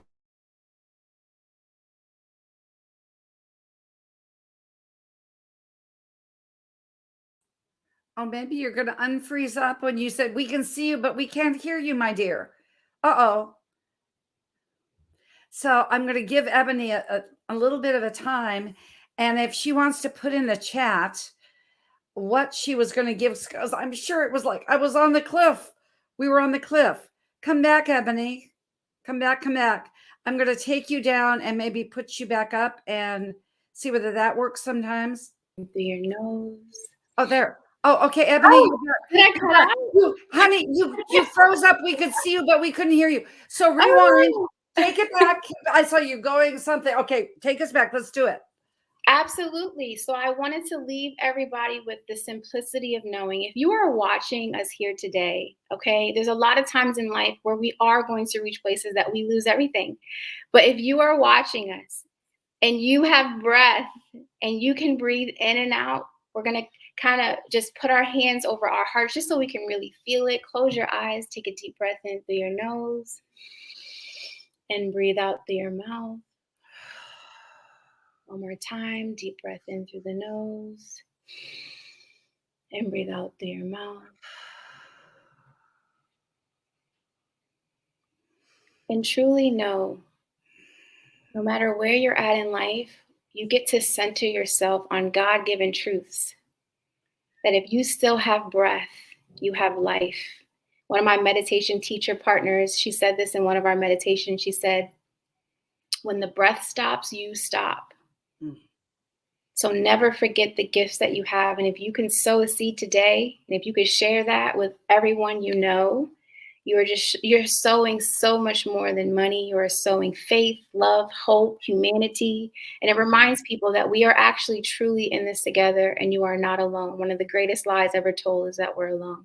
So thank you so much, Jody, for allowing me to share the stage with amazing people and to share my truth. And did you see what happened, Ebony, when you were done? I didn't. I have this manifestation. I had to itch my nose. When I itch my nose, it means it resonated with me. I'm a nose itcher. Okay. Yes, because I energetically feel that. Thank you, Ebony, You're for so sharing. welcome. A new best friend that I have, a do not disturb kind of spiritual coach. Don't mess with my peace, my joy, my vibe. And we won't. And we are not going to mess with getting to this hurricaneian.world/GoFundMe. Let's do it again. Ciao for now. So we have yet another Ignite author, and I want to bring this up. This book you saw earlier on, Ignite Your Wisdom. It says here, J.B. Owen with Sarah Cross. It was Sarah Cross that inspired J.B. Owen. Now that's a big task. She inspired J.B. Owen to write Wisdom. She is a multiple bestseller author, international best-selling author. She has a whole storytelling genre. My goodness, I absolutely am amazed at what she does. She's a wife, she's a mother. But check this out. We've gone from the UK to Egypt to Canada. Now we're in New Zealand. Remember when I said this was a local event gone global? I wasn't kidding you. Sarah's having lunch right now in New Zealand, but we are having dessert with Sarah, the absolute fabulous Sarah Cross with her message of hope. Hello there, Jody, and thank you so much. It was just such a privilege to be part of Ignite Your Wisdom, and like you said, it is not always easy to ignite JB Owen and to inspire her. And I am so inspired today by what you have done. The idea that you came up with and how you have pulled all these people together to really raise money to make a difference in other people's lives. So I would just like to say thank you so much. What you're doing is incredible. And what you're going to give will be incredible too, but they have to give in US dollars. So the next 10 minutes is yours, my dear. Give us some of the best of Sarah, which is always the best. Thank you so much. And yes, I am coming from New Zealand, so the other side of the world. I'm actually originally from the UK. I'm a storyteller. I have a podcast. I'm all about hope and possibilities. And so I am so privileged to be here today, to be part of this amnesty, to be part of this outreach, to really help people, because I lived in Florida for 2 years and I feel so connected to the people in Florida. They are some of the warmest, friendliest people I have ever met, full of smiles, people that often have come from other parts of the world. And to live in this little part of the world that's so sunny, and I so relate to that because I live there. I know these people. And so to be able to be part of this cause today means so much to me. And I would also like to share a little story with you, because part of the story I shared in the book, Ignite Your Wisdom, was on a particular day, 2004, Boxing Day. It was a day that I will not forget for the rest of my life, because it showed me that there are so many things beyond our control. It was a day when I had been shopping, I had been super busy, and everyone was calling me back because I was a chef on a boat. And hour after hour was passing and I couldn't get back fast enough. And everyone was calling me, we need you, we need you. And just as I arrived back on the boat and I unloaded all this shopping, And suddenly there was this slight mayhem. There were people running around saying, "Watch out, there's a big wave coming." But I didn't know what they meant. I was just unpacking all these boxes, and then suddenly the boat we were on just lurched up and down. I reached for everything, but I couldn't catch things. Everything fortunately was okay. I stacked away and I ran up to the foredeck. I ran up to the front of the boat and I looked, and in front of me was this chaos. It was like an orchestra, all offbeat and misaligned and out of tune, as I watched these boats in front of me just literally flying in the air and sinking into the water. I watched as they crashed together, as people who had sold everything and put everything into this boat for their retirement had just watched it sunk. It was something that my mind just couldn't fathom, something that was beyond me. And it was like you were in a dream that you just wanted to wake up from, but there was no waking up from. This was the results of the 2004 Indonesian tsunami. It was a huge force, a huge magnitude that killed hundreds of thousands of people and left many, many homeless and without anything. And this event touched me so much because I was there. I saw the devastation. And so when Hurricane Ian happened, I knew what it is like when you just wish you could turn back the clock, when you could just wish you could open your eyes and it all be gone and it all be better. But sometimes we just can't do that. We can't turn back the clock. The only thing that we can do is to step forward and say, I can't change this, but I can do something about how I react. And after that tsunami, I realized that we all get to choose. We all get to choose how we react to events, because so much in the world, we know after COVID, we know after so many things that sometimes these things happen and we don't know why. That day, Boxing Day, for me, so many whys, what ifs kept circling in my head. What if I'd been back earlier? What if our boat had been in a different position? What if we hadn't survived? And I had this immense sense of guilt for surviving something that many people didn't. But I realized that sometimes we survive for a reason.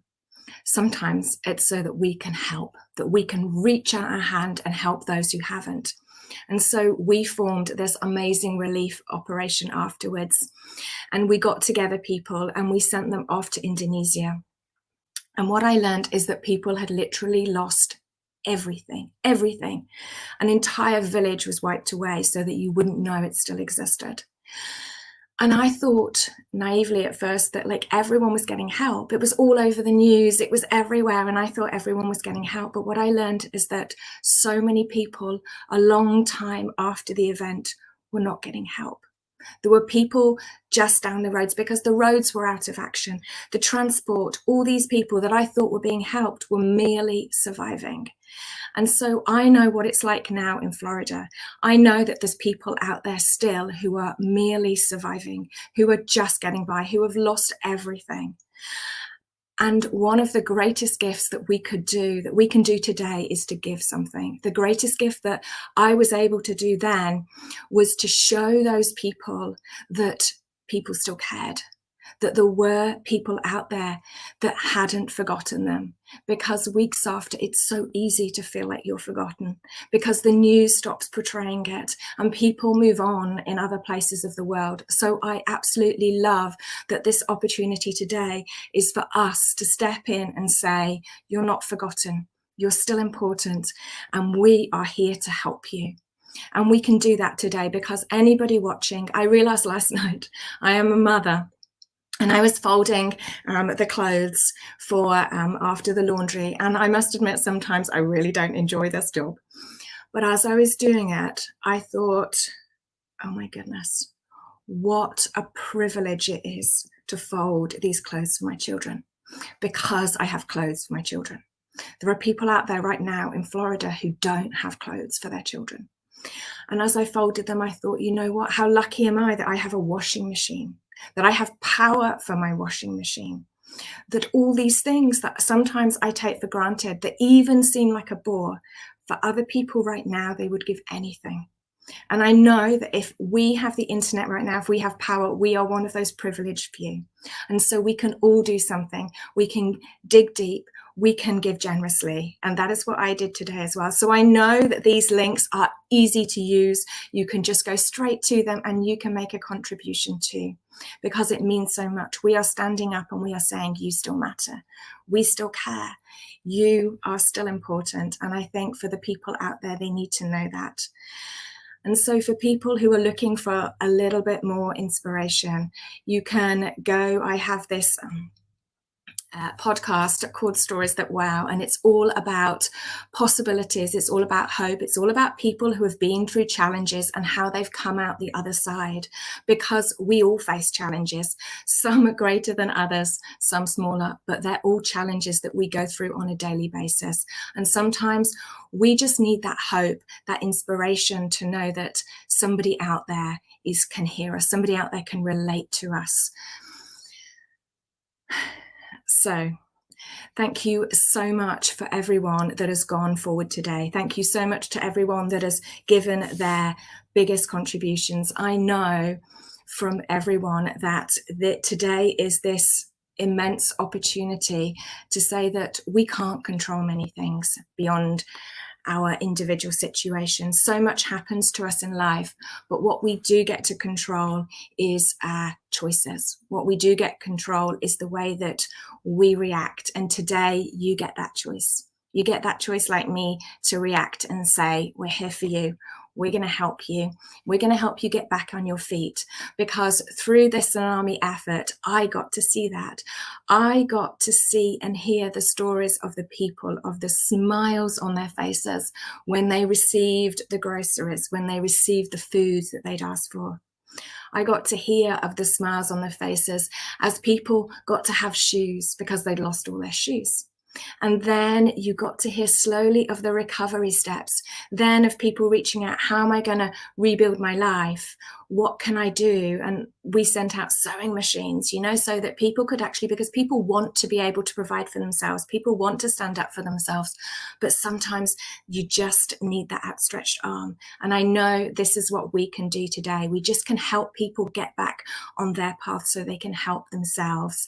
And so whatever people can give today is just immense to someone out there right now who wants to be known that they're not forgotten, that they are important. And I know that, and I feel so privileged now that I got to survive a tsunami, that I got to come out the other side, and I got to be a part of the relief effort, like Jodie is standing up here today, and she is leading this relief effort. She is she's helping so many people today. And I am so grateful for this opportunity, for everyone who is a part of this great force. Jodie, thank you so much for allowing me to be here today and to just inject a little bit of love. Well, and I just, with that beautiful, beautiful accent of yours, I just want to make sure that everybody hears you survived it on a boat. Yes, A boat. absolutely. A BOAT, on a boat.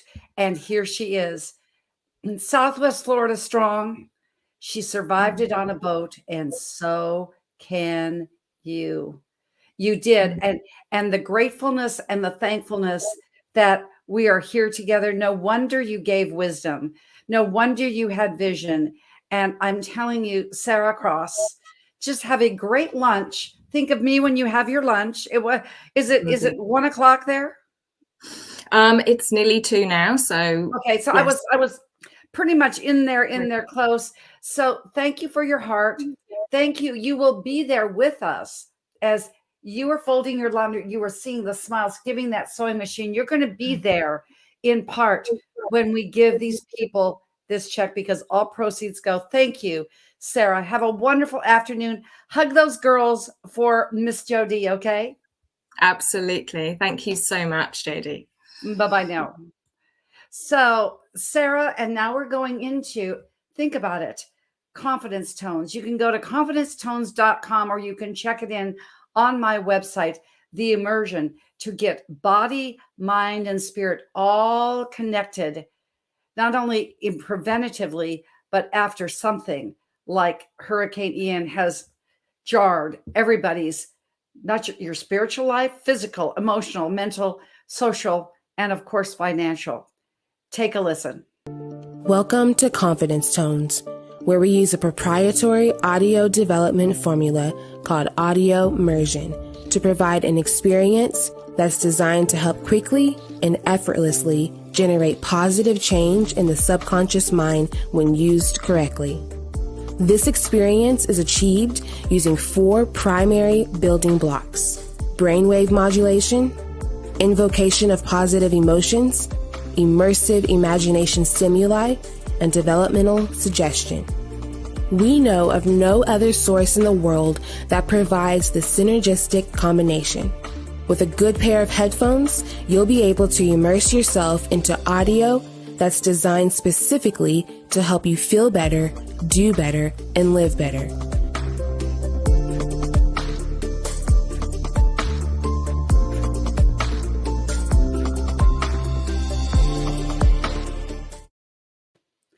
Do better, feel better, and be better. That's what we're doing here.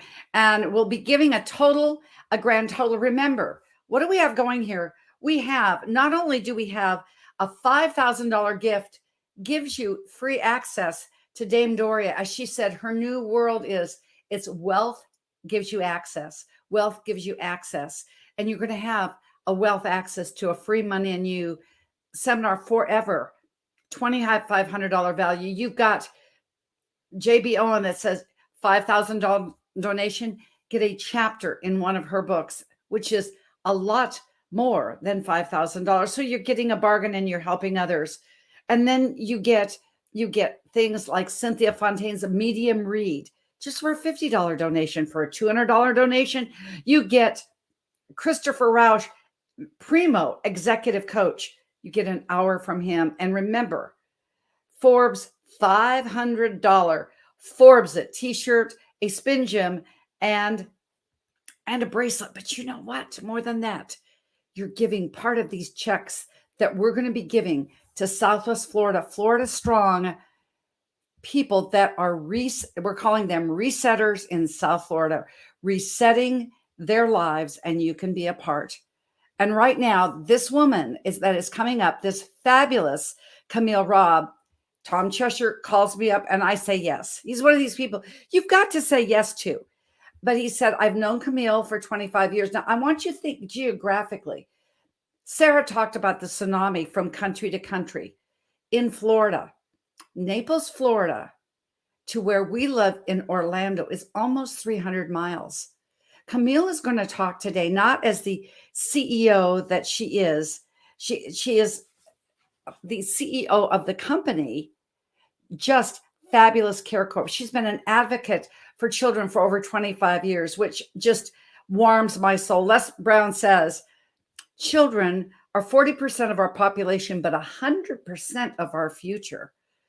But she is coming to share her experience 300 miles later up on I-4, what happened northeast. I live northwest of Orlando. She lives northeast, and it is my privilege and my honor to bring you up Camille Robb to share your experience. The next 10 minutes is yours. Welcome, Camille. Oh, hi, Dr. Jody. Thank you so much for inviting me here. Now, I wouldn't even want to say I experienced anything as hard as the other people did. But one thing I know what Hurricane Ian did, it came in like a thief in the night, and it snatched people away from their lifestyle. It took away homes. It took away everything that you know different. It changed the whole way how you see stuff. I was complaining about my house have a hole in it. My chimney's leaning to the left. I was crying because it took my screen down, worrying about all my crops that my husband and I lost. But we got a phone call and said there's people that need food. And my husband and I decided, okay, one of us have to go because one of us have to stay back. And I did. I left my home at 3 o'clock in the morning. And when I left at 3 o'clock in the morning, a regular 3-hour drive took me 6 hours to get to Fort Myers. Now, I don't know about you. I didn't want to drive for 6 hours. I just wanted to drive for 3. The pain that I felt when I saw the police and the devastation that I've seen, looking at it on the television is not as simple as it is, but experiencing it, walking in and feeling and listening to the people and the pain. My team and I went up there with bags of food to feed. You walk by where the houses were. There was no home. I had a home that I can go to. I had somewhere that I could call a home. I had a roof over my head. These people had nothing, nothing. Now, I want to talk about being a blessing to others. Now, in the dictionary, being a blessing defines God's special favor and protection that gives a benefit. If someone needs help and you help them, that means you're given to God. How many of us know that? Now, Luke 6:38 says, "Give to others, and God will give to you. Indeed, you will receive a full measure, a generous helping, pour over and overflow in your own hand." The measure of God is so different. If you can understand what it is when a next person hurt, being a blessing to others is something that I've known and I've been doing for a long time. But when I saw the people that needed food and they had nowhere to go, we made up bags after bags. We run out of stuff. Now we have to go back the end of the month, which is next week, to go do another feeding. I'm still feeling the pain, but the worst part of it is when I was coming back home and they redirect us. I have to come home by myself this time. I cried like a baby when I saw the homes that were crushed like a piece of foil paper and thrown down. I saw cars on the ground covered with sand. I saw 7-foot building that the bottom of it was all, everything was outside, piled and covered up. I'm still crying because I was worried about my home that I still have. Yes, my chimney's leaning over to the left, but I still have a warm bed that I can go into. I have people that need more than I can give. So if you're here and you're listening to me, do me a huge favor. Just donate, help. I don't want you to give a little. Give more than you can. There's a child out there that needs some clothes. There's a mom out there that need to feed their child. You have it. Give it. We always said, oh, I'm not going to worry about the next person because it never happened to me. Never said it never happened to you. What we're doing right now is gathering so we can make an impact on the world. How many of you have done something different in your life? Have you ever woke up and realized that you don't have a roof over your head? No. But I've seen it and it was not pretty. I'm still feeling the pain from what happened. But how can you be a blessing to others? If you can put yourself aside, don't worry about how you felt. When I got the phone call and my team said, hey, we're going to Fort Myers, I was like, oh Lord, I know it's going to be painful because I've seen it on television And people say, when you see it on TV, oh, it's no big deal. But when you see it in person, then you start feeling the pain. Okay? Now, being obedient to God, you don't have to be religious. Not today, but just make an impact on somebody else's life.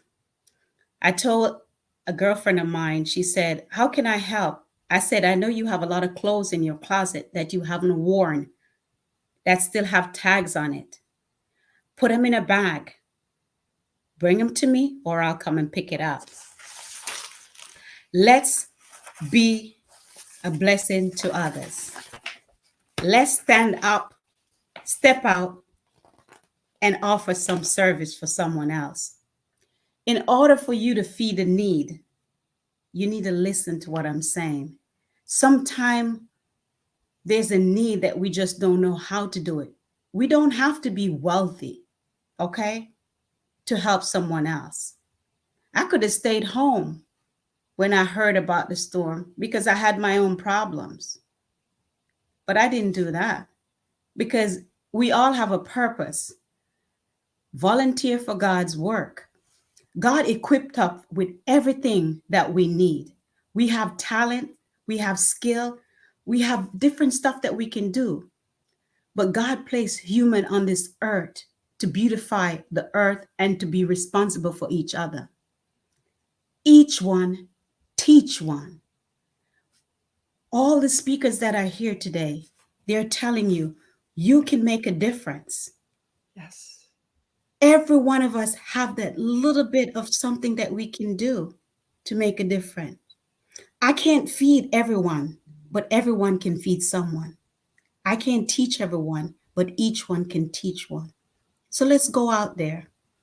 Take this sign that we have, come together as one, and help somebody else. Be a blessing to somebody else. Thank you so much, Dr. Jody. You have been a beautiful light. You don't understand. We cannot wait for the government to take care of us. FEMA already told me, oh no, my insurance said I have to wait. We have to help the people right now that need it. We need help. And you're doing something that I think the government should be doing, jumping in and trying to see how they can get us together to help each other. What you're doing is priceless. I thank you so much. And what you have done is priceless. So guess what? You didn't even know.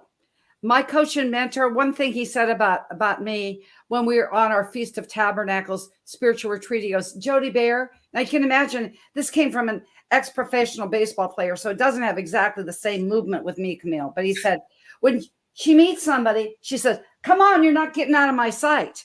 All right, that is you. We're going to go down to Southwest Florida together, my dear. So just you wait. Let's do those checks and this giving. I'm getting in now. Not everybody here. This is just the speaker group because I have a full garage already of things I'm taking down. So we are going to be doing this. I'll be in touch. Camille, thank you for sharing your story. Thank you for your heart. Thank you for what you're doing and have done, and we'll do it together. Blessings, blessings, blessing to you, my new friend. Thank you. And now, I mean, it's just getting better and better, isn't it? Because remember, just like you heard, this is a gift of love. HurricaneIan.world/GoFundMe. This is where we're giving the money. This is what you're going to do. You just heard Camille say, we've got to go. She will be with us on our posse to Southwest Florida, videoing this, bringing this together. Tom Cheshire, that's just like what you do. Here's another example of you being the connector. We will get our $1 million. We will get it soon, and we will get it with this $50,000 match that's ongoing. We're going to go ahead and do the $5,000 that JB is doing. You get a free chapter in a book. Unite Humanity, Ignite Your Wealth, Ignite Your Foundations of Health with Melanie Summers and I, that you heard, my spiritual sister, a while back. Now, we're also going to be going ahead and doing the $500 Forbes, the $200 Chris. Just be a part. abundance. And when you give abundance, you get back in abundance. And Janice Coleman is that abundance maker. Her professionalism, her poise. Well, you always say that the apple doesn't fall far from the tree. Well, now you're hearing from the apple. We heard from Nella a while back, and now we're hearing from Janice Coleman. She's a corporate and career coach, a thought leader, motivational speaker. And I'm so grateful that she raised her hand when I said in our clubhouse room, I need speakers. She said yes. So, Janice, the next 10 minutes is yours. Welcome to our stage and welcome to our speakers posse. Thank you so much. Thank you so much, Dr. Jody. This is an amazing opportunity. I wanted to know, am I visible and am I audible? I'm going to say visible and audio. You're good to go. Yes. Okay. I am mission control. After 9.5 hours, I'm so mission control. We got this. Look, I was going to say, one of the things I was going to say to you is this, and I know that you're not doing this to receive accolades, but I know that it is a Herculean feat to do what you have done and what you are doing now, to hold down the fort for these many hours, to manage a stellar team. I mean, your team is like this. And I just want to give you your roses now because I know it's not easy. And to hold your poise and to be absolutely beautiful through this whole thing. And you have just really shown a heart of love and of giving. I am telling you, this is going to continue to thrive even after this day is over. It's just going to continue to bear abundance because that's what you're showing. So I just wanted to share that with you because heart to heart, I've been where you are and I know. And to just have a smile that has been consistent, because even though I have been in and out, because I was, speaking somewhere else earlier today, I've been watching, and I've been watching you, and I've been watching everybody, and you have just done just an amazing job. So you and your team, thank you so much. And, for those who are going to be recipients of what it is that you're providing, they have got to know that this is a labor of love, literally. I can feel the love. And, so I just wanted to let you know that you are greatly appreciated. And it is just has been an amazing thing to watch.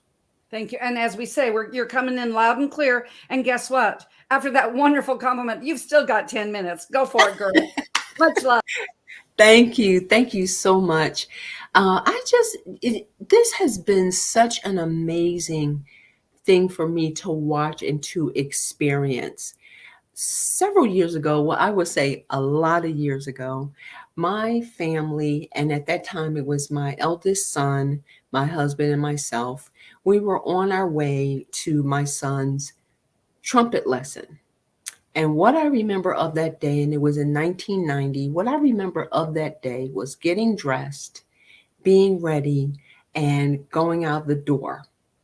And the next thing I remember is waking up in a hospital with my son's teacher sitting on the other side of my room, just watching me. It was 2 days that had been erased from my memory forever. And even to this day, anything that I'm able to recall of that time is only because of what other people shared with me about what happened and who did what. But my husband was in one hospital, my son was in another hospital, and I was unconscious for 2 days in the third hospital.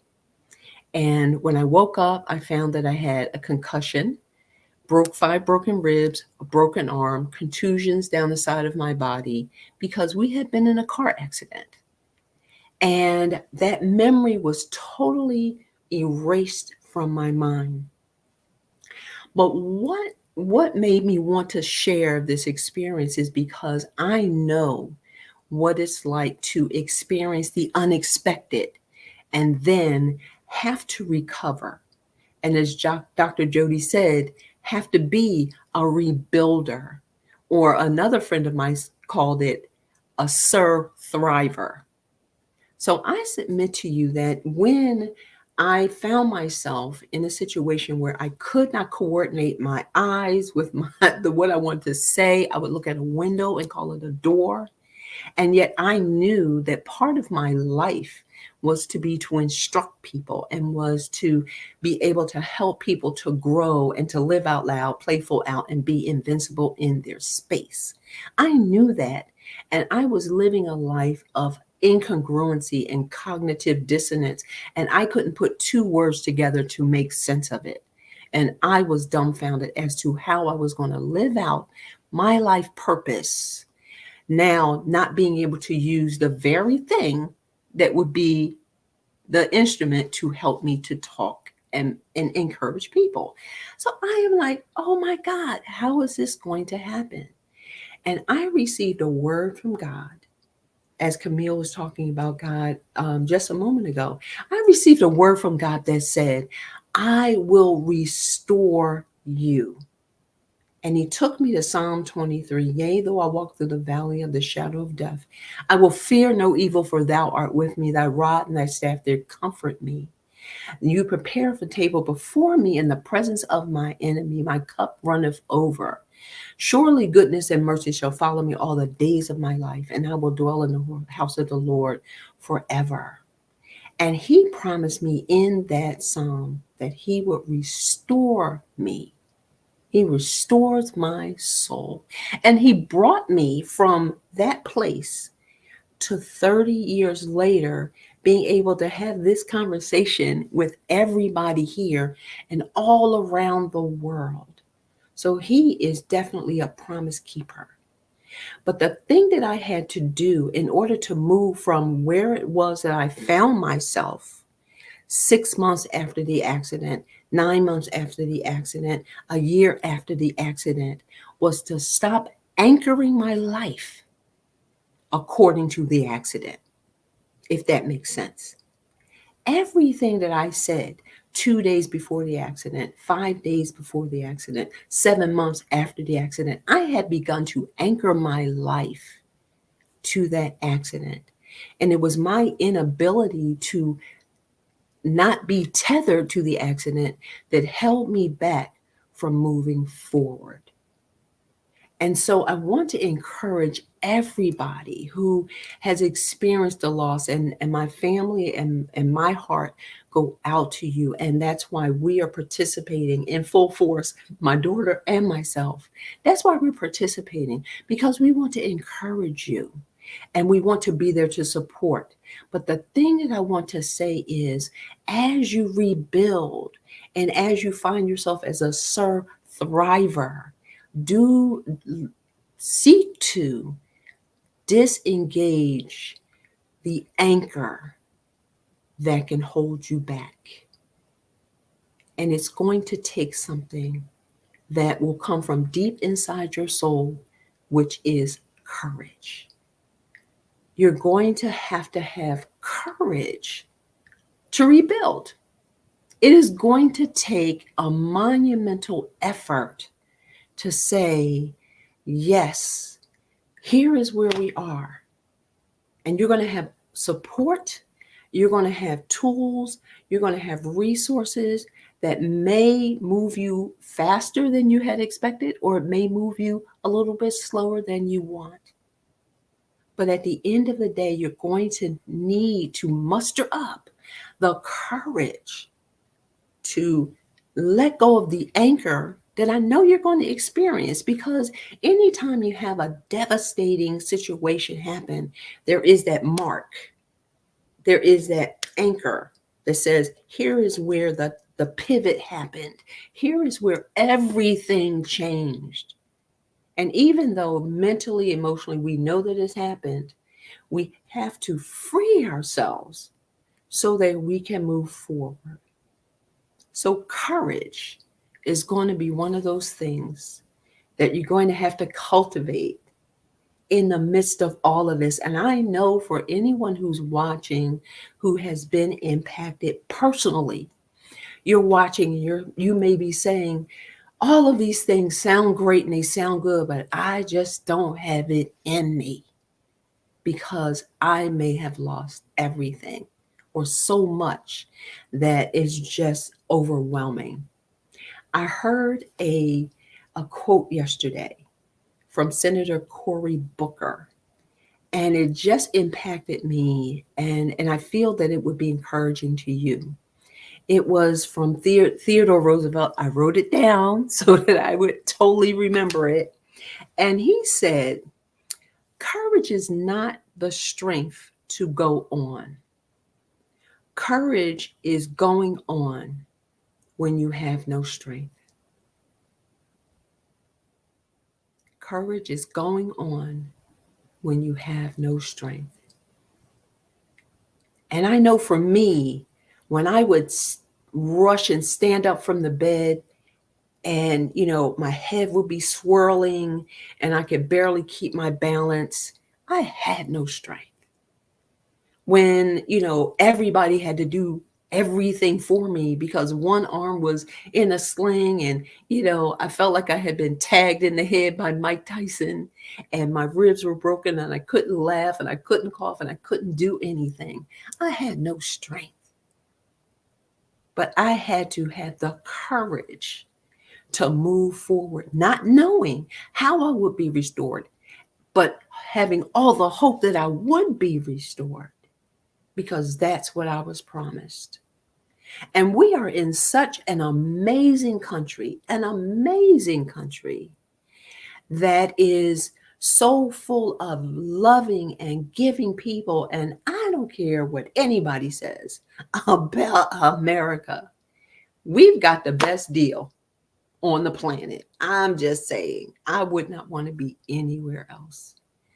Folks that are rallying right now are putting in their all to make this transition that you have to experience as easy as humanly possible. And for those who are watching who may not have been impacted, those who are watching who may not be a part of this, what we're doing right now, those of us who are giving of our time and putting in words of encouragement and rallying our friends, those who are not a part of this, we're asking you to take courage that this will soon pass. And we need your help. We need your help. We need you to log in. We need you to go to hurricaneian.world/GoFundMe and help, and to dig deep and to help and to reach out far and to help and to pull from resources and sources and help, because that's what's going to help or encourage the rebuilders, the thrivers to move and take courage to go to the next space where they have the next chapter of their life. I just finished a book this year with a group of collaborators. It's an anthology and it's entitled Pivot, Thriving in Times of Change. And if no other time, this is going to be a time when that pivot has happened.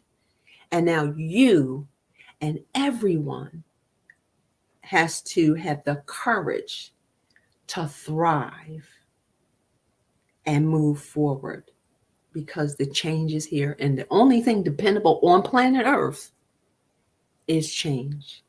So again, I just want to encourage you to know that there's nothing but love, nothing but compassion, nothing but concern, nothing but emotional, psychological, and physical and financial support coming your way, because we are doing what Americans do, which is rally around the situations that need to be mitigated, rally around the people who are hurting, rally around the people who may not understand and may be discouraged, to say, we can do this because we are with each other. We are in that collaborative zone. And I love this platform with all of these speakers because we can be a little bit competitive. Oh, We yeah. can be a little competitive, right?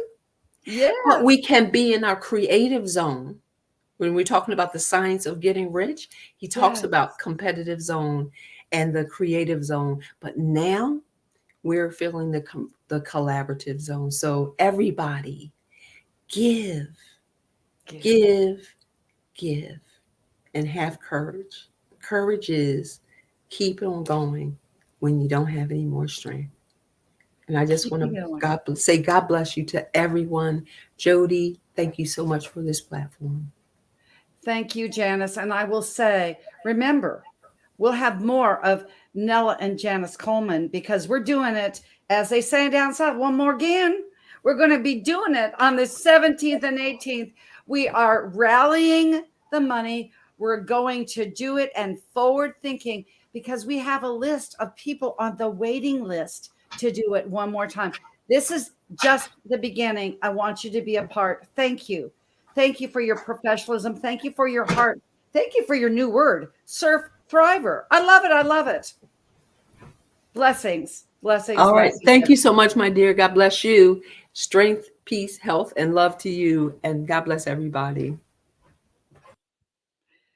So we'll be back with another legend after this commercial break from Vibra.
So Dr. Jody approved. And I'm telling you, somebody asked me, what have you been sipping on during the deal?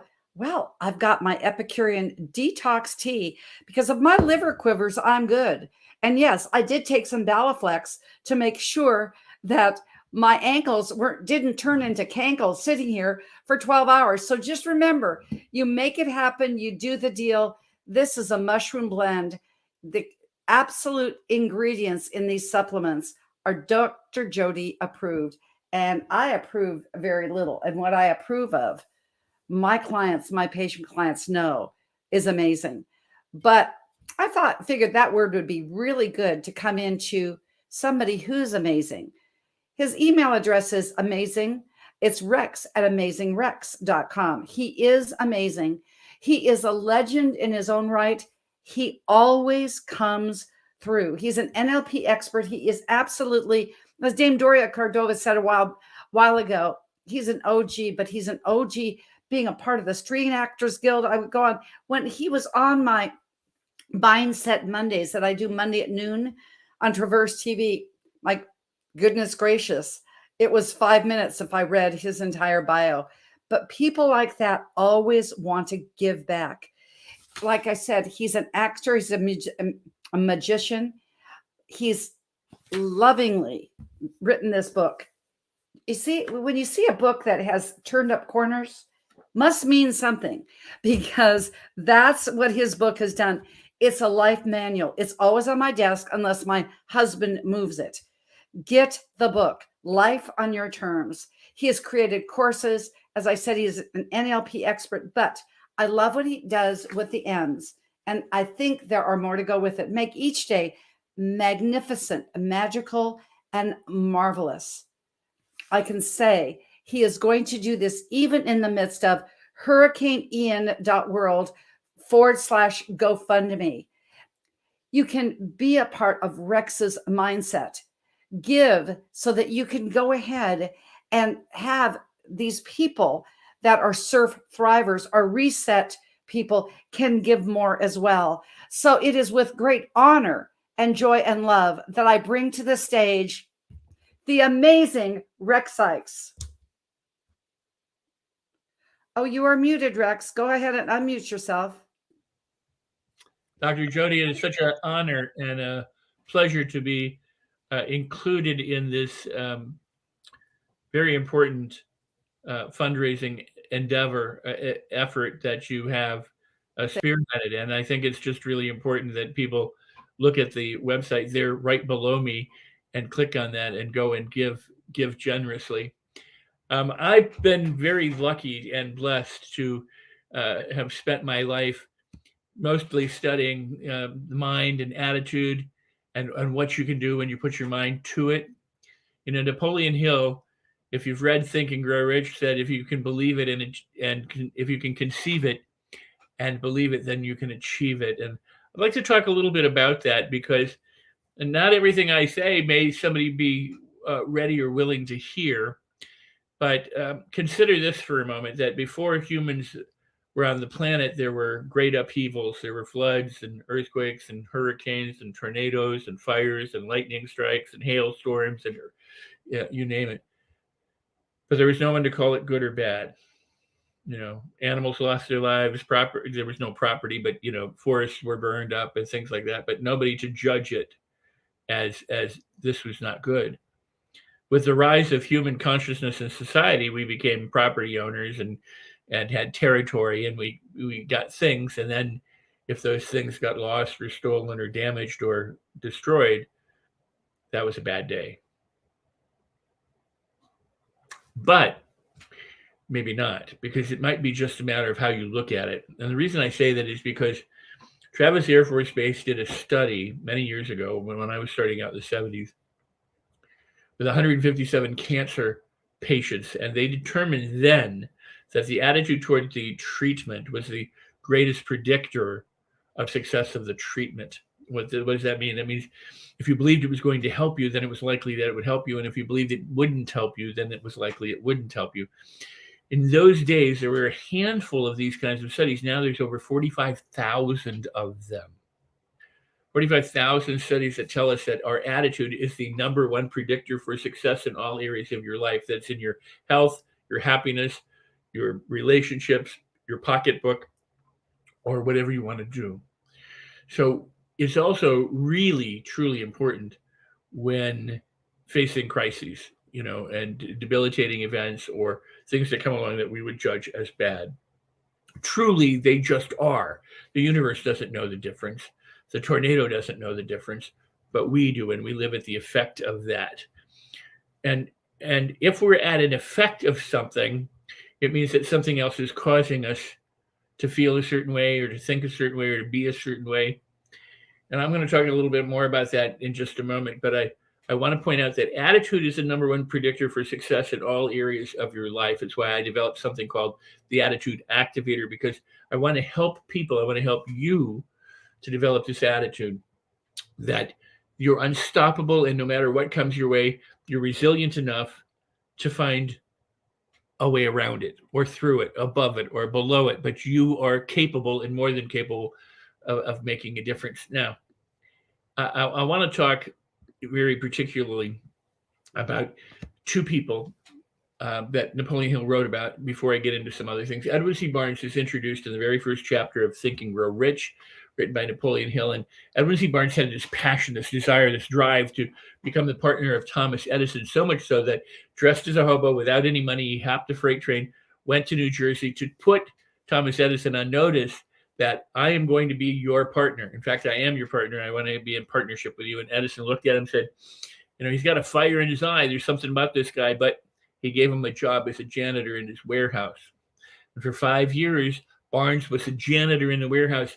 And as you read the book, it says, with no outward evidence that any of his circumstances or people or anyone believed he would ever be a partner of Edison, Barnes kept the passion alive inside himself, knowing that someday he would be the partner of Edison, that he was in his own mind already the partner of Edison. And then after 5 years, with no evidence, an opportunity happened, and Barnes seized the opportunity, and Edison said, well, if you're successful with this, I'll make you a partner. And he did, and he became the partner of Edison.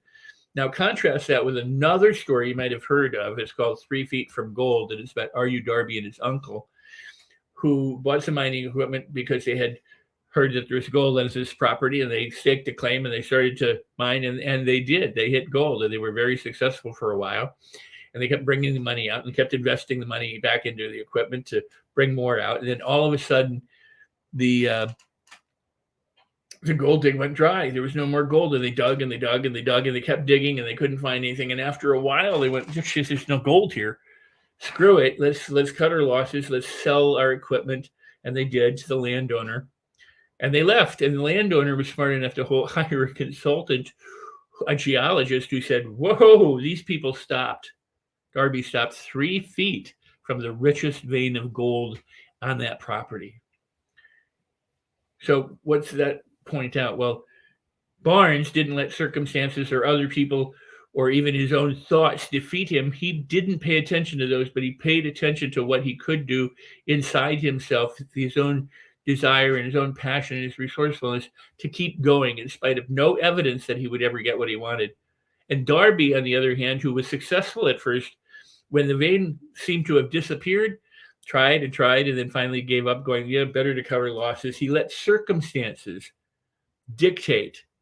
He was at the effect of no gold, when in fact there was lots of gold beneath the surface. He just didn't know it, couldn't see it, wasn't aware of it. So inside you harbor so many resources, infinite possibilities, and great resilience. There are quadriplegics who can't move anything, and yet they get up and walk. I write about one of them in my book, Life on Your Terms. My friend, he's a 2-time Olympic high jumper, Jamie Nieto. He was paralyzed in an accident. He could only flex his left pectoral muscle while he was on a ventilator, and they gave him the doctors held out, the prognosis was he would never walk again. And now he walks, he moves, he's an actor, he's a writer, he's a producer, he's in a TV series on Stars right now, which I think today is premiering the season finale. Anyway, he's fathered 2 children with his lovely Olympic champion bride, who was on America's Got Talent singing, because he decided he wanted to be able to walk his bride down the aisle at their wedding unassisted, using the power of his mind that he learned as an athlete and his faith. He did it. There's a gentleman I know named Dan Clark. He's in the Hall of Fame for public speakers. He overcame 14 months as a teenager in college, an athlete. 14 months he was paralyzed, so that 16 different doctors told him he would never be the same. And yet he overcame that and decided he would live and be different. And today, he walks, he talks, he's in the Hall of Fame of speakers. There are countless stories of cancer survivors and others facing death and death sentences and horrible, prognoses, who have proved everything and everyone wrong and are living and thriving because they decided they would, no matter what the odds and no matter what the experts told them or what the circumstances were or are. A friend of mine is named Amber Lee, and she tells her story. Doctors have given her a 1% chance. She had a disorder in her leg, and they said, we want to amputate it. You have a 1% chance that it would ever recover. And she said, a 1% chance? That's more than enough. And she decided she would have a different outcome. And today she does. She walks, her health is healthy, she is healthy. She talks about this all over the place. Your attitude determines what you will and will not do. Your attitudes and your beliefs are the best investment area you can make in yourself. By activating your attitude and by developing a positive, powerful attitude, you can experience having incredible success and happiness, physical health, wealth, and spiritual well-being. But more importantly, when times are troublesome, you can rise to the occasion. Because as Henry Ford said, if you think you can or you think you can't, you're correct. So it's important that you understand that when you face a challenge, and I always put it this way, it's going to sound strange, and some people won't appreciate this, but if you hit your hand with your thumb with a hammer, it hurts. And our attention goes to the hurt thumb, and it does that. The brain does that so that we don't continue to re-injure it. Okay, our attention goes there. But here's the truth: all the rest of the body may be working perfectly well. Everything else is going fine. So here's what you need to know: is that when there's terrible things going on around you, there's also really, really, really a lot of good going around you that you might not ever understand or tap into unless you look for it. Mother Teresa is an important figure. Mother Teresa dedicated her life to service. She actually had nothing, right? And yet she was very powerful because world leaders from around the world invited her to her office. She was a sought after guest. I mean, carte blanche, wherever she went, she could go, and yet she had nothing. But what she had was an attitude of service and a dedication to other people to help them succeed. Viktor Frankl and Nelson Mandela were both prisoners in concentration camps or held hostage within the walls. And Frankl said, "You can take away everything from me, but you can't take away my spirit." But what he noticed while he was there was that he could predict when someone was going to die because they stopped helping the other people around them. Typically, some of the people would serve each other. They would help get food, or they would give food or their blanket or something to someone. And when that practice stopped, he knew from experience being there that it wouldn't be long after that person passed away. And so it's the ability to give, and the ability to pay attention to other people, the ability to have empathy is a really important quality to have, because it means when you help other people, you're actually helping yourself. When you give to another person, you're actually giving to yourself. The universe kind of responds in a particular way. If you go first, think of it this way: if you go first, you want somebody to pay attention to you or respect you. How do you get their attention or respect? You pay attention to them. You respect them. You listen to them. And then they, in turn, might listen to you. It's what we call the law of reciprocity. If I take you out to dinner and I buy you a dinner, what do you feel like doing? Probably reciprocating. You either want to take me to dinner, or you want to leave the tip, or you want to pay the bill, or I'll get you next time. Giving is an important part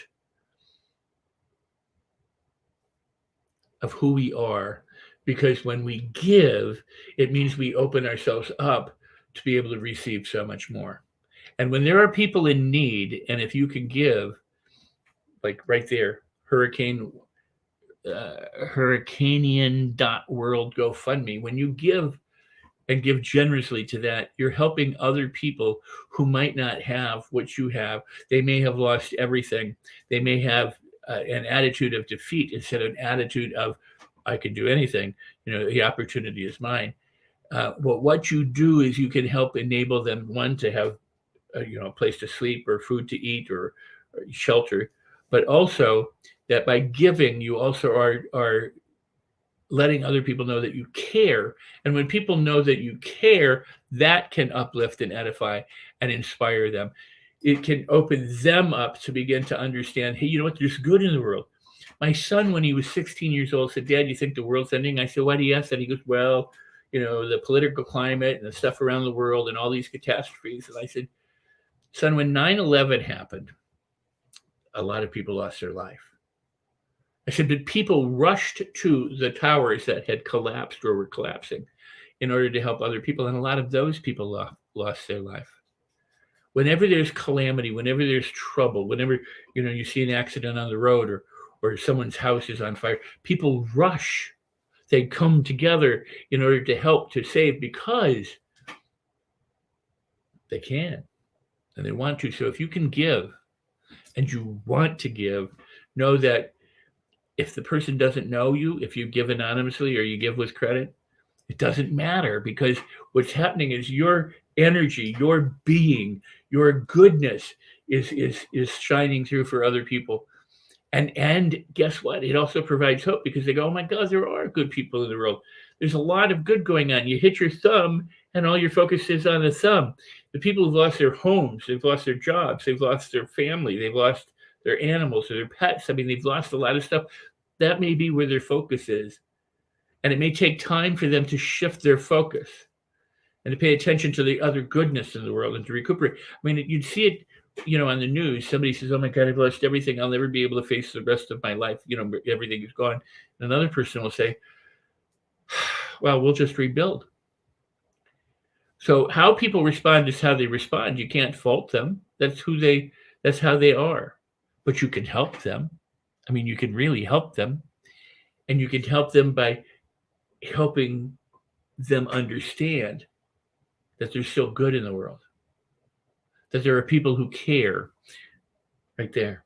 And if you're one of those people who care enough to give enough to help someone, to help many people.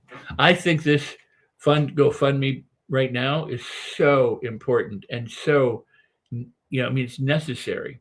And it's so wonderful that Dr. Jody and the team of people who've gathered together to speak with you and to put this on are here and who are doing this. So I know it says raise $1 million, but what if they could raise $1.5 million? How about that? How about $2 million? How about more? How about they blow the socks off this place and go for all the gusto you can? If you can give, I encourage you to give. I'm thrilled. I mean, this really means a lot. I heard them say 100% of the proceeds go to the people who need it. That, I mean, is truly cool. Yes. That's really amazing. Yes. 100% guaranteed. Not every place does that. And if they do that here, this is where you want to put your money because that money goes to the people who need it. And if you can help someone who needs it, you know what? You can sleep better at night. You can get better. You move better through your day. You're healthier, happier, and wealthier when you make another person's dream come true. And that dream might be just finding a place to curl up and to forget about the woes of the world and to be kept warm or to be able to hug their children again or something. Please give because you can. Rex, yes. Uplift, edify, and inspire us with your M alliteration. Please end with that because it means so much. But it's hurricaneian.world/GoFundMe. Give us that, please, because it makes me smile every time.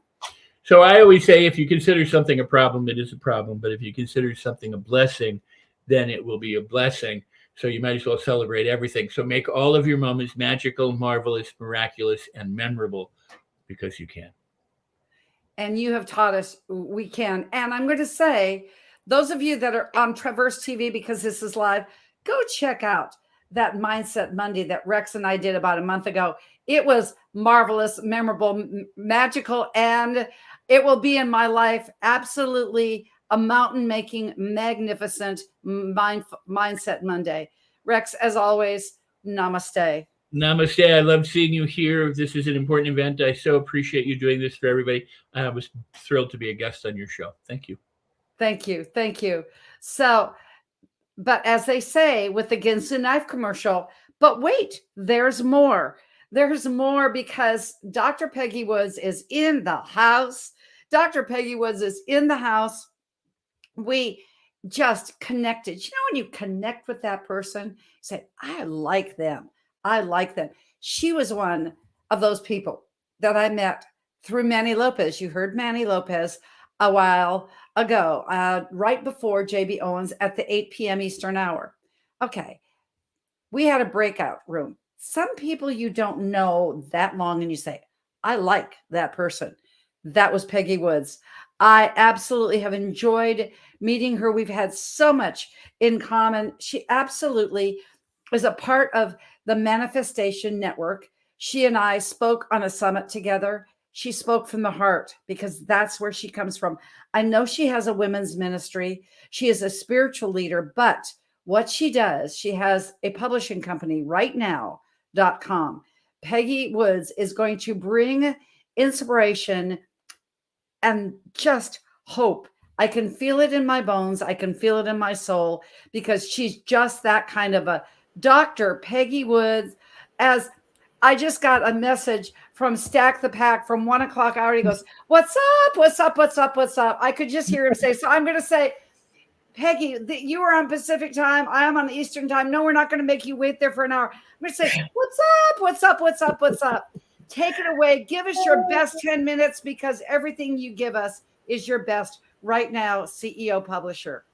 Thank you so much, Dr. Jody. And I just want to say that I really appreciate what you're doing for the community, what you're doing for Florida, and what you're doing for us every day as a whole. I appreciate you sharing your heartfelt vision with us. And so I remember, Dr. Jody, that when we first met as well, and I love you too. I remember the day of the hurricane when you text me and you said, a hurricane is coming. And I thought, okay, sometimes we say, well, okay, I'm going to pray for you. And we say a little prayer and we keep going. But then I got another text and I said, well, Dr. Jody, she usually doesn't text me like this. What is going on? So needless to say, I'm one of those type of people who really doesn't watch the news. I stopped what I was doing, turned on the news, and what I saw was that a hurricane was coming. Hurricane Category 4, and the National Guard was being deployed, and it was going to be something. And so I immediately rallied my prayer warriors, and I said, we have to pray now. Please pray for the people in Florida. Please cover Dr. Jody. Please pray for that the Lord would just have mercy, which in Hebrew is raham. I'm not Hebrew, but I know that mercy is so very different in English than in Hebrew, because in Hebrew, God sees a baby in the mother's womb when he gives us mercy. So I ask for that mercy and that grace and protection for the people. And so all of my prayer warrior friends begin to text me back and says, we're praying right now. And we set out the troops and begin to pray. So, but that's not the end of the story. The hurricane hit and it was catastrophic. It left an indelible print in our minds that we will never forget. We saw on television, and because I'm in California, but we saw debris flying in through the air. Roofs went 2 blocks over.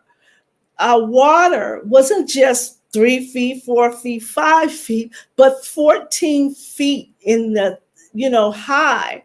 And so I could only imagine, not being someone who could swim that well, but I could only imagine the fear and the terror that the people had when they saw this water rising, way above what was expected, and the wind whipping through the air at over 180 mile gust. I don't even drive 100 miles, and to imagine 180 miles with such a force that trees were uprooted, people's homes were uprooted. And so when I saw this, I knew that everything needed to stop. So my name is Dr. Peggy Woods, and yes, I have a women's ministry that I started during COVID. Well, it's not a women's ministry, it's a ministry, and it's called Hope is Rising Ministry, because during COVID, we need hope, and we need hope today. We need hope for Florida like we never needed before, and other countries around the world that are experiencing such devastation. I also am a writer. I have a company called Write Now Publishing Company, and that's WRITE. And what I do is a mission. God commissioned me to stop all the other writing and to help people tell their stories. because the stories that you have to tell, and everybody has one, can save a life, can save a business, and save a soul. But more importantly, the stories that you write are very therapeutic. So I help you to go through traumatic situations and to tell your story and to get it to be published in a book. And so, again, I'm from California, so I don't really know what it's like to be in a hurricane, but I do know what it's like to be homeless. I do know what it's like to tell my children, we're leaving this place now, and we're going somewhere that we barely know the people. And to sacrifice, my children sleep on the couch while my ex-husband and I sleep on a table. So I know what it feels like to be displaced. So my heart goes out to those who are displaced, and I want to help do something about that.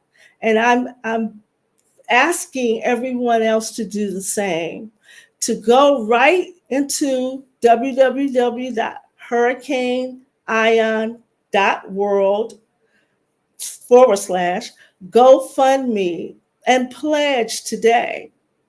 I pledged, my husband came in and said, honey, we got to up the pledge. And I said, okay, we'll up the pledge, because we don't know what experiences that we might go through at any point in time. I mean, being on the East Coast, West Coast, it doesn't really matter. We're all on one world knit together. And as you can see during COVID, it affects the whole world.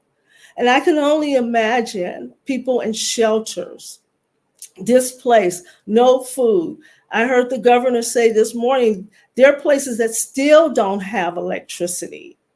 There are people who were homeless and they had to hide from those winds whipping through the air like that. So I just want to say that it is not the government's responsibility totally, but it's our responsibility.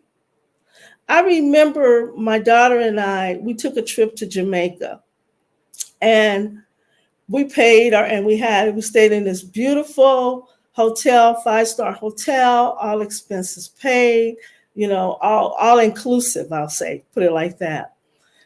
But when we had the opportunity to go into the city and we saw the people and we saw the poverty, and a hurricane threatened Jamaica, and they had to go home and board up their houses, board up their windows and doors. And a lot of them lived in shacks, and they had to leave the comfort of where they worked, which was the hotel, and go home and board up their homes.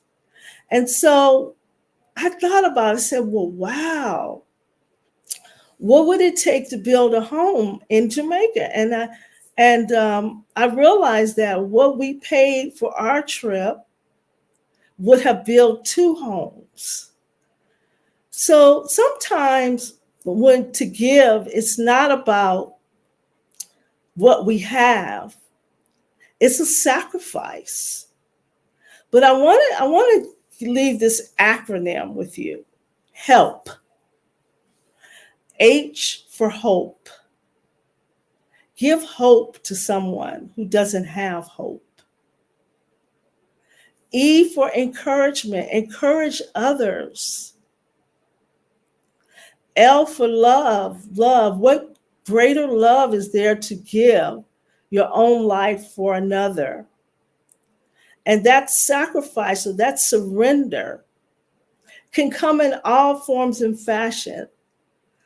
We surrender our finances. We surrender our lives. We surrender forgiveness. We surrender and give hope. But surrender is the key to being able to help someone that you love. and the L in love and the P in prosperity and purpose. For I know the plans that I have for you, plans to prosper you, plans to give you hope, not to harm you, but to give you an expected end. And so today I want to help you and give you an expected end. Because God was so gracious and so merciful to not take as many lives as what could have been lost in this catastrophe. So I want to invite you to give. I want to invite you to go to www.hurricaneiam.world/GoFundMe. As I said, I'm giving, and I also want to put my money where my mouth is. And so I have, with Right Now Publishing Company, I would like to offer to anyone who gives at least $200 a $700 fee, a business, $700 gift. I'll put it like that. And so that gift means that I will help you to write your outline for your story. I will help you to identify your target market. I will help you to identify your audience and help you with the outline for your story. If you give to this worthy cause at least $200 or more, all you have to do is get in touch with Dr. Jody. My name is Dr. Peggy. I'm with Right Now Publishing Company, and she will let me know all of the people, all of the beautiful people who sacrifice to give, all of the people who give out of not only out of need but out of sacrifice. I will be able to give you this gift. And so my memorable statement is, just be sure to give a life by living your life to the fullest. And I thank you so much for the opportunity, Dr. Jody. I love you, and I'm looking forward to seeing those millions roll in. Thank you so much. And it begins because you upped your pledge, Peggy. It begins because you've offered all these stories that need an outline so they can go ahead and put it in for just a $200 donation. Dr. Peggy, you have saved a life and you have saved a soul. Thank you. Give generously. Thank you for coming and being a part of our telethon, and come back on the 17th and 18th. Okay. Yeah. Thank you. So now we move in to the final stretch. We move in to being with Pauline, Victoria, and Maynard Neal. They are a dynamic duo.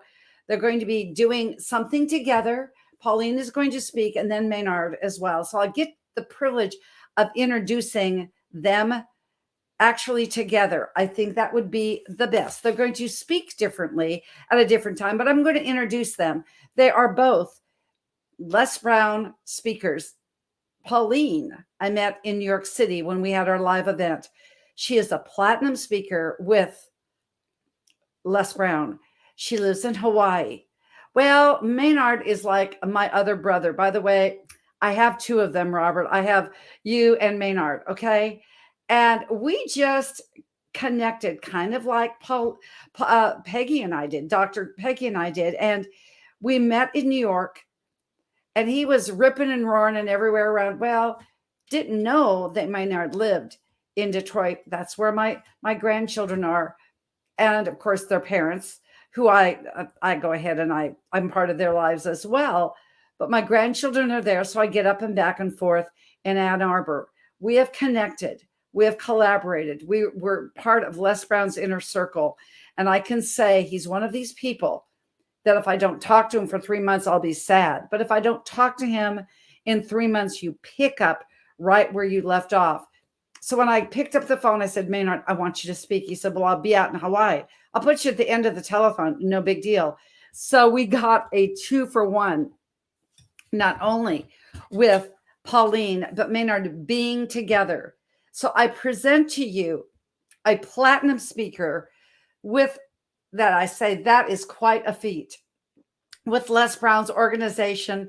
Pauline, welcome to our Hurricane Ian .world GoFundMe telethon. Just give us your best, which is always the best.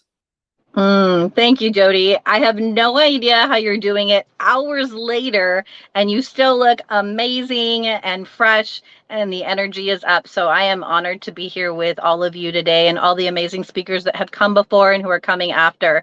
So when Jody asked me to come and speak with you all about Hurricane Ian and what has happened that has devastated so many people's lives, I was thinking about what could I share with you about hope to help ignite that flame of hope, because I get that it might not be visible right now. So I don't know who's out there watching. If you are someone who is there and has been a victim of Hurricane Ian, I don't know if you're watching and you're looking at donating. But hopefully the story of mine will inspire you in some way and let you know that you're not alone. So I know you might not be able to tell. I'm actually in my car and it's chest up. So I'm just going to give you a little background on who I am. My name is Pauline Victoria. I do live in Hawaii. I'm a mom and a wife. But more significantly, the backdrop, not my identity, but the backdrop of my story is that I was born without arms and legs. And so you can imagine that there were challenges, or there are challenges that come without having arms and legs. But the challenges that I had to deal with most were not the physical challenges. The physical challenges can get worked out. It is the challenges of the mind, of the heart, and of the spirit that I had to grapple with to become the person who I was today. And I feel like I'm a really happy person. I feel like I'm living the life of my dreams. And I'm sure you're wondering, how could someone without arms and legs say that? Well, I'm not going to say that it wasn't, always this way. There were difficult times, and stories really ground us. They help relate to each other. So my story is not one of a hurricane in the physical world, but it was a hurricane on the internal side of who I was as a person. And that hurricane, the eye of that hurricane, came to the apex when I was around 15 years old. I dealt with feelings of loneliness. I felt like no one understood what I was going through. I felt the feelings of feeling outcasted, like I didn't belong anywhere. I felt the feelings of anger and frustration and uncertainty of what my future held as someone without arms and legs. And so you can imagine I had a little bit of anger, especially at 15. I feel like that's an age where a lot of us have some anger going on as we hit puberty and try to find who we are as a person, separate from our family and friends. And so I remember sitting in church one day and I had a coming to Jesus moment. And it wasn't like Jesus came to me. I came to him with my full anger and frustration and hopelessness. And Desmond Tutu says, hope is being able to see the light in the midst of the darkness. And I didn't see any light. And I remember inside just screaming. I'm not out loud because obviously I was in church, but I was screaming inside, why me?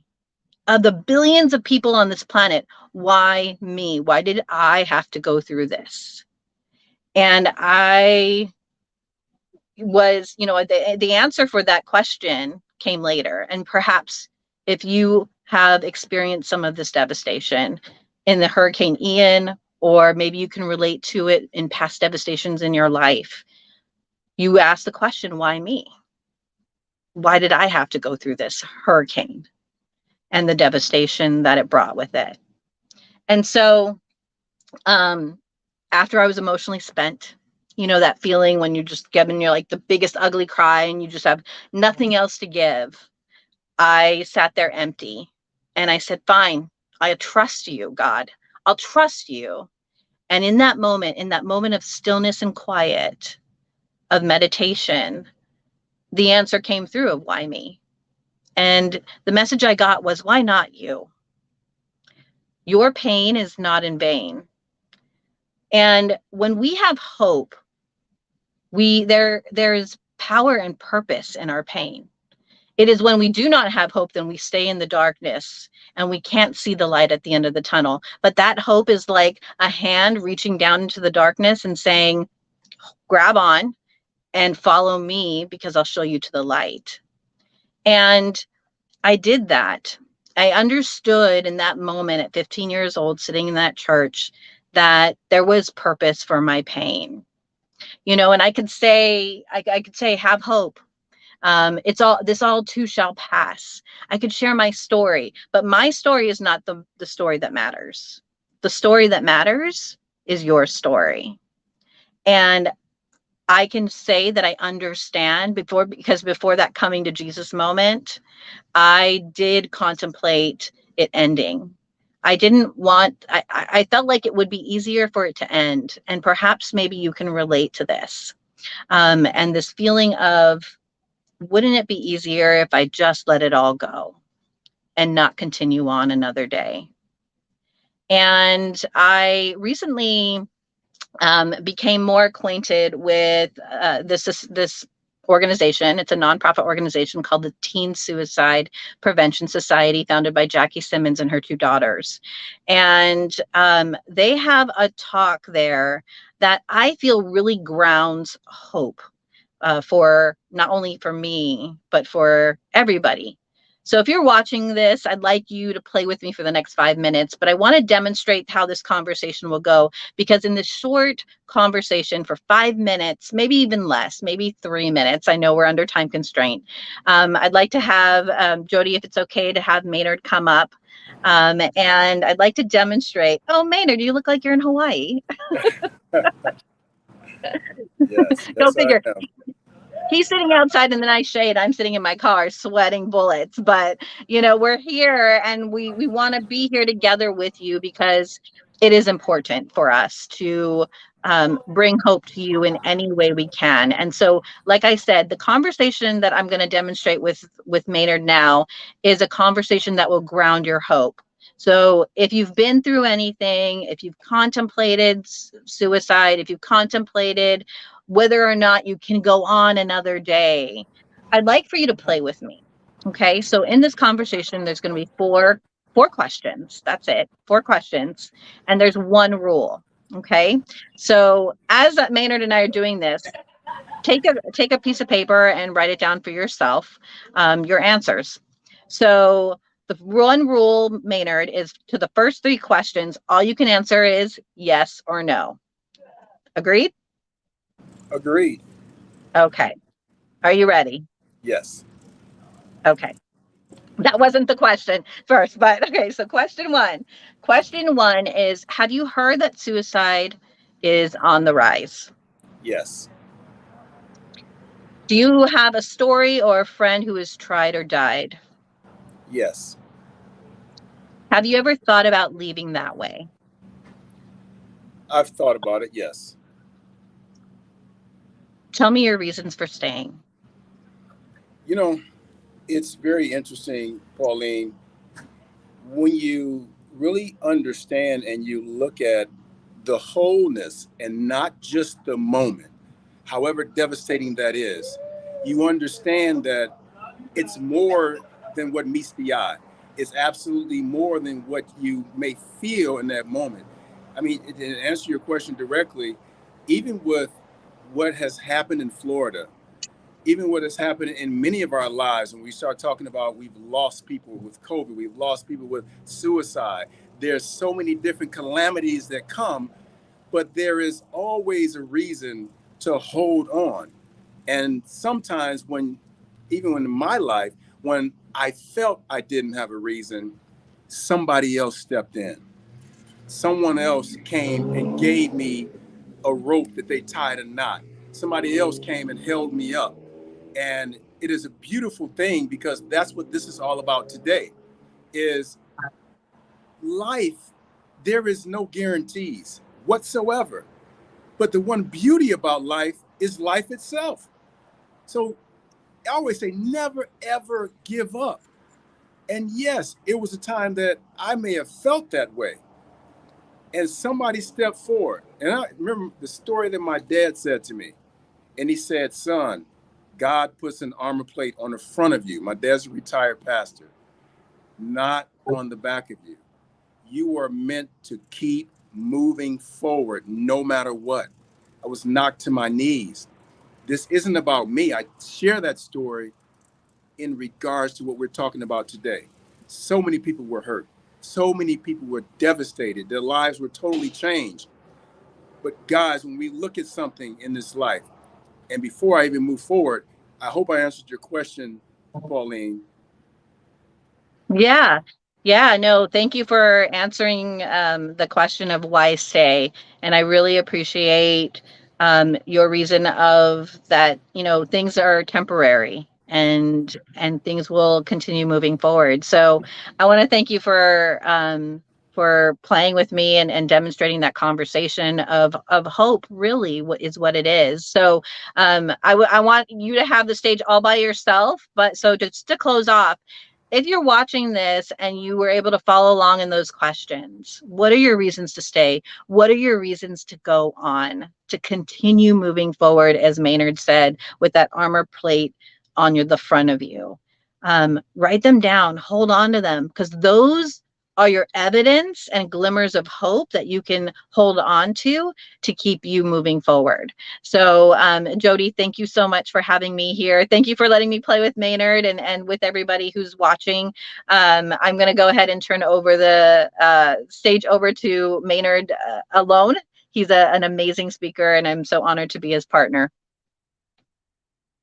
Oh, you're muted. Because for some reason I started coughing for some reason. It might be because I've been doing a little bit of talking today. Do you think? Probably. Just a little bit. But Pauline, amazing story, amazing share, amazing life, amazing message, and woman. Thank you so much.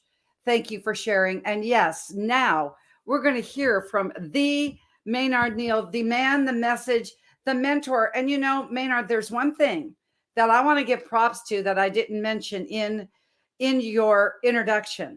If you see any of these graphics that are going around, if you see any of these website pictures that are going around, I can say it's all because Maynard has a business, Virtual Ideal Solutions.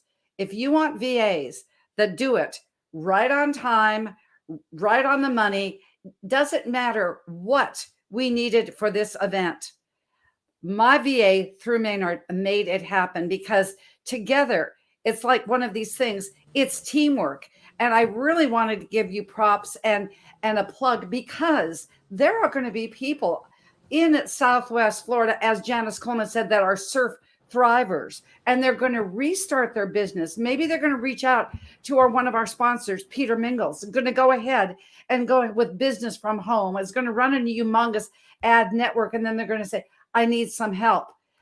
That has been when we did our book anthology together with Les Brown and did Ignite the Hunger in You. The benefit that I've gotten working with Allison and the team has been amazing, but you're the man behind it. And I just wanted to give not only Allison props, but also you. So the next 10 minutes is yours. Give us what you got, because it's just always, the word comes to me, it's juicy, like that pineapple in Florida or that pineapple in Hawaii. Well, thank you, Jody. And you know, and I appreciate that. But and as you said, having a virtual ideal solutions company providing VAs, or the myriad of different things that we've done where we've met, this has brought us here today. And the devastation that has occurred, you know, I don't want to be this business owner or this speaker or what have you, I want to be a human being here talking to you today because this is needed. When we talk about helping individuals, guys, just real talk. We forget oftentimes because it's not news. It isn't something that's juicy to be able to be heart-centered, to live from our hearts. When I travel, and I'm here in Hawaii right now, and I hope you can hear me. I'm going to just speak loud because I'm sitting outside. But guys, everyone that can hear me, we all have a heart that pumps. We are connected. We are spiritual beings in a human body. And oftentimes we get off into our side, glitches or side pieces where, oh, these are my people, or these are my people.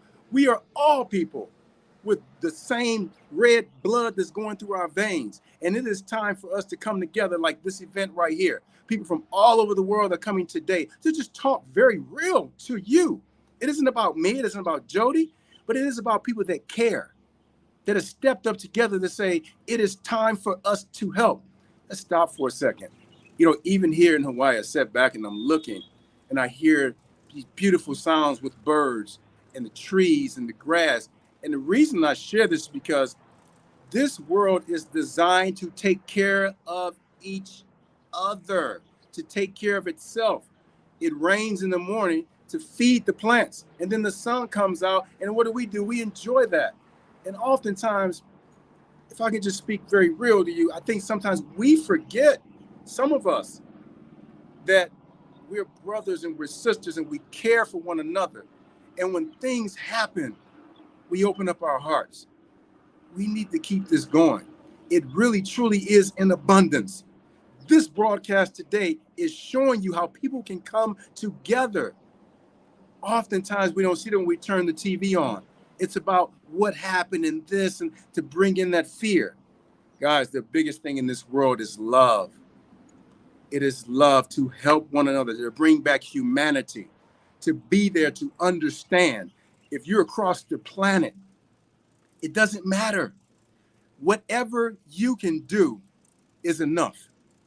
But we all can do something, whether it's just a phone call, whether it's just sending a message of hope to somebody, whether it's taking 10 minutes out your day to make a difference. There's a saying, we're all going to leave an impression in this world.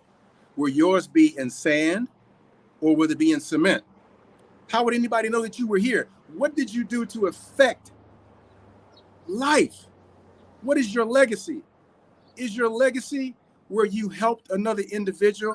Maybe where Pauline was talking about committing suicide. The rates of suicide are up high. I want to focus on this hurricane that happened in Florida. Guys, if you wasn't there, you still heard about it.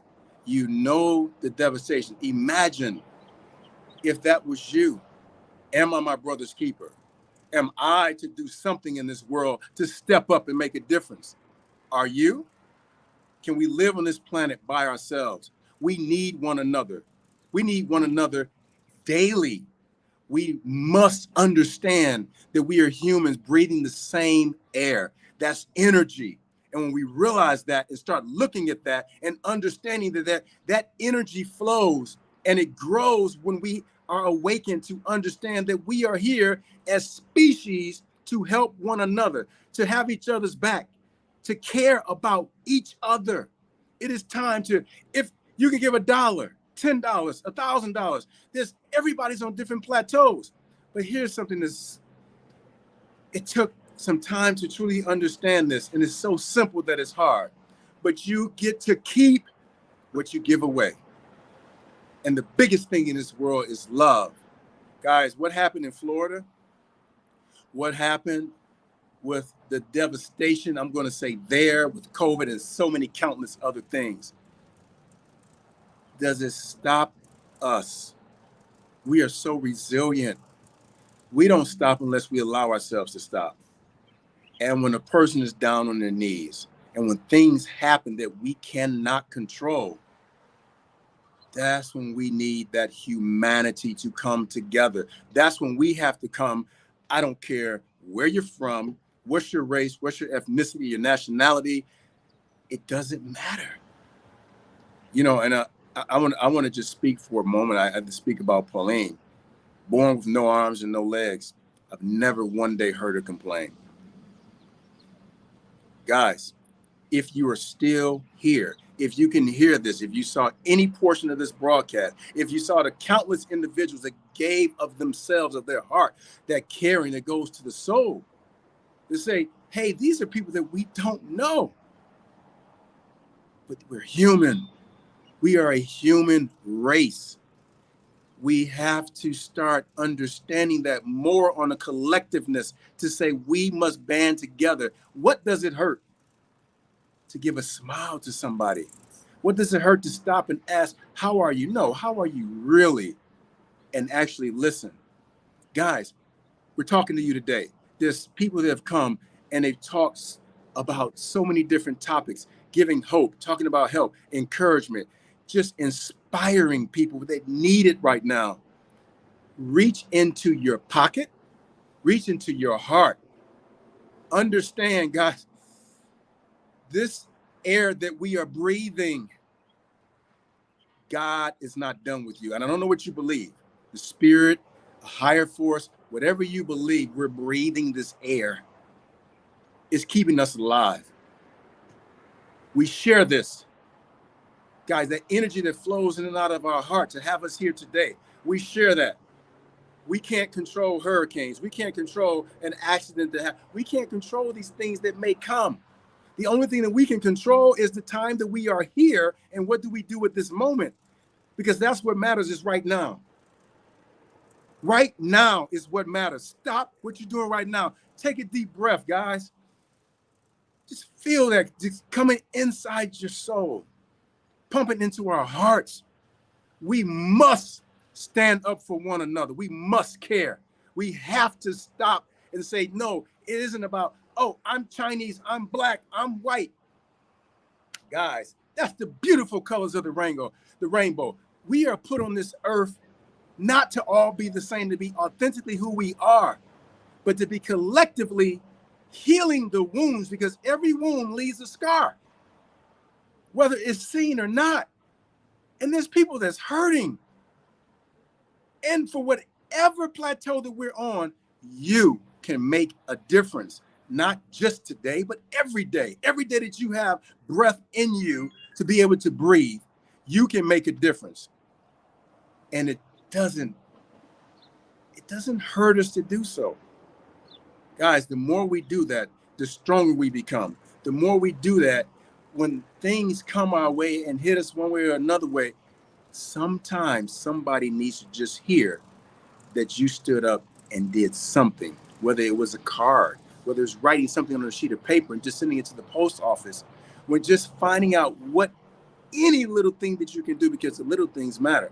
And then there's some of us that can do even greater things, but we must do something. We have to stop and think and say, guys, you know, I look at these mountains, I look at the different areas in this world that were built, the roads that were paved. What happened? People came together and made this world the way that we can comfortably live in this world. It is all a choice. And today I'm just asking you to stop and have some humanity. Everyone, all of us, you, me, stop for a moment and just think about how people are affected in this thing. The biggest thing in this world is love, light, life, and people. That's what really matters. Is your brothers, your sisters. We can't exist in this world by ourselves. When we come together, things happen, and it starts attracting more of that positiveness. Oftentimes, we never stop for a moment to be able to really see things like this, for somebody to really talk to you heart to heart, soul to soul. We're all looking for this juiciness. You know what the juiciness is? That we each was put onto this earth for a reason and for a season. It's not meant. It's true. As hard as this might sound, none of us are going to live on this earth forever. We all have a time. We don't know what it is. What you have right now, we have today. Just, I beg of you to stop. Care about your fellow woman and your fellow man. Put your place in somebody else's shoes and treat them the way that you would like to be treated. And watch the wonders and the abundance that comes to you. But do it from your heart, not expecting anything back in return. And the beauty is that you feel so whole. That humanness. We must care about one another, guys. We have to have that hope. We have to help each other. Sometimes just going to the store. If you're in Florida, guys, you can see what happened. You hear about this thing. And it's not going to be the last. No, it's not. But right now, we need to act. Right now, we need to come together. Stop the separation. Let's really love one another. Let's live from our heart. Let's just put out all the negative and think about the positive. It always overcomes the shadows. Let's start shining that light. Let's be the light. And it starts with you. I just wanted to take a moment, God. Jody, I thank you so very much for even having me. And it is an honor. It is always an honor. And bless your heart, because you have really put this together. You've reached out. You worked so hard. And you know what? We need more individuals like you, and they're out here. It's in abundance. I need people, I want to call it step up, step out, be authentically who you are. We're not meant to be the same. Speak up, care about each other, and let's make a difference, guys. And Maynard, you know what I'm going to say? We need more people like you. Love, light people. You and Parlene were amazing. Once again, in the left coast, the chat is blowing up because I knew that you were the right man. And I tell you, you know that I love you with all my heart. Absolutely love, light people. Let's go. HurricaneIan.world/GoFundMe. We all have databases. You've been doing your business plan and all of this. This is a working vacation for you, I know, with Pauline. And so let's just circle back. I know you were on my Mindset Monday, I believe on Tuesday, if I looked ahead of time. And let's circle back when we can to say that we're looking at our databases. Rex Sykes said he was going to do it. Manny Lopez, Baby Owen has already done this. Forbes said she would do this and take this movement in our databases for the subscriber list. And let's make that go viral. I got a text message from Stack the Pack, the 29-year-old, 3 million followers on Instagram. He's going to do this digital. This plane has taken off because of the love, light, and because of these people. You have a wonderful, wonderful dinner with Pauline. And I'm going to say to you, not go Pistons. I'm going to say aloha. Aloha. Absolutely. It's been wonderful, guys. And you know, Jody, you know, keep doing what you're doing. You truly are making a difference. And it takes one to reach one. Everybody step up, do your part. Thank you, Maynard. Absolutely. And after the commercial break, we're going to have round 2 with my second brother being Robert Mailer. But thank you, Pauline. Thank you, Maynard. What a dynamic duo. And we're going to listen one more time to Ignite Your Foundations of Health and how you can get involved with this amazing health-changing book of Love, Light, because it's all about people.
And you know where to find me to get more details. Go to drjody.com. That's drjody.com. And you can get and know the details. So you can see, do I want to be a part of this? Do I want to be a part? But right now, we want you to be a part of Hurricane Ian. HurricaneIan.world/GoFundMe. This is the $10 bill that we started out with Kim Jacobs. 100,000 people giving $10. I want to review before I bring my other brother, used to live in Florida, Southwest Florida for 18 years, Robert Mailer. We're going to have another conversation about some other people. We heard from wonderful Becky Mulca. We heard from Kevin Ruane.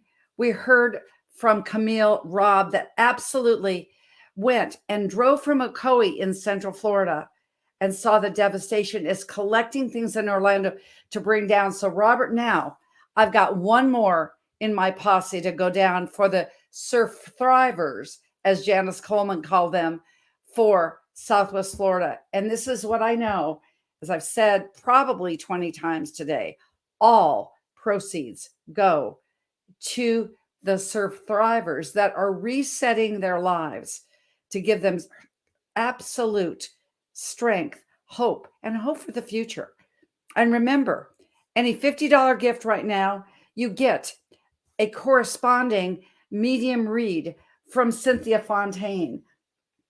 Any $200 gift, and if you have a story that it's your story to save, as Dr. Peggy Wood said, save a life, save a soul. She is giving complimentary a story outline so that you can go do your thing with a $200 donation. And then Christopher Rausch went ahead and said, any $200 donation, I am giving you my coaching. And he is an expert. He does much more than this, but he's a #1 podcaster, but he's an executive coach. You get through your stuff raw and real. For your $200 donation, he will actually gift you an hour session. And then we've got the Forbes Factor, Forbes It, the t-shirt, the spin gym, the bracelet, and more. And then the $5,000 level, we've got JB Owen going ahead and saying, any $5,000 donation, you have automatically a chapter in one of her co-authored books. See, be very easy. You want to be a part of Ignite Your Foundations of Health, your $5,000 donation, you're in. And by the way, that's a discount. All of JB's fees, all of everything she's giving on her team is going for Hurricane Ian. And then you've got Dame Doria Cordova said, if a $5,000 donation will get you anytime free access to Money and You, which is a $2,500 value that you will get absolutely free. And all of this will go and match this $50,000 matching that we started out this afternoon with. So with knowing this and where we picked up with these stories, I'm going to bring, with all the heartfelt love and appreciation, I'm going to be bringing back on the stage Robert Mailer to continue our conversation. Hey, Robert. Hey, sis, how are you? I'm doing great. So I know that we had a couple of stories. I'm going to start out with one that we said that happened that Melanie and I said, oops, we forgot this one as we were talking about the different things. What we noticed, even upwards north of Clearwater, the no-see-ums, the little baby mosquitoes, frankly, I came home looking like I had measles. My husband said, once again, the marine archaeologist, he said, never has he ever seen a hurricane that changed the ecosystem, because the mosquitoes came out of Lake Okeechobee. They came out of the Everglades. And frankly, I think they all showed up at the KOA campground and were biting us. But it's going to take a while even for this ecosystem to get homeostasis again in Florida. I mean, a storm of that magnitude. So I know that you've got some other stories, some things that you wanted to share. So just go, Robert, please. Yeah, thanks, man. First of all, great job today, Jody. I mean, hats off. I mean, kudos. You've gone above and beyond. I've never figured out how you do what you do for the 7-8 years we've known each other, but I keep watching it. So I should just expect it. I mean, that's how phenomenal you are. So thank you. And all the backstage crew, everybody that's made everything happen. I mean, you're all unbelievable as well. I'm gonna do it that It's been a tremendous, tremendous event. It's been a tough day for me, just kind of reliving all this, because as some of you may know, I only moved from Fort Myers and the Sanibel area just 3 years ago. So it's all very fresh. And it's funny, just as you were doing the little segue and introducing, I finally heard back from the reporter who I have seen doing unbelievable stories. And I reached out to her 10 days ago, asking her to be part of this. And she's like, I'm so sorry. I just saw this. I have thousands of messages. People, I don't think they have any idea what is going on the ground there. I mean, how difficult it is. She's gainfully employed and obviously living not in the bomb area, but she's just overtaken by all this.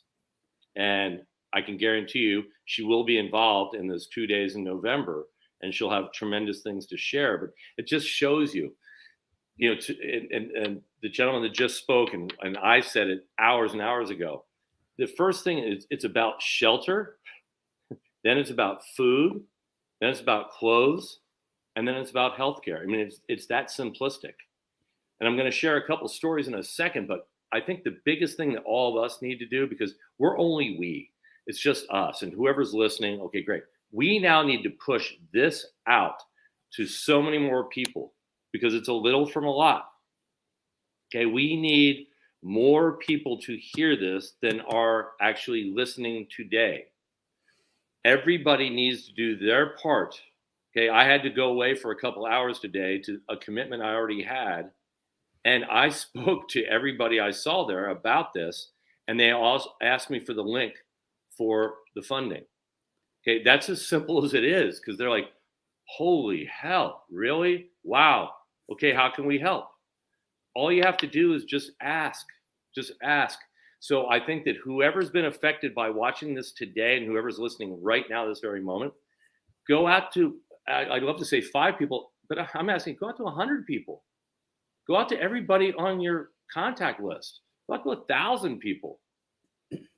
It's their choice what they want to do. But if they understood what was happening and the trauma that has occurred for these folks, I mean, I don't think any of us understand what it's like. I mean, if you heard Commissioner Ruane this morning, I mean, you wake up and all you have is what's on your body.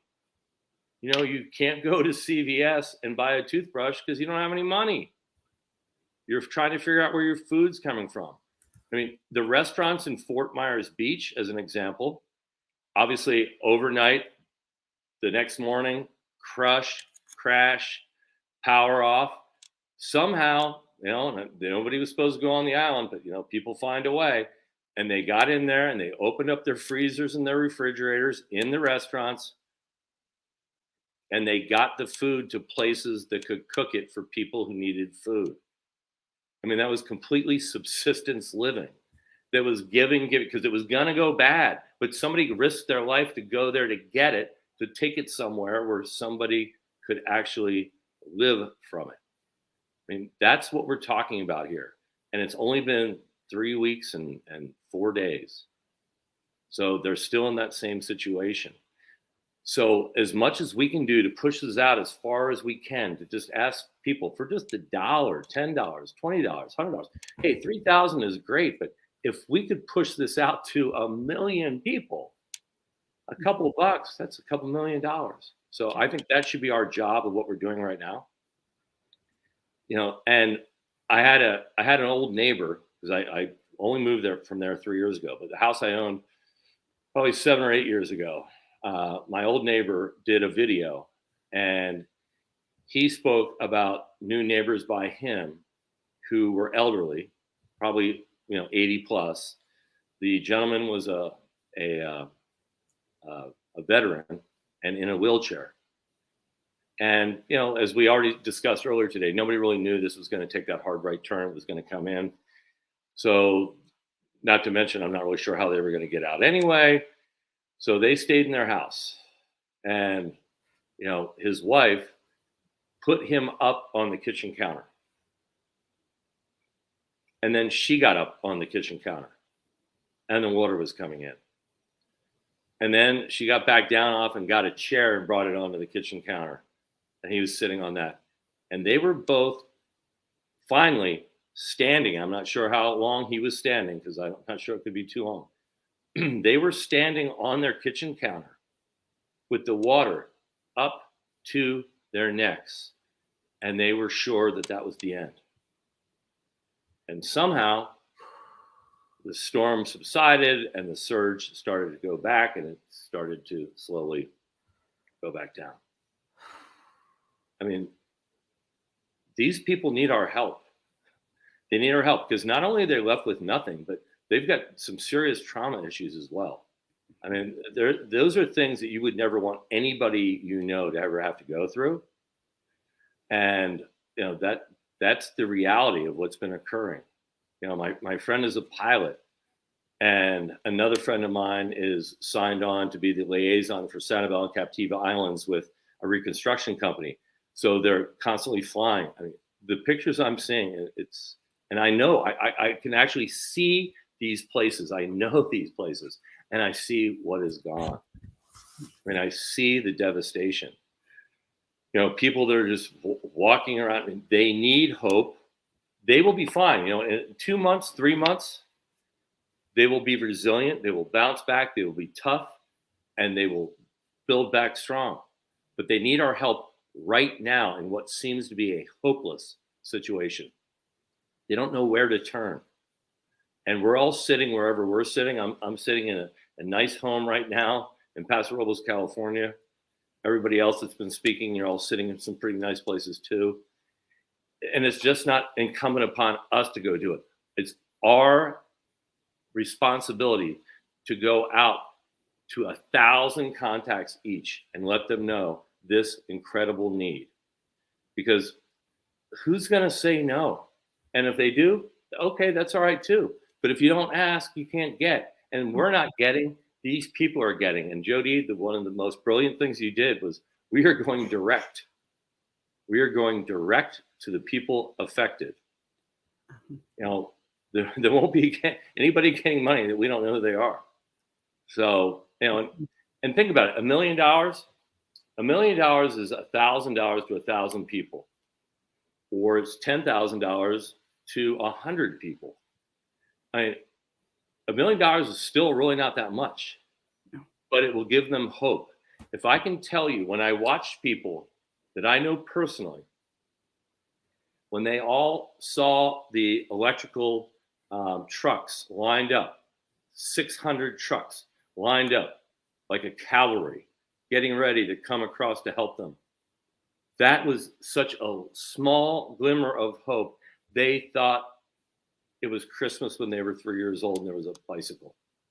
You know, and that's how little. I mean, and nothing had been done yet, but they just knew people were there who cared. And that's who we need to be right now.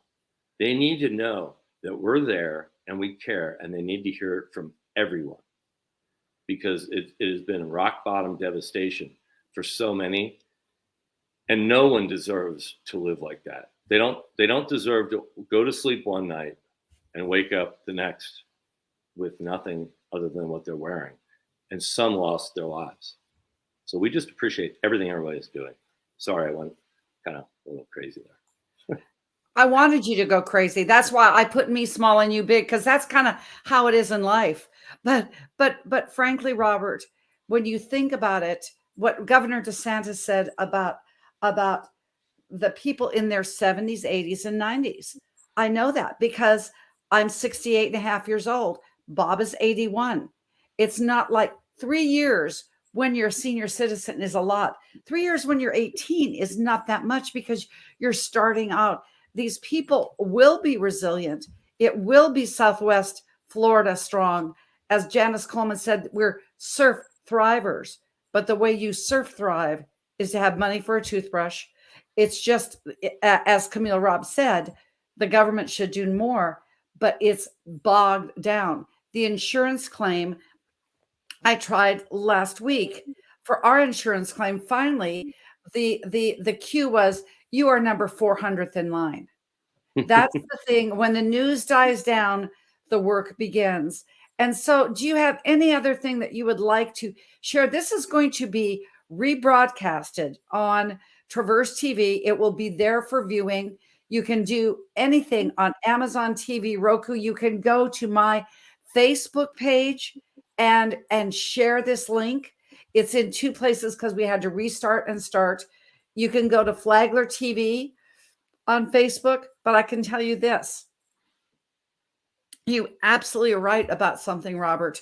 You're right about a lot of things with Mr. Wharton MBA, but one thing you're right about is there are 1,000 people. We know 1,000 people.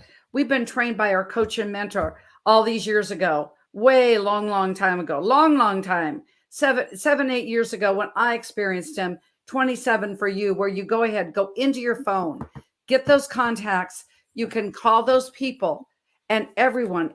I mean, Kim Jacobs started out and she said it was chaos. We can have courage. We can heal. This is an opportunity that we are acting now to get through this season. That's what chaos. It starts with that $10 bill. Everyone can do it. What are any other parting words that you want? The floor is yours. Well, I appreciate that. I mean, you've just done such a tremendous job. I can't say enough. It's been a really difficult day for me, just because there's so many people that I love and I care about, and they're really hurting right now. And I think that we, with what we are doing, have the capability to help them. You know, we're not going to help them get back what they had, but we're going to help them believe that they can get back what they had. We're going to give them just that little oomph that they're not alone, because I know, I can tell you, I mean, fortunately, they're together. I know 20 people who get together, but they've all been slaughtered by this. So it's good they're together, but they're holding on. Becky Molka, if you heard her this morning, when I spoke to her yesterday, she said, it's so great to speak to somebody who has not just gone through this. I mean, because that's the place they're in. They're in a very small little spot that is very dark. And they're all strong enough. They're holding together and pulling themselves out as best they can. But they need some light. And that light is us and the 1,000 people we all know. That, to me, is the most important thing. We just have to give them just a bootstrap, just a leg up to know that they can again prosper. They think they can, but it's just self-talk. Let's help them just a little bit so that they can do what they were meant to do. And you know what? My belief is anybody that comes out of this is going to be so much stronger a human being that will make this planet a better place. So I see it as a great investment from any one of us to help them become the best that they can ever be. And I just appreciate your time, Jody. So that we can all be the best that we can be for the rest of that time. Thank you, Robert. I love you. I'm going to use what our mentor would say. I love you with all I got. Thank you. Really, for real. And this is just the beginning. We got momentum started. Then we're going to gain momentum and maintain momentum. You know these 3 stages. Let's do it. And I want to just take a moment. I'm seeing our speaker portal that we have on our cell phones. Everyone, every single speaker, this is going to give you hope. Remember what I said at the very beginning, to heal. Only you can do what you can do, to look up to your true north and come in positivity so you can go and empower others. But we, right now, Hurricane Ian, Southwest Florida, strong surf thrivers, we are empowering you. And it has been absolutely unanimous. We've had 35 speakers today, and everyone said, I'm going into my database. I'm going to look for those 1,000 people, Robert. I want you to know that there are the A-listers that are going to be getting, and you will have an opportunity to subscribe to their mailing list. You talk about a community of heart-centered, collaborative professionals. Here it is. You think Rex Sykes has got a few people on his database? You think Forbes Riley does? Well, what if they shared these collaborative subscriber lists, and together we made that deal where they had to go ahead and subscribe to the list, give some money, subscribe to the list, give some money, subscribe to the list, give some money. That's what we'll be doing in this next week. And I plan on delivering the funds that we've gotten. We are now very, very close to that match with that 50,000. I know we can do it. I know we can do it. By the time I wake up in the morning, we can. Those of you that are just waking up over there in New Zealand, Sarah, you got a challenge. Why not? Let's go ahead and move it forward to Sunday. Let's match that. And let's have this vision that Robert is with me in spirit, giving these names, that then I can take our posse to video with absolutely fabulous Camille and that wonderful braided hair of hers, and anything that the speakers, I'm not offering y'all my home address, but the speakers are donating things. Corey Hughes said he would mobilize this part for us and give what we can. Give what we can and give those checks. It is my vision to hand, yes, 1,000 people, giving them $1,000 check that would at least do something for food, clothing, and shelter. And it's this speaker group that we had today. I want to just review, starting, and I'm going back to front. Maynard Neal, Pauline Victoria, Dr. Peggy Woods, the incomparable legend Rex Sykes, Janice Coleman, Surf Thriver, got that one. Camille Robb, my girlfriend now in Orlando, Sarah Cross in New Zealand, Ebony Chitora, that vibe, Maximilian, let's go do some yoga and breathe, Lady JB Owen, Manny Lopez, Manifestation Man, Cynthia Fontaine, Medium, Jared Albritton, the IT extraordinaire, and then we have got Michelle Wolfork, the content creator. Let's keep now, just because we get to this $50,000 mark, I'm just going to say time out. Guess what we're doing? We have just begun. That's not our ending point. Our ending point is past 1 million. Didn't Rex Sykes say that, to 1.5 million? That's where we're going. And then Dame Doria Cordova saying, wealth gives you access. Let's make some wealth. The connector himself, Tom Chesser, going ahead and writing that amazing article that you can find on businessinnovatorsmagazine.com. We are between, as I said, Damon John and Barbara Corcoran of Shark Tank. Then we came up with Forbes and McKenna Riley, the mother-daughter duo extraordinaire, the pitch queen. We are pitching it for sure. Kendall Myers. I know you're out there, Kendall. You're collecting donations from your church. Christopher Rausch, that, oh, by the way, this A-lister, when we had a little snag and a wrinkle in the agenda, came back to see if he could fill in. That's heart-centered. That's raw and real. Anita Adrian and Cheryl Visco telling us how to recreate that sacred space after loss. And then we had Keller Coleman, absolutely a TV show host extraordinaire. Governor Ron DeSantis, I want to thank his office. Senator Marco Rubio, I want to thank their office as well. Joy Allen, who just gave us joy and humor in the middle of us. And then Nella came in, the daughter herself, inspirational, prepared, and poised. Lee coming off of vacation and giving us absolute incentive tips on how to really cook the affordable way. Because y'all, before you get your homes, Hurricane even Southwest Florida, you're going to get that burner, and now you'll know how to cook healthy. Jay Noland coming in with his message, John 15:13, that you give. And so giving comes from abundance.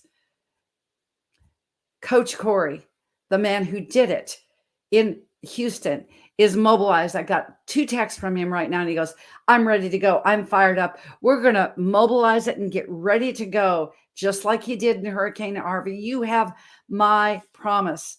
Josh Payne became the fireman of faith and heart today for me. And Stack the Pack, with his 3 million Instagram followers, he kept texting me, and he goes, Dr. Mama Bear, are you still going? I said, Stack, we're going to go for almost 12 hours here tonight. Whatever you need, I'm going to get you that interview. We're going to make it go viral tomorrow. And I want to special give honor to Kevin Ruane and Becky Mulca on Ground Zero that they made it happen. But I'm going to kick it back to you, Dan. I want to thank our sponsors, Ignite Publishing, our sponsors, MYB Publishing. Their videos, as I'm going to say, were longer than others for the sake of time. I just want to give them double acknowledgement for Power of a Woman and Ignite. I guess this is kind of an Ignite thing too, but this is The Science of Getting Rich. Notice this is one of these books that's been like dog-eared as well. The MYB version of The Science of Getting Rich book. Go buy this. The proceeds go to Hurricane Ian. And then we have Business from Home and Business Humongous Classifieds and Business Classifieds and Humongous Ads and Business from Home. That's Peter Mingles. Just you know that I will be talking on my radio show with Peter at 8:30 Eastern tomorrow night. We're going to be ramping this up, and then he's going to be broadcasting this as well. I will be on Christopher Rausch's show, his #1 podcast, Tuesday, and I will be on Forbes Riley's syndicated radio show, 1.6 million subscribers. I will be there Wednesday.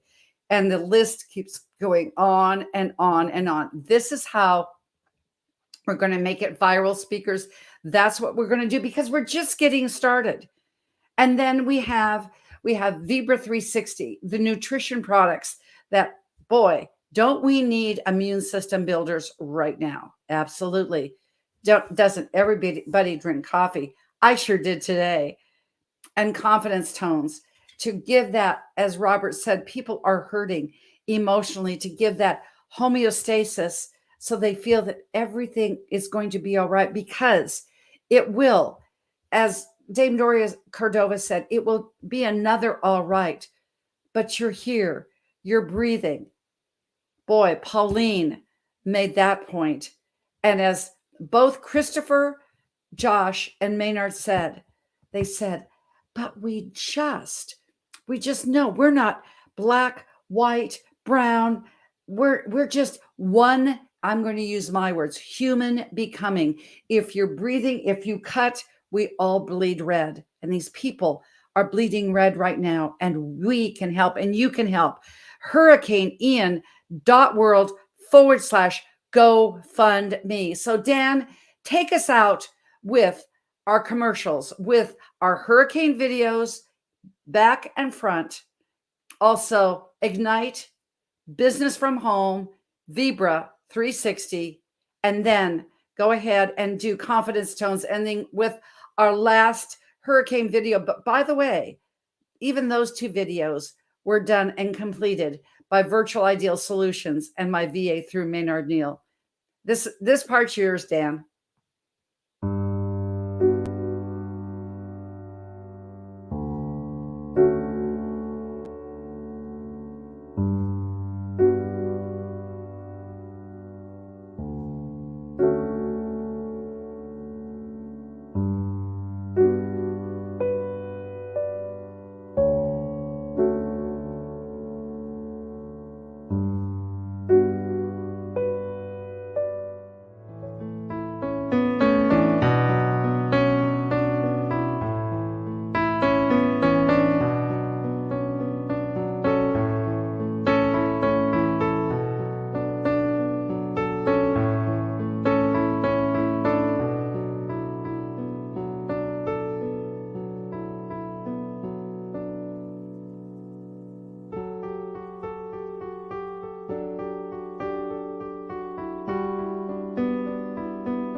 Ignite possibilities. It's the idea that anything is possible.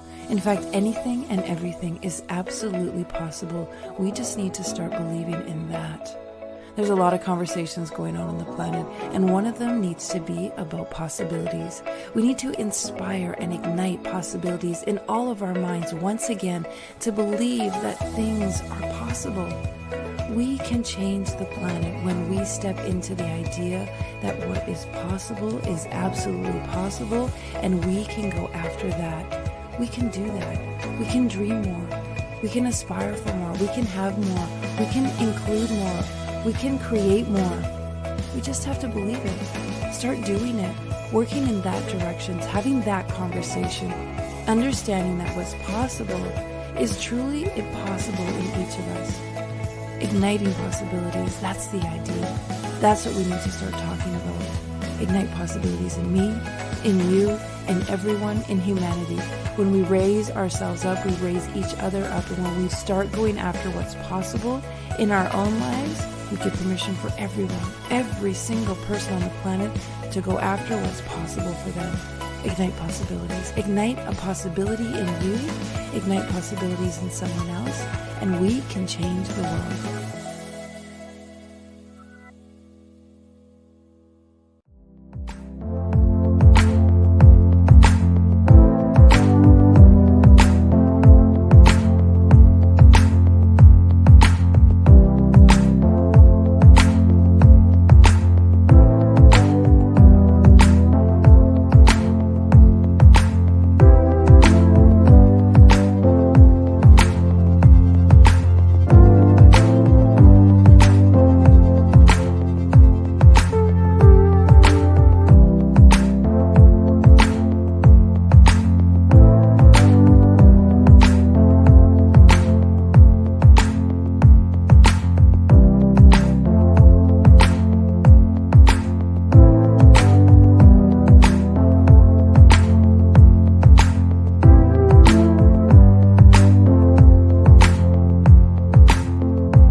Inflation is going through the roof.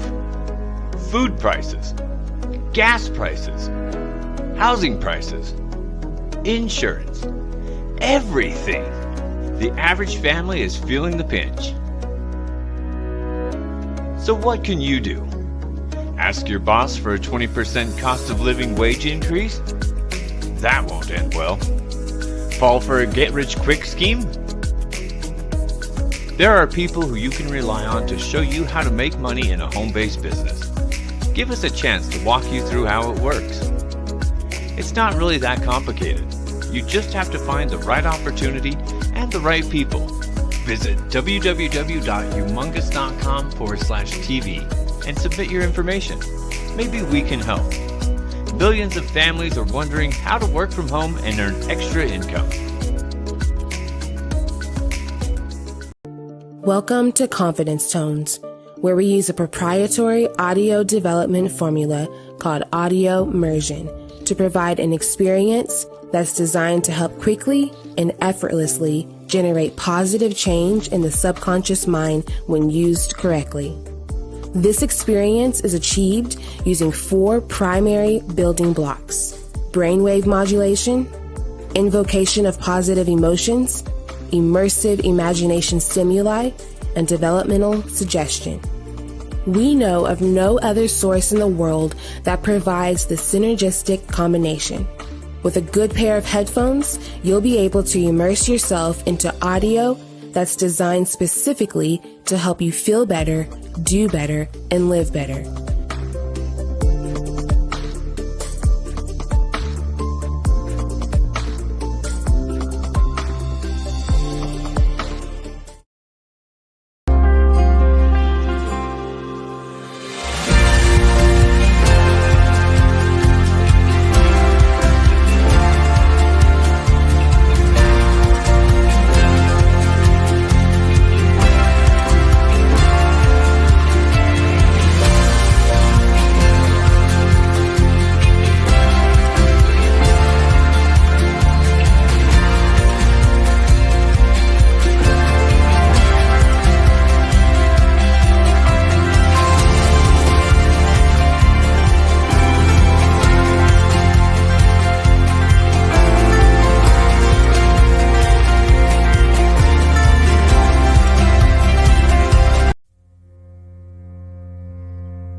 Thank you. Thank you to all.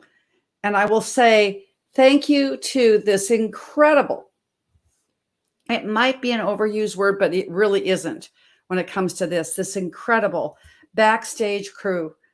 Absolutely made it look easy. I've always had a saying that says the person and the pro who takes on all the difficulties, hassles, and overcoming obstacles of everyone else, yet they make it look easy.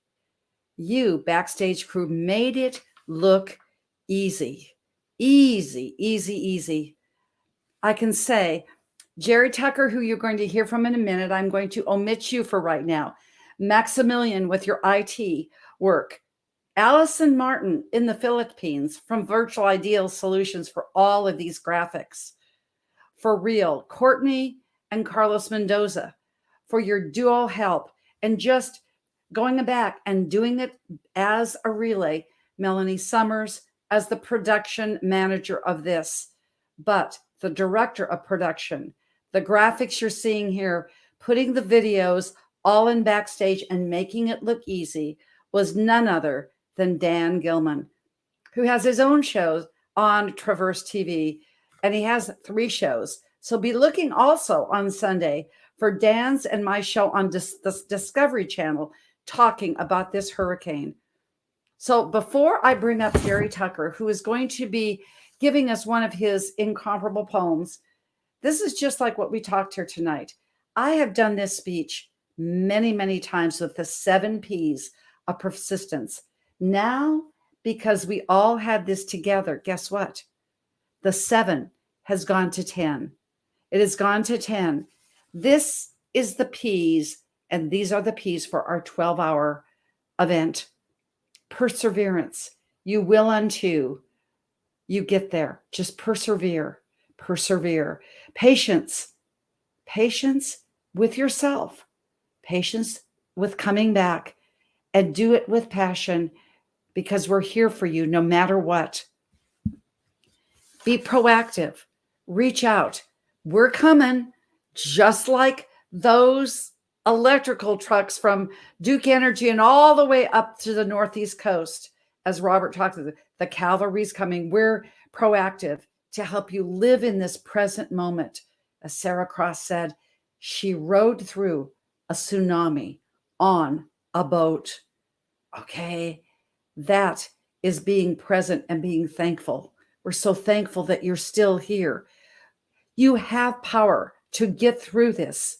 People will need to hear your story, just like they heard Sarah's story, because as Maynard said, it's love and light and people.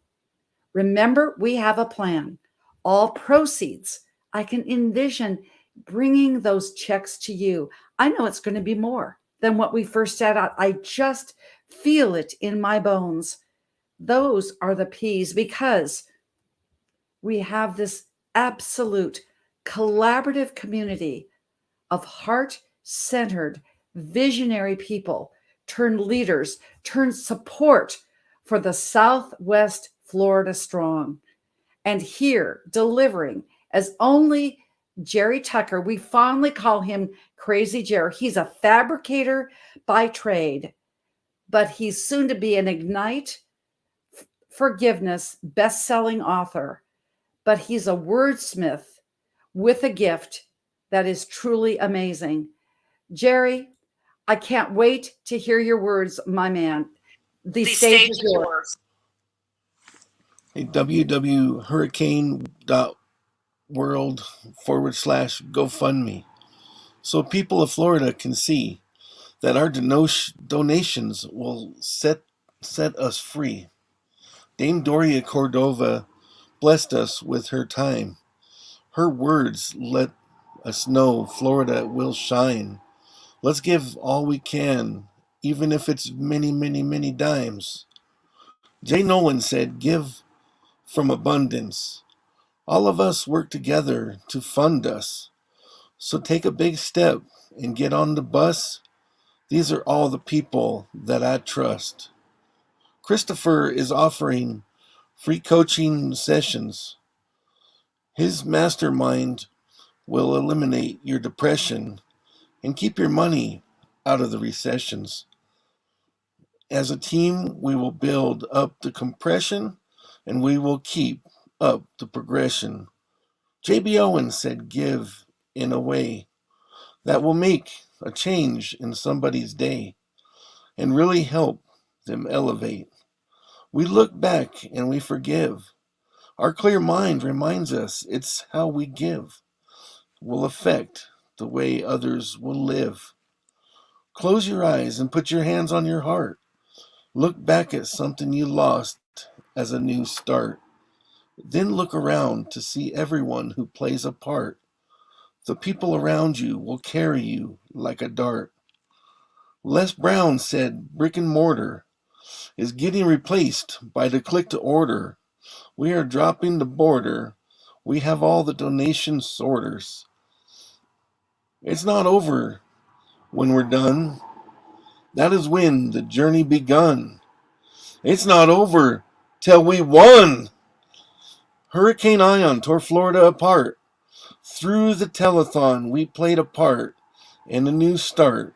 We're giving Florida a brand new ambition, and we celebrate it. The new edition. Let's go. I'm Crazy Jer, and I approve this poem, and thanks for the support and the time. Beautiful, Jerry. I always love what you do. And it comes straight from the heart, absolutely from the heart. And so I wish that those of you that are viewing this broadcast at a later time, and those of you viewing it now, that you join me to your creator of all, whoever you pray to, because prayer works. Prayer will change things. Prayer will bring in these remaining funds. So join me. I will be praying to the creator of all. His original name is Yahuwah. Yahuwah, I ask you to bless this vision forward. I ask you to bless this 11 and a half hours, all these speakers that are taking this mission forward and getting the rest of these funds, that are doing their part, and the viewership that will as well. That is where we are started. This is where we're going, so that we again do this on the 17th and 18th with momentum. I ask you, Father, that you give us that momentum. I ask that you will give the peace, the hope, and just the patience of knowing, just settling in with the Southwest Florida surf thrivers, that they will know that help is on the way, that they will know and have a confidence that we are doing something where we can. And this will go out and be a start, not only right here, but in each and every heart that hears this word, that it will go down into their souls so they can come up and give, so South Florida can receive. And we say, in your precious name above all names, amen. Let's do, as I said, the thing that Doc Bucksmiller Fuller said. Yes, he said, go ahead. How?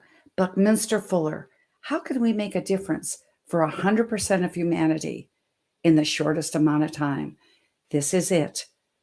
HurricaneIan.world. Go fund me. Do it now. Do it today. Tell your friends.